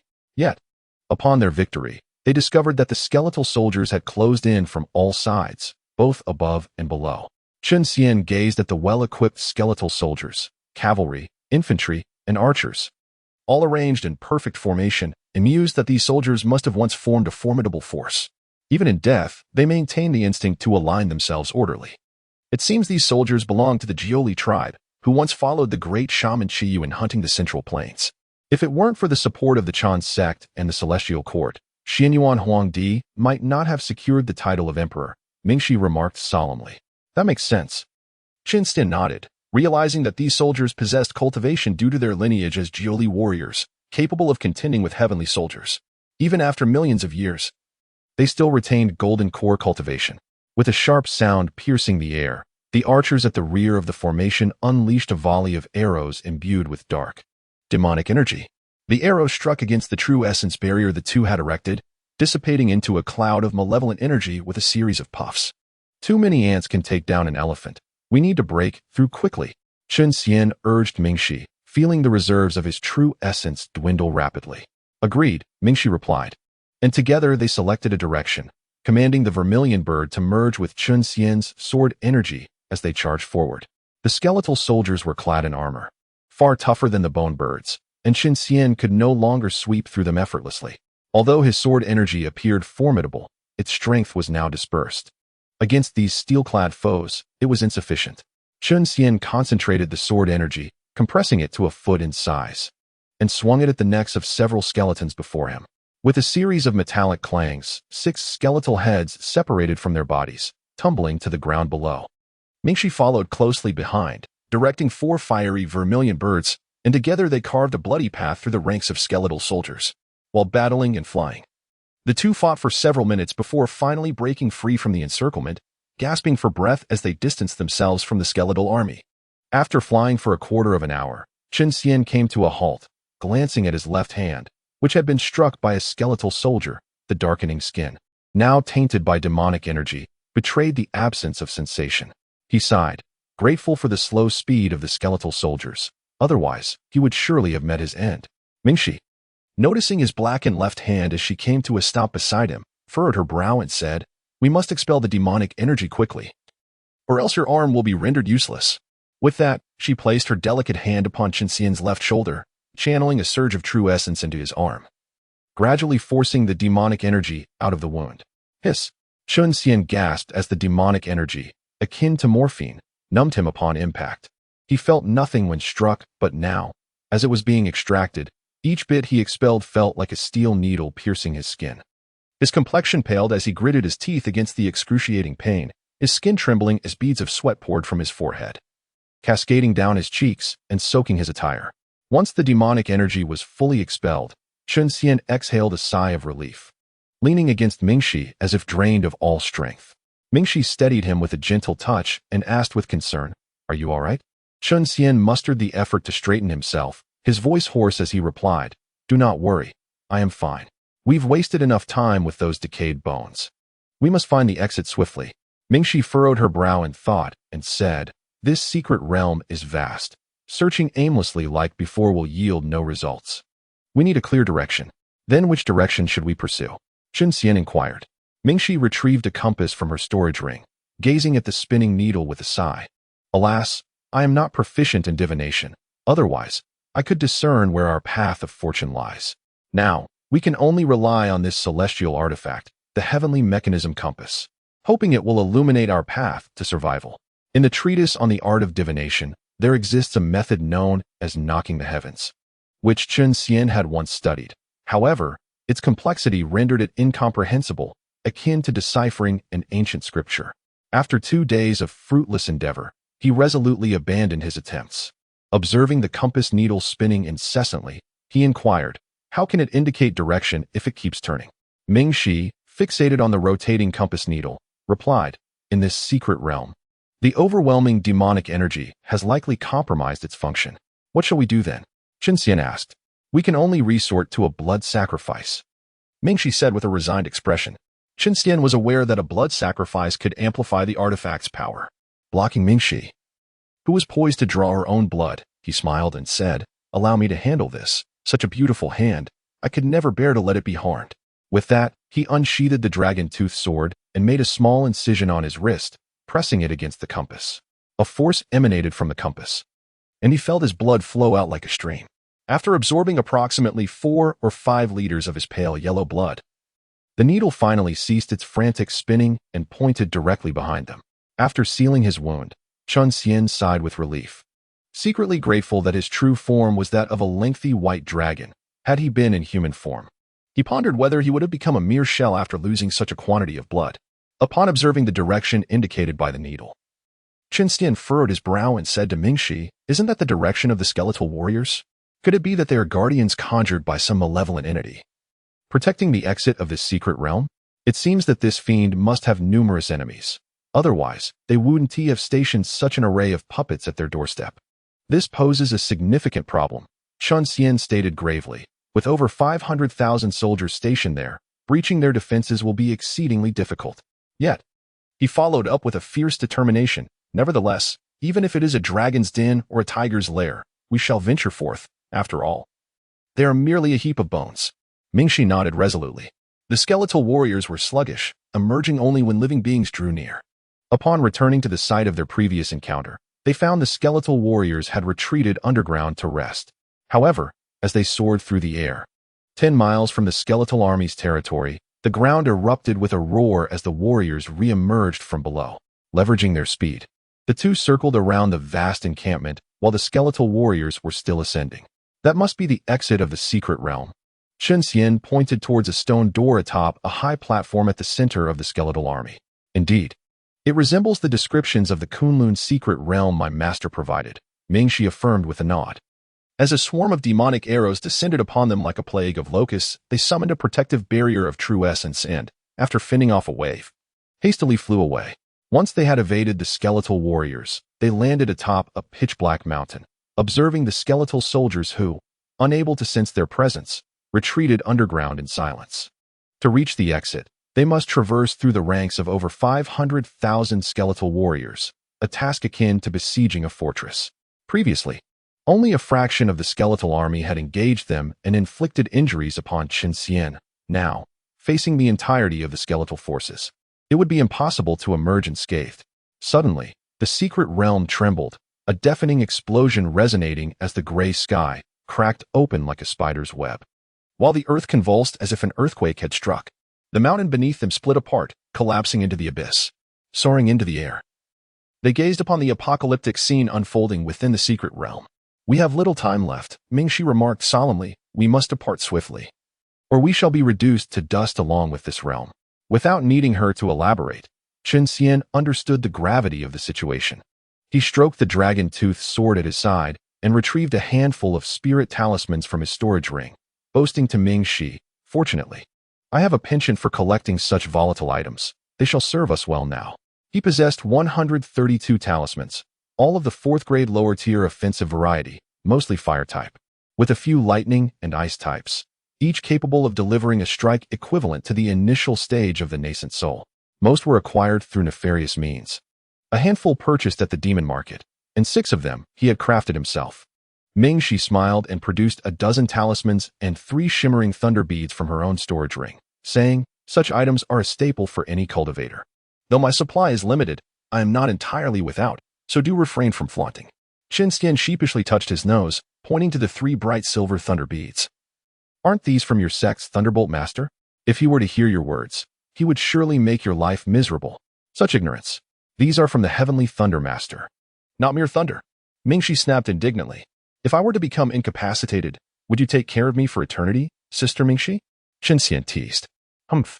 Should you become incapacitated, I would send you into reincarnation, ensuring you emerge as a good person in your next life, sparing others from your mischief. Enough with the banter. Time is of the essence. Let's act swiftly," Mingxi asserted, taking to the skies towards the secret realm's exit. "To think you would wish for me to be a good person. What nonsense.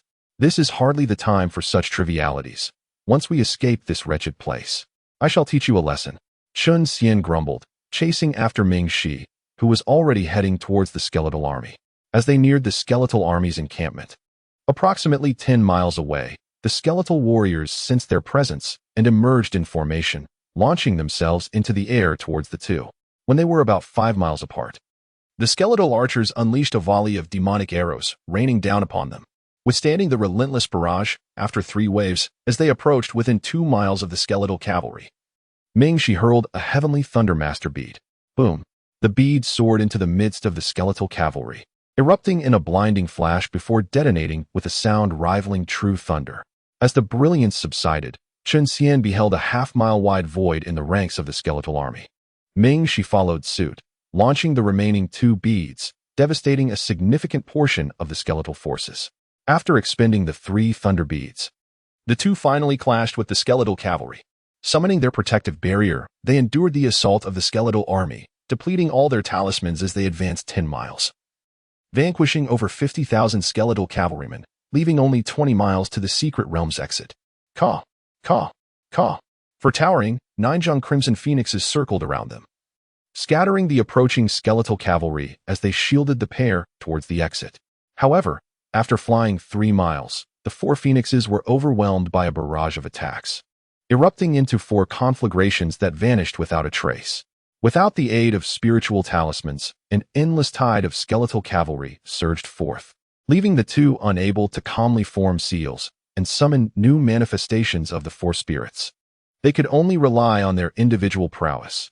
Chen Xian whirled with the dragon-toothed sword, its brilliance dazzling, while Ming-Shi vigorously shook a bronze mirror, its golden light flashing, either vanquishing or hurling the approaching skeletal steeds aside, gradually making their way towards the secret realm's exit.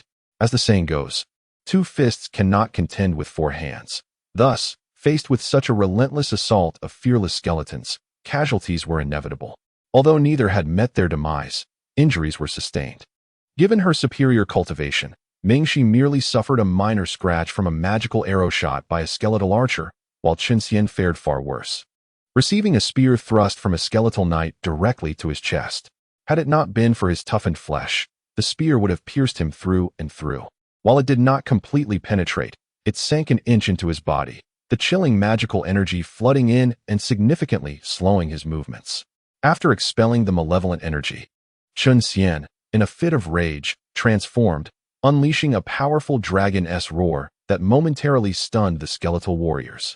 He swiftly grasped the somewhat dazed Ming-Shi and executed the true dragon's 9 styles, shattering the surrounding skeletons as they hurried towards the exit of the secret realm. Though his transformation had greatly amplified both his offensive and defensive capabilities, it also enlarged his target, resulting in a higher volume of attacks directed at him. Countless magical arrows, accompanied by a piercing whistling sound, rained down upon him, exploding upon contact with his massive form without even breaking a single scale. A cacophony of strange cries emanated from Chen Xian's dragon-like mouth, not from excitement, but from pain. While these magical arrows could not penetrate his formidable scales, each one that struck him felt like the sting of a mosquito, and with his immense size, he was bombarded by no less than 1,000 arrows. 1,000 mosquitoes simultaneously biting at him left Chen Xian feeling as if he were teetering on the brink of ecstasy and agony. After dashing 3 miles with Ming-Shi in tow, he could no longer endure the excruciating sensation. Upon releasing Ming-Shi, he convulsed and reverted to his human form. "Sister Ming-Shi, please do not look at me with such admiration. It makes me feel bashful," Chen Xian remarked upon seeing Ming-Shi gazing at him in awe, stirring a touch of vanity within him, as he mused that this beautiful Taoist maiden was surely captivated by his formidable strength. "Your foot odor is overwhelming, nearly suffocating me," Ming-Shi retorted, feigning a gagging gesture. Chen Xian found himself momentarily speechless, intending to counter her remark, but was interrupted as dozens of long spears lunged towards him, forcing him to shut his mouth and focus on the battle. Fighting side by side with Ming-Shi, they engaged in a fierce struggle against the skeletal horde for over half an hour, annihilating countless heavily armored skeletal knights before finally confronting a formation of infantry wielding short axes and shields. Though the attacking power of these skeletal soldiers was negligible, their defenses were formidable, making them feel even more troublesome than the cavalry. While the skeletal knights could be dispatched with ease, these infantry would absorb their regular strikes with their shields, reducing their advance to a crawl. However, with the shield-bearing skeletal infantry providing cover, the archers positioned behind them ceased fire, alleviating some pressure from the 2. Yet, their expressions remained grim, as at their current pace, It would take them at least 3 days to reach the secret realm's exit, by which time, the opportunity would surely be lost. This cannot continue like this. Sister Mingxi, do you have any powerful moves left? Chen Xian inquired amidst the fray. I do have one, but Mingxi hesitated. What is it? Chen Xian pressed, internally lamenting the indecisiveness of women, urging her to articulate her thoughts rather than stutter. But I have not fully mastered it, and if I were to use it recklessly, it could harm us rather than our enemies, Mingxi replied, her expression one of resignation. Chen Xian was at a loss for words, thinking to himself that it was akin to pulling someone up a cliff only to promptly push them back down. Surely you can perform the earth escape technique that even the likes of Jiang Ziya could manage? Chen Xian suddenly recalled how Jiang Ziya had once used this technique to flee from Chaoga City with Ji Chong. As a rightful disciple of the Yushu school, Mingxi should have no reason to be incapable of such a spell. If she could employ earth escape to burrow underground, evading these skeletons would be simple. I can. But alas, it is only suitable for travel and generates a significant magical disturbance, making it impossible to conceal one's presence. We would still be attacked by these skeletons, interrupting the spell and trapping us underground, Mingxi explained. Damn, Chen Xian thought. This spell truly seemed less than useful. No wonder aside from the Earth Spirit Sun who specialized in it, few had mastered it. While the Earth Spirit Sun's technique could deceive most, it would not escape the keen senses of his master, Zhu Lushun, who could easily subdue the Earth Spirit Sunday. The two disciples, both named Sun, epitomized the more unscrupulous aspects of their lineage, employing earth escape for ambushes and ensnaring countless celestial maidens into their lairs with their myriad of binding ropes. Cough, cough. Chen Xian cleared his throat, realizing he was letting his imagination wander too far. As he delivered powerful kicks, scattering the lowly skeletal infantry, he mused that their bones were remarkably tough, nearly injuring his own legs. Gazing at the sky, now shattered like glass, and the secret realm's exit still 10 miles away, he turned to Mingxi and declared, this secret realm cannot hold together much longer. I intend to unleash my ultimate move. Do not be captivated by my valor. If you have an ultimate move, then unleash it quickly. Can't you see the sky is already riddled with cracks? Why are you still hesitating? Mingxi urged. I was merely trying to demonstrate my unwavering courage to alleviate your worries, Chen Xian thought to himself before promptly revealing his true form. A 40-zhang-long white dragon emerging among the skeletal throng. With a resounding roar, size of the universe, Chen Xian's dragon form surged in size, transforming into a magnificent creature over 400 zhang long.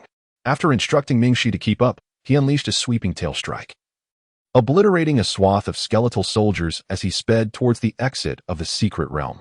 Countless magical arrows rained down upon him, instantly disintegrating into wisps of black smoke upon impact.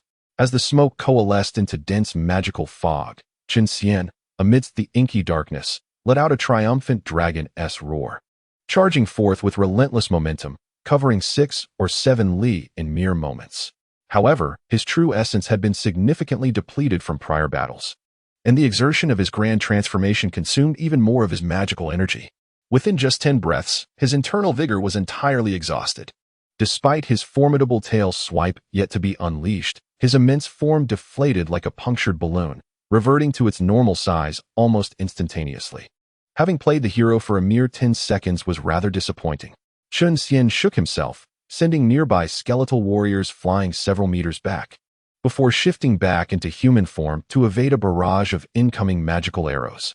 After swallowing a restorative elixir to replenish his essence, he silently concluded his brief yet valiant display.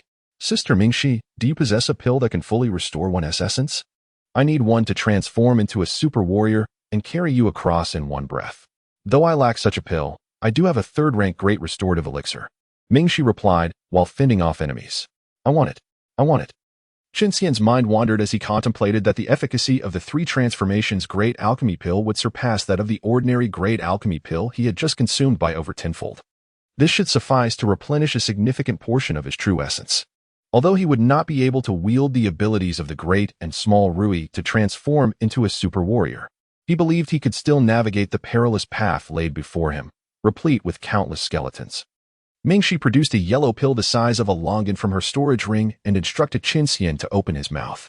Obediently, he complied, and she deftly flicked the pill into his mouth. After a brief moment of swallowing, the pill melted rapidly within him, flooding his energy sea with pure true essence. His somewhat dim primordial infant opened its mouth, akin to a great whale drinking in water, drawing this essence into itself. The primordial infant emitted a soft cry, its ethereal form radiating a milky glow as it licked its lips, seemingly yearning for more. Is there another one for me? Chen Xian inquired. Do you think the 3 transformations great alchemy pill is as common as cabbage on the roadside? It's not something you can just have in abundance, Mingxi retorted, glancing at him after dispatching several encroaching skeletons. After advancing another half a mile, they encountered skeletal archers clad in leather armor, wielding longbows. These distant attackers struck Chen Xian as utterly feeble. A mere swipe of his sword energy could decimate a large group, posing no hindrance to their progress. In a short span of time, the duo finally broke free from the encirclement, reaching a high platform surrounded by an immobile army of skeletons. Chen Xian exhaled in relief, grateful to have extricated himself from the pile of decaying bones, savoring the essence of life once more. Suddenly, the earth trembled violently. Countless black fissures appeared around the platform, exuding a terrifying gravitational pull that began to draw the skeleton soldiers below into their depths. Chen Xian felt the ground beneath him give way, and he was pulled off the surface, hurtling toward a nearby crack. A surge of alarm coursed through him, prompting him to channel his true essence toward the exit of the secret realm. Quickly, we must flee. The secret realm is collapsing, Mingxi urged, grasping Chen Xian's hand as they raced toward the exit. With a resounding crash, a massive stone pillar on the platform snapped and soared toward the black fissure behind them. They ducked just in time to avoid being struck. But the gust from the falling pillar, combined with the pull of the fissure, forced them to stumble backward. With a series of explosive sounds, the remaining 3 stone pillars on the platform broke apart, flying off in different directions. In a swift motion, Mingxi sent forth a slender white cord that wrapped around the stone column at the secret realm's exit. They grasped the taut string and struggled to move their legs. Though Mingxi was a level above Chen Xian in cultivation, her physical strength paled in comparison. After a brief struggle, she fell behind. Covering a distance of 10 zhang took Chen Xian 2 arduous minutes, and upon witnessing Mingxi still struggling 4 meters away, he took a deep breath, leaned against the stone door, and pulled on the rope with all his might. When Mingxi reached the stone door, Chen Xian teased, "Sister Mingxi, perhaps you should consider shedding a few pounds. Pulling you feels like dragging a pig. Enough chatter. We must hurry. The secret realm could collapse at any moment." As a chunk of the stone door suddenly crumbled, Mingxi stammered, "Go." After urging him once more, she pulled Chen Xian toward the door. Upon entering, they found themselves in a dim corridor. After advancing 4 or 5 meters, the overwhelming gravitational pull began to diminish, and they hastened toward the dark membrane-like light at the corridor's end. Reaching the light, they paused briefly before leaping through it. The membrane rippled, and their figures vanished from the shadowy corridor. After a dizzying spin, Chen Xian found himself and Mingxi in a vast cavern adorned with stone pillars, pure white as jade, extending from the ceiling 3 zhang high to within a foot of the ground. Water droplets incessantly fell from the pillars, rendering the cave quite humid. "Let us go. When the secret realm collapses, the surrounding area will be affected, causing a massive explosion. We must distance ourselves," Mingxi declared, taking Chen Xian's hand and leading him swiftly out of the cave. Observing the pale yellow barrier enveloping them and the debris flying behind, Chen Xian remarked, "This is Earth Escape. It's quite remarkable, though it does make a considerable noise. I've told you before, using Earth Escape causes a significant surge in magical energy, making it impossible to conceal our presence," Mingxi replied, exasperated.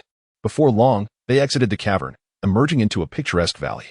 After surveying their surroundings, Mingxi informed Chen Xian, "We are still within Kunlun Mountain, though we are over 200 miles from the previous snowy peaks.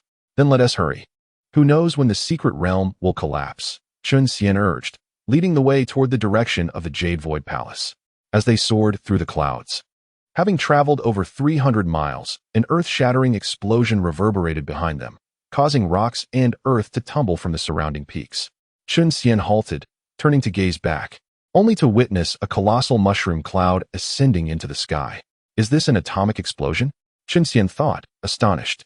He took Mingxi's hand and flew higher, observing the dark chasm beneath the mushroom cloud, a chaotic swirl of elements raging within a radius of 200 miles. Once the chaos subsided and the elements calmed, the area around the explosion revealed a desolate wasteland, shrouded in lingering smoke. What tremendous destructive power! It has pierced the barriers of the world, connecting to the chaotic space. Chen Xian marveled in disbelief. What is so surprising?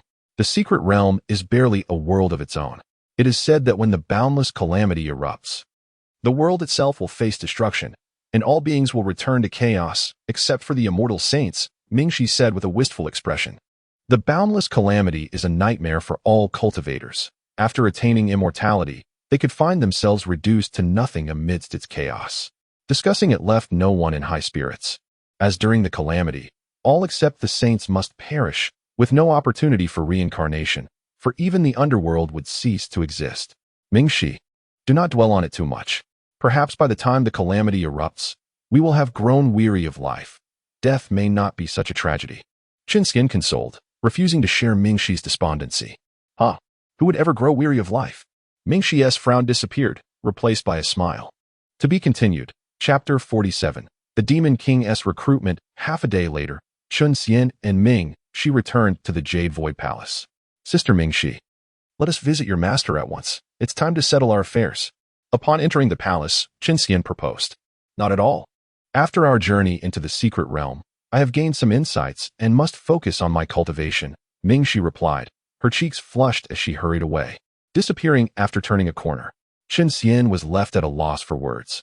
Wasn't she just saying she would be willing to bear countless children? Why the sudden change of heart? It felt utterly untrustworthy. Nonetheless, during their perilous adventure in the secret realm, he too had garnered many insights and felt the need to enter seclusion for cultivation, perhaps even breaking through to the primordial infant stage and advancing to divine transformation. Just as he prepared to return to his guest room for meditation, Mingyan, that notorious charlatan, approached him with a disingenuous smile, saying, "My friend, where have you been these past few days? I have been searching for you everywhere, worried sick. By the way, where is Miss Yang? Why isn't she with you? We are already together. She has gone to Li Mountain to cultivate," Chen Xian thought, amused that you would worry about him. Oh, Mingyan paused, evidently taken aback by Chen Xian's statement about their relationship. So, do you have something to discuss with me, fellow Taoist? Chen Xian inquired, adding in his mind. If it's nothing, then please leave quickly. I still need to cultivate. Indeed, with the election ceremony for the new sect leader only 5 days away, representatives from each sect are gradually arriving. I wish to introduce a few fellow practitioners to you, Mingyan began. I too look forward to meeting them. But I have gained some insights during my travels and urgently need to enter seclusion. Thus I must postpone our meeting with them by a few days, Chen Xian thought, realizing that it was not a matchmaking event, and compared to enhancing his cultivation, meeting those fellow practitioners was of little consequence. Delaying the meeting by a few days was already quite generous. Then I must congratulate you, fellow Taoist. When you successfully emerge from seclusion, I will come to congratulate you, Mingyan said with a bow. After exchanging pleasantries with Mingyan, Chen Xian finally returned to the guest room arranged for him in the Jade Void Palace. He hung a do not disturb sign at the door and began his seclusion. As for defensive barriers, he did not set them up, after all. This was a sacred place, and no fool would dare intrude, so he need not worry about being disturbed during his cultivation. The transformation of the dragon technique describes the transformation into divine consciousness. Transformation into divinity signifies the beginning of evolution towards the divine, primarily manifested as the transformation of the nascent soul into the divine soul. For the nascent soul to transform into the divine soul, it must merge with the divine spirit, soul, within the Purple Palace, thus uniting spirit and energy to forge the divine soul. Sitting cross-legged on the bed, Chen Xian calmed his mind, and once his heart was as tranquil as still water, he quietly practiced the transformation of the dragon, attempting to guide his nascent soul into the Purple Palace. After what felt like an eternity, Chen Xian's nascent soul soared from his Qi, ascending directly into the Purple Palace. Upon entering, it flew towards the lone light in the darkness, his divine spirit. The essence of the nascent soul was a mere tenth of the spiritual power condensed during the Golden Core stage, originating from the same source as his spirit. After a brief moment of repulsion, they successfully merged. Boom! At the moment of their fusion, Chen Xian seemed to hear a tremendous sound. Upon introspecting into the Purple Palace, he found that the previously dark space was now radiating brilliance, with the newly formed divine soul standing majestically in the center of the 3-zhang-wide Purple Palace. Breathing deeply, Chen Xian opened his eyes, a gleam shining from his brow. He felt his spiritual platform had never been so clear, even without releasing his divine sense. He could perceive the slightest movements within 100 meters around him, opening the purple palace, achieving clarity of mind. And significantly enhancing his perception, was this the wondrous utility of the divine soul? Chen Xian gazed through the gauze window, seemingly seeing through its tiny holes to a seed sprouting a foot beneath a jade tree 100 meters away, and he could not help but marvel. After circulating the 9 great cycles to consolidate his cultivation, Chen Xian concluded his practice. He calculated the time and realized that this session had lasted 10 days, causing him to miss the election ceremony for the new sect leader. I wonder who the new sect leader of the Jade Void Palace is. Chen Xian muttered as he pushed open the door and stepped outside. Congratulations, fellow Taoist, on advancing to the divine transformation stage and furthering your cultivation. Ming Yan appeared from seemingly nowhere, congratulating Chen Xian, who was searching for Ming Shi's residence. Why do I keep running into this guy? Could he be monitoring me? Scheming to take advantage of my hard-earned gains? Chen Xian wondered, replying, congratulations to you as well. You seem to be glowing. It seems you have some good news. I have no personal good news. I am merely happy for my master, who has succeeded the sect leader. Ming Yan replied joyfully. Oh, then I must congratulate you. It seems you have the opportunity to become the next sect leader. I hope you will look after me in the future, Chen Xian acknowledged with a bow. But inwardly he thought that this Ming Yan was quite cunning and might be a strong candidate for the next sect leader. It would be wise to cultivate a closer relationship with him for potential future benefits. You are acquainted with Master Yang. There will be many instances where I will rely on you in the future. Ming Yan waved his hand dismissively. How ironic. This fellow is not as straightforward as his name suggests. He speaks in riddles. He must want to leverage my connection with Erlangshan without explicitly stating it. How can I possibly protect him? Chen Xian thought while replying. If there is any way I can assist you, I shall not hesitate. With your words, I can rest easy, Ming Yan beamed. Chen Xian remained speechless, pondering. You may feel secure, but I am not so certain. You are quite treacherous. And if you betray me, I would be foolish to trust you. After bidding farewell to Ming Yan, Chen Xian asked a disciple of the Jade Void Palace for directions to Ming Shi's residence, then set off with a spring in his step, intending to discuss the mysteries of the origin of life with the beautiful Taoist. Has Ming Shi gone on a journey?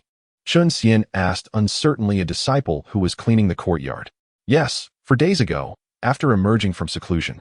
Real person Ming Shi bid farewell to true immortal Tian Ming and departed to travel in the Eastern Victory Divine Continent. The respectful outer disciple replied.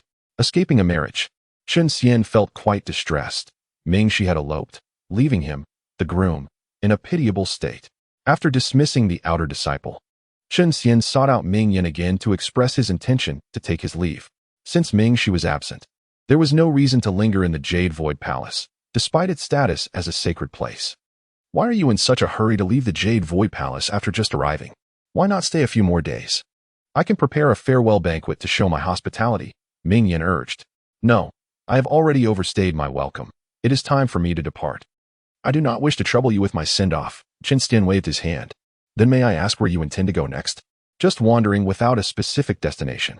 Oh, if you have no clear destination, I suggest you travel to the Eastern Victory Divine Continent. It is a place rich in talented individuals and treasures, with numerous Taoist sections. It is an excellent place to temper your Tao heart and enhance your cultivation. After hearing Chen Xian's words, Ming Yan offered him this suggestion. The Eastern Victory Divine Continent is the heartland of Taoism. Even the Buddha praises it, saying, the Eastern Victory Divine Continent reveres heaven and honors the earth, where the heart is serene and the energy is balanced. Since Ming Shi is also headed there, perhaps I might encounter her. It would be wise to make the Eastern Victory Divine Continent my next destination. Initially, Chen Xian had intended to visit the ancient capital of Xīyóu in the Qin state, but now he altered his plans. Perhaps the Eastern Victory Divine Continent would be more suitable for travel and cultivation enhancement. After leaving the Jade Void Palace, Chen Xian traveled eastward through mountains and rivers. And after flying over a vast ocean for over half a month, he arrived at a mystical island mountain teeming with spiritual energy, spanning over 100,000 miles, resembling a piece of land. According to the map provided by Ming Yan, this must be Flower Fruit Mountain, indeed a splendid place. Chen Xian gazed at the celestial mountain rising from the sea, unable to contain his admiration. Truly, it deserves its title as the ancestral vein of the 10 continents and the beautiful source of the 3 islands. Besides birthing extraordinary beings like the Monkey King, it has also nurtured 70 demon kings and countless other spirits. He looked around and saw the island shimmering with spiritual light, breathtakingly beautiful, with clouds swirling in vibrant hues. A magnificent sight that compelled him to linger and observe. The journey to the west mentions that the water beneath the iron bridge in the Water Curtain Cave connects to the Dragon Palace in the Eastern Sea, where treasures abound. Perhaps I should pay a visit to my relatives and enjoy the autumn breeze, Chen Xian mused. Descending upon this island that resembled land, Chen Xian began his search for the monkeys. Given the vastness of Flower Fruit Mountain, he did not know where the Water Curtain Cave was and could only follow the monkeys. Chen Xian calculated that it was still over 80 years until Sun Wukong would defeat the Demon King of Chaos, invade the Dragon Palace, and stir up the underworld. For now, he should still be learning the Tao under the Bodhi Patriarch. In the mountains dwelled a tiger, yet the monkeys had not claimed sovereignty. After wandering the island for a considerable time, he saw no monkeys, likely hidden within the Water Curtain Cave, too fearful to venture out. Chen Xian was diligently searching for traces of the monkeys on a perilous peak when a burly man with a twisting beard suddenly appeared before him, bellowing, "Halt! What creature dares to fly with such audacity above my Xīyóu mountain? Do you take me, the King of Chaos, for mere clay?" Just as he pondered the chaotic king who had perished at the hands of a monkey, this figure leaped directly in front of him, with a demeanor of reverence. Chen Xian bowed thrice to the enigmatic King of Chaos, saying, "Your Majesty, I humbly beg your pardon. I am but a small demon who has just arrived in this esteemed land and was unaware of your illustrious reputation. It was never my intention to offend, and I implore you to forgive my transgression. The demons in the journey to the West Realm are notoriously vain." The Black Wind Demon held a garment and sought to host a Buddhist robe gathering, while the Yellow Lion Demon acquired a 9-toothed rake to throw a rake banquet. Chen Xian's earnest flattery, although misplaced, struck a chord with the chaotic king, who waved dismissively and proclaimed, "Ignorance is no sin. I shall spare your life. Your Majesty's magnanimity is truly admirable, and my admiration for you flows like the mighty Yangtze, boundless and unending." Chen Xian continued his sycophantic praise. Such blatant flattery would leave most mortals blushing with shame, yet the King of Chaos basked in it, responding with a self-satisfied grin. This little demon possesses some discernment. You have a promising future. Why not join me and serve as a commander under my banner? Chen Xian thought to himself. Is mere flattery enough to guarantee a bright future? No wonder Wei Xiaobao managed to rise to prominence. However, serving as a commander under this king felt like courting death. For after Sun Wukong defeated him, he eradicated all the lesser demons in his domain. Caught in a dilemma, Chen Xian contemplated his words carefully before responding. Your Majesty's good intentions are duly noted. However, my abilities are limited. Should I take on the role of a commander, I fear I may hinder your quest for dominance over the demon realm. That is a sensible point. Then you shall be a mere foot soldier, the King of Chaos announced, and without waiting for Chen Xian's reply, summoned a whirlwind of demonic energy, whisking Chen Xian away towards his lair. Continued in Chapter 48, the Grand Supervisor of the Imperial Kitchen, Red Python. This white flood dragon shall be your subordinate henceforth.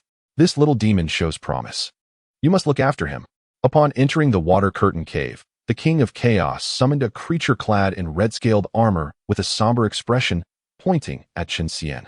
Yes, your Majesty, replied the creature known as Red Python, bending low before turning to Chen Xian.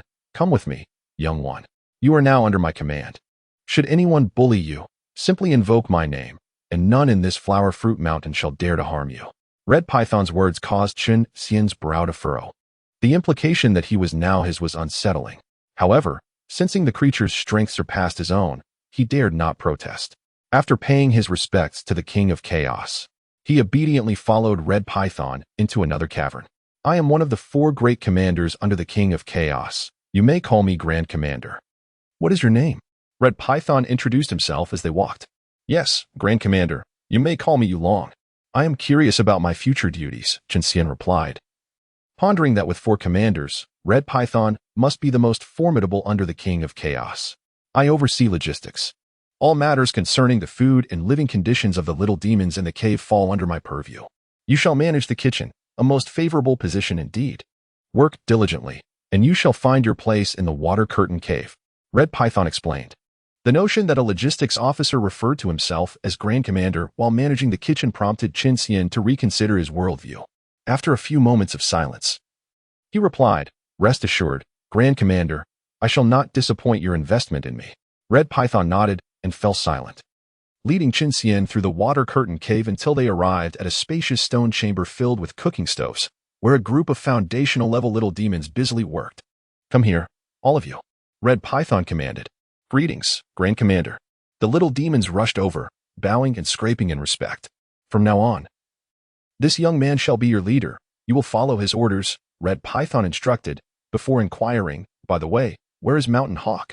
Just as the little demons were about to respond, a black-clad youth with a hawkish nose and peak cultivation of the god transformation stage emerged from a side cave, exclaiming, "Grand Commander, I am here. Mountain Hawk, please assist you long in the transition, then report to the treasury and guard it alongside Blood Spider," Red Python concluded, swaggering away. "Farewell, Grand Commander," the little demons chanted in unison. "All right, you all may return to your tasks." Mountain Hawk waved, sending the little demons back to the kitchen before turning to Chen Xian. "Follow me to the quiet chamber. I shall explain the essentials of working in the kitchen." Chen Xian followed Mountain Hawk through the cave he had just exited, traversing several meters, turning a corner, and proceeding further into a spacious stone chamber adorned with luminous pearls embedded in the ceiling. Indeed, a quiet chamber where the clamor of the kitchen was inaudible. "Please take a seat, my friend." Mountain Hawk gestured towards a stone table. "Thank you, my friend." Chen Xian expressed his gratitude as they sat down together. "Now that you are here, I am finally relieved." "I owe you my thanks," Mountain Hawk smiled. "Why is that?" Chen Xian inquired. "Since I was captured by the king, I have spent 50 years in this kitchen." Mountain Hawk sighed heavily. "Why did you not escape during those 50 years? Chen Xian asked incredulously. "How could I? Red Python and a group of commanders tracked me down by my aura and nearly beat me to death, extinguishing any thoughts of escape." Mountain Hawk replied with a bitter smile. Hearing this, Chen Xian's expression darkened with a sense of impending doom. Did this mean he would be trapped in this role until Sun Wukong arrived and put him to death? "Do not fret. Overseeing the kitchen is quite simple. Just keep an eye on those little demons and ensure they do not escape. Ingredients are delivered daily by other little demons, and meals are distributed by designated helpers. You can simply cultivate in this quiet chamber. It is rather leisurely," Mountain Hawk remarked, misinterpreting Chen Xian's somber demeanor as concern for a heavy workload. Chen Xian offered a wry smile, realizing why so many were compelled to spread news of significant events, making them widely known. Sometimes, knowing too much without being able to share was a profound burden. After Mountain Hawk departed, Chen Xian lay on the stone bed, contemplating an escape plan. The journey to the west did not specify when Sun Wukong would annihilate the water curtain cave, and he could strike at any moment. He could not linger here too long. After much deliberation, he felt no certainty. A cultivator at the integration stage could likely sense for hundreds of miles. To flee 300 miles would take at least half an hour, and he could be captured by Red Python numerous times before he even reached that distance. Even if he managed to escape far away, they would still trace his aura. In such a scenario devoid of life-threatening peril, a certain dragon would undoubtedly revel in the spectacle, finding joy in his suffering. "Since I am here, I might as well make the best of it." Fortunately, the Flower Fruit Mountain is replete with spiritual energy, making it an excellent place for cultivation. "I shall cultivate while seeking a way out." Chen Xian pondered for a long time and finally settled down, deciding to take his role as the chief steward of the Imperial Kitchen seriously. "Come, Brother Yulong, let us raise our glasses." In a brightly lit stone chamber, Chen Xian was enjoying drinks with 3 monsters from the water-dirty cave, engaging in lively conversation and laughter. Among them was the Mountain Eagle, along with 2 others named Iron Bull and Poison Scorpion, all of whom had reached the transformation stage and were considered minor leaders in this cave. After a few cups of thick wine, the atmosphere grew warm, and the monsters began to call each other brothers. Chen Xian raised his glass to Iron Bull, exclaiming, "Cheers." Having been captured by the Chaos Demon King and taken to the water-dirty cave for over half a month, Chen Xian had made many acquaintances among the monsters and gained a decent understanding of the cave's circumstances. The Chaos Demon King, whose true form was a great black tiger, had crossed a tribulation over 200 years ago and claimed this territory, gathering numerous monsters as his subordinates, though his current cultivation level remained unknown. The 4 great marshals, Red Python, Savage Bear, Black Tiger, and Green Wolf, were among the first captured and now all possessed cultivation at the combined stage. There were 14 leaders, whose names need not be enumerated, all at the return to void stage. Following them were monsters like Chen Xian, who were at the transformation stage, numbering around 100. And below them were the minor leaders at the nascent soul stage, totaling 400 to 500, with 3,000 at the golden core stage, who served as common soldiers, and 500 at the foundation establishment stage, who were mere laborers. Chen Xian felt somewhat reassured that the Chaos Demon King had yet to discover the Water Curtain Cave and had not targeted the monkey demons within it. This indicated that the day of Sun Wukong's return was still far off, allowing him to indulge in merriment with a few monsters. The individuals drinking with Chen Xian were relatively familiar to him. The Mountain Eagle worked in the treasury, Iron Bull supervised the mines, and Poison Scorpion was on duty in the medicinal garden. This gathering was hosted by Chen Xian to express his gratitude for their recent kindness and to foster camaraderie. As soon as men gather at a drinking table, their bond rapidly intensifies. The four monsters quickly became intimate friends, discussing topics freely and eventually shifting the conversation to the realm of beauty, evaluating the fair maidens of the world. When it came to the most beautiful, they first mentioned Chang'e, due to her great fame. Next was the Peony Fairy, the foremost among the flower fairies. Then the Mountain Eagle listed over 10 renowned female immortals, elaborating on the reasons for each choice, much to Chen Xian's nodding approval. Indeed, Guanyin Bodhisattva is quite beautiful as well, Iron Bull exclaimed dreamily after the Mountain Eagle finished. Chen Xian and the other two monsters shared a bewildered glance at Iron Bull. It was widely known that Guanyin was the reincarnation of the traitor Ci Hang Dao ran from the Chan sect, who had fortuitously been born female, thus transitioning from male to female, leveraging her feminine appearance to become the foremost of the four great bodhisattvas. Perhaps in her heart, she had never regarded herself as a woman. If not for the vows of incense and lineage, she might have long since transformed back into a male. In other words, she was, in essence, a male appearing as a female. Why do you all look at me like that? Did I say something wrong? Iron Bull asked innocently, gazing at the other monsters. Ahem, come, let us drink. Chen Xian coughed a couple of times and said, love knows no age, race, gender, or number. While I understand Iron Bull's perspective on love, I have resolved to keep my distance from him in the future. After Iron Bull's interjection, the group lost interest in discussing romance and beauty, fearing he might bring up more distasteful topics. As the banquet was drawing to a close, the Mountain Eagle suddenly spoke up. While I was guarding the treasury, I overheard the Blood Spider leader and the Blood Wolf leader conversing. They mentioned that in 5 months, it will be the 2000th birthday of the Chaos Demon King, and he plans to invite the Demon Kings from Flower Fruit Mountain to celebrate with an unprecedented grand banquet. The Chaos Demon King holds a small birthday celebration every 10 years and a grand one every 100 years. This time, it will be a millennium celebration. What gifts will you all be preparing? Chen Xian rubbed his nose, being a newcomer. He had no idea when the Chaos Demon King's birthday was and had certainly not considered gift-giving. Now, he found himself in a bit of a predicament, as he was quite poor and had nothing of value to offer except for a dragon-tooth sword. I will present a piece of red flame profound iron, Iron Bull declared, who was supervising the mines. I will offer 1,000-year-old ginseng. Poison Scorpion chimed in, who was on duty in the medicinal garden. Brother Yulong, what treasure do you plan to present? The Mountain Eagle inquired of Chen Xian. As I am new here, I am unaware of these matters and have not yet decided on a gift. By the way, Brother Mountain Eagle, what do you plan to offer as a gift? I intend to present an exquisite spirit artifact as a gift, replied the Mountain Eagle. The gifts proposed by the others were all quite valuable in Chen Xian's eyes. Yet to the already transcended Chaos Demon King, they were merely trifles. Therefore, the three spoke with nonchalance, while Chen Xian felt increasingly anxious. Beyond his dragon-tooth sword, he had merely a handful of spirit stones in his prison ring, which were practically worthless in the ore-rich Flower Fruit Mountain. After the three monsters departed, Chen Xian instructed a few minor monsters to tidy up the stone chamber. He reclined on the stone bed, unable to think of an appropriate gift, and ultimately decided to abandon the matter, sitting cross-legged to commence his daily cultivation. To be continued. Chapter 49. Gathering of Monsters according to records in Journey to the West. The Water Dirty Cave lies directly north of the Water Curtain Cave.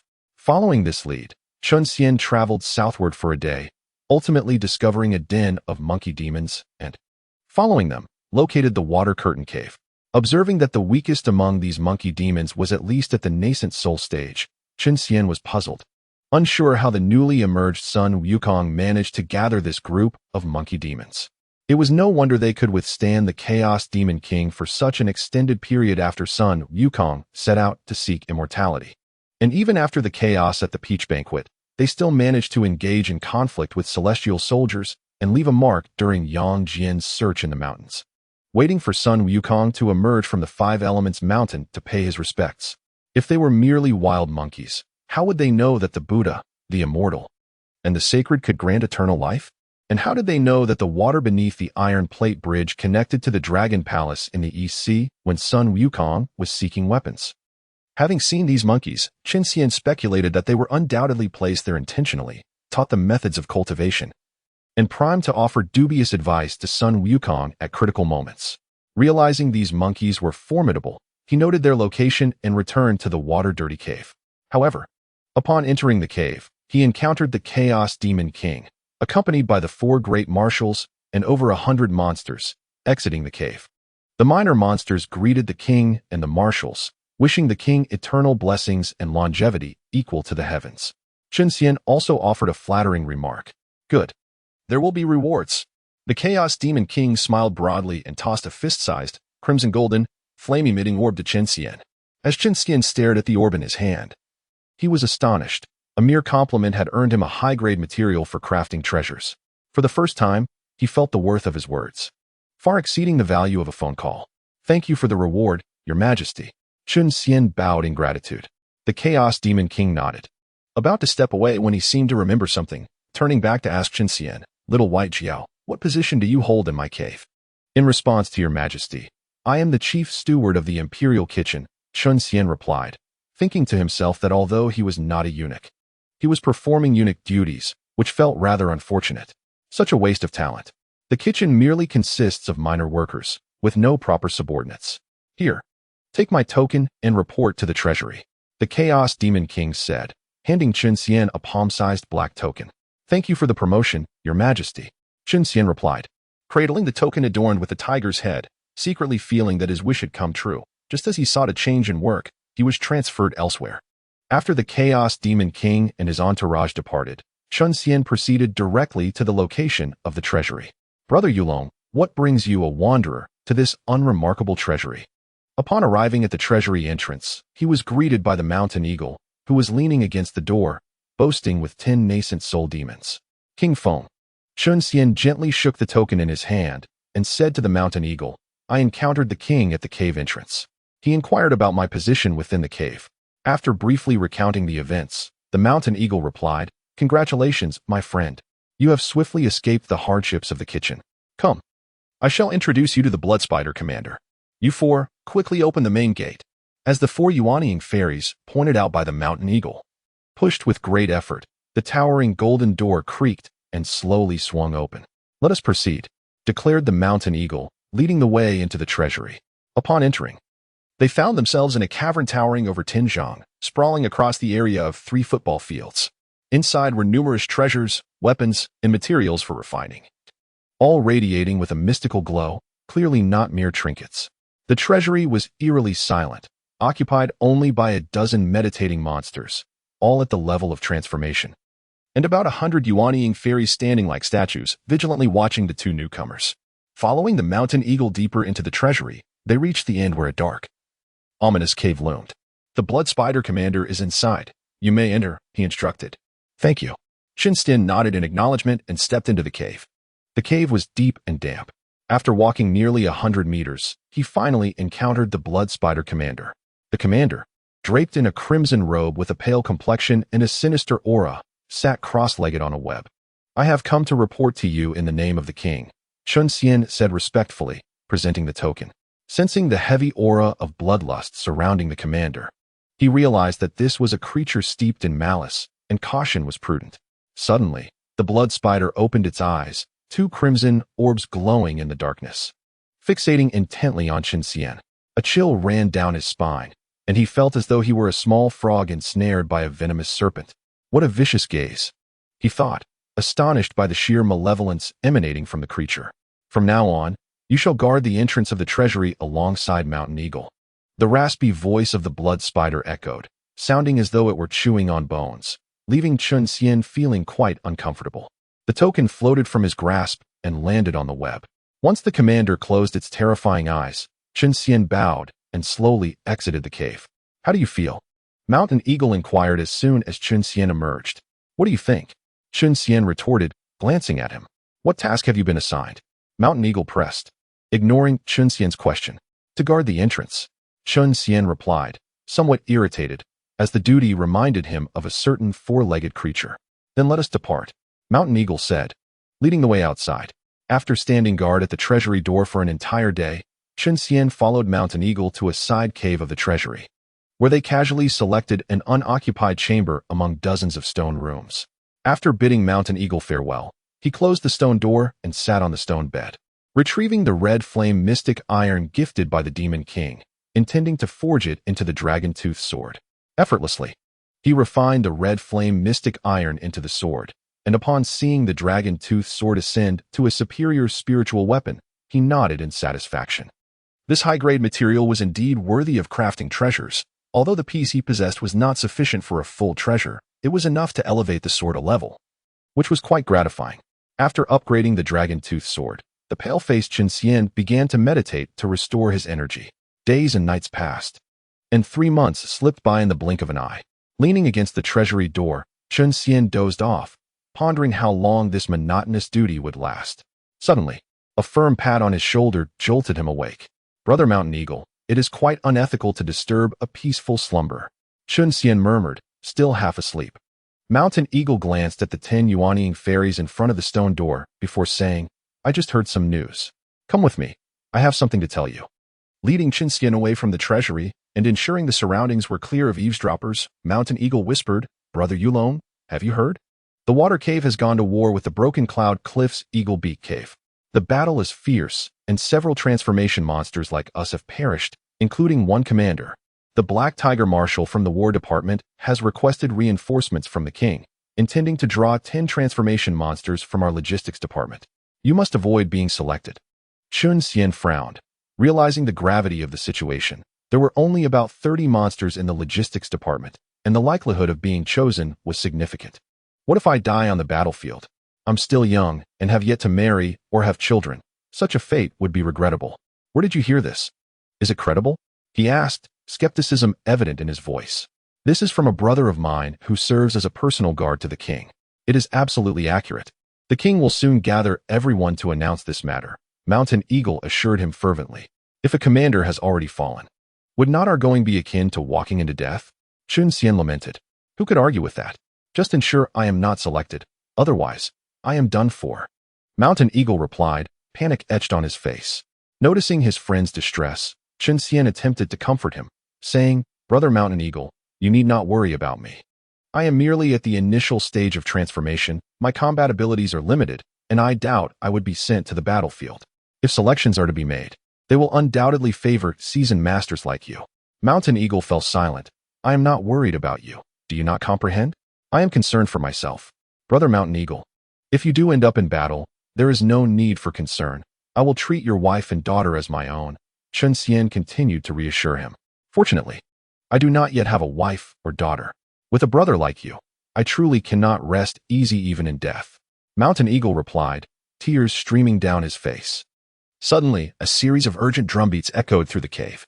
What is the purpose of this drum? Chen Xian inquired, puzzled. This is the gathering drum. Its sound can travel thousands of miles, resonating throughout the entirety of Canyuan Mountain. When the drum sounds, all monsters must gather at the cave entrance for assembly. We must hurry. If we are not present by the 3rd drumbeat, when the Monster King arrives, we will face punishment. Mountain Eagle explained as he moved toward the cave exit. Realizing the potential consequences, Chen Xian hastened to follow. Upon reaching the entrance, he looked down at the orderly ranks of monsters in the assembly area, thinking it resembled a school children's flag-raising ceremony, a rather ostentatious display. After following Mountain Eagle to their designated formation, the blood spider, draped in a crimson robe and exuding a menacing aura, approached the front of the formation. As the 3rd drumbeat resounded, the formidable Demon King emerged from the cave, flanked by the 4 great marshals. He took his seat upon the throne, his piercing gaze sweeping over the assembly, causing silence to fall among the gathered monsters. In unison, they bowed and proclaimed, "We pay our respects to the king." Kneeling on the ground, Chen Xian felt despondent, thinking it might as well be his last moments. The demon king, with a face of grim authority, rose and raised his right hand, declaring in a booming voice, "All monsters, rise." After the group of demons expressed their gratitude, the chaotic demon king delivered an impassioned speech that spanned no less than 10,000 words, leaving Chen Xian on the verge of slumber.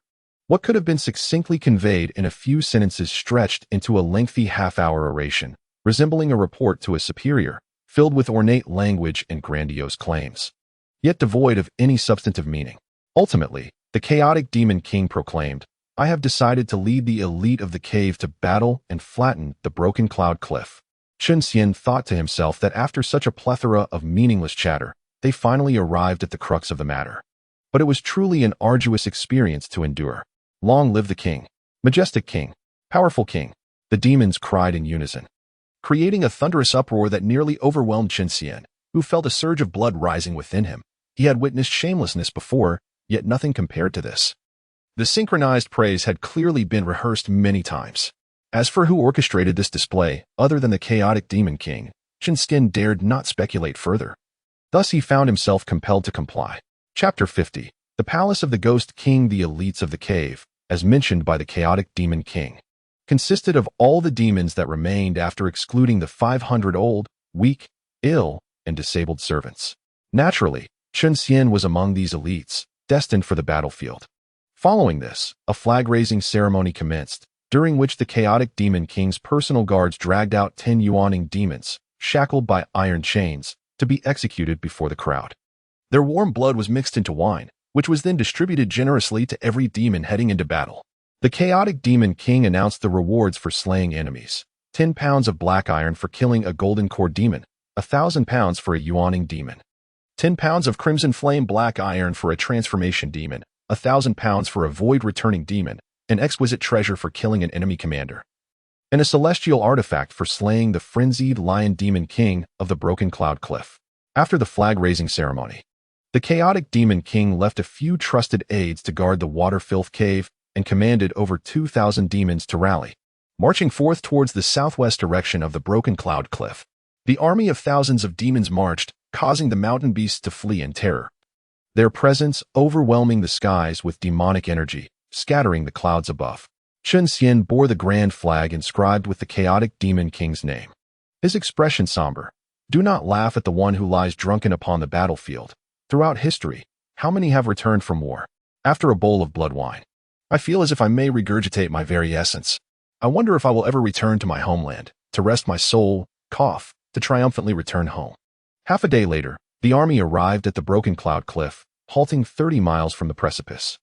Such a display of might had not gone unnoticed by the demons within the Eaglebeak Cave, who had already assembled 3,000 demons bearing the frenzied lion demon king's banner, waiting in formation. After a predictable exchange of insults, the chaotic demon king engaged in battle with the golden-haired frenzied lion demon king, while their respective subordinates cheered on, "Long live the king." Chen Xian waved the grand flag, his mouth opening and closing without sound, merely a token presence among the ranks. The chaotic demon king wielded his blade, while the frenzied lion demon king used his claws. The two engaged in a fierce duel for half an hour, neither gaining the upper hand. Just as Chen Xian's arms began to cramp from flag waving, the two demons transformed into their true forms and soared into the sky, escalating the battle into a more intense clash of lions and tigers.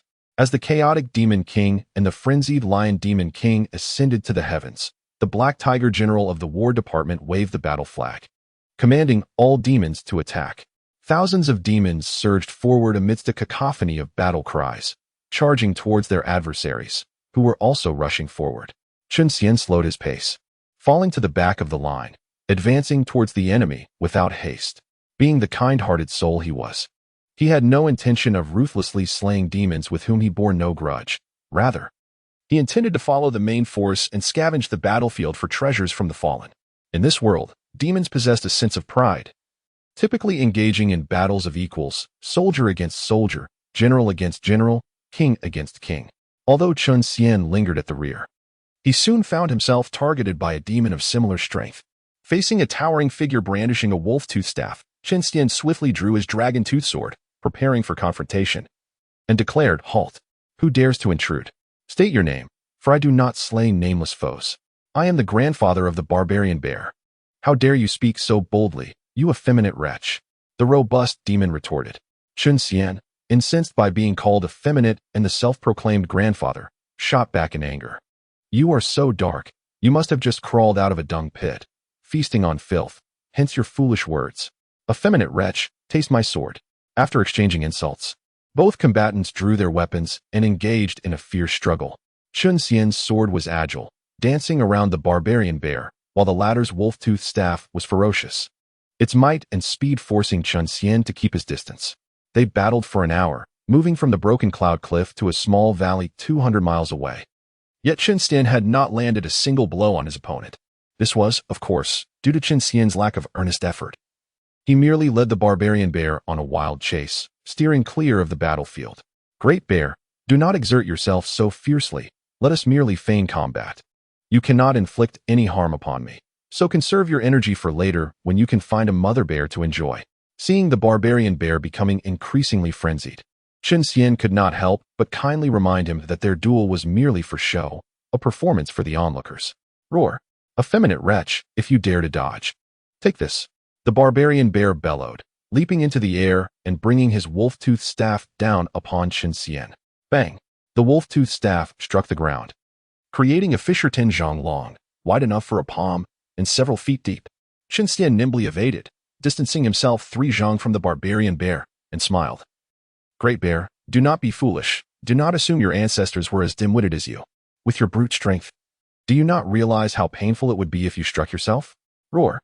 Upon hearing Chen Xian's words, the barbarian bear went into a frenzy. His form expanding as dense black fur erupted from his body. Unable to gain the upper hand, he revealed his true form, transforming into a towering black bear over 100 zhang tall, standing upright. "Is that the bear's paw?" Chen Xian thought to himself as he gazed at the massive paw descending from the sky, large enough to feed an entire village for a year. He quickly stomped his foot and leaped 40 zhang away, avoiding the impending paw. Boom! The paw crashed to the ground, creating a thunderous sound and sending dust billowing into the air. Once the dust settled, Chen Xian saw the barbarian bear emerge from a massive pit, 10 zhang in diameter and 5 or 6 meters deep, raising its paw. "Great bear, you are futile. Though you have increased your speed by transforming, to me, you still appear sluggish and cannot touch me. Moreover, with your beastly form, your rationality diminishes. You are even more foolish than before. I advise you to save your strength for later when you can find a mother bear to enjoy." Roar! Effeminate wretch, do not think that just because you run fast, I am powerless against you. Witness my magnetic force field. The barbarian bear roared. As he unleashed his roar, a yellow light enveloped the area around him, extending for several miles. Upon being enveloped by the yellow glow, Chen Xian felt a heavy weight pressing down on him, as if a mountain were atop his shoulders, making even the slightest movement exceedingly difficult. Roar! The barbarian bear roared once more, and his paw descended once again from the sky. Chen Xian slowly raised his right hand to meet the descending paw. With a resounding thud, his delicate hand held steady against the immense force of the paw. Standing beneath the bear's paw, he held his head high, declaring, "Great bear, while you may have restricted my speed, the strength of a dragon surpasses that of all beasts. Your power pales in comparison." Crack! Just as Chen Xian finished speaking, cracks resembling spider webs radiated from his feet, spreading across the ground. With a sudden thud, Chen Xian's leg sank several inches downward. He pressed his other hand against the bear's paw and forcefully pushed upwards. The bear's paw trembled momentarily before exerting an even greater force downward. Boom! The earth beneath Chen Xian collapsed, forming a small pit about half a meter in diameter and knee-deep. Roar! The savage bear bellowed and abruptly withdrew its paw. Just as Chen Xian felt a sense of confusion, he witnessed the bear raise its other paw to strike downwards. Bang! Bang! Bang! The bear's paws fell like raindrops. And although Chen Xian managed to intercept them, the aftermath of their clash created a massive pit around him, over 20 meters deep and more than 100 feet in diameter. After successfully blocking another blow from the bear, the ground beneath him cracked open, revealing a square pit, deep and bottomless. Before he could utter a sound of alarm, the bear's next strike sent him plummeting into this newly formed pit, falling down 100 meters in an instant. Boom! The bear, unable to restrain itself, unleashed a flurry of strikes, sealing the pit's opening completely. When it paused and noticed Chen Xian's absence, it was momentarily taken aback, wondering where that coward had vanished. Had it crushed him into a pulp?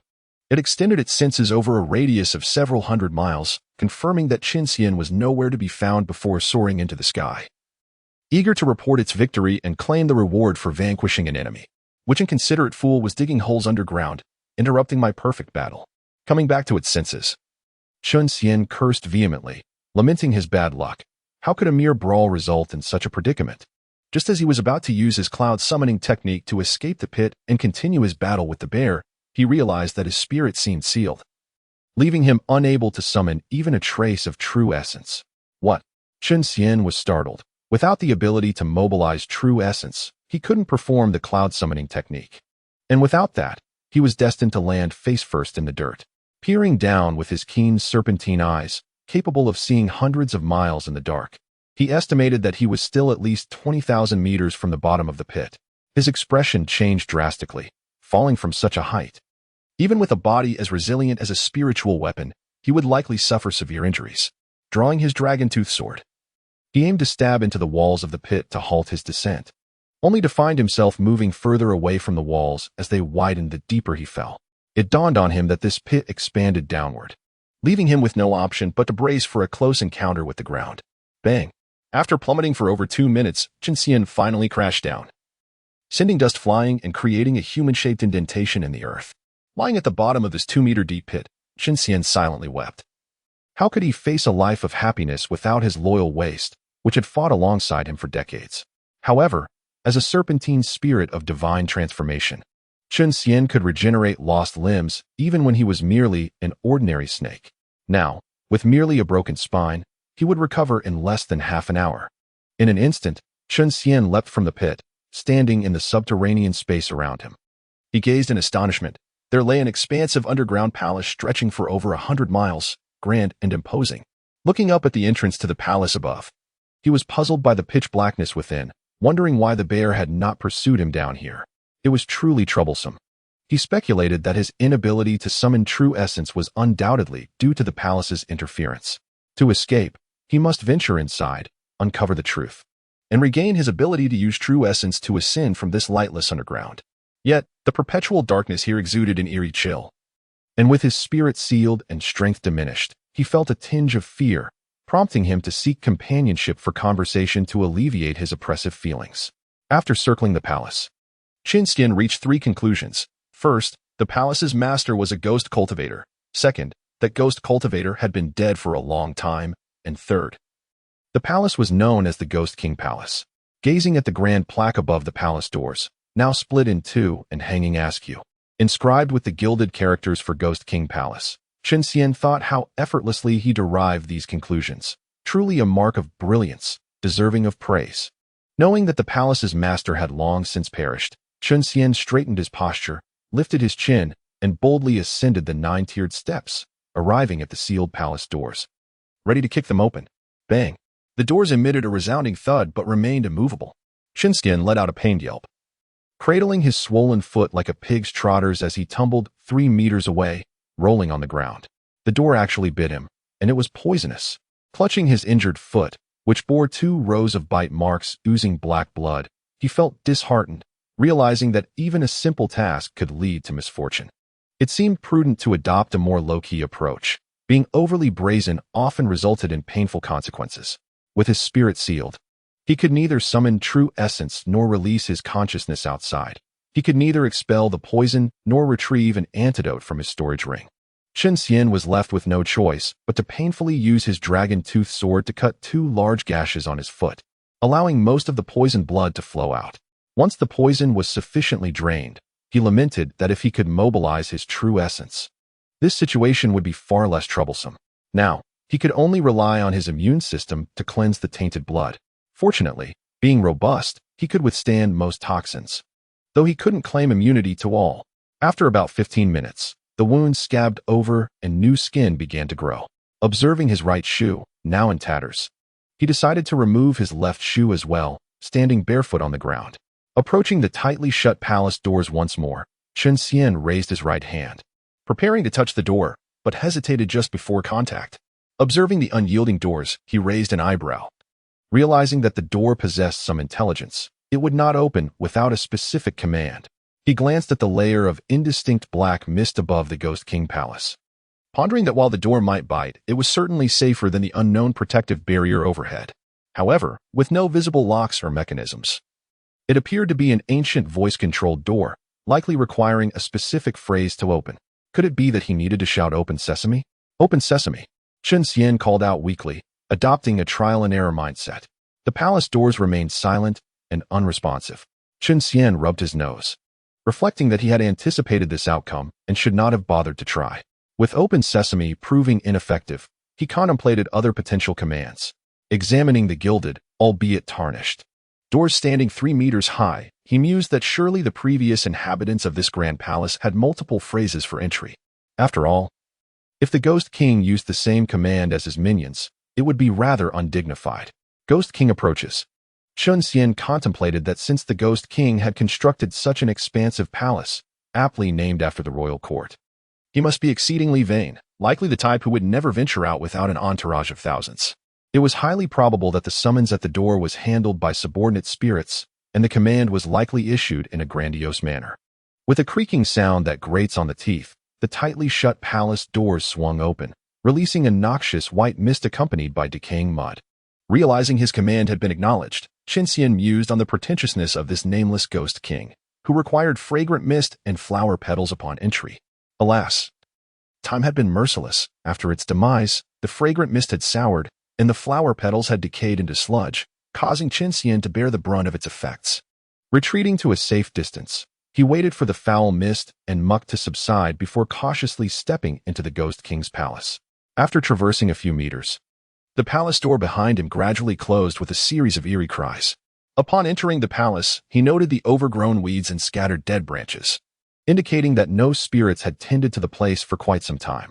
Convinced of the absence of danger, he proceeded in a straight line toward the main hall, contemplating the extraordinary treasure capable of sealing one's primordial spirit, believing it must reside either in the main hall or the treasury. With patience, he was certain he would make a discovery. The palace had been buried underground for an unknown duration, causing many spiritual herbs to rot in the soil upon maturity. This sight pained Chen Xian. However, amidst the weeds, he spotted some exceptional spiritual herbs, aged around 3,000 years. Were it not for this place's ability to seal primordial spirits, these herbs would likely have transformed into spiritual entities, rivaling the famed flesh of Tang's son. Chen Xian speculated that this Ghost King must have perished over 2 millennia ago, as those spiritual herbs unable to survive beyond 2,000 years had withered, while the long-lived ones remained. While searching for the herbs, he eventually reached a grand hall, the Ghost God Hall, which was taller, more imposing, and more splendid than the others. Perhaps due to the protection of an unknown mist barrier, the structures within the palace were remarkably well preserved. The vermilion paint on the hall's entrance had not chipped away. Upon pushing open the hall doors with his dragon-toothed sword, a chilling aura surged forth, causing him to shudder involuntarily. "How cold!" Chen Xian exclaimed, quickly retreating a few steps. Once the ghostly aura dissipated, he entered the hall, only to find that beneath its resplendent exterior lay a realm of darkness.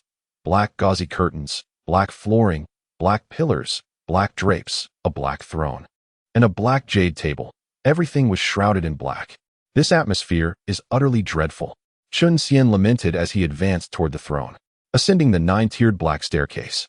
His gaze was drawn to a large seal atop the black throne, intricately carved with a ferocious qilin, measuring 3 inches in width, height, and depth. He suspected this was the source of mischief. Approaching it, he grasped the qilin handle with his right hand and attempted to lift it, only to find it surprisingly heavy, as if it were an ordinary piece of jade, yet burdened with an unexpected weight. He extended his left hand, exerting force with both hands, but the seal remained immovable, not yielding even a fraction. Estimating his own strength without employing true essence, he believed he could exert at least 10,000 pounds. Yet he was unable to lift this seal.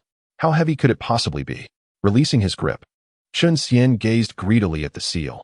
Even if it was not an innate-level treasure, it was certainly a postnatal spiritual treasure, at the very least a postnatal artifact. After all, celestial tools did not possess such formidable power, nor would they retain such weight after their master's demise.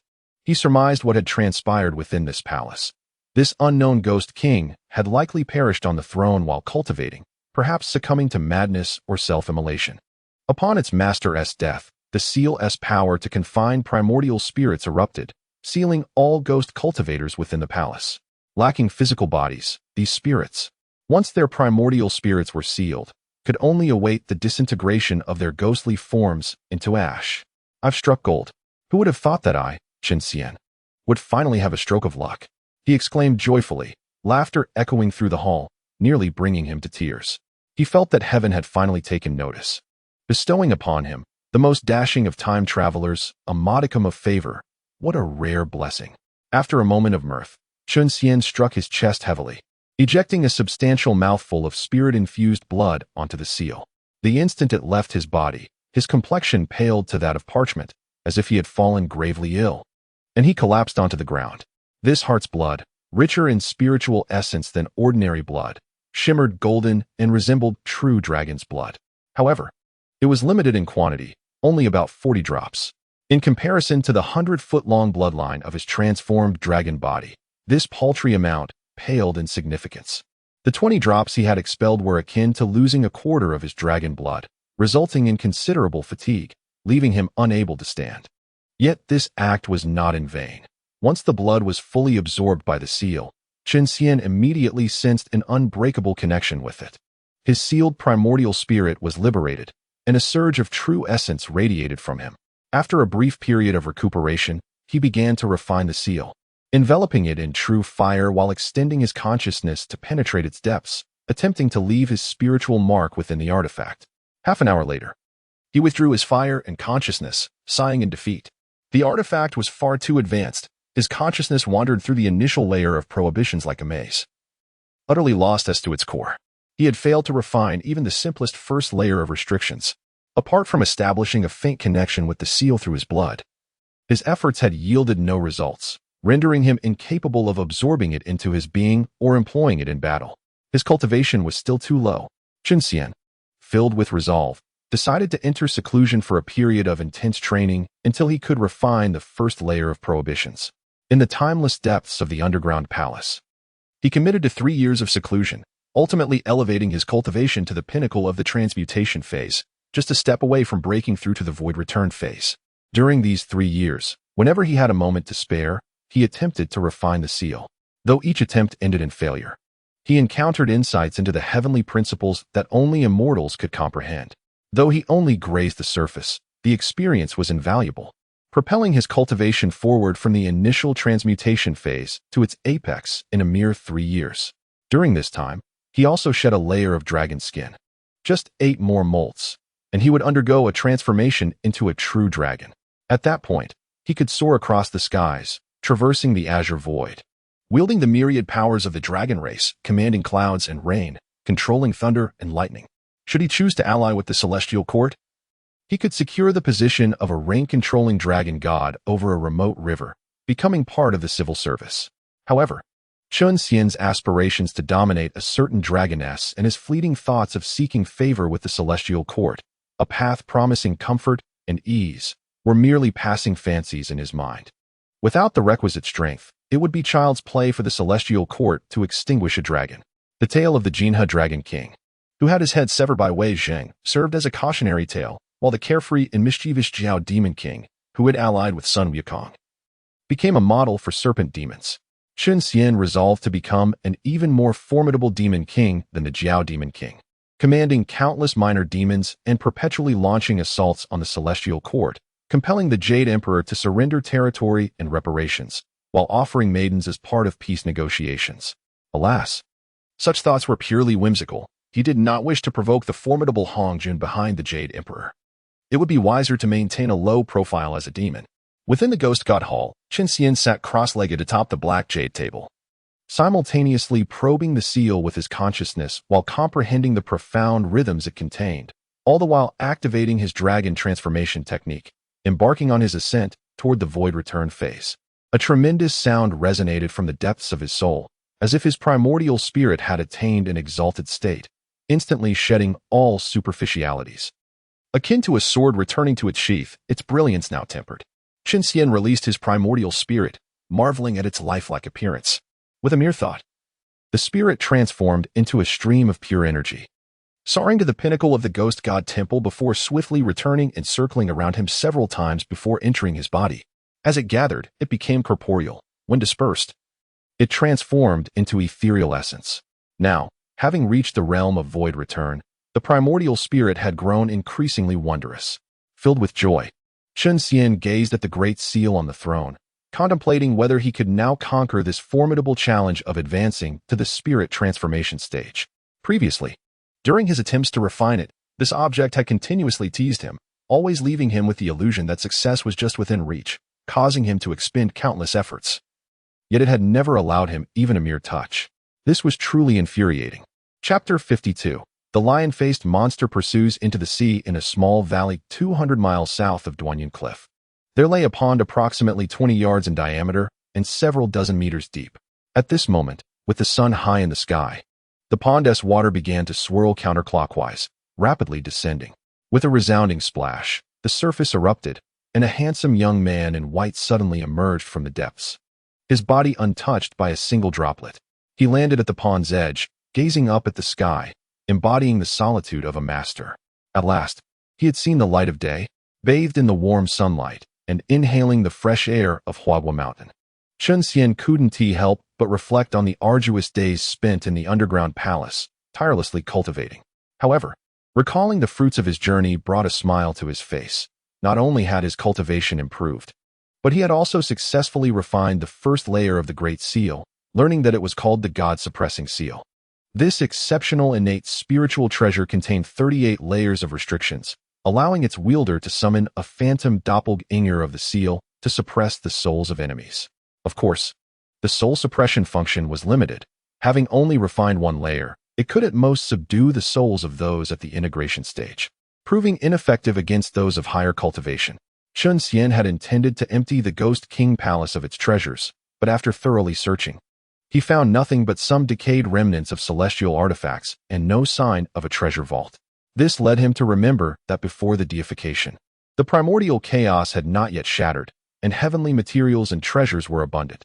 Anything one needed could simply be found with a casual stroll, as no one collected treasures or built vaults.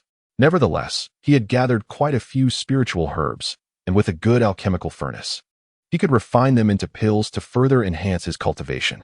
Having come to this realization, he felt no lingering attachment to the eerie, lightless Ghost King Palace. Following the path of the fallen pit, he returned to the surface. After standing by the pond for a moment, he watched the water drain into the pit below, a faint smile gracing his lips. Without bothering to cover it up, he unleashed the cloud riding technique and soared eastward, intending to explore the Eastern Victory Divine Continent. If one were to ask what was most abundant on Huagua Mountain aside from its fruits, Chen Xian would undoubtedly declare it was the monsters. Just the monkey demons of the Water Curtain Cave, after Sun Wukong returned from his training, had over 4,000 to 5,000 of them. Having slain the Chaos Demon King and stolen weapons from the Ally Kingdom to train his monkey soldiers. Besides the monkey demons, Huagua Mountain was home to 72 cave demon kings, and the number of monsters on this mountain was a secret only heaven knew. Yet, before he could fly 100 miles, he was confronted by 12 demons riding the black wind.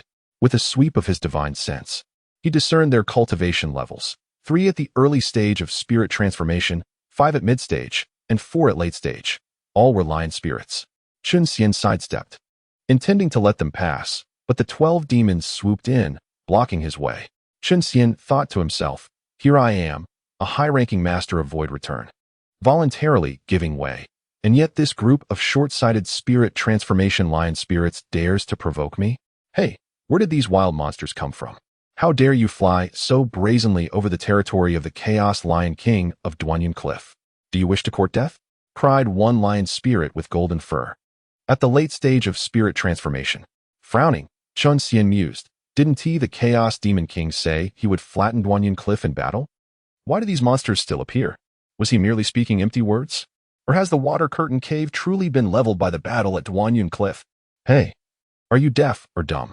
The Lion Lord is speaking to you, shouted the golden-haired lion spirit, seeing Chen Xian remain silent. I am neither deaf nor dumb. However, can't you see that my cultivation is superior to yours? If you know what's good for you, quickly get out of my way. Or don't blame me for being unkind. Chen Xian thought, how dare these spirit transformation monsters act so arrogantly before me? They truly have a death wish. Oh, you're quite arrogant, aren't you? Brothers, let us teach this ignorant brat a lesson. The golden-haired lion called out, rallying the other 11 lion spirits to surround him. Chen Xian thought, the divine dragon does not show its might, and you mistake me for a sick snake? I happen to need an alchemical furnace, and I can find one among your corpses. To force me, a benevolent figure, to take action is truly a sin. Perhaps I should show some compassion and send you into reincarnation instead, while also testing the might of the God-suppressing seal. It's a threefold gain. With these thoughts, he swiftly put them into action. Chen Xian waved his hand repeatedly, summoning 12 phantoms of the God-suppressing seal to imprint upon the foreheads of these lion spirits, hovering there unwaveringly, impervious to the wind. As the phantoms descended upon the lion spirits, their primordial souls were instantly suppressed. The gathered demonic winds dissipated, and one by one, they plummeted from nearly 1,000 meters in the air, crashing to the ground like dumplings. Hand over your storage rings, and I may spare your lives. Chen Xian descended from the clouds, calmly addressing the 12 lion spirits, although internally he reveled in delight.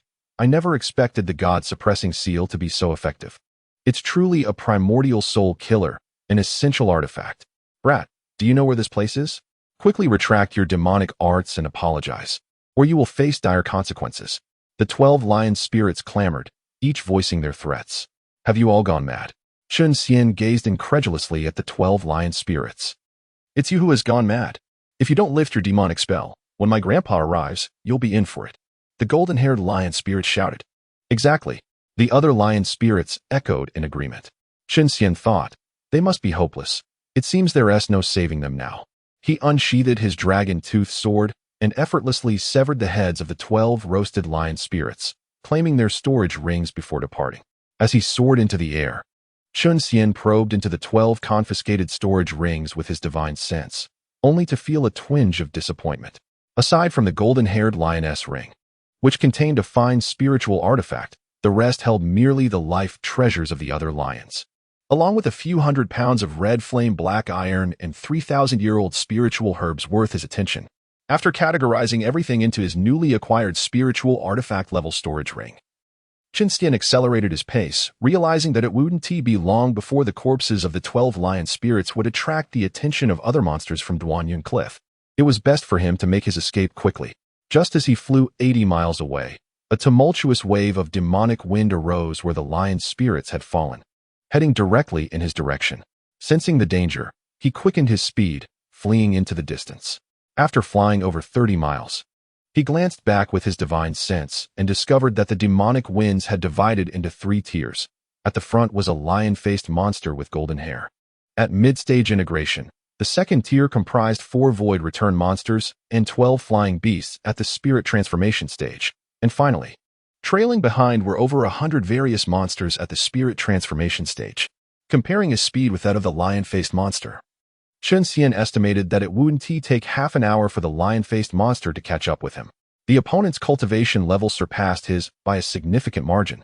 The God-suppressing seal could only slightly restrain their primordial spirit, but could not fully subdue it. Should they become entangled, once the pursuing monsters caught up, the opponent, being outnumbered and heavily reinforced, would surely leave him incapacitated, though not dead, as he had the protection of a dragon behind him.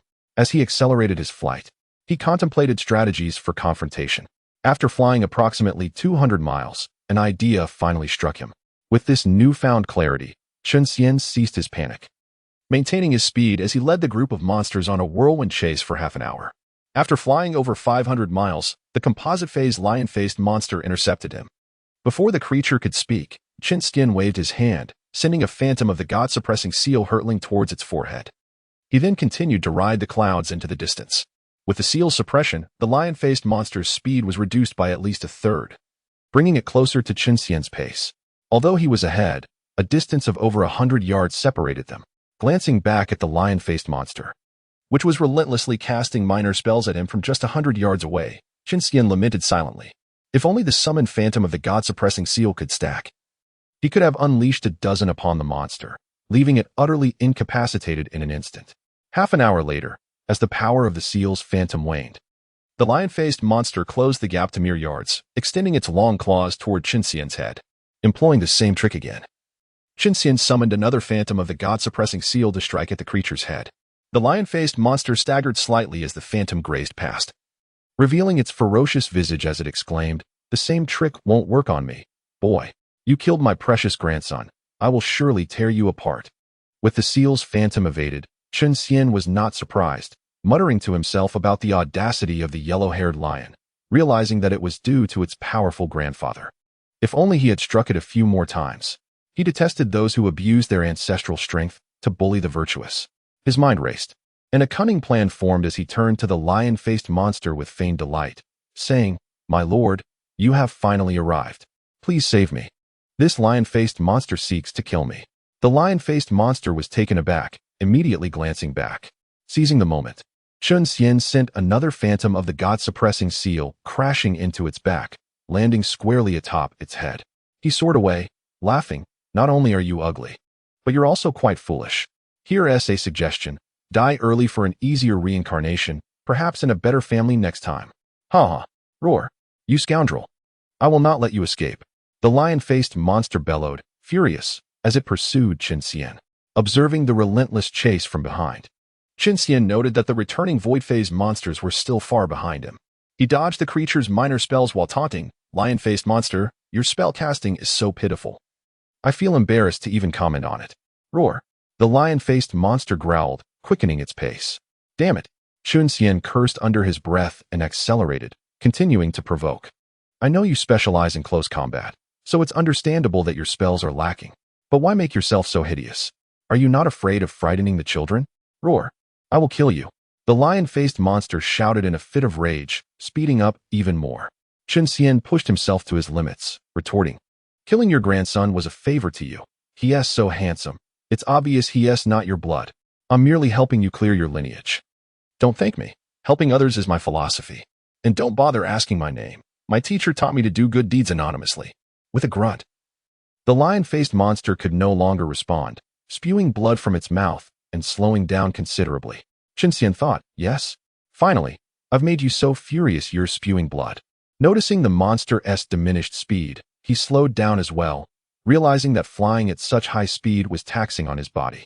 After just a brief moment of pushing himself to the limit, he felt as though his body, comparable to a top-tier spiritual tool, might crack under the strain. If he continued at this pace, he would collapse before the lion-faced monster could even strike. After 10 more minutes of flight, Chen Xian found himself above the vast, rolling waves of the eastern sea. A smile crept across his face as he thought, "Finally, I've reached my destination." Once in the water, the Monkey King couldn't even contend with the sandy monk. "If this lion-faced monster dares to follow me into the sea, I will not rest until it is utterly defeated." He turned to the lion-faced monster, taunting, "Grandson, if you have the guts, come chase me into the sea. I guarantee I won't kill you." With that, he dove into the water, using the Dragon's 4Cs technique to plunge several hundred meters deep. The lion-faced monster hovered above the surface, roaring, "You think you are safe in the sea? I can still sense your aura. Just wait.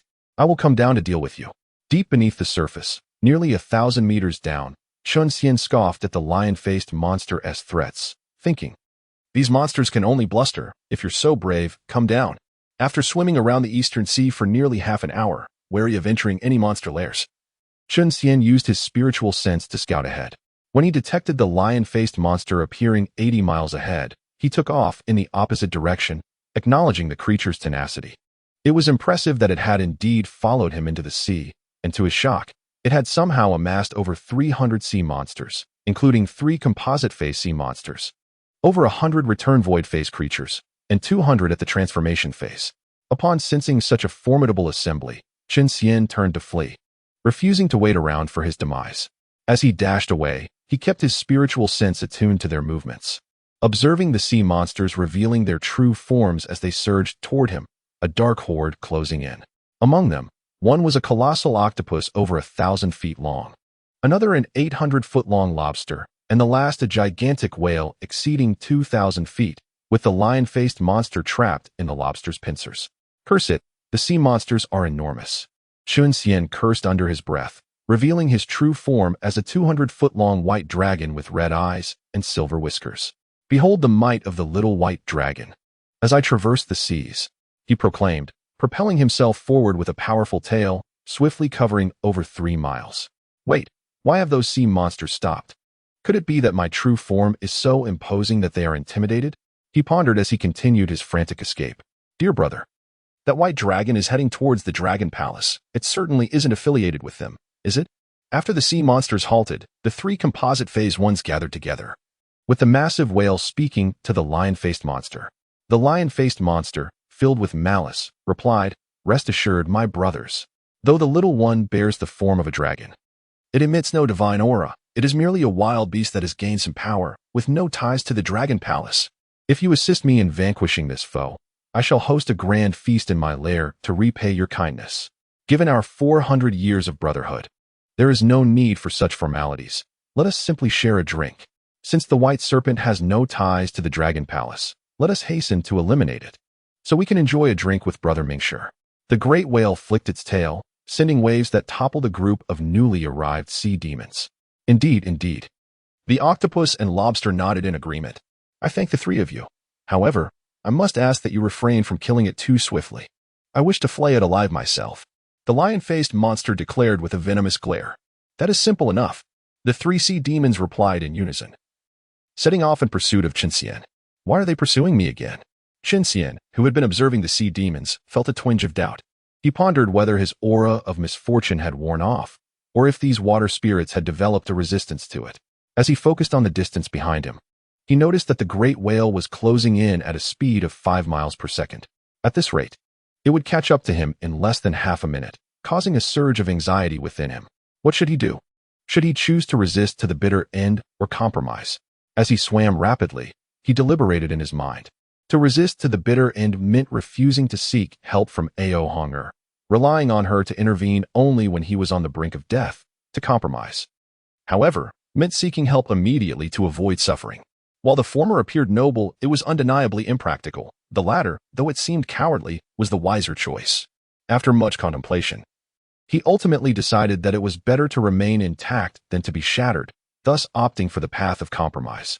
Of course, even in choosing to compromise, Chen Xian resolved to struggle a bit more before calling for Xīyóu, emphasizing her significance. After all, as the television often proclaimed, important characters always make their entrance at critical moments. After swimming over 70 miles, he noticed that the great whale was now merely 20 miles away. With just a few more breaths, it would catch him.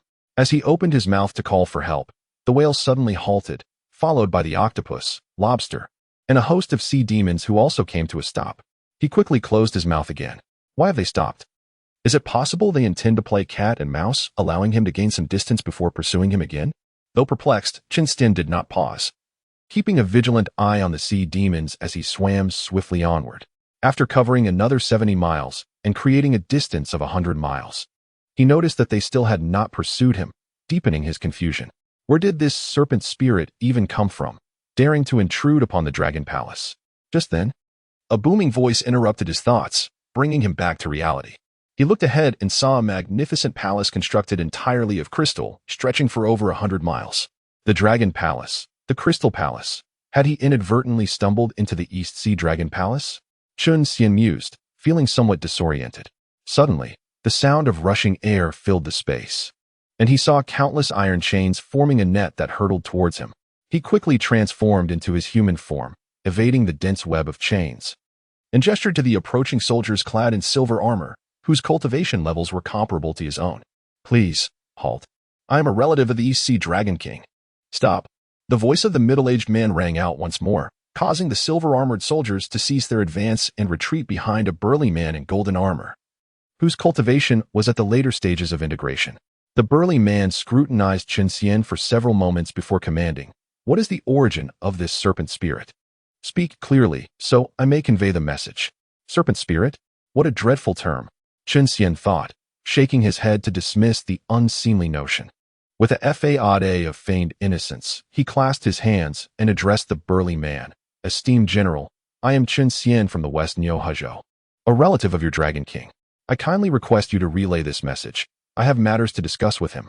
Chen Xian pondered that, billions of years ago, he and Xīyóu shared the same ancestor, making them distant relatives at best. Stay here and do not cause any trouble. The burly man instructed before turning to enter the Crystal Palace. As Chen Xian stood before the thousands of silver-armored soldiers of comparable cultivation, he thought, I would like to cause trouble, but do I dare? Even if I did, could I break through? Once inside the Crystal Palace, the burly man made his way directly to the main hall, bowing before the East Sea Dragon King Xīyóu, who sat upon his dragon throne. Your Majesty, a serpent spirit has intruded upon the palace. I stopped him, and he claims to be Chen Xian, a relative seeking an audience with you. Xīyóu contemplated, having sensed that the serpent spirit was being pursued and sought refuge. The audacity to claim kinship was indeed bold. I have no such relative. General Crab, expel him. Yes, Your Majesty. The general replied with a bow, preparing to leave when a woman's voice called from behind. Wait. The general immediately halted, turning to greet a middle-aged woman who emerged from behind the beaded curtain.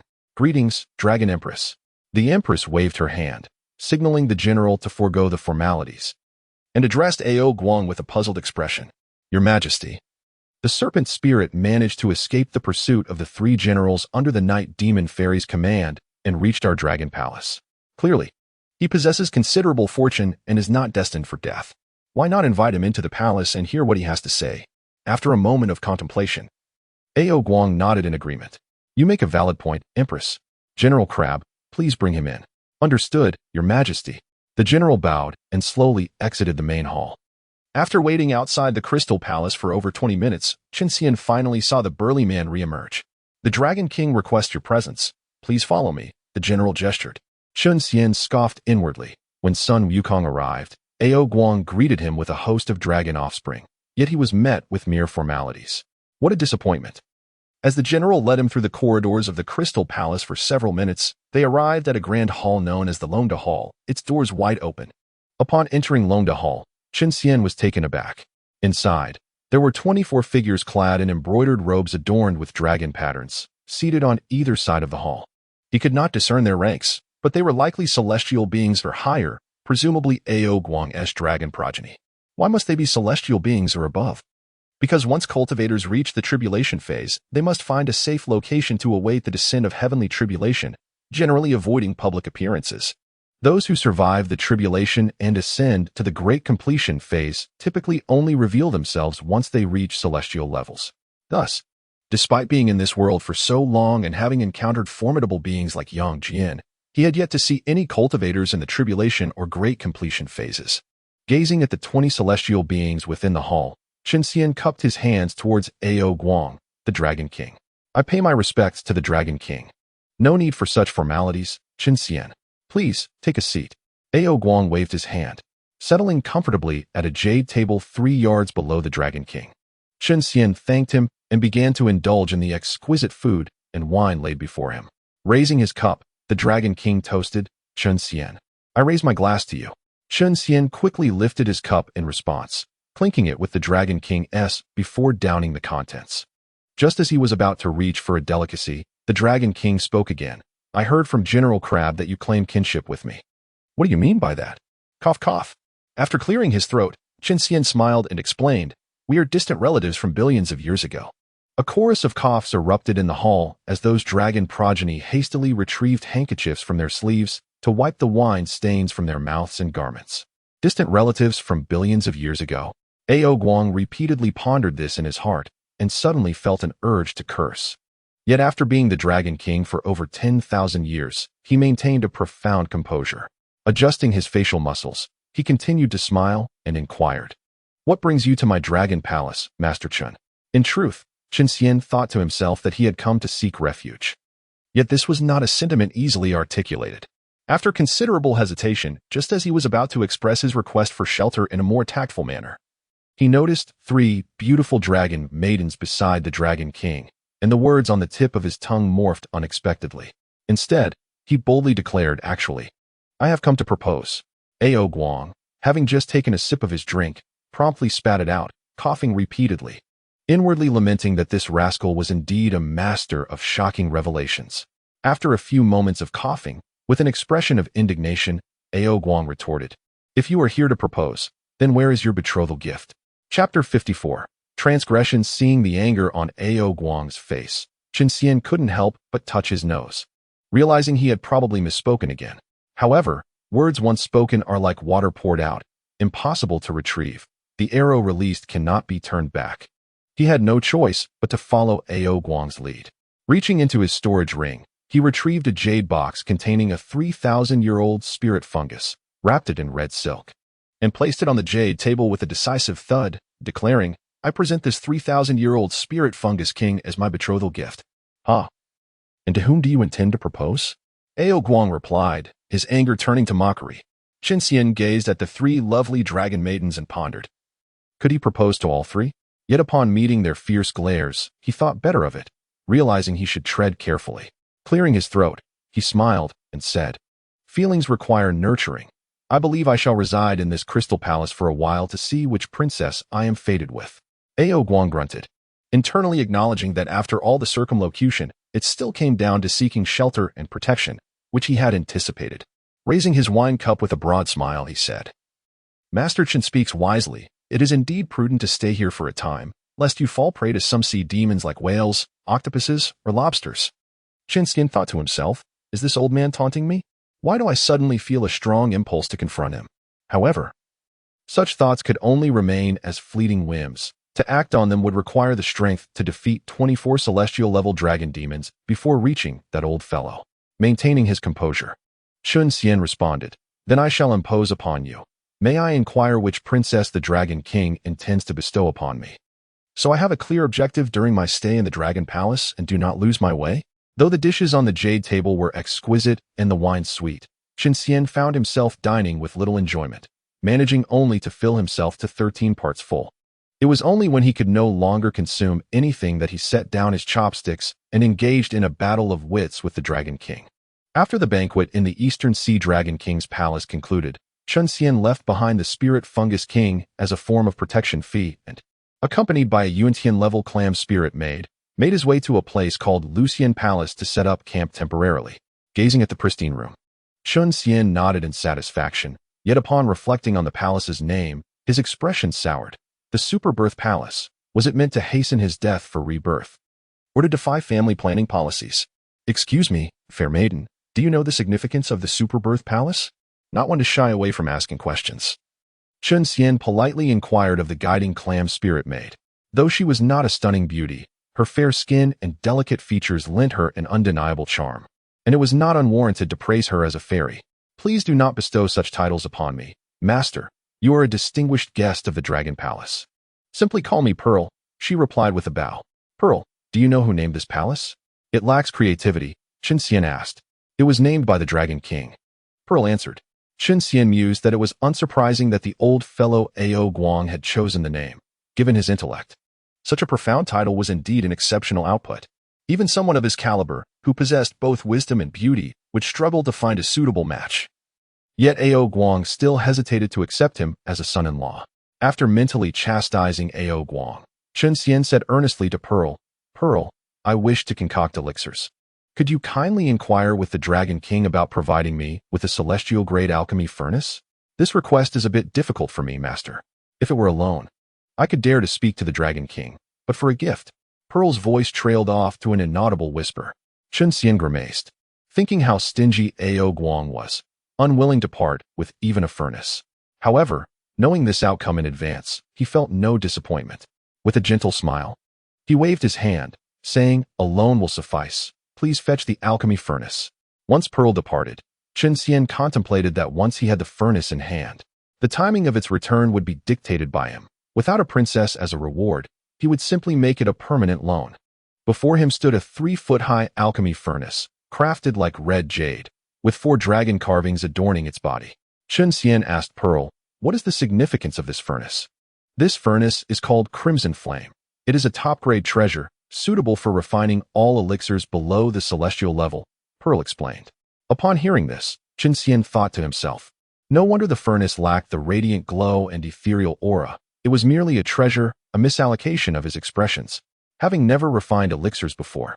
Though he had thoroughly studied the alchemy chapter of the dragon transformation technique, this was his first practical attempt. Not wishing to embarrass himself before a beautiful maiden, Chen Xian concocted an excuse to send Peril away. He closed the door and embarked on his alchemical endeavor, taking out a plethora of herbs from his storage ring. Note that these were herbs, not spiritual herbs. As he did not wish to squander the precious spiritual herbs he had painstakingly gathered, he decided to practice with these ordinary herbs abundant in the mountains. Of course, these herbs were not gathered by Chen Xian himself, but borrowed from the Dragon Palace's herbal shop. As for when he would return them, that depended on his mood. After meticulously examining the crimson flame furnace, Chen Xian discovered it was not the familiar 8 trigrams furnace he was accustomed to. Rather, it was forged based on the principles of the 5 elements. The true essence would transform into wood at the base, which would then generate fire, leading to the creation of earth, the furnace, which in turn would give rise to metal, the elixir or golden elixir, and finally produce water to cool the elixir. In essence, it was merely a matter of controlling the output of true essence from the base and mastering the timing of the flames. Though the concept was easy to articulate, the execution proved challenging. Chen Xian secluded himself in his room for 10 days, wasting over 1,000 pounds of ordinary herbs before finally succeeding in creating a clear lung pill capable of clearing heat and phlegm with a sweet and refreshing taste. He tossed the clear lung pill into his mouth, treating it like chewing gum, and once the flavor dissipated, he swallowed it. He mused that his concocted gum, clear lung pill, was non-toxic, harmless, and environmentally friendly, and would undoubtedly become a hit throughout the 4 great continents. Having successfully refined his first pill, Chen Xian finally grasped a semblance of the alchemical secret. After transforming all the herbs into pills, he had somewhat mastered the control of fire and could barely manage to concoct first-tier elixirs. He thought to himself that with time, he would eventually be able to create celestial elixirs, provided he could find the necessary spiritual herbs and celestial grasses. In the Eastern Sea Dragon Palace, located at the ocean's depths, there were no sunrises or sunsets, yet time continued to flow. Inside the Superbirth Palace, Chen Xian calculated and discovered that he had already spent 392 days in the Dragon Palace. He counted his gains over the past year on his fingers. First, he had elevated his alchemical skills to the 6th level, enabling him to forge 6th-grade pills that assist cultivators in the void returning stage. Second, with the aid of these pills, he advanced to the late stage of void returning. Third, he upgraded his lifebound treasure, the Dragon Tooth Sword, to the level of a precious artifact. Fourth, he refined the 2nd layer of the God-suppressing seal, capable of sealing half the power of a harmonization-level expert. Fifth, he had become quite familiar with the dragon offspring of the East Sea Dragon Palace, having exchanged glances with them daily. Sixth, he had met the 3 princesses of the Dragon King a total of 9 times, which left him quite contemplative. The women of the Dragon Palace were indeed conservative, rarely stepping outside their palatial confines, leaving him to wonder what they occupied themselves with. Were it not for the family feasts held at the palace, he might have doubted their very existence. Having relied on others for so long, Chen Xian decided it was time to leave this place, which offered no more entertainment than a pearl. His recent surge in cultivation had bolstered his confidence. He no longer feared seafood such as whales, octopuses, or lobsters. Thus, he expressed his intention to take his leave to the Dragon King, attended a farewell banquet, and, after discreetly stowing the crimson flame furnace in his storage ring, he strode out of the resplendent crystal palace with no lingering sentiments. After sweeping his spiritual sense across a radius of 130 miles and detecting no suspicious creatures, he swiftly ascended to the surface of the sea. Once he emerged from the depths and oriented himself, he continued flying eastward, entering the territory of the Owlai Kingdom in the East Shung Divine Continent within a day. After soaring 200 miles over Owlai's domain, a malevolent wind carrying swirling black dust rose from the coastline, approaching him rapidly.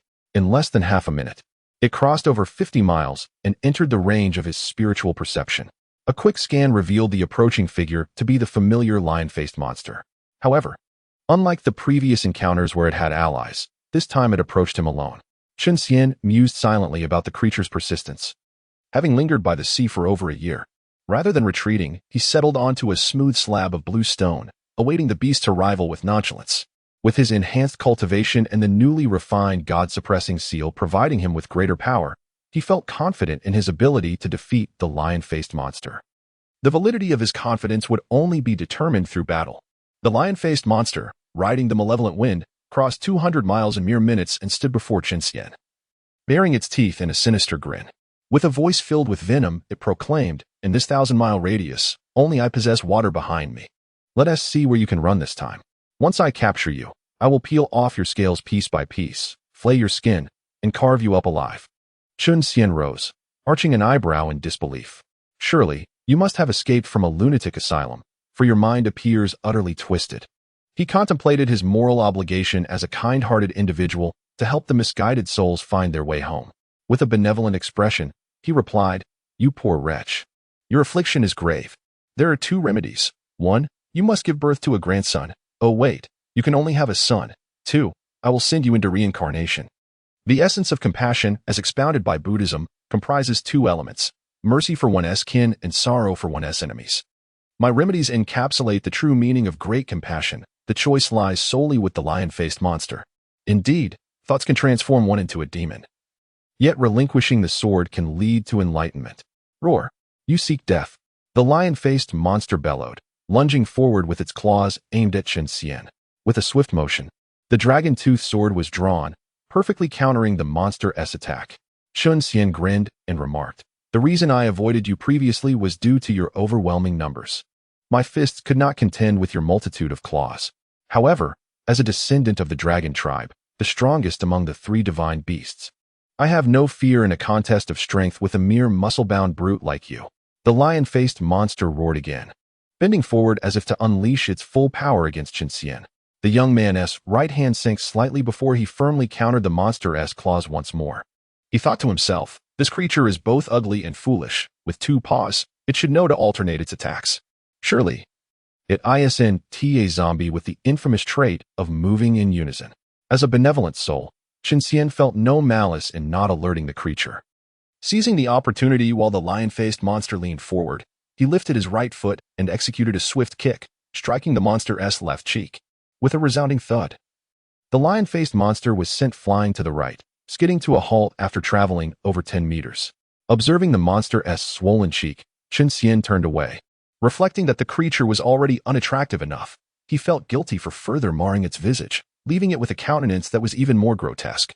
Suppressing his revulsion, he glanced once more at the lion-faced monster's left side, contemplating a gesture of mercy.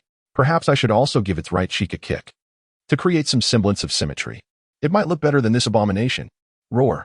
the lion-faced monster cried out, its form steadily growing taller until it transformed into a golden-haired lion over 400 feet long. "Truly a fool with no hope of redemption," Chen Xian mused, smiling as he waved his hand. An ethereal image of the god-suppressing seal manifested and shot toward the now-revealed lion-faced monster. With a body of such magnitude, Chen Xian did not need to aim. The seal struck the massive golden lion, marking its left hind leg with an imprint. After refining the second layer of the god-suppressing seal, any enemy struck by its summoned image would bear a mark that would persist until its energy was depleted, continuously suppressing the enemy's essence. The mark, akin to an ant on an elephant, seemed insignificant in size but yielded astonishing effects. The previously menacing golden lion suddenly shivered, its lustrous mane losing its luster as if covered in dust. "Roar!" The golden lion emitted a roar that lacked its usual vigor, yet the sound reverberated through Chen Xian, causing his blood to churn and his eardrums to ring. Is this the Lion Clan's bloodline ability, the lion's roar? Indeed, it is powerful and formidable. Chen Xian laughed maniacally, responding with a long, resounding dragon cry, invoking the dragon's roar. The clash of their vocal techniques transformed the surrounding earth into fine dust, creating a swirling yellow mist that spread like a tidal wave from their epicenter. Within a 10-mile radius, trees splintered, rocks shattered, and numerous creatures perished, dissolving into clouds of crimson mist propelled by the sonic shockwaves. Coughing after 2 minutes of the exchange, Chen Xian realized that while the god-suppressing seal had suppressed 5 layers of the creature's essence, the lion's essence remained vastly superior to his own, as the essence of a harmonization-level cultivator is often several times that of a void-returning cultivator. Thus, in this contest of divine abilities, his inferiority was apparent. As the dragon's roar dissipated, the golden lion's roar grew increasingly thunderous, waves of sound crashing upon him like a tidal wave, constricting his breath and sending shockwaves through his insides, causing him to involuntarily spit out a mouthful of faint golden blood. With a final bellow, Chen Xian unleashed a cry toward the heavens, revealing his true form, a white flood dragon nearly 300 feet long. With a flick of his tail, he struck the golden lion's right cheek, sending its head askew.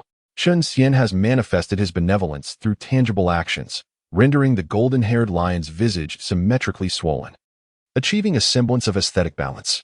However, what was once a majestic lion's head now bears a striking resemblance to that of a pig. The once resounding roar of the lion has been replaced by a cry of pain, its eyes instantly turning a vivid crimson, rivaling Chen Xian's own bloodshot gaze due to his congenital condition. With a furious roar, the golden-haired lion lunges at Chen Xian, its massive jaws aimed at his neck. In response, Chen Xian swiftly evades, his formidable body gliding sideways over 100 yards, narrowly escaping the lion's ferocious attack. The lion crashes to the ground with a thunderous sound, sending tremors through the earth and a billowing cloud of dust soaring high. Chen Xian swiftly sweeps through the dust, only to find nothing but emptiness. The lion, having missed its strike, has darted forward several miles to perch atop a towering mountain, surveying him from its elevated position. Turning his form, Chen Xian propels himself with powerful legs, resembling a released arrow as he soars toward the golden-haired lion. In response, the lion roars again and leaps from the mountaintop to pounce upon him. At the moment of their impending collision, Chen Xian suddenly rises, evading the lion's fierce assault. He swiftly pivots and lunges with outstretched claws toward the lion's back. The lion, flipping in the air to dodge Chen Xian's brutal strike, lands back on the ground. As Chen Xian circles above the lion, observing for vulnerabilities, he eventually descends to a patch of dry grass 3 miles away, closely monitoring the lion's every move. With a roar, the golden-haired lion charges toward the freshly landed Chen Xian, barreling through obstacles like trees and boulders without hesitation. Chen Xian skillfully sidesteps the oncoming lion, only to see it turn and charge at him again, seemingly driven into a frenzy. He furrows his brow, contemplating the lion's fate and pondering whether to release it from its suffering, hoping for a better reincarnation. With a sigh, Chen Xian transforms back into human form. Ascending into the clouds, he swiftly retrieves a fist-sized black sphere from his storage ring and hurls it at the pursuing lion. Just as the lion ascends several dozen feet, the black sphere detonates above it, enveloping the surrounding area in a vast cloud of darkness. A pained roar emanates from within the black mist as the transformed lion stumbles out, its fur singed and charred, emitting smoke, while large drops of black liquid roll from its closed eyes. Chen Xian observes in astonishment as the once mighty lion collapses, reduced to a pool of putrid blood. He reflects on the spherical device he crafted from over 3,000 toxic elixirs, fused and refined through numerous iterations. Uncertain of its potency, he feels a pang of regret witnessing the lion's gruesome fate, realizing the inhumanity of such a weapon. Most significantly, he recognizes the peril of creating a second one, as he lacks an antidote and fears the risk of harming himself. As he gazes at the lion's remains, Chen Xian frowns and performs a ritual gesture, summoning a fire-emitting vermilion bird to purify the remains to ashes. With a flick of his wrist, a glimmering ring emerges from the ashes and into his grasp. Upon probing its essence, disappointment washes over him. The lion, despite its formidable presence, left behind only a collection of ores insufficient for crafting even half a treasure and 3,000-year-old spirit mushrooms. He is perplexed. How could such poverty yield a cultivator of the integration stage? Suddenly, a sharp whistling sound pierces the air, prompting Chen Xian to instinctively sidestep. A gleaming flying sword narrowly grazes his abdomen, tearing through his robe and drawing blood. An ambush? Stepping back to regain his stance, he frowns, realizing that for a cultivator who has formed their nascent soul, physical destruction does not equate to immediate demise. With a suitable vessel, they could retain most of their power. The assailant's intent to strike at his dantian suggests a deadly plan to eliminate him entirely. Scanning the area with his consciousness, he spots a figure atop a towering rock 3 miles away, a youthful Taoist in green robes, seemingly in his 30s, with a high bun and a pale visage, exuding the aura of a mid-integration stage cultivator. The Taoist is manipulating hand seals, remotely guiding the flying sword toward Chen Xian. The sword veers, continuing its deadly trajectory. Chen Xian unsheaths the dragon-toothed sword, striking it down with a resounding clang, before decisively stomping it into the ground. As the Taoist continues his incantation, the sword beneath Chen Xian trembles, attempting to rise but remaining firmly suppressed under his immense strength. Glaring at the frantically gesturing Taoist, Chen Xian muses that this scoundrel must have been drawn by the commotion of his battle with the lion, hoping to seize the spoils. He chastises himself for his negligence, having focused solely on the conflict and the spoils of war, allowing this rogue to approach so closely and nearly succeed in his ambush. Hand over your storage ring. or I shall strike myself 1,000 times for your transgression," Chen Xian declares, seething with disdain for such underhanded tactics. Though he acknowledges that if he were to ambush another, it would be a different matter. The Taoist, realizing his efforts have yielded no results, halts his futile gestures and, upon hearing Chen Xian's words, burst into laughter as if he had heard the most amusing joke. "Am I truly so amusing?" Chen Xian retorts, perplexed. Indeed, it is utterly ludicrous that a recently engaged in battle void return cultivator dares to speak so to an unscathed integration stage cultivator. What a grand jest. The Taoist chuckles. "I could effortlessly defeat scoundrels like you even in my weakened state, let alone now, with my vitality intact," Chen Xian boasts, though he discreetly consumes a handful of elixirs. The previous skirmish had drained 2/3 of his energy. Such grandiose claims. How fortuitous, for I am in need of a steed. Though you are somewhat brash. Your physique is quite appealing for that purpose, the Taoist remarks, sizing Chen Xian up like livestock. Chen Xian is left speechless. The notion of being considered a mount is absurd. Wouldn't he simply crush this fool? No, rather, wouldn't he obliterate him? With a furious stomp, he disrupts the Taoist's consciousness imprint within the sword, absorbing it into his possession. Upon inspection, he is pleasantly surprised to find it to be a treasure.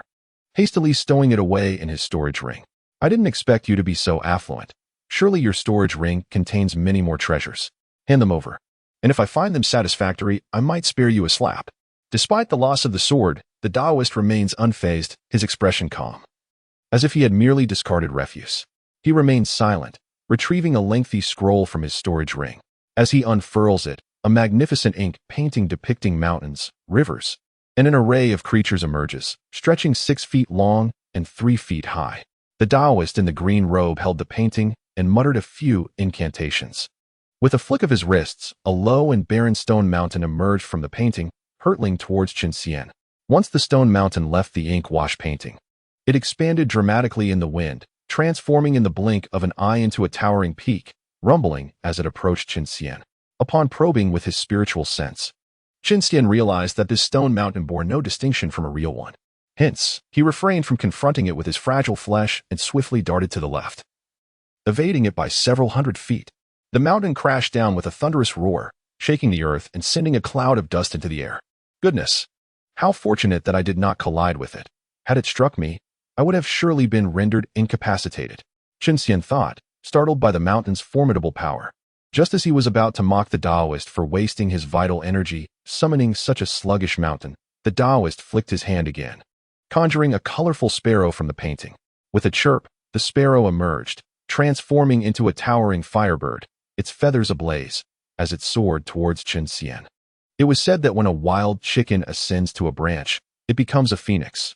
Who would have thought a sparrow could likewise transform upon leaving the canvas? Chen Xian gazed at the fiery bird, pondering the implications of a painting that could manifest the ethereal into the tangible. Though this phoenix appeared splendid, it was merely an illusion, unlike any true artifact, suggesting it might be a celestial implement. He mused that this situation could become troublesome. If all the creatures depicted in the painting were summoned, it would be enough to keep him occupied for quite some time. The 56th chapter, Escape with a Swift Motion. Chen Xian drew his dragon tooth sword and unleashed a slender sword chi, 9 feet long and as fine as a hair. This seemingly delicate sword chi swiftly cleaved the 20-foot phoenix in two. In comparison to the grandiose sword chi that often spanned hundreds of feet, Chen Xian's delicate strike proved far more effective. The concentrated force of his silk-thin blade was thrice as powerful as the broader strokes he had previously mastered after countless hours of practice. The severed phoenix emitted a mournful cry before transforming into a ball of fire that flew back into the painting, reverting to a 5-colored sparrow, now slightly faded but seemingly unharmed. Chen Xian flicked the blade of his sword, preparing to admonish the Taoist for wasting his vital energy as these conjured beings were, after all, mere illusions and hardly worthy of concern. However, he soon witnessed the Taoist repeatedly shake his hand, summoning forth mountains, rivers, and an array of creatures, including the previously severed phoenix, which now landed around him with a thunderous presence. Your aim is quite abysmal. I stand here, a figure of grandeur, and yet you cannot even strike me. Have you lived so long that your eyesight has failed? Chen Xian taunted as he surveyed the multitude of summoned entities surrounding him, each positioned at least 100 feet away. Are you truly so oblivious? Do you not recognize the arrangement of these beings? The Taoist replied. Upon hearing this, Chen Xian scrutinized the summoned entities and noted their exact replication of the arrangement in the ink wash painting. "You have unwittingly entered my artwork," the Taoist declared triumphantly. Seeing the realization dawn on Chen Xian, merely a collection of crumbling stones, unsightly ditches, and shabby wooden remnants, nothing I cannot obliterate in an instant. "What is there to be proud of?" Chen Xian retorted, yet he quickly took to the skies, flying beyond the mountain range, wary of the Taoist's confident demeanor. Lest he be caught in a precarious situation, becoming a mount for this middle-aged lecher, he thought it best to maintain his distance. Suddenly, with a resounding thud, Chen Xian was propelled backwards several meters, teetering as he descended towards the ground. He felt as if he had collided with an impenetrable wall, akin to a steel fortress. Once steady on his cloud, he shook his head and touched the swelling on his forehead, realizing that the mountains had created a barrier, isolating him in an independent space. This was indeed troublesome. He drew his dragon-tooth sword and aimed a slice of sword chi at the invisible barrier before him. The sword chi traveled several meters before striking the barrier, producing a sound reminiscent of glass being sliced. The invisible barrier rippled as the sword chi ravaged it, creating expanding waves. After several moments, the sword chi dissipated, having exhausted its power. Noting the futility of his effort, Chen Xian frowned, prepared to strike the barrier once more, only to find the Taoist hovering before him, smugly declaring, "Do not waste your efforts. This barrier is generated by the celestial artifact, the green mountain and blue water painting. Your strength is insufficient to breach it." "Huh, it is merely a celestial artifact. What is so remarkable about it?" Chen Xian thought, recalling that he possessed a congenital spiritual treasure of his own. He dismissed the Taoist's words and raised his dragon-tooth sword, channeling all his strength into a forward strike. With a thunderous crash, the sword was repelled, leaving Chen Xian's hands tingling from the immense backlash, forcing him to take a step back. "Stubborn fool," the Taoist muttered, unfurling a blank scroll and uttering an incantation.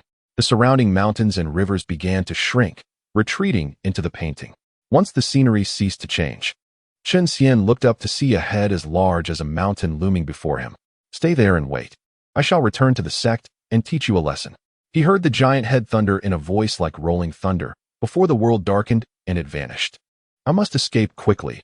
Once I reach this creature's lair and it gathers its allies, I shall be in dire straits," Chen Xian thought. The space within the painting stretched over 20 miles. Even if everything within were pulverized, it would immediately restore itself. After several attempts, Chen Xian decided not to waste further energy on it and redirected his focus to the barrier before him. Now, the barrier had transformed from its previous transparent state into a thick fog, obscuring all visibility beyond it. The fog was dense, concealing whatever lay behind it. Chen Xian casually unleashed a fireball, sending it floating towards the fog. Upon contact, the fireball halted, gradually dissipating. Seeing no danger from the fog, Chen Xian stepped forward and reached out, only to find it felt like a solid wall, preventing him from advancing. He knocked on it twice, producing a resounding echo. "By the heavens, it is solid?"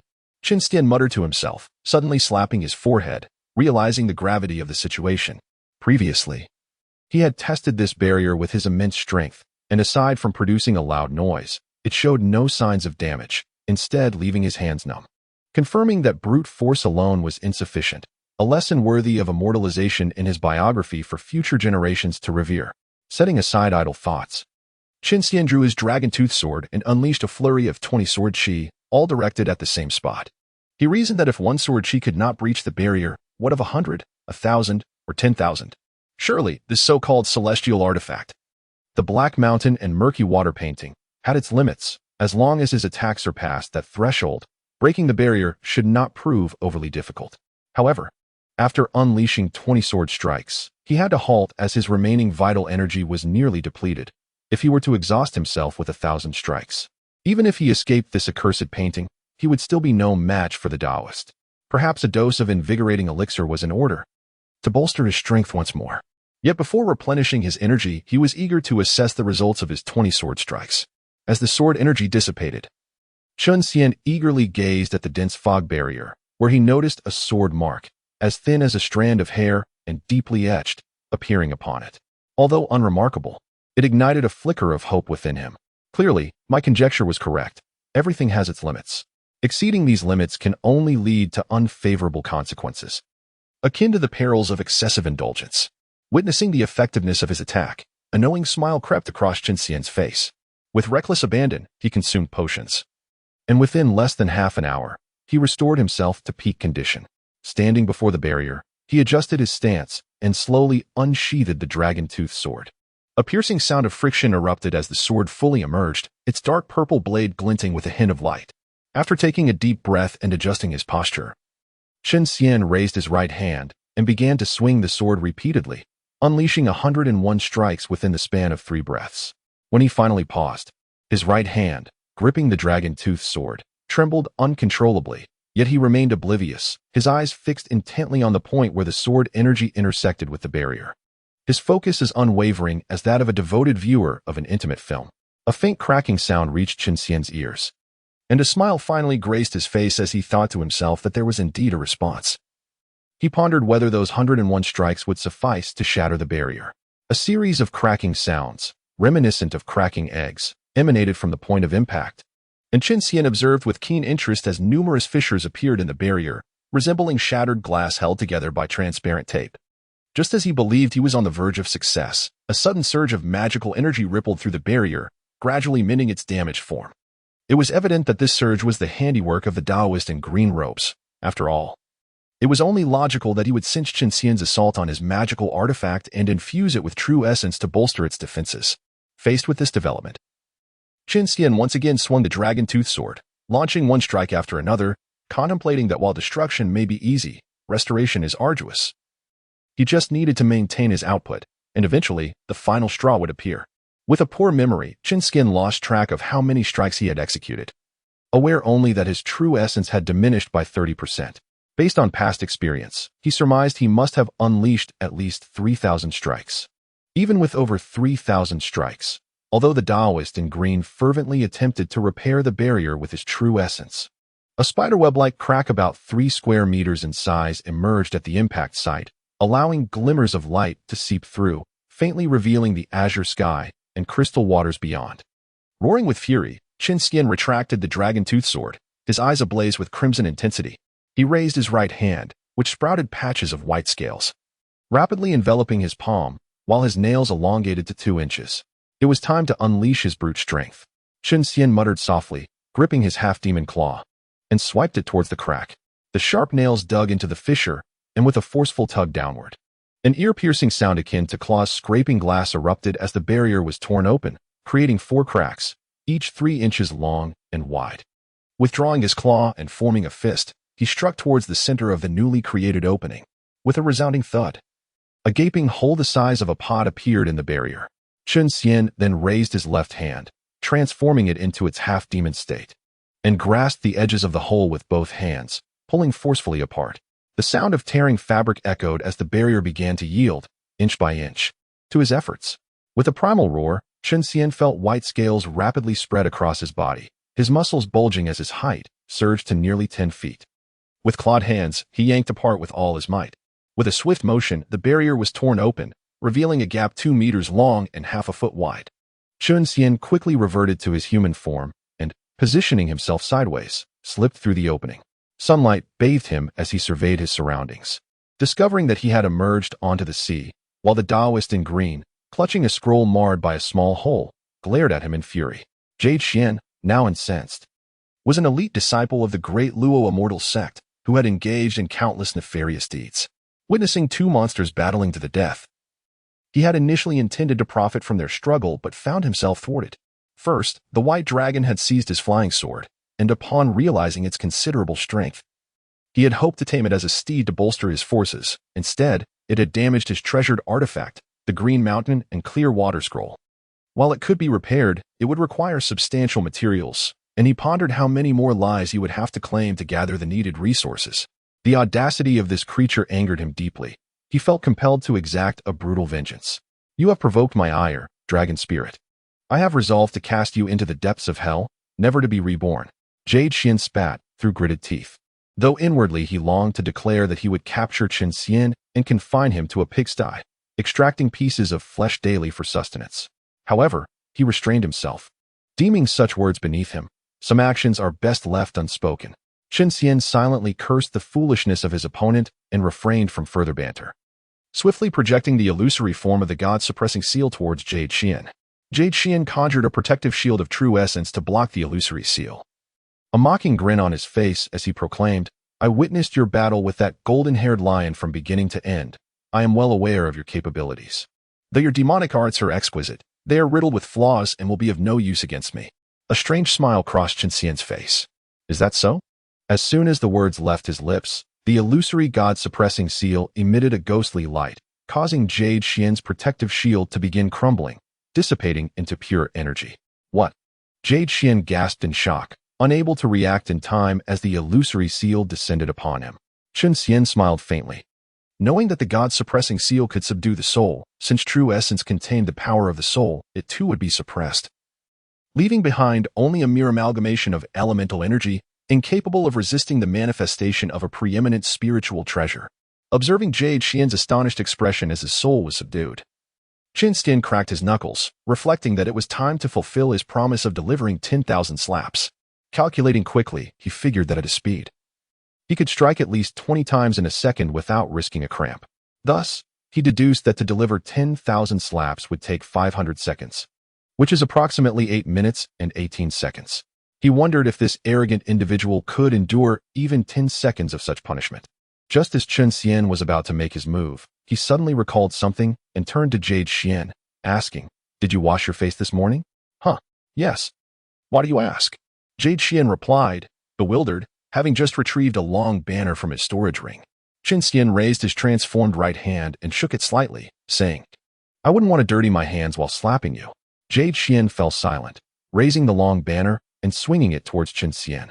Suddenly, a bolt of golden lightning descended from the clear sky, aimed directly at him. Boom! Just as the lightning was about to strike Chen Xian, a deep rumble of thunder echoed from above. With a resounding crash, a towering column of water surged from the sea, while fish and shrimp flipped onto the surface, exposing their bellies across a 10-mile radius. Another treasure? Chen Xian swiftly evaded to a distance, his eyes nearly bulging in disbelief as he thought, as a traveler. Aside from the god-suppressing seal, I possess only my dragon tooth sword as a treasure. How can this newcomer have so many high-level artifacts? It's truly disheartening for a dragon. As Chen Xian contemplated charging forth to deliver a slap, a bolt of lightning descended from the heavens, forcing him to evade, thus increasing the distance between himself and Yu Xian. "Curse it," Chen Xian muttered under his breath. The dragon transformation technique, a common practice, lacked any powerful spells. If unleashed, it might not even breach Yu Xian's protective barrier, and instead of vanquishing him, it would merely serve to elicit laughter at his expense. Thus it was best to refrain from such an embarrassing display. This greatly vexed him. He had not succeeded in delivering the slap, yet his own face had been left bruised, which was thoroughly displeasing. With a roar, Chen Xian raised his head to the sky, unleashing the dragon's cry that reverberated across the expanse. Among the entirety of the dragon transformation technique, only the 9 forms of the true dragon held any merit. The other spells were mere flamboyant displays lacking practicality. Take the cloud concealment technique as an example. While it could be described as an invisibility spell, in truth, it was merely an illusionary trick. A discerning mind could easily detect its presence, and those of superior cultivation could see right through it without even the need to exert their spiritual sense. As the dragon's roar echoed, towering waves surged upon the sea, propelled by invisible sound waves that radiated outward. The sound waves collided with the true essence barrier erected by Yu Xian, causing it to ripple violently, distorting in a manner reminiscent of a balloon being toyed with, on the verge of bursting. Chen Xian, wholly focused on his dragon's cry, found his movement slowed considerably. When lightning struck, he had no time to evade and instinctively swung his dragon tooth sword in defense. Metal conducts electricity, as taught in physics. The current coursed through the dragon tooth sword and into his body, causing his waist-length black hair to turn to ash in an instant. The ordinary white jade artifact, the spirit crown, vaporized immediately. Fortunately, his white robe, crafted from the recently shed skin of a flood dragon, withstood the over 100,000 volts of electricity, preventing him from being left completely exposed once more. After a brief shudder, Chen Xian returned to his senses, continuing his dragon's cry while unleashing 20 strands of sword energy that coalesced into a massive net aimed at Yu Xian. Yu Xian, already struggling against the relentless dragon's cry, found his speed significantly hampered. The sword energy sliced through the air, covering 300 meters in an instant before striking his true essence barrier. With a resounding boom, the barrier ruptured like a balloon pricked by a needle, scattering the purest essence of heaven and earth. In that moment, Xian's 7 orifices bled profusely. After all, he was not a body-refining practitioner, and without true essence protection, he was only marginally stronger than an average person, unable to withstand the might of the dragon's cry. Seizing the opportunity while Xian was incapacitated, Chen Xian halted his dragon's cry and soared 300 meters above, his enormous claw descending towards Xian's face. Flushed with anger, Xian desperately raised his long banner to block Chen Xian's right claw. With a loud crack, the banner was sent flying from Xian's grasp, and he himself was propelled backward over 20 yards. Chen Xian caught the banner in his hand, ready to press the advantage, only to witness Xian's face turn crimson as flames engulfed him, propelling him 100 miles away in an instant, vanishing from sight. Burning his lifespan, Chen Xian frowned, sensing that he had not only let a plump target escape, but had also inadvertently tied himself to this fate. In the depths of his intuition, he felt that this green-clad Taoist would return. Regrettably, Chen Xian was not adept at divining the future. He could only sense things whimsically, unable to predict when the Taoist would reappear. One step at a time, Chen Xian sighed inwardly, disliking the notion of entangling himself with others, whether for good or ill. The repercussions of bad karma were obvious, and even good karma could lead to one's demise. Remembering the fate of Hong Yun, he understood that karma was not a benign force.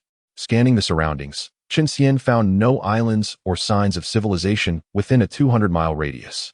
Referring to the celestial bodies for guidance, he was astonished to realize he had ventured beyond the borders of the Eastern Victory Divine Continent and into the Outer Seas. The Outer Seas fell outside the jurisdiction of the Four Seas Dragon Kings. In truth, their dominion encompassed merely the areas adjacent to the 4 great continents, accounting for less than 1% of the entire ocean's expanse. After all, the Four Seas Dragon Clan were but a low-ranking, motley assortment of dragons who had long abandoned their pride. They had aligned with Hao Yin after the collapse of the Demon Clan's heavenly court and were thus granted the title of Dragon Kings, possessing little strength among dragonkind. The Eastern Seas Green Dragon, the Southern Seas Red Dragon, the Western Seas White Dragon, and the Northern Seas Black Dragon lacked even a single Golden Dragon or Golden Flood Dragon. Not to mention the solitary Azure Dragon among the 4 holy beasts, the esteemed Kong Jin Long in the heavenly court, and the brother of the Monkey King, Xīyóu Demon King, whose bloodlines far surpassed theirs. Contemplating the strength of the Four Seas Dragon Clan, Chen Xian acknowledged that they could not be deemed weak. After all, the Toad Dragon of the Blackwater River had captured Tang Sung, and it took the Monkey King to rally forces from the Western Sea to subdue it. Moreover, a certain trio of rhinoceroses from Xianying Cave could hold their own against the Monkey King's brothers. When the third brother, Bai Chun, was beset, he was overpowered and captured, demonstrating that the Four Seas Dragon Clan was not as feeble as one might assume, merely lacking in strength against formidable foes. Since he had reached the Outer Seas, it would be remiss not to visit the Three Immortals Island, a historic gathering place for scattered immortals and home to the largest cultivation marketplace among the 4 great continents. Legend has it that any item needed for cultivation could be found in the marketplace on Three Immortals Island. He was eager to explore if he could procure any materials he required. If not, he would simply return home. After estimating his position, Chen Xian set his course toward the nearest Punglai Island. After flying for 1,000 miles, he encountered a deserted island roughly 30 miles in circumference. With the sun setting and darkness encroaching, he descended from the clouds onto the island. Scanning the area with his spiritual sense, he discovered a spacious cave and, after setting up defensive barriers, promptly sat down to recuperate. Following a series of intense battles, Chen Xian was utterly exhausted, and scarcely had he settled when he fell into a deep meditative state. Time passed, and suddenly, a series of cracking sounds echoed from within his body, jolting him awake. He opened his eyes to find a fleeting crimson light flashing within. To his astonishment, he had unexpectedly broken through, having completed 9 great circulations. He was preparing to conclude his practice when the dragon transformation technique autonomously activated, propelling him into the integration stage. What a delightful surprise, Chen Xian thought, attributing this breakthrough to the preceding fierce battles, akin to an unexpected pregnancy, joyful yet unforeseen. After a moment of reflection, he closed his eyes once more, activating the dragon transformation technique to solidify his newfound realm. Suddenly, a violent impact resonated against the barrier generated by his defensive formations, disrupting his cultivation. Bloodthirsty demon bats? Peering outside the barrier, he beheld 5 black bats, each with a wingspan of half a meter, their eyes blood-red and elongated beaks sharp, causing him to furrow his brow. Bloodthirsty demon bats were not beasts of nature, but rather demonic creatures devoid of intelligence, subsisting solely on the blood of living beings. These were special entities created through the dark arts, combining corpse refinement, sorcery, and artifact crafting, existing somewhere between sentient beings and magical artifacts. As long as they were continuously supplied with blood, they could grow stronger, with higher quality blood accelerating their evolution. However, due to their lack of intelligence, they could never comprehend the Tao, with their maximum potential capped at the peak of the Great Ascension stage, although their physical forms could continuously strengthen. The ultimate height they could achieve remained unknown. Their nature made them perilous. It was uncertain how much blood was required for them to reach the celestial level, and they were often hunted to extinction by righteous cultivators dedicated to exterminating demons. Moreover, their creation was an affront to the heavens. Those who refined such creatures faced heavier tribulations during their ascension, often perishing in the process. Rarely did any but the most vile of practitioners engage in their creation. Scanning his surroundings with his spiritual sense, Chen Xian discovered that this small island was home to precisely 1,000 bloodthirsty demon bats, each hunting for sustenance. Countless birds and beasts, along with some nascent intelligent demon beasts, were instantaneously reduced to mere specimens of skin and bones beneath the sharp beaks of these bloodthirsty bats. Among the 1,000 demonic bats, some were formidable, reaching the level of void return, but fewer than 20. The weaker ones, numbering over 500, had barely attained the Qi refinement stage, clearly having been recently conjured. The ones attacking the barrier were 5 void return level bats, while 12 others guarded the cave entrance. Chen Xian expanded his divine sense and, 30 miles off the island, discovered the master of this bloodthirsty horde, an individual donned in a cloak and loose black robe. The garment effectively shielded against divine sense detection, rendering Chen Xian unable to discern the figure's gender from the aura emanating. It was evident that this entity was a formidable demon, likely an immortal or above. With a resounding crash, the barrier set by Chen Xian was shattered by the 5 void return bats, which then lunged towards him. Understanding the principle of not harming the dog without considering its master, Chen Xian, wise enough not to engage in the heroic act of exterminating these beasts that had undoubtedly consumed countless lives, swiftly maneuvered past the 5 bats, sending them crashing into the cave entrance, and ascended to a height of over 500 meters above the small island. Hovering in midair, Chen Xian appeared like a radiant beacon against the night, as the 1,000 bloodthirsty bats simultaneously flapped their wings and surged toward him. Among them, 17 void return bats soared the fastest, reaching him in the blink of an eye. Chen Xian propelled himself towards the cloaked figure while calling out, "Elder, hold your hand for a moment. I have parting words to share. Wait until I finish before you act." His voice, enveloped in true essence, resonated across 50 miles, reaching the cloaked figure's ears. Although the figure remained silent, the bat's speed noticeably slowed, leading Chen Xian to deduce that this individual was keen to hear his final words before death, a rather twisted mindset, befitting a vile creature capable of summoning 1,000 bloodthirsty bats. In mere moments, Chen Xian found himself 10 meters before the cloaked figure, standing firm in the air.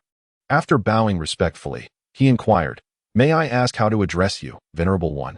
The figure chuckled darkly. "Curious if my name will lead you to the underworld? What does it matter? I am the Blackhand Celestial Master. But do not hope to report to the underworld, beneath the jaws of my treasures. Your soul shall be devoured and become sustenance for their evolution." Chen Xian mused, "Blackhand Celestial Master? How audacious! Though I cannot see through your true form. You feel akin to the howling celestial dog, likely just a mere Xian, yet you dare to call yourself a celestial master. The Taoist celestial masters are numerous. Among the 3 pure ones, Laozi is the Taoed celestial master, Yuqing is the primordial celestial master, and Shangqing is the spirit treasure celestial master. Even among the disciples of the primordial celestial master, some are also called celestial masters. And the Jade Emperor is the grand celestial master, the least of whom are at least great Luo Jingxian. Yet here stands a mere Xian claiming the title of celestial master. Surely, this one must have lost their wits before stepping out. "Ah, so you are the illustrious Blackhand Celestial Master, renowned across the 4 great continents. It is an honor." Chen Xian feigned respect with a gesture, portraying a demeanor of ignorance to the figure's true might. "Speak your parting words now." The Blackhand nodded, evidently pleased. Such blatant flattery. yet still facing death. Chen Xian inwardly chastised, realizing that this demon lacked any sense of compassion, engaging only in cruel acts. Nevertheless, he replied, "While I have no parting words, I do possess a piece of advice for you." "Oh, what advice?" The Black Hand inquired nonchalantly. "I have powerful allies. It would be prudent not to provoke me," Chen Xian declared boldly. "Who might that be?" "Share their name with the esteemed Black Hand Celestial Master," the figure asked with feigned indifference. "She is the Black Hand demon. Prepare to meet your doom." Just as Chen Xian was about to unveil Ao Honger's dragon skin, a thunderous roar echoed from the distant horizon, interrupting him. Turning towards the sound, he beheld a sharp black sword light slicing across the sky, swiftly traversing 100 miles, aimed directly at the Black Hand. "What an irritating fellow," the Black Hand muttered, retrieving a black leather pouch to ensnare the 1,000 bloodthirsty bats. Then seized Chen Xian by the collar and flew eastward. "The sustenance for my treasures cannot be neglected," the Black Hand intoned ominously. "I truly do have allies. You best release me, or when she arrives, you shall find no refuge." Chen Xian protested against the rough handling with indignation. "Take your plea to my little treasures." The Black Hand waved a hand, conjuring a ghostly talisman that was imprinted upon Chen Xian's dantian, before carelessly stuffing him into the pouch filled with bloodthirsty bats. As the talisman embedded itself within Chen Xian's dantian, it instantly burrowed into his body, manifesting as numerous black threads entwining around his primordial spirit, effectively imprisoning it. Upon entering the black pouch, Chen Xian found himself engulfed in a pitch-black void, besieged by countless red-eyed bats screeching as they lunged at him. These bats emitted high-pitched, mouse-like squeaks, stronger ones leading the charge while weaker ones followed, surrounding Chen Xian and thrusting their elongated mouths towards him. With his primordial spirit shackled and unable to summon true essence, he had no time to devise a way to dispel the black threads entwining his spirit. Drawing his dragon-toothed sword, he swiftly executed 17 strikes to fend off the 17 void return bats that lunged at him. The sound of clashing echoed, the dragon-toothed sword striking the bats as though against solid iron. Chen Xian lamented that if he could summon his true essence, these winged rodents would not withstand a single blow. After fending off another wave of void return bats, he plunged into the swarm, dispatching the weaker bats without hesitation. With each swing, the lower-tier bloodthirsty bats met their end beneath his blade, their blood spraying forth, drenching him in a foul, sticky mist. Holding his breath, he swiftly dispatched the nascent soul and transformation stage bats, focusing solely on the 17 void return bats. As for those of golden core rank and below, he deemed them unworthy of his gaze. Even if they were to gnaw at him, they could not pierce his dragon skin. With a resounding crash, he struck the same void return bat thrice, finally causing its head to burst. Yet, in that instant, one bloodthirsty bat broke through his defenses and bit down on his back. He retaliated, swatting the creature away, counting the remaining void return bats before him 16.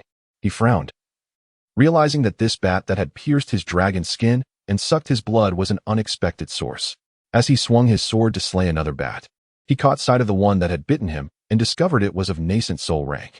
Hadn't he already vanquished all the nascent soul and transformation stage bats? Why did another appear? Confused, he scanned his surroundings and was taken aback. To his astonishment, the previously disregarded golden core and lower-ranked bats had consumed the bodies of those he had slain, each one growing in power, with one even reaching the pinnacle of the transformation stage.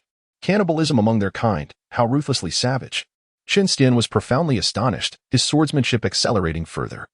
Should a fusion-level demon bat emerge from the horde, he feared he would meet his demise.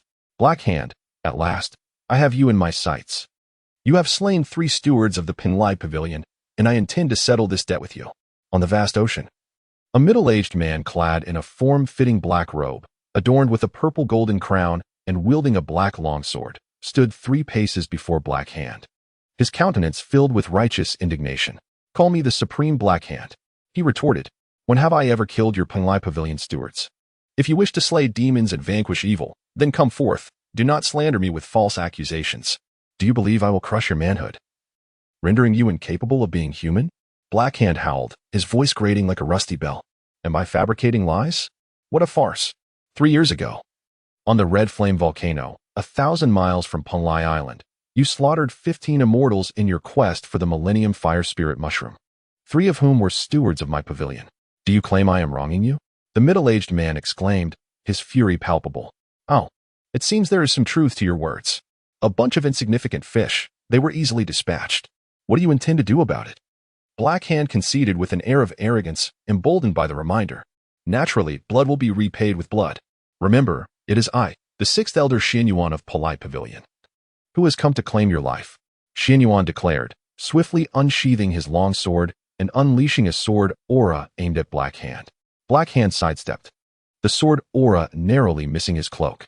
With a sinister laugh, he remarked, "You profess such righteous valor. Yet is it not for the treasures, the celestial umbrella, wielded by those three useless beings? Your Ponlai Pavilion is indeed wealthy, equipping stewards with such treasures." Xīyóu ceased his words, focusing intently as he charged at Black Hand with his ink-black sword. In truth, his relentless pursuit of Black Hand was driven not by vengeance for the stewards, whom he had no personal connection with, but by the allure of the celestial umbrella. In an instant, Xīyóu appeared before Black Hand, thrusting his sword, which split into 9, then further into 81, each aimed at vital points of Black Hand's body. In a sudden motion, a blue cloth umbrella manifested in Black Hand's skeletal right hand, its handle inscribed with the words Celestial Umbrella, the very artifact Xīyóu sought. With a flick of his thumb, Black Hand activated the umbrella, which unfurled with a sharp crack, dispersing the 81 sword lights and firmly blocking Xuanyuan's blade. With a slight push of the celestial umbrella, Black Hand revealed his hidden visage, taunting Xīyóu, "Your swordsmanship is commendable. To achieve such a level of division is impressive. Alas, it is but a lightweight, lacking true power. Clearly, you are either impotent or naturally diminutive." Xīyóu, having cultivated for over 2 millennia with a resolute heart akin to iron, remained unfazed by Black Hand's derision. He ignored the taunts, applying pressure with his 3-foot sword, forcing the celestial umbrella downward inch by inch. Seeing Xuanyuan's refusal to engage with his mockery, Black Hand continued, "It is unfortunate that you do not respond. This affirms my suspicions. I have heard you possess a beautiful companion named Xīyóu. If you cannot satisfy her robust desires, I would be more than willing to assist you. Such a deed, beneficial and pleasurable, I would never decline." Xuanyuan's fury flared. How dare this scoundrel insult his companion? Yet, he swiftly quelled his rage, for he had lived for millennia and possessed a wealth of experience. He retorted, "Given your cloaked appearance, it is evident you hide an unsightly visage, and observing your bony hand, it is clear you are emaciated and weak. Yet fear not, with your appearance, you shall likely never need to use such attributes." The two exchanged verbal barbs, their swords never idle. Realizing brute force alone would not subdue Black Hand, who wielded the celestial umbrella, Xīyóu retreated several paces, leveraging his speed and adaptability as a sword cultivator to launch a flurry of attacks around Black Hand, forcing him into a defensive posture. Though Black Hand had only recently acquired the celestial umbrella, he had yet to master its techniques, making him struggle against Xuanyuan's relentless onslaught. Before long, he bore wounds, even losing the cloak that had concealed his true appearance, revealing a visage so grotesque it sent shivers down Xuanyuan's spine. The face was flat, devoid of a nose, with top black skin riddled with pockmarks, devoid of blood, exposing the ghastly white bone beneath, with yellow worms writhing in the cavities. Xīyóu lamented inwardly, regretting his curiosity in glimpsing such a horrifying visage. He feared it would mar any future intimacy with Xīyóu. Despite his disheveled state, Black Hand remained composed. As a postnatal treasure, the celestial umbrella served its purpose beyond mere weaponry, and now that he found himself at a disadvantage, he resolved to unleash his ultimate technique. Steeling himself, Black Hand launched a counterattack against the flitting Xīyóu, retreating and casting the celestial umbrella skyward. Chapter 59. Chen Xian battles the bloodthirsty demon bats. Upon discovering that the bloodthirsty demon bats could evolve by consuming their own kind, Chen Xian inwardly cursed. Are they transforming into Super Saiyan bats? He felt a pang of anxiety. His spirit was restrained, rendering him incapable of even conjuring a flicker of flame. Unless he revealed his true form and consumed the bat corpses and blood, he could only watch as the demon bats grew stronger. For his dragon form, over 300 feet long, such a meager feast would not be burdensome. Yet, gazing at the grotesque visage of the bloodthirsty demon bats, 1,000 times uglier than ordinary bats, and the foul stench of their blood, Chen Xian furrowed his brow, lacking the courage to partake. He seriously doubted that even with his robust dragon constitution, immune to most toxins, he would escape food poisoning. He could envision a grim fate of relentless vomiting and purging for 100 days.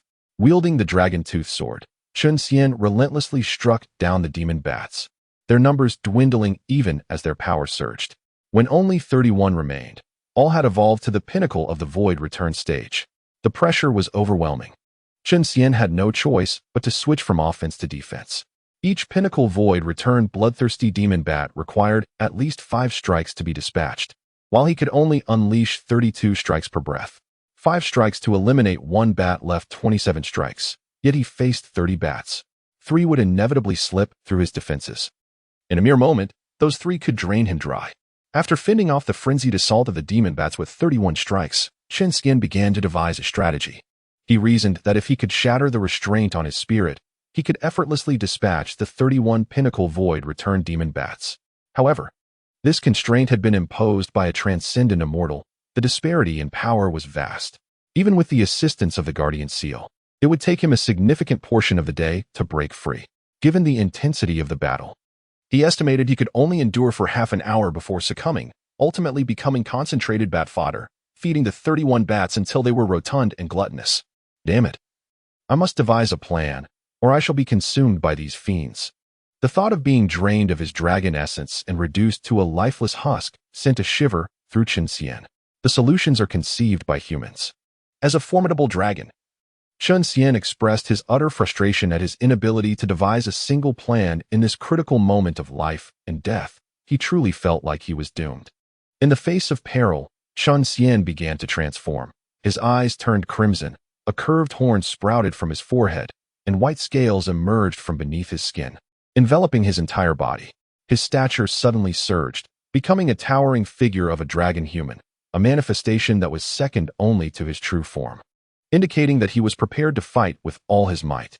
Initially, Chen Xian intended to reveal his true form, but upon realizing that his divine essence was sealed and he lacked the support of true energy, he understood that the immense physicality of his dragon form would exhaust him rapidly against the agile and bloodthirsty demonic bats.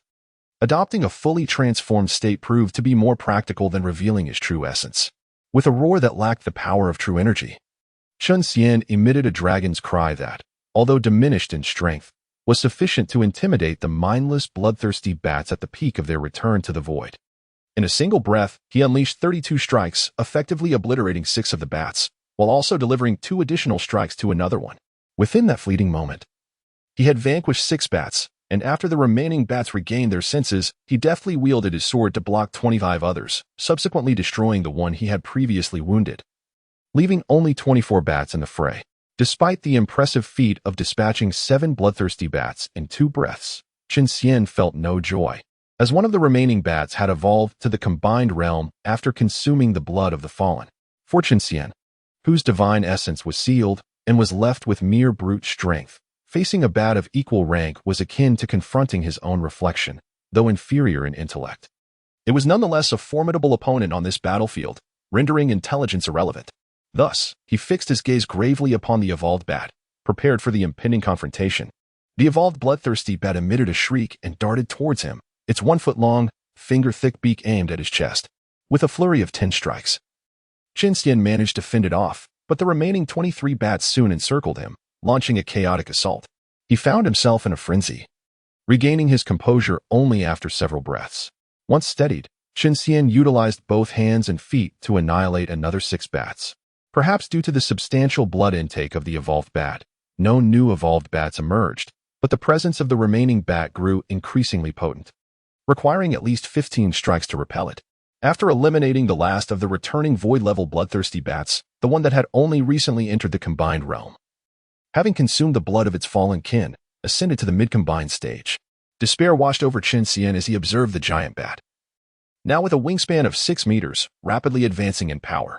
With his own state only at the initial combined stage and his divine essence still imprisoned, he feared that engaging this mid-combined bat would spell his doom. "Where are you, Batman? Hurry and rescue your brother." The bloodthirsty bat, having reached the mid-combined stage, sped up considerably, appearing almost to teleport in Chen Xian's eyes. Each time he swung his sword, it narrowly missed the bat, which managed to bite him twice, siphoning away a fraction of his dragon's blood. Had it not been for the protective scales, he might have been drained dry before he could react. After another failed strike with the dragon-tooth sword, Chen Xian discarded it and swatted away the bat clinging to his back.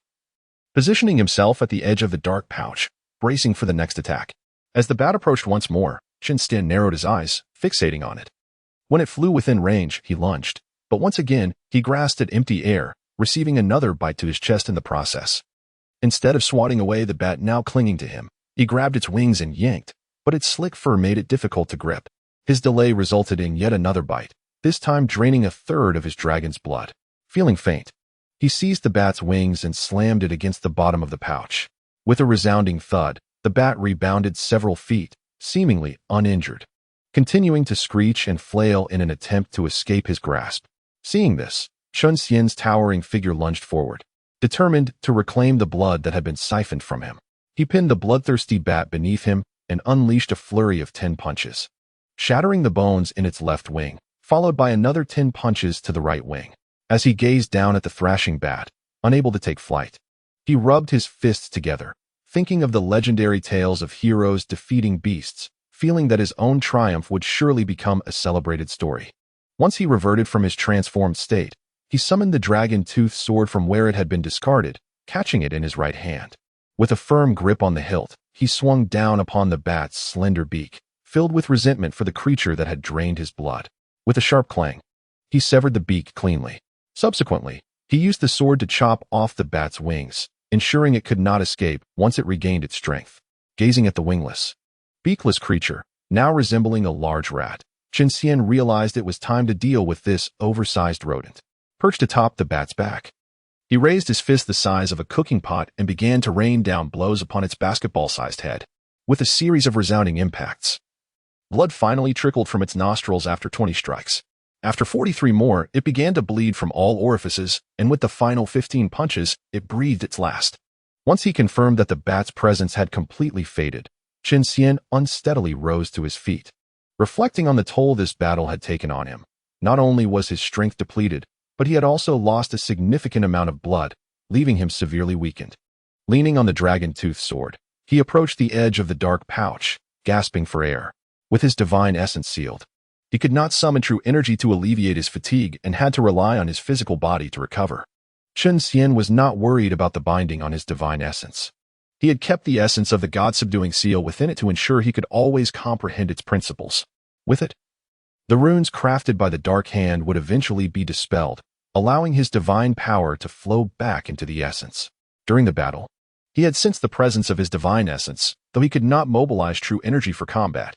His greatest concern was whether the cultivator wielding the sword light would manage to subdue the Dark Hand before he could break free from his own constraints. If they failed, the Dark Hand would surely retaliate upon discovering his slaughter of its prized creatures, likely resulting in his own demise, perhaps even a fate worse than death. Transformed into a bloodthirsty dragon bat to serve as a new treasure. If he were to be extinguished without any chance to struggle, he feared he would leave this world without a sound, yearning for an opportunity to detonate his divine essence in a final act of defiance. Estimating that it would take at least 3 more hours to lift the binding on his divine essence, he silently prayed, "Oh, Dark Hand, you wretched scoundrel, may you not endure for long. May you perish swiftly and be reborn into a better life, perhaps as a pig, so you can feast and sleep, only to awaken and feast again." The waiting period was particularly excruciating. Chen Xian pressed his ear against the black leather bag, attempting to discern any sounds from the outside world. Though he could not listen as intently as a creature lying in wait underground, able to instantaneously perceive the vast landscapes, societies, and celestial realms across the 4 continents, distinguishing between the myriad beings, from insects to immortals, he remained perceptive enough to catch sounds within 100 miles. However, the material of this black leather bag was unknown. It appeared to be a thin layer yet provided remarkable soundproofing. After a moment of listening, he could only hear the voice of a shadowy figure, seemingly engaged in conversation, intermittently mentioning terms such as Punlai Pavilion, Heavenly Umbrella, fellow cultivators, gourmets, and refusals, without making much sense. Meanwhile, in the vastness of the outer sea, the shadowy figure, having freed itself from Xuan Yuan's grasp, hurled the heavenly umbrella skyward. Once released from the shadow's claws, the umbrella soared 10 miles above, transforming into a colossal parasol that cast shade over a 100-mile radius. The true capabilities of this umbrella remained unclear, but as it hovered in place, Xuan Yuan's body trembled, plummeting nearly 100 meters towards the clouds below. "Hey, Xīyóu. How formidable is the heavenly umbrella?" The shadow mocked, leaning on a dragon-headed staff and looking down upon him. "The heavenly umbrella is originally a treasure of my Punglai pavilion. I am well aware of its ability to confine enemies beneath its shade. I dare to confront you, so naturally, I have my strategies. Prepare yourself, you scoundrel. Your neck will soon be clean for my black water sword to sever your head." Xīyóu retorted, retrieving a talisman and casting it into the air, adhering it to the canopy of the umbrella. The gold-level ceiling talisman startled the shadow, who felt its strength considerably diminished, only able to exert 30% of its power. Indeed, this gold-level ceiling talisman is specifically sought by me to counter the heavenly umbrella. Prepare to meet your demise. Xīyóu launched another attack at the shadow.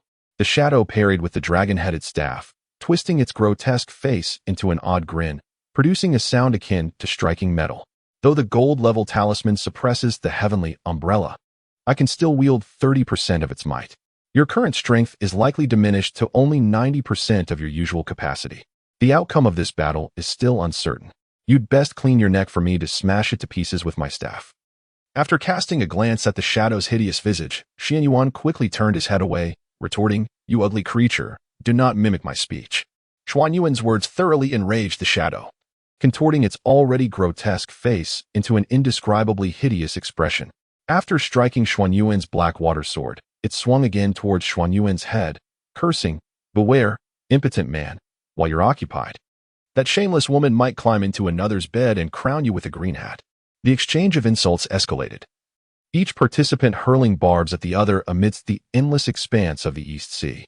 Chapter 60. Severed Arm. With his eyes closed, Chen Xian leaned against the black leather bag, listening to the external commotion while awaiting the release of his primordial spirit. Approximately 3 hours later, a powerful wave of true essence surged within him. "Finally, the seal is broken," Chen Xian exclaimed, his eyes snapping open, a flash of red light illuminating them before returning to normal. He pondered the situation outside, deciding it prudent to stabilize his condition before emerging. Given his current state of diminished vitality, remaining within the black leather bag was the safest option, since the shadow had yet to trouble him. It was evident that he was currently occupied by the cultivator riding the sword light, allowing Chen Xian a chance to recuperate. Resolute, Chen Xian closed his eyes once more, silently practicing the dragon transformation technique, solidifying his realm while nourishing his body. Since advancing to the fusion stage, he had not completed a full cycle, and the longer he lingered, the greater the risk of reverting to the void stage, which would be an unbearable fate. After executing 72 cycles of the dragon transformation technique, Chen Xian opened his eyes and stood up slowly. This practice not only fortified his cultivation but also replenished the lost essence of his dragon blood, marking a significant achievement. Calculating the time spent in meditation, he discovered it had taken 1 day and 2 hours. Frowning, he noted the prolonged silence. The combatants must possess considerable strength to have fought for such an extended period without respite. Chen Xian ran his fingers over the smooth black leather bag, noting its texture akin to that of an infant's skin. He mused that this bag could not possibly be crafted from human placenta, as the shadow was clearly not the type to wait for the birth of an infant before claiming the placenta. Additionally, the deep resentment emanating from the bag suggested it was forged from the lifeblood of countless beings, undoubtedly implicating numerous pregnant women in its creation, resulting in a tragic fate of dual demise. To think even pregnant women are not spared, such a beast, Chen Xian exclaimed in indignation, realizing he needed to devise an escape plan. Prolonged exposure to this demonic artifact could lead to a decline in intelligence, rendering one akin to an infant. He speculated that the bloodthirsty demonic bats were likely stripped of their intellect and transformed into demons through this very bag. He thrust his dragon tooth sword at the leather bag, only to be repelled, causing him to stumble back 2 steps before regaining his balance. With a swift motion, he unleashed a 3-foot-long sword energy towards the bag, but it too was deflected, nearly injuring him. He quickly sidestepped to avoid it. The sword energy ricocheted within the bag over a dozen times before dissipating, exhausting its power. Chen Xian found himself at a loss. This demonic artifact proved to be a significant nuisance, more formidable than the previous celestial artifact he had encountered, the Azure Mountain and Crystal Waters. It likely belonged to the Xianxian grade, rendering it impossible for him to breach with his current strength. The method he had previously employed to break the Azure Mountain and Crystal Waters was no longer viable. Releasing 32 sword energies in a single breath would likely overwhelm him. Moreover, the black leather bag was even more powerful than the Azure Mountain and Crystal Waters. He had used over 3,000 strikes to breach the latter. Yet the number required to penetrate the former remained uncertain. The chaotic sword energies might not even succeed in breaking the bag, as he had already been torn to shreds by his own released energies. The only course of action left was to wait. If the cultivator wielding the sword light emerged victorious, he would likely free Chen Xian during the spoils collection. Conversely, should the shadow prevail, he would also be released, albeit under the shadow's dominion. However, he felt reassured, knowing that he had a dragon backing him. He was certain he would not meet his demise. As the daughter of the ancestral dragon, even if deemed a failure, she should possess the cultivation level of a golden immortal. After all, her 9 sons, though not fully formed as dragons, had attained the status of great Luo golden immortals during the Three Clans War, in a confrontation between golden immortals and Xuanxians. Given the substantial difference in realms, especially considering Ao Honger was of an ancient dragon lineage, she was not to be compared with the currently diminished sea dragons. The dragon's might would at least suppress the opponent's strength by 30%. If she could not defeat the shadow, Chen Xian would simply self-destruct. Living without his girlfriend was far too unappealing. Having resolved to wait, he decided to attend to his personal hygiene. Preoccupied with solidifying his realm and nurturing his body, he had neglected to cleanse the bat's blood from himself. Now that he had a moment of respite, the foul odor of the bat's blood, reminiscent of pickled vegetables and beef, became intolerable. He quickly summoned 10 water dragons to wash himself thoroughly until the stench no longer lingered, ceasing once his once repulsive appearance was restored. Casting a water mirror technique, he gazed at his own handsome bald head. With hands clasped together, he chanted a Buddhist incantation, exclaiming, "Ami Dofu, this humble monk is rather lustful, and I extend my greetings." Gently caressing his gleaming bald head, Chen Xian mused that it would be wiser to summon new hair with his true essence. He had an uncanny knack for attracting misfortune whenever he encountered matters linked to Buddhism. An encounter with Fahai nearly led to his demise at the West River. A visit to the lair of Sha Monk almost ended in his sinking. A sightseeing trip to the Pu Xian Temple on Mount Amei nearly resulted in his death at the hands of a wild monkey, though that was his own folly, and thus not entirely the fault of Buddhism. And at Sun Wukong's den, he was forcibly conscripted by the King of Chaos, barely escaping the tiger's mouth only to be pursued by a golden-haired monkey, leaving him to leap into the sea to survive. After vanquishing a lion, he was then struck by a bull's nose, which turned him into a bald monk in less than half a day, leading him to a stroke of bad luck where he encountered a capricious demon lord who insisted that he feed bats. It seemed his fate was not aligned with Buddhism, rendering any possibility of friendship utterly impossible. With a flicker of thought, Chen Xian channeled his true essence to his scalp, witnessing strands of hair sprout from his skin, rapidly growing until they cascaded down to his waist. The once sacred Qing Ning jade crown had been destroyed, and he hastily retrieved a ribbon to tie back his hair. Just as he was about to admire his reflection, a black sword, imbued with a chilling aura, pierced through the black leather bag, shattering the water mirror and narrowly missing his nose. Chen Xian touched his cool nose and gazed at the gaping tear in the leather bag, his heart racing with dread. The power of that sword was undeniable. Had it advanced a mere few inches forward, his head would have been cleaved in two. Bidding farewell to this enthralling world of journey to the west, leaving behind a multitude of souls in need of salvation to languish in solitude. That would indeed be a grave injustice. As he moved towards the gash created by the sword, he observed that the tear was swiftly encased in black ice, spreading rapidly throughout the bag. Simultaneously, he heard the black hand bellowing in a voice akin to a rusty bell. "Yang Wei Nan, how dare you damage this deity's leather bag? I shall ensure your demise." Following this, a cacophony of clashing sounds erupted. Chen Xian thought it prudent to remain within the leather bag for the moment, waiting for the confrontation to reach its conclusion. Yang Wei Nan, what a formidable name his parents had bestowed upon him. It was truly impressive. It appeared he needed to devote himself diligently to his training. The mere appearance of a demon could bring him to his knees. Chen Xian remained in the black leather bag for an extended period, intending to use his divine sense to probe the external battle. However, upon contact with the layer of black ice, his divine sense was immediately frozen into oblivion, rendering him unable to discern anything outside. He could only rely on the sounds of spells, clashing weapons, and the insults exchanged between the two adversaries to gauge the situation. Overall, it seemed that Yang Wei Nan held the upper hand, as he frequently heard the Black Hand's furious threats to tear Yang Wei Nan into pieces. Yet there was no evidence of such. Just when Chen Xian thought their battle would stretch on for days, he heard the Black Hand roar, "Yang Wei Nan. This deity will not let this matter rest. Witness my." Chen Xian suspected that the Black Hand was preparing to unleash a grand attack, and victory would soon be determined. To his astonishment, Yang Wei Nan's voice echoed back, "Ugly brute, if you have the guts, don't run. Leave the Tian Luo umbrella behind." The sounds gradually faded to inaudibility, leaving Chen Xian momentarily stunned. The Black Hand had feigned a strike and fled, a rather shameful tactic. Fearing that the Black Hand might turn its attention towards him after escaping Yang Wei Nan, he hurried to the crack in the leather bag, brandishing his dragon-toothed sword to strike at the layer of black ice. With a crack, the black ice did not shatter. Instead, it spread along the blade, swiftly encasing the dragon-toothed sword in frost. What? Chen Xian was taken aback, quickly releasing the sword and leaping back. Yet soon after, he returned. Having consumed the ice sculpture fish, he knew that ice-based spells below the golden immortal level were ineffective against him. What was there to fear? Rolling up his sleeves, he pried the dragon-toothed sword free from the ice and raised his right hand, delivering 30 powerful strikes upon the icy surface. The ice cracked, forming a web-like fissure across the surface. Chen Xian retreated 100 meters, then suddenly surged forward, colliding with the crack 2 meters away and crashing through. With a resounding boom, the ice shattered, and Chen Xian leaped from the confines of the black leather bag.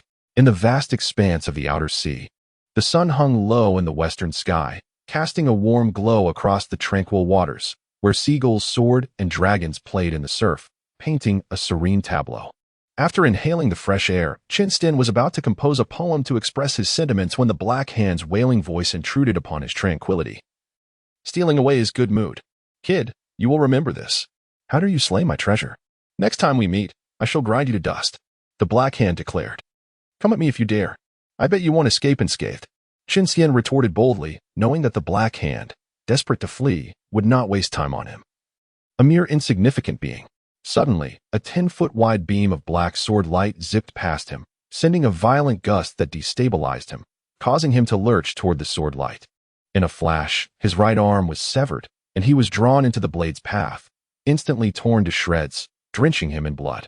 Simultaneously, a frigid energy surged from his severed arm, racing through his veins, causing him to shiver uncontrollably. "How cold!" he exclaimed. Had he not consumed the ice sculpture fish, he might have been frozen to death. "Damn it, Yang Wei Nan. Can't you drive? You crash into someone and don't even stop to apologize." He clutched his severed arm, trembling. However, in this world of divine beings, as long as one possessed sufficient strength, the act of killing and arson was trivial. No matter how many sins one committed, as long as they laid down their weapons, they could become enlightened. Take the ruckus caused by the Monkey King in heaven. Or consider Xu Beiji and Sha Monk. Xu Beiji descended to the mortal realm and, after killing Sister Mao Er, resorted to eating humans to survive. It is unknown how many he consumed, but given his appetite, he certainly ate more than Sha Monk, who could be counted. After shattering the crystal cup at the Peaches of Immortality banquet and being sent to the Sandy River, he had to eat one person every 2 to 3 days. The Monkey King, after the banquet, was imprisoned in Lao Jun's elixir furnace for 49 years until he was trapped beneath the Five Elements mountain. That was during Wang Meng's usurpation. In the year 8 AD, tracing back 49 years reveals that the banquet took place in 41 BC. Guanyin enlightened him in the 13th year of the Zhongguan era, which was 640 AD. In that span of 681 years, even accounting for a year spent in the heavenly court, if he was kind-hearted and only ate one person every 3 days, he would have consumed 82,733 individuals. 2 monsters, each having devoured at least 82,733 souls, were forgiven merely for converting to Buddhism. While the blue lion that once swallowed 100,000 heavenly soldiers and the giant rock that devoured an entire nation faced no repercussions for their actions, simply receiving the decree to lay down their weapons and attain enlightenment. It was utterly nonsensical. I still have not adapted to this world. Chen Xian sighed deeply. In this realm of power, he found himself unwilling to bully the weak, feeling a sense of failure. It was time to alter his worldview. This loss of an arm had profoundly impacted Chen Xian, prompting him to resolve to change himself, truly integrating into this world as a ruthless and formidable demon. To be continued, Chapter 61. The arrival of the heavenly tribulation. Clutching his severed arm, Chen Xian soared on a cloud in the opposite direction from the two combatants. After flying over 2,000 miles, he discovered a small island, lush with greenery and spanning over 100 miles. Upon scanning the island with his divine sense, he found that the most formidable creature was merely a golden core-level serpent demon. He then descended from the clouds, landing before a waterfall at the island's center. After this period of recuperation, Chen Xian had not only expelled all the cold energy from his body, but had also regained 2 inches of his right arm, confident that it would soon fully regenerate. Having resolved not to leave the confines of his retreat until he attained the status of a celestial being, Chen Xian understood that the selection of his secluded haven was of utmost importance. He discovered that the waterfall was the most spiritually enriched locale on the entire island and decided to establish his cave abode there, meticulously arranging formations and preparing himself for arduous endeavors and prolonged battles. After expelling the golden core serpent demon that occupied the area, he surveyed the surrounding landscape and casually set up a 5th-level formation. Following the transformation of the demon's lair, he began his seclusion. Seasons changed, and in the blink of an eye, Chen Xian had spent over a year cultivating on this island. During this time, he remained indoors, diligently elevating his cultivation to the peak of the mid-stage of the integration realm. However, he found himself ensnared in a bottleneck, and after 3 grueling months of unyielding effort with no progress, he finally emerged from his makeshift cave to seek solace by the waterfall. With no advancement in his cultivation, Chen Xian felt a surge of frustration. He calculated the time. It was now the year 316 BC, and only 956 years remained until the 13th year of the Jingguan era, marking the commencement of the journey to the west in 640 AD. He realized he must elevate his cultivation to a level capable of contending with the likes of Tathagata within this less than 1,000-year span, while also consolidating a formidable force of demon clans to oppose Buddhism, ensuring his own survival amidst the impending purges. Yet, he grappled with doubt. Tathagata was hailed as the foremost figure beneath the sages, and reaching the golden immortal realm in a millennium seemed ambitious. How could he possibly rival Tathagata? He even entertained the thought of aligning himself with the heavenly court, securing a legitimate identity, and merely enduring. However, when he recalled the fate of the Dragon King of the Xīyóu River and the position of dragons within the heavenly court, he dismissed such notions entirely. As a descendant of the ancient dragon clan that once ruled the primordial wilderness, how could he succumb to such degradation? What distinguished him from the Four Seas dragons? The disgrace of the Four Seas dragon clan, which sought goodwill and ended up suffering humiliation, had already deeply wounded the hearts of countless descendants of the dragon in Huaxia. He resolved to strive with all his might to restore the glory of the dragon clan and uplift his compatriots' confidence instead of wallowing in disgrace alongside the Four Seas dragons. Standing before the waterfall, Chen Xian's resolve solidified. Clenching his fists, he thought that since he had arrived at a bottleneck in his qi cultivation, it was time to focus on refining his physical form. He was merely a molting dragon at present, possessing immense strength. Yet if he could transform into a true dragon, shedding his skin multiple times, he might attain extraordinary power. After all, Zhu Beiji had once remarked that dragons could summon clouds and mist, manipulate earth and sand, and possess the prowess to stir rivers and seas. How could he remain weak? Moreover, Sun Wukong had sought assistance from the great Emperor Zhenwu after being bested by the yellow-browed Buddha, and the 5 dragon gods and the turtle snake generals had come to his aid. The yellow-browed Buddha had disregarded the turtle snake generals, solely inquiring about the lineage of the 5 dragons, demonstrating that dragons were still viewed as symbols of strength in the eyes of many demons. The weakness lay only with those dragons who had allied with the heavenly court. Furthermore, a dragon's prowess was gauged not only by its bloodline, where noble bloodlines like the Azure Dragon and Golden Dragon surpassed others, but also by the count of claws it possessed. The more claws, the greater the strength, and this applied to serpents as well. Chen Xian, as a newly transformed serpent, was merely a 3-clawed dragon. Yet the potential for evolution remained vast. With a newfound determination, Chen Xian calmed his mind. A millennium in this realm of gods and demons was neither excessively long nor short. It was ample time to accomplish numerous feats, such as transforming into a dragon, particularly a 9-clawed jade dragon. According to the Dragon Transformation Sutra, ordinary dragons with 9 claws could rival the great Luo Golden Immortals in physical prowess. Although he was far from achieving the status of a sage, if fortune smiled upon him, he could evolve into a Songlong, a being of comparable strength to a quasi-saint. However, since the dawn of the primordial era, it seemed only one had existed, and he aspired to become the second. To become the second Songlong, he must first attain true dragonhood. With a swift motion, he revealed his 300-foot-long serpent form, then shook his body, shrinking down to a 3-foot-long, red-eyed, silver-whiskered, jade-horned little white serpent. Dragons could expand and contract at will, and although Chen Xian was not yet a true dragon as a serpent, he had acquired a fragment of dragon magic, allowing him to manipulate his size. While he could only enlarge himself tenfold, he could reduce his size by 100-fold. Though he could not achieve the feats of the East Sea Dragon King, who had been forced to shrink to a small snake that could fit in a child's sleeve, he could still condense himself to a length of 1 yard. Of course, this was the limit, as it consumed a significant amount of true essence, and prolonged use could damage his serpent form. To attain the ability to conceal himself like a mustard seed would require him to transform into a true dragon. After revealing his true form, Chen Xian practiced the 9 styles of the true dragon while contemplating the 2 methods of body refinement outlined in the Dragon Transformation Sutra for future generations. The first, akin to foundational cultivation, involved repeatedly washing and nurturing one's true essence until the shedding requirements were met. The second, resembling the crafting of magical artifacts, entailed igniting true essence to forge the body.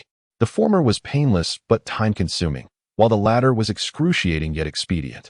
After much deliberation, Chen Xian chose the second method. Suddenly, a purple flame erupted from his white serpent form as he ignited his true energy, transforming it into true fire to begin refining his scales. With a roar, the 9 heavens dragon cry, which he had practiced countless times, was miscast due to the immense pain he felt. He mused that this brutal method of body refinement, driven by impatience, was likely chosen only by himself among his kind, while other serpents would probably opt for the first method. Unfortunately, they could afford to wait, but he could not. With the journey to the west approaching, there was no time for him to squander. Enduring hardship was essential for greatness. The scales refined under the true fire emitted wisps of black smoke as impurities were incinerated to ash, rendering them even more lustrous and smooth. After a tumultuous practice of the 9 styles of the true dragon, the true fire around him gradually dissipated. Weak and trembling, he knelt upon the ground, overwhelmed by pain. In truth, what he had done could hardly be called practicing the 9 styles. It was more akin to venting his anguish. He surveyed the wreckage of his 5th-level formation and the pulverized waterfall, a bittersweet smile gracing his lips. The formation had been in vain. As he washed his scales with true essence, the fiery sensation subsided, replaced by a refreshing coolness enveloping his entire being.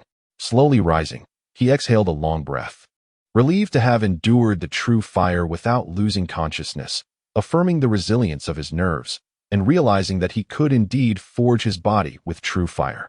Having completed the refinement of his scales, it was time to address the refinement of his serpent skin. This process proved even more agonizing, as he employed the 9 styles of the true dragon to ravage the surrounding 5-mile radius before finally pausing. Subsequently, he meticulously refined every part of his being: flesh, bones, muscles, blood, and organs, leaving no area untouched. The entire island was turned upside down, mountains leveled, trees uprooted, and any animals that lingered returned to mush beneath his might. After such exertion, he felt as though half of his serpent life had been spent. Lying in a deep pit, gazing at his serpent form, which gleamed like a magical artifact, he deemed the ordeal worthwhile. Estimating his current physical strength to be roughly equivalent to a mid-grade magical artifact, even more resilient than the dragon-tooth sword, he found himself capable of shattering a magical item with a single punch, equating to the full force of an infant soul practitioner's attack. Transforming back into his human form, he took a day to recuperate and relax before once again embarking on his frenzied body refinement training. Days passed, and although his cultivation remained at the mid-stage of the integration realm, his physical strength surged rapidly. While the increments were not as substantial as during his initial refinement, he gained approximately 500 pounds of strength each day. After 3 months of relentless training, he had amassed an extraordinary physical strength exceeding 60,000 pounds, comparable to the combined might of his physical body and true essence during the early stages of his fusion. Should he choose to augment this power with true essence, a single punch could unleash a force of 100,000 pounds. effortlessly obliterating a non-physical cultivator without a shred of doubt. Of course, this presupposes that the opponent is within his reach and possesses no formidable defensive artifacts. However, upon reaching a physical strength of 100,000 pounds, Chen Xian found himself at an impasse in his bodily cultivation. Despite his unwavering daily practice, the increment in strength was limited, fluctuating between 3 to 10 pounds each day. This realization compelled him to take a step back, allowing the amassed power to fully integrate into his body before he could anticipate another surge of growth. After 3 months of incessantly refining his physique with true essence, the bottleneck in his qi cultivation vanished. After a brief retreat, he successfully advanced to the later stages of fusion. Several months later, he elevated his mastery to the pinnacle of fusion. With no further advancement possible, he shifted his focus back to physical cultivation. On a desolate island where vegetation had withered, Chen Xian unfurled his serpentine form, now extending over 400 feet in length, and let out a joyous roar that echoed through the air. Following 6 months of tireless physical conditioning, his strength had surged to 200,000 pounds, and he underwent a transformation, evolving from a 3-clawed dragon to a 5-clawed dragon. Feeling the overwhelming power coursing through him, Chen Xian was momentarily under the illusion that he could annihilate even the most formidable opponents with a single strike. Yet he was acutely aware that this was but a fleeting misjudgment, a consequence of his newfound strength and overconfidence. The reason why the transcendent beings were titled mystical immortals lay in their mastery of profound truths of the heavenly way, enabling them to wield its power against adversaries. While their strength may rival his own, the utilization of heavenly power would effortlessly overpower him. Nevertheless, Chen Xian remained undaunted. Although mystical immortals could draw upon heavenly power in combat, celestial and true immortals could not. He may not be able to vanquish a mystical immortal, yet he could certainly defeat celestial immortals. The celestial immortals merely brush against the heavenly way. They earn their title by breaking through the barriers of the 9 heavens and ascending to the celestial realm. True immortals, having grasped the essence of the heavenly way, still could not harness its power and remained vulnerable to his brute strength. The thought of a fusion cultivator vanquishing an immortal sent a rush of excitement through Chen Xian, igniting a fervent desire to test his might against 2 such beings. However, recalling his vow to never become a celestial immortal, he reluctantly set aside that yearning. Chen Xian retracted his formidable dragon form, returning to his human guise, and entered seclusion once more, determined to make a decisive breakthrough into the realm of fusion and ascend to immortality. Boom. 6 months later, as he emerged from his meditation, dark clouds loomed ominously over the desolate island. He stepped out of his cave, gazing up at the vibrant, multicolored storm clouds, pondering with a wry expression the apparent disdain of the heavenly way towards him. Just as he had ascended to the tribulation stage, the heavenly tribulation was already upon him, leaving no time for preparation. It seemed intent on reducing him to mere ashes. While his heart was heavy with concern, Chen Xian's exterior remained composed. If he could single-handedly defeat immortals, it would be a monumental joke if he were unable to withstand a mere lightning tribulation. His only trepidation lay with the heart demon tribulation that followed. The heart demon, formless and shadowy, could ensnare the mind, rendering even the strongest of powers useless. The only way to counteract this was to remain steadfast and not lose oneself within the illusions crafted by the heart demon. "Come forth. I have awaited this day for far too long," he declared, lifting his chin defiantly. If he could not even overcome a trivial heavenly tribulation, what right had he to contend with the likes of the Tathagata? He preferred to perish beneath the thunder, buried on this forlorn island, thus ending it all. Boom.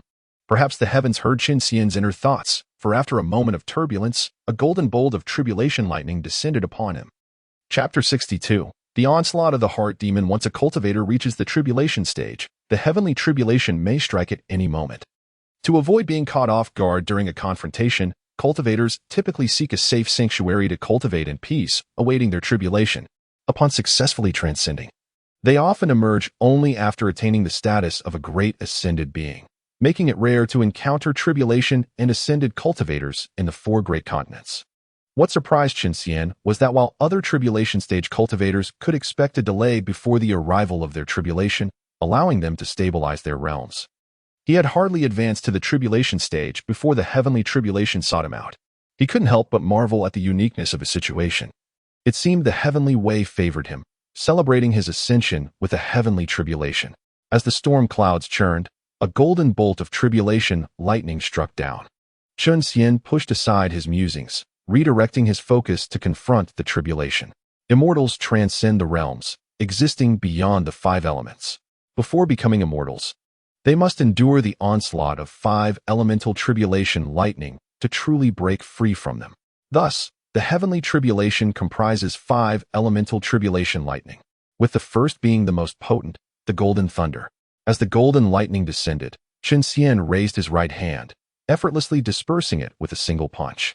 He inhaled deeply, drawing in the dissipating currents into his abdomen. Crackle!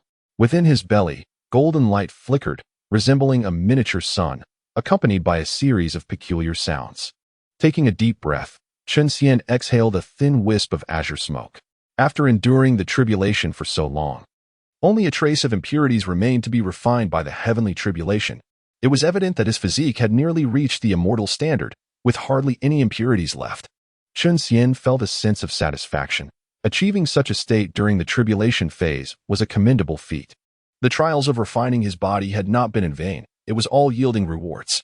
However, when he recalled the legendary Sun Wukong, who, after consuming countless peaches and elixirs, was forged by the old lord into an indestructible body with fiery eyes, his moment of triumph quickly faded. His own accomplishments felt insignificant in comparison, and he recognized the long road ahead. The revolution was far from over, and perseverance was still necessary. With his thoughts racing, Chen Xian swiftly adjusted his mindset, straightening his back as he awaited the second bolt of tribulation lightning. Boom! After a moment of brewing, the storm clouds unleashed the second bolt of tribulation lightning. This bolt shimmered with a verdant hue, imbued with the essence of life, undoubtedly the wood element thunder. The effect of the tribulation lightning on his physical cultivation was negligible. Chen Xian, uninterested in further refining his body with it, shattered the bolt with a punch and directed the dissipating currents into his dragon-tooth sword to enhance his treasured weapon. Gazing at the still low-grade artifact, the dragon-tooth sword, Chen Xian felt a wave of mixed emotions. His rapid advancement in strength had left the sword somewhat lagging behind. Were it not for the unique bond they shared, he might have considered selling it off to acquire a more powerful artifact. Why did Chen Xian specifically seek the Dragon Palace of the East Sea rather than another? It was merely a gamble, hoping to procure the divine iron from the River of Heaven before Sun Wukong could lay claim to it. Unfortunately, despite multiple attempts, he felt an unseen force repelling him, preventing him from approaching even within 3 feet. It became clear that the treasure was reserved for Sun Wukong. Otherwise, it would have long been secured within the Dragon Palace's vault. It was not that the inhabitants of the Dragon Palace lacked discernment. How could they be ignorant of the treasures they possessed? Even if they were initially unaware of a treasure's worth, the golden staff's emergence radiated an unmistakable aura, indicating its significance. The Dragon King himself acknowledged it as divine iron, so why was it left unclaimed? Surely, a powerful figure had intervened, allowing the treasure to remain untouched by the treasure-hungry dragon clan.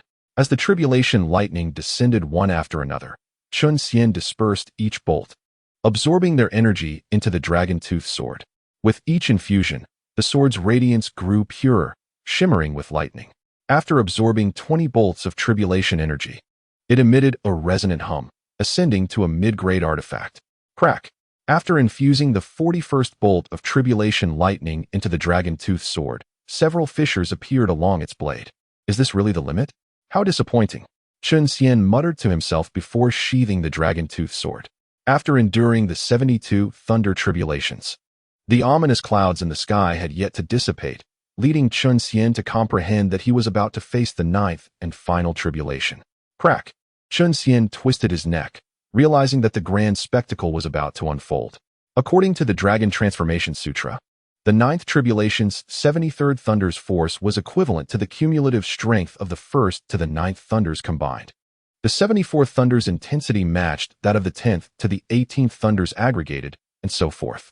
The power of the 81st thunder was akin to the sum of the 60th to 72nd thunders. The initial 8 thunders were manageable, but the final one posed a daunting challenge. Since the 64th thunder, he had struggled to endure, and the 72nd thunder had inflicted internal injuries. The combined force of these 9 thunders left him uncertain about his ability to withstand them. Having successfully navigated through the first 79 tribulations, he approached the impending 80 thunder with trepidation. He revealed his true form, compressing it to a length of 3 yards to concentrate his power, and leaped into the air. executing the dragon's claw to seize the formidable earth-based divine thunder.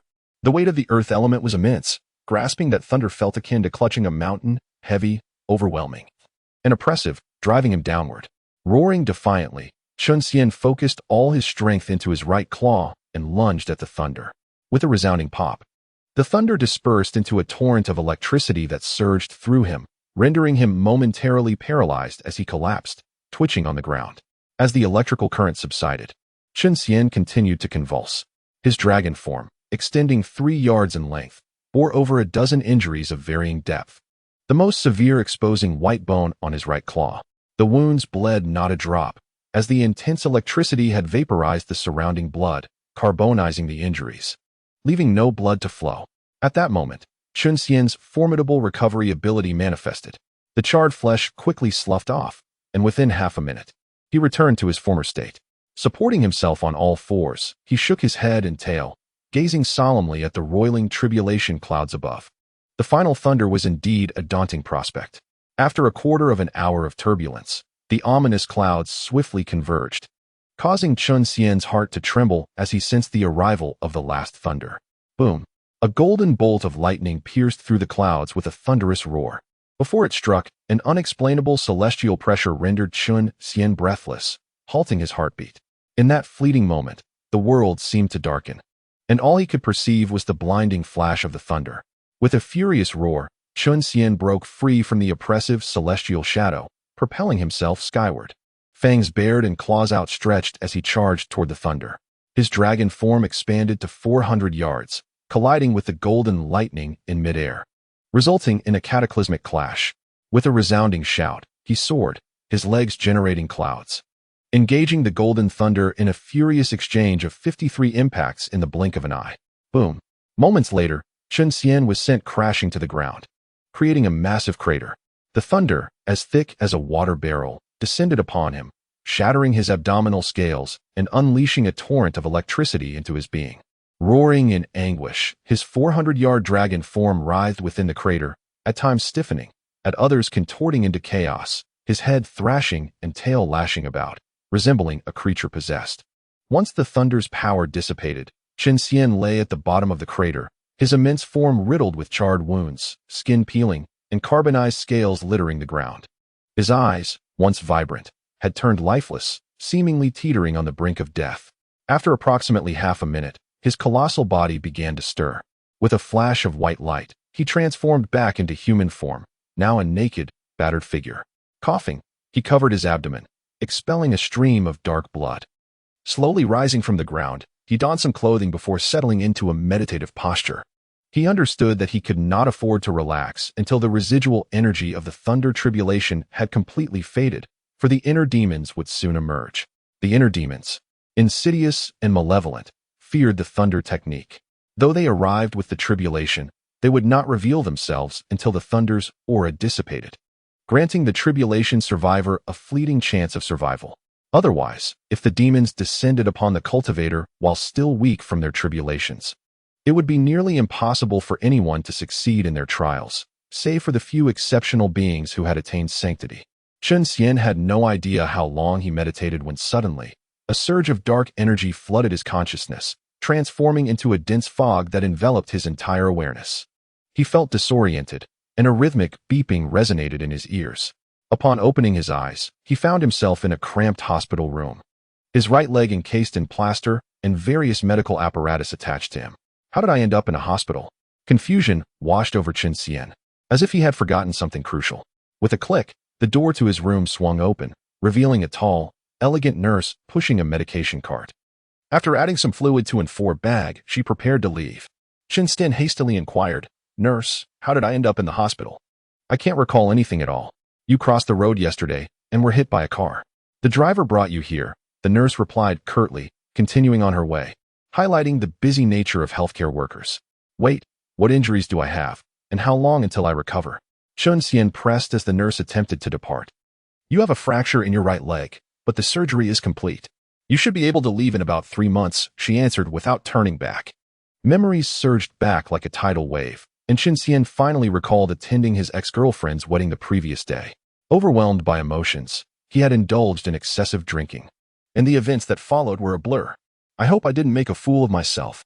Otherwise, my reputation will be ruined.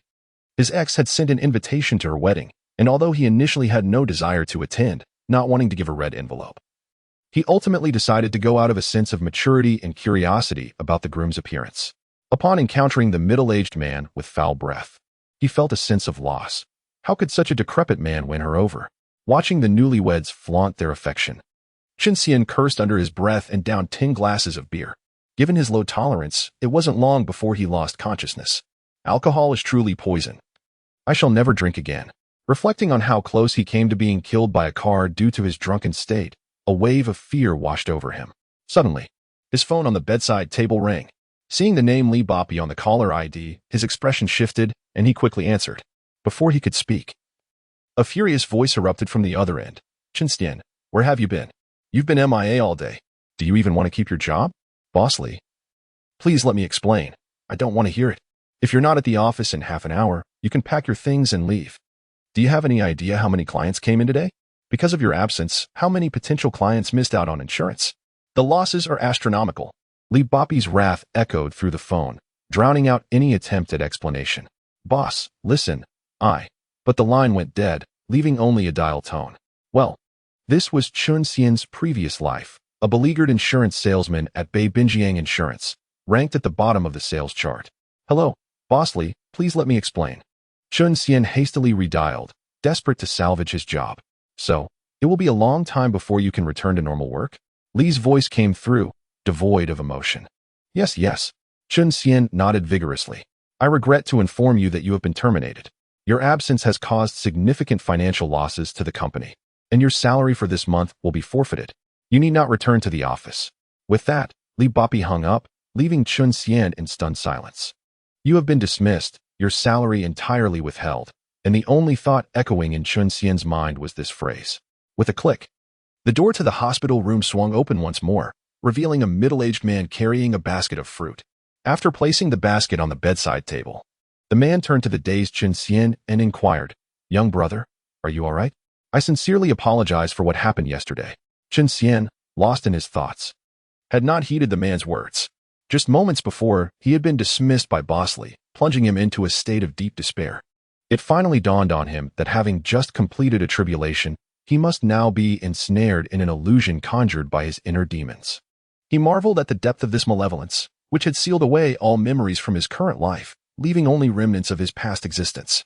Almost losing himself, he realized that he must remain vigilant and steadfast, guarding his heart against external disturbances, which would naturally lead him to converse once more with the phantoms fabricated by his inner turmoil. Chapter 63. A friend's death with dignity. Chen Xian clung to his resolve, seeking to communicate with his primordial spirit, only to discover that his consciousness was absent, his true essence depleted, and his spirit nowhere to be found. His energy reservoir lay barren. He felt as if he had truly become an ordinary mortal, his transcendence merely a fleeting dream. Yet, where in the world could such a vivid dream exist? He was determined to uncover the intentions of his inner demons. Remaining firm in his convictions, he was unfazed. All of this was but an illusion. When the demons dissipated, everything would return to normal. The middle-aged man rambled on, attempting to soothe Chen Xian, assuring him that his medical expenses had been settled, and there was no need for concern. With another click, the door opened again, this time admitting a middle-aged couple, the man graying at the temples, frail and lined with wrinkles. The woman, pale and appearing gravely ill. Both wore expressions of urgency. Hastily approaching the bedside, pushing the previous man aside, each grasped one of Chen Xian's hands, their faces etched with worry. The woman, tears streaming down her cheeks, exclaimed, Xianer, you finally awakened. We were terrified. Upon hearing of your accident, your father and I rushed here overnight. Even knowing this was merely an illusion conjured by his inner demons, Chen Xian could not suppress the swell of emotion, nearly brought to tears. For these two were his parents, the very embodiment of his life's sole regret. They had toiled to raise him, yet he had failed to honor them, leading them to mourn him prematurely. Father, mother, I am so sorry, Chen Xian lamented internally, harboring resentment towards the demons for using his parents to shake his resolve. Drawing a deep breath, he addressed the apparitions holding his hands. I must express my gratitude for allowing me to reunite with my parents in this dream. But your audacity to impersonate them and deceive my emotions is utterly unforgivable." With that, disregarding the excruciating pain in his right leg, Chen Xian struggled to rise. Seizing the man who had brought the fruit basket by the throat, with a mere exertion, he crushed the man's windpipe. Gazing at the trembling couple, Chen Xian frowned. Torn between compassion and necessity, he recognized that if he did not vanquish them, he would risk becoming ensnared in the illusion of familial affection, ultimately succumbing to his inner demons. "Farewell, my parents," he murmured, closing his eyes as he fully comprehended the nature of his inner turmoil. A surge of power coursed through him once more. He opened his eyes, unleashing a towering fire dragon that reduced everything in sight to ash. As the scenery shifted, Chen Xian found himself back in the deep pit, still seated in meditation. The tree wishes to be still, yet the wind does not cease. A child yearns to care for their parents, yet they are no longer there. Chen Xian shut his eyes, tears flowing uncontrollably. Though he understood that everything in this realm was an illusion, his feelings for his parents were genuine. The thought of never seeing them again overwhelmed him, and his tears flowed freely. Just as he was engulfed in sorrow, he suddenly heard the sound of strings and bamboo, and witnessed a grand procession of celestial beings arriving in magnificent carriages, accompanied by heavenly music and divine songs. Congratulations to the Emperor for transcending the tribulation and escaping the cycle of reincarnation, the celestial beings proclaimed as they approached Chen Xian, bowing in unison. Who are you celestial beings, and why do you bow to me?" Chen Xian asked, bewildered. The Emperor is the reincarnation of the Western Xīyóu Emperor, who has now transcended the cycle of reincarnation and reclaimed his celestial status. "We have been commanded by the great compassionate and benevolent Jade Emperor from the heavenly realm to welcome the Emperor back to the celestial court." The foremost celestial, clad in red ceremonial robes and lacking a beard, stepped forward, holding a set of splendid ceremonial garments and bowing respectfully. "I am the reincarnation of the Western Xīyóu Emperor? This cannot be true. I am completely unaware of this." Chen Xian replied, confusion clouding his mind. "Who is this Western Xīyóu Emperor? I have never heard of him before." He was thoroughly perplexed, convinced he was merely an ordinary dragon spirit, not a reincarnated emperor. Surely, this must be the work of his inner demons, and he was determined to discover their true intentions. "Please, Emperor, ascend your throne swiftly. The great Emperor and the assembly of celestial beings await you in the golden palace of the Cloud Palace," the celestial official urged, bowing once more. As the throne approached, Chen Xian donned the ceremonial garments and, in a daze, took his seat, ascending to the heavens, passing through the southern heavenly gate until he arrived at the Lingxiao Hall. The Western Xīyóu Emperor has returned to the heavens. All celestial beings pay their respects. A ceremonial official announced loudly as Chen Xian entered the Lingxiao Hall. "Greetings to the Western Xīyóu Emperor. May your celestial blessings endure eternally, and your life equal that of the heavens." The celestial assembly bowed deeply, including renowned deities such as the King of the Heavenly Tower, Neza, the Star of Venus, the 4 great celestial masters, the 3 stars, and various gods of wind, rain, and thunder. Chen Xian, still in a daze, straightened his back and declared, "All celestial beings, please rise. There is no need for such formalities. Just summon Chang'e to perform a dance for me and wait upon my rest." While relishing the celestial homage, Chen Xian was acutely aware that his inner demons, realizing that familial love could not ensnare him, sought to tempt him with power instead.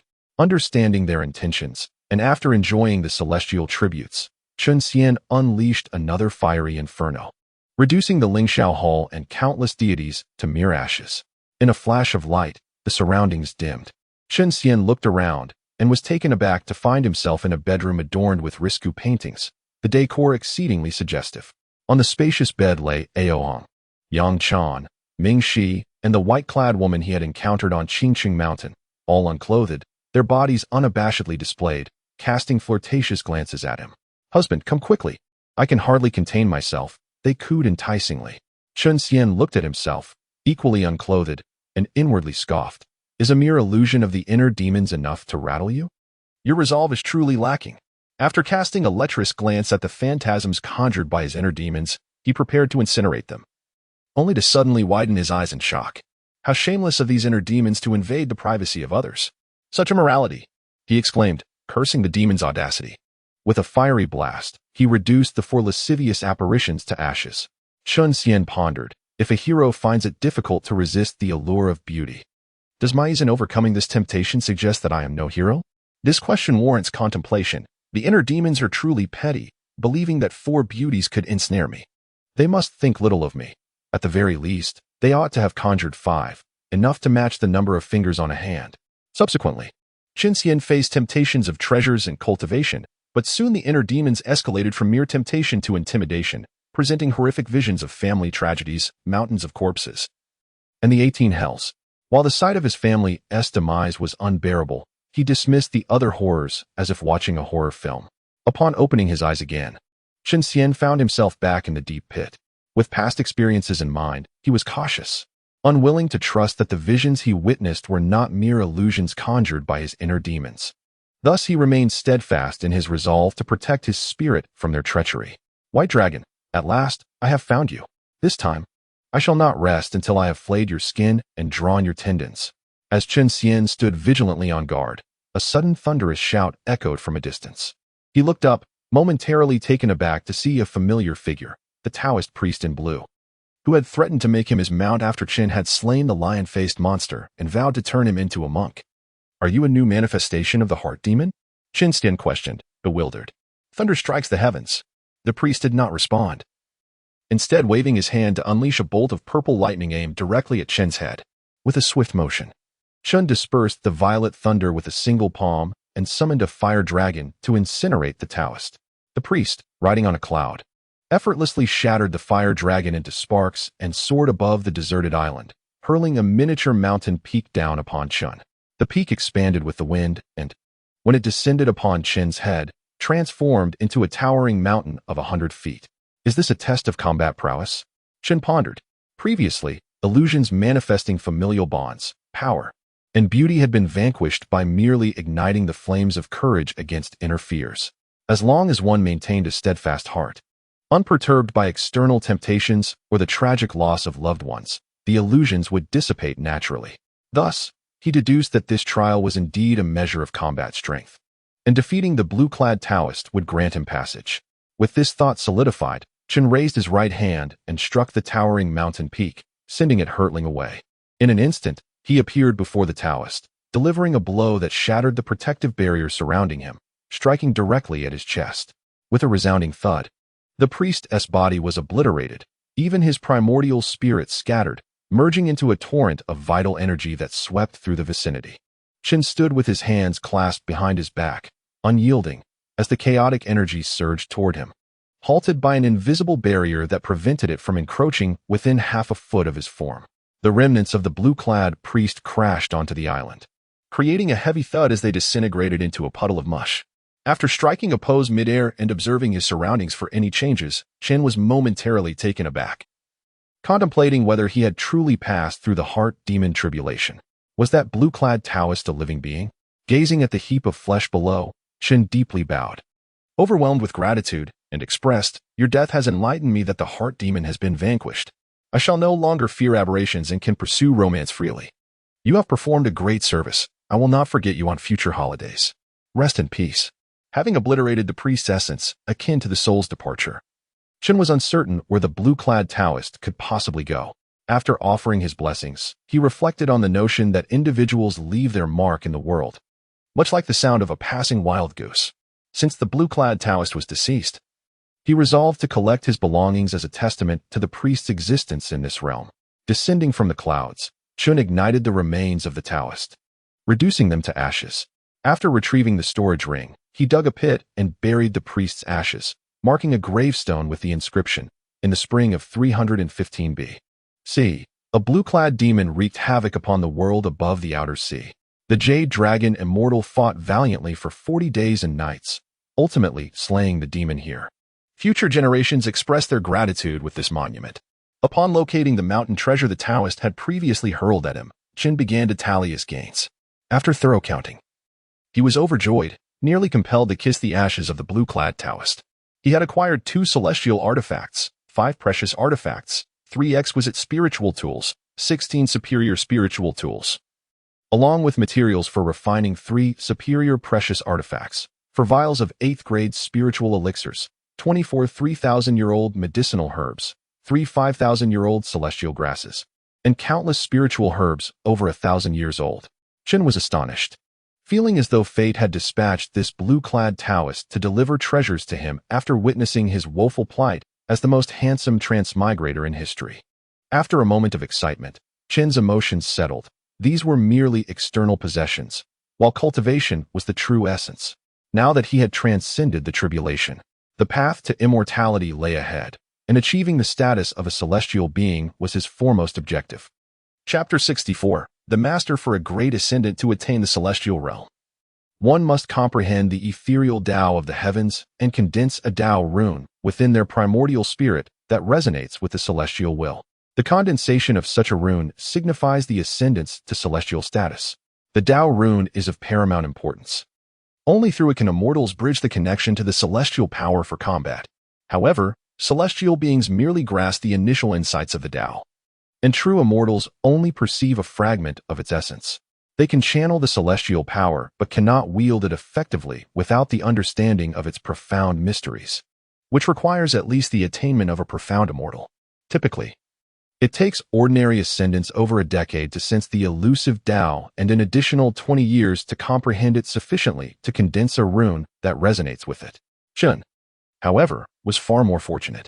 During his refinement of the divine seal, he had already encountered the underlying rhythms of the Tao and continuously contemplated them. Thus, he required merely half a day to sense the ethereal yet tangible Tao, subsequently spending another 6 months to finally condense a rune uniquely his own. Why was it specifically his own Tao rune? Because the paths of the Tao are myriad and countless. Each individual possesses their own distinct path. The myriad paths ultimately converge upon the Tao of the heavens. After exhausting all thunder and fire attribute ores within his storage ring and elevating the dragon tooth sword to a low-grade celestial artifact, Chen concluded his longest period of seclusion since embarking on his self-cultivation journey.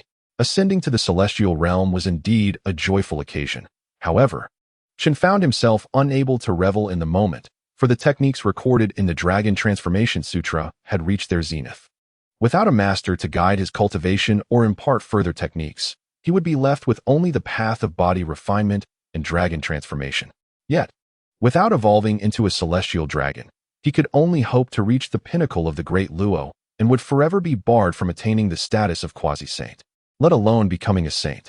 He had contemplated seeking out a renowned master, but despair washed over him as he discovered that these great beings were either reclusive, hidden in some obscure corner of the universe, or were of noble birth, unwilling to accept monsters like himself as disciples. Alas, reflecting on the tale of the Monkey King, who miraculously crossed oceans on a flimsy bamboo raft to encounter a master, Chen felt a mix of envy and resentment. As a native beast of the West Xīyóu, Chen had once harbored thoughts of locating the Spirit Platform, the Fangs and Inch Mountains, and the Crescent Moon 3 Stars Cave to seek mentorship from Bodhi.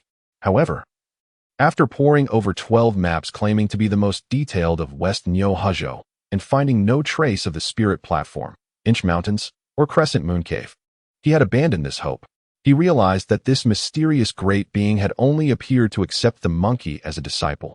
Others would find it impossible to locate him. Even if he were fortunate enough to stumble upon him, it would be futile, as Bodhi had many disciples, yet only the monkey received the teachings of the cultivation methods. Unable to find Bodhi, Chen maliciously speculated that Bodhi must have had ulterior motives in taking the monkey as a disciple. He knew the monkey would cause trouble, but still imparted great skills, failing to inform him of the powerful beings in the 3 realms he must avoid. This ignorance led the monkey to offend various gods, suffering the consequences of being trapped beneath the 5 Elements Mountain for 632 years and encountering numerous obstacles while escorting the Tang monk to the west. Sighing, he decided to set off for the 3 Immortals Island, where many wandering cultivators gathered. Perhaps he would find a hidden master willing to accept a monster as a disciple. His requirements were modest. He did not necessarily seek a saintly master. A quasi-saint would suffice. After contemplating on the deserted island, Chen flew towards Palai Island. After ascending to the celestial realm, his speed had increased significantly, and within half a day, he traversed 30,000 miles to arrive at Palai Island. However, the island spanned over 400,000 miles, and he was uncertain where to search for a master. Palai, a celestial mountain and blessed land, has been a gathering place for immortal beings since ancient times. during the time of the sealing of the gods. Notable figures such as the Whitebone K's Wenxi Immortal Horse, Winged Immortal, Wenxi Immortal Yuan, and the alchemical practitioner Sun Du emerged, while Su Ren descended the mountain to assist in tyranny. Presently, the 3 stars of fortune, prosperity, and longevity reside here in their twilight years, truly making it a sacred ground for immortals. In Journey to the West, The Legend of the Monkey King, there is a poem depicting Panlai Island, the land of immortals. A congregation of saints, Panlai divides and unites, calming the waves. The shadow of the jade terrace touches the cold heart of the sky. The grand threshold's light floats high above the sea. 5 colored mists contain the sound of jade. Stars and moon from the 9 heavens illuminate the golden tortoise. The Queen Mother of the West often visits here, offering peaches to the 3 immortals on several occasions. Chen Xian wandered around Panlai Island for half a day and encountered numerous practitioners, yet the highest cultivation he found was merely at the Xian level, without a single Jin Xian in sight, which left him quite disheartened. He mused to himself that a mountain cannot accommodate 2 tigers, and it seemed that besides the 3 immortal deities of fortune, prosperity, and longevity, there were no other prominent figures on Panlai Island. The longevity star, as a disciple of the teachings, would undoubtedly not take him as a pupil, and if he did, Chen Xian would suspect ulterior motives. After all, during the sealing of the gods, many of the 12 golden immortals took substitutes as disciples, warranting caution. The fortune and prosperity stars, being of similar disposition, would likely not accept a demon as a disciple either. Upon descending into a cultivator's market, Chen Xian strolled leisurely, thinking that if he couldn't find any high-ranking individuals, perhaps he could unearth some treasures. He certainly could not return empty-handed. After a short while in the market, Chen Xian came across several treasures, including 2 top-tier celestial artifacts and 4 talismans crafted by Jin Xian, even a single 9-turn soul-returning elixir, an exclusive recipe from the Old Lord. Alas, he could afford none of it. The 9-turn soul-returning elixir was the cheapest of them all, as it only worked on mortals, including those of the Great Ascension stage, yet it still demanded the price of 5 inferior celestial artifacts. Assessing his assets, aside from the god-suppressing seal and dragon-tooth sword, he could muster at most 3.5 celestial artifacts. Not being able to afford them, yet eager to expand his horizons, Chen Xian visited shop after shop. Just as he was about to enter a store named Wanbao Pavilion, a voice called out, "Fellow Taoist, please hold on." Having attained the status of a celestial, Chen Xian's intuition was sharper than ever, and he immediately knew the words were directed at him. Turning to the source of the voice, he beheld an old man clad in ragged, unconventional garb, with a face full of pockmarks, kneeling behind a long, pitch-black table, ravenously gnawing on a glistening pig's trotter. Astonished, Chen Xian thought perhaps he was mistaken. The old man could not possibly be calling him. Just as he contemplated looking elsewhere, the old man waved his greasy right hand at him. Chen Xian stroked his hairless chin, pondering what the old beggar wanted. Surely it wasn't money. He was likely poorer than the old man. Should he approach? With a loud smack, the beggar finished off the pig's trotter in just a few bites, slamming the bone onto the table, glaring at Chen Xian with fury, and mumbled through a mouthful of meat. "Kid, why are you dawdling? Hurry over here. I have a tremendous opportunity to bestow upon you." A tremendous brothel for him? Chen Xian, upon hearing this, scampered over eagerly and bowed to the old beggar, inquiring, "Old senior, where is this brothel you speak of?" The old beggar, after sizing up Chen Xian, leisurely replied, "You offer me 3 inferior celestial artifacts, and I shall tell you. But fret not. If you obtain this opportunity, 3 artifacts will be but a trivial matter." An opportunity, indeed. After hearing the old man's first words, Chen Xian felt the need to correct his thoughts, realizing he must amend his mindset 100 times. However, after listening to the old beggar, he felt an urge to retort. Yet, given the beggar's inscrutable aura, it was prudent not to offend him. Thus, he replied, "Did you not say you would bestow it? Why demand 3 celestial artifacts? Look at my sign." The old beggar pulled out a long banner from beneath the table and waved it before Chen Xian's eyes. "Guaranteed to cure all ailments." Chen Xian exclaimed, eyes wide with disbelief. "What?" The old beggar turned the banner around, took a glance, and placed it back down, retrieving another long banner, saying, "Wrong one. This is it." Upon seeing the bold character's golden mouth, divine calculation on the banner, Chen Xian felt it was rather dubious. If the old man truly had opportunities, why was he in such a dismal state? Thus, he quickly said, "Senior, I have matters at home. I must take my leave." Just as Chen Xian turned to depart, he felt as if a mountain had settled upon him, rendering him immobile. Opening his eyes to look at the old beggar, he was startled to see the man standing. His right index finger pointed directly at Chen Xian's forehead. This is it. Chen Xian's heart sank, thinking he was doomed. Smack. The anticipated explosion of his brain did not occur. Instead, Chen Xian felt a surge at his brow as countless thoughts rushed into his mind, leaving him in a daze.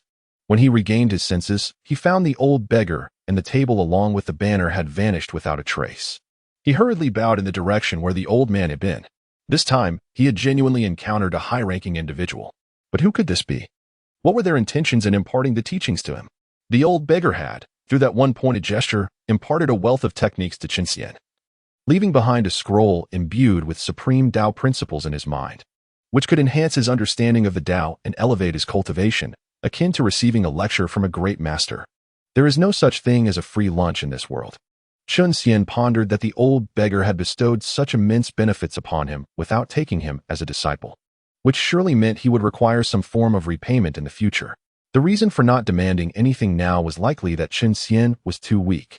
When his strength grew, he would probably have to make significant sacrifices to repay the debt. Of course, if he refrained from learning the techniques imparted by the old beggar and merely touched the scroll, he might escape this karmic entanglement. Yet, the temptation was so great that it was nearly impossible to refuse. Chen Xian thought that at worst, when the old beggar summoned him for a task, he could agree and then delay it for 1,000,000 years. By then, how could he not succeed? With a plan in mind, Chen Xian ceased his internal conflict, deciding to explore the 3 immortal islands before returning to the western Bull-Hajou, where he would cultivate while recruiting individuals to train a celestial army. One day, he would lead this army to sweep across the realms, kicking anyone who displeased him. Just the thought of it thrilled him.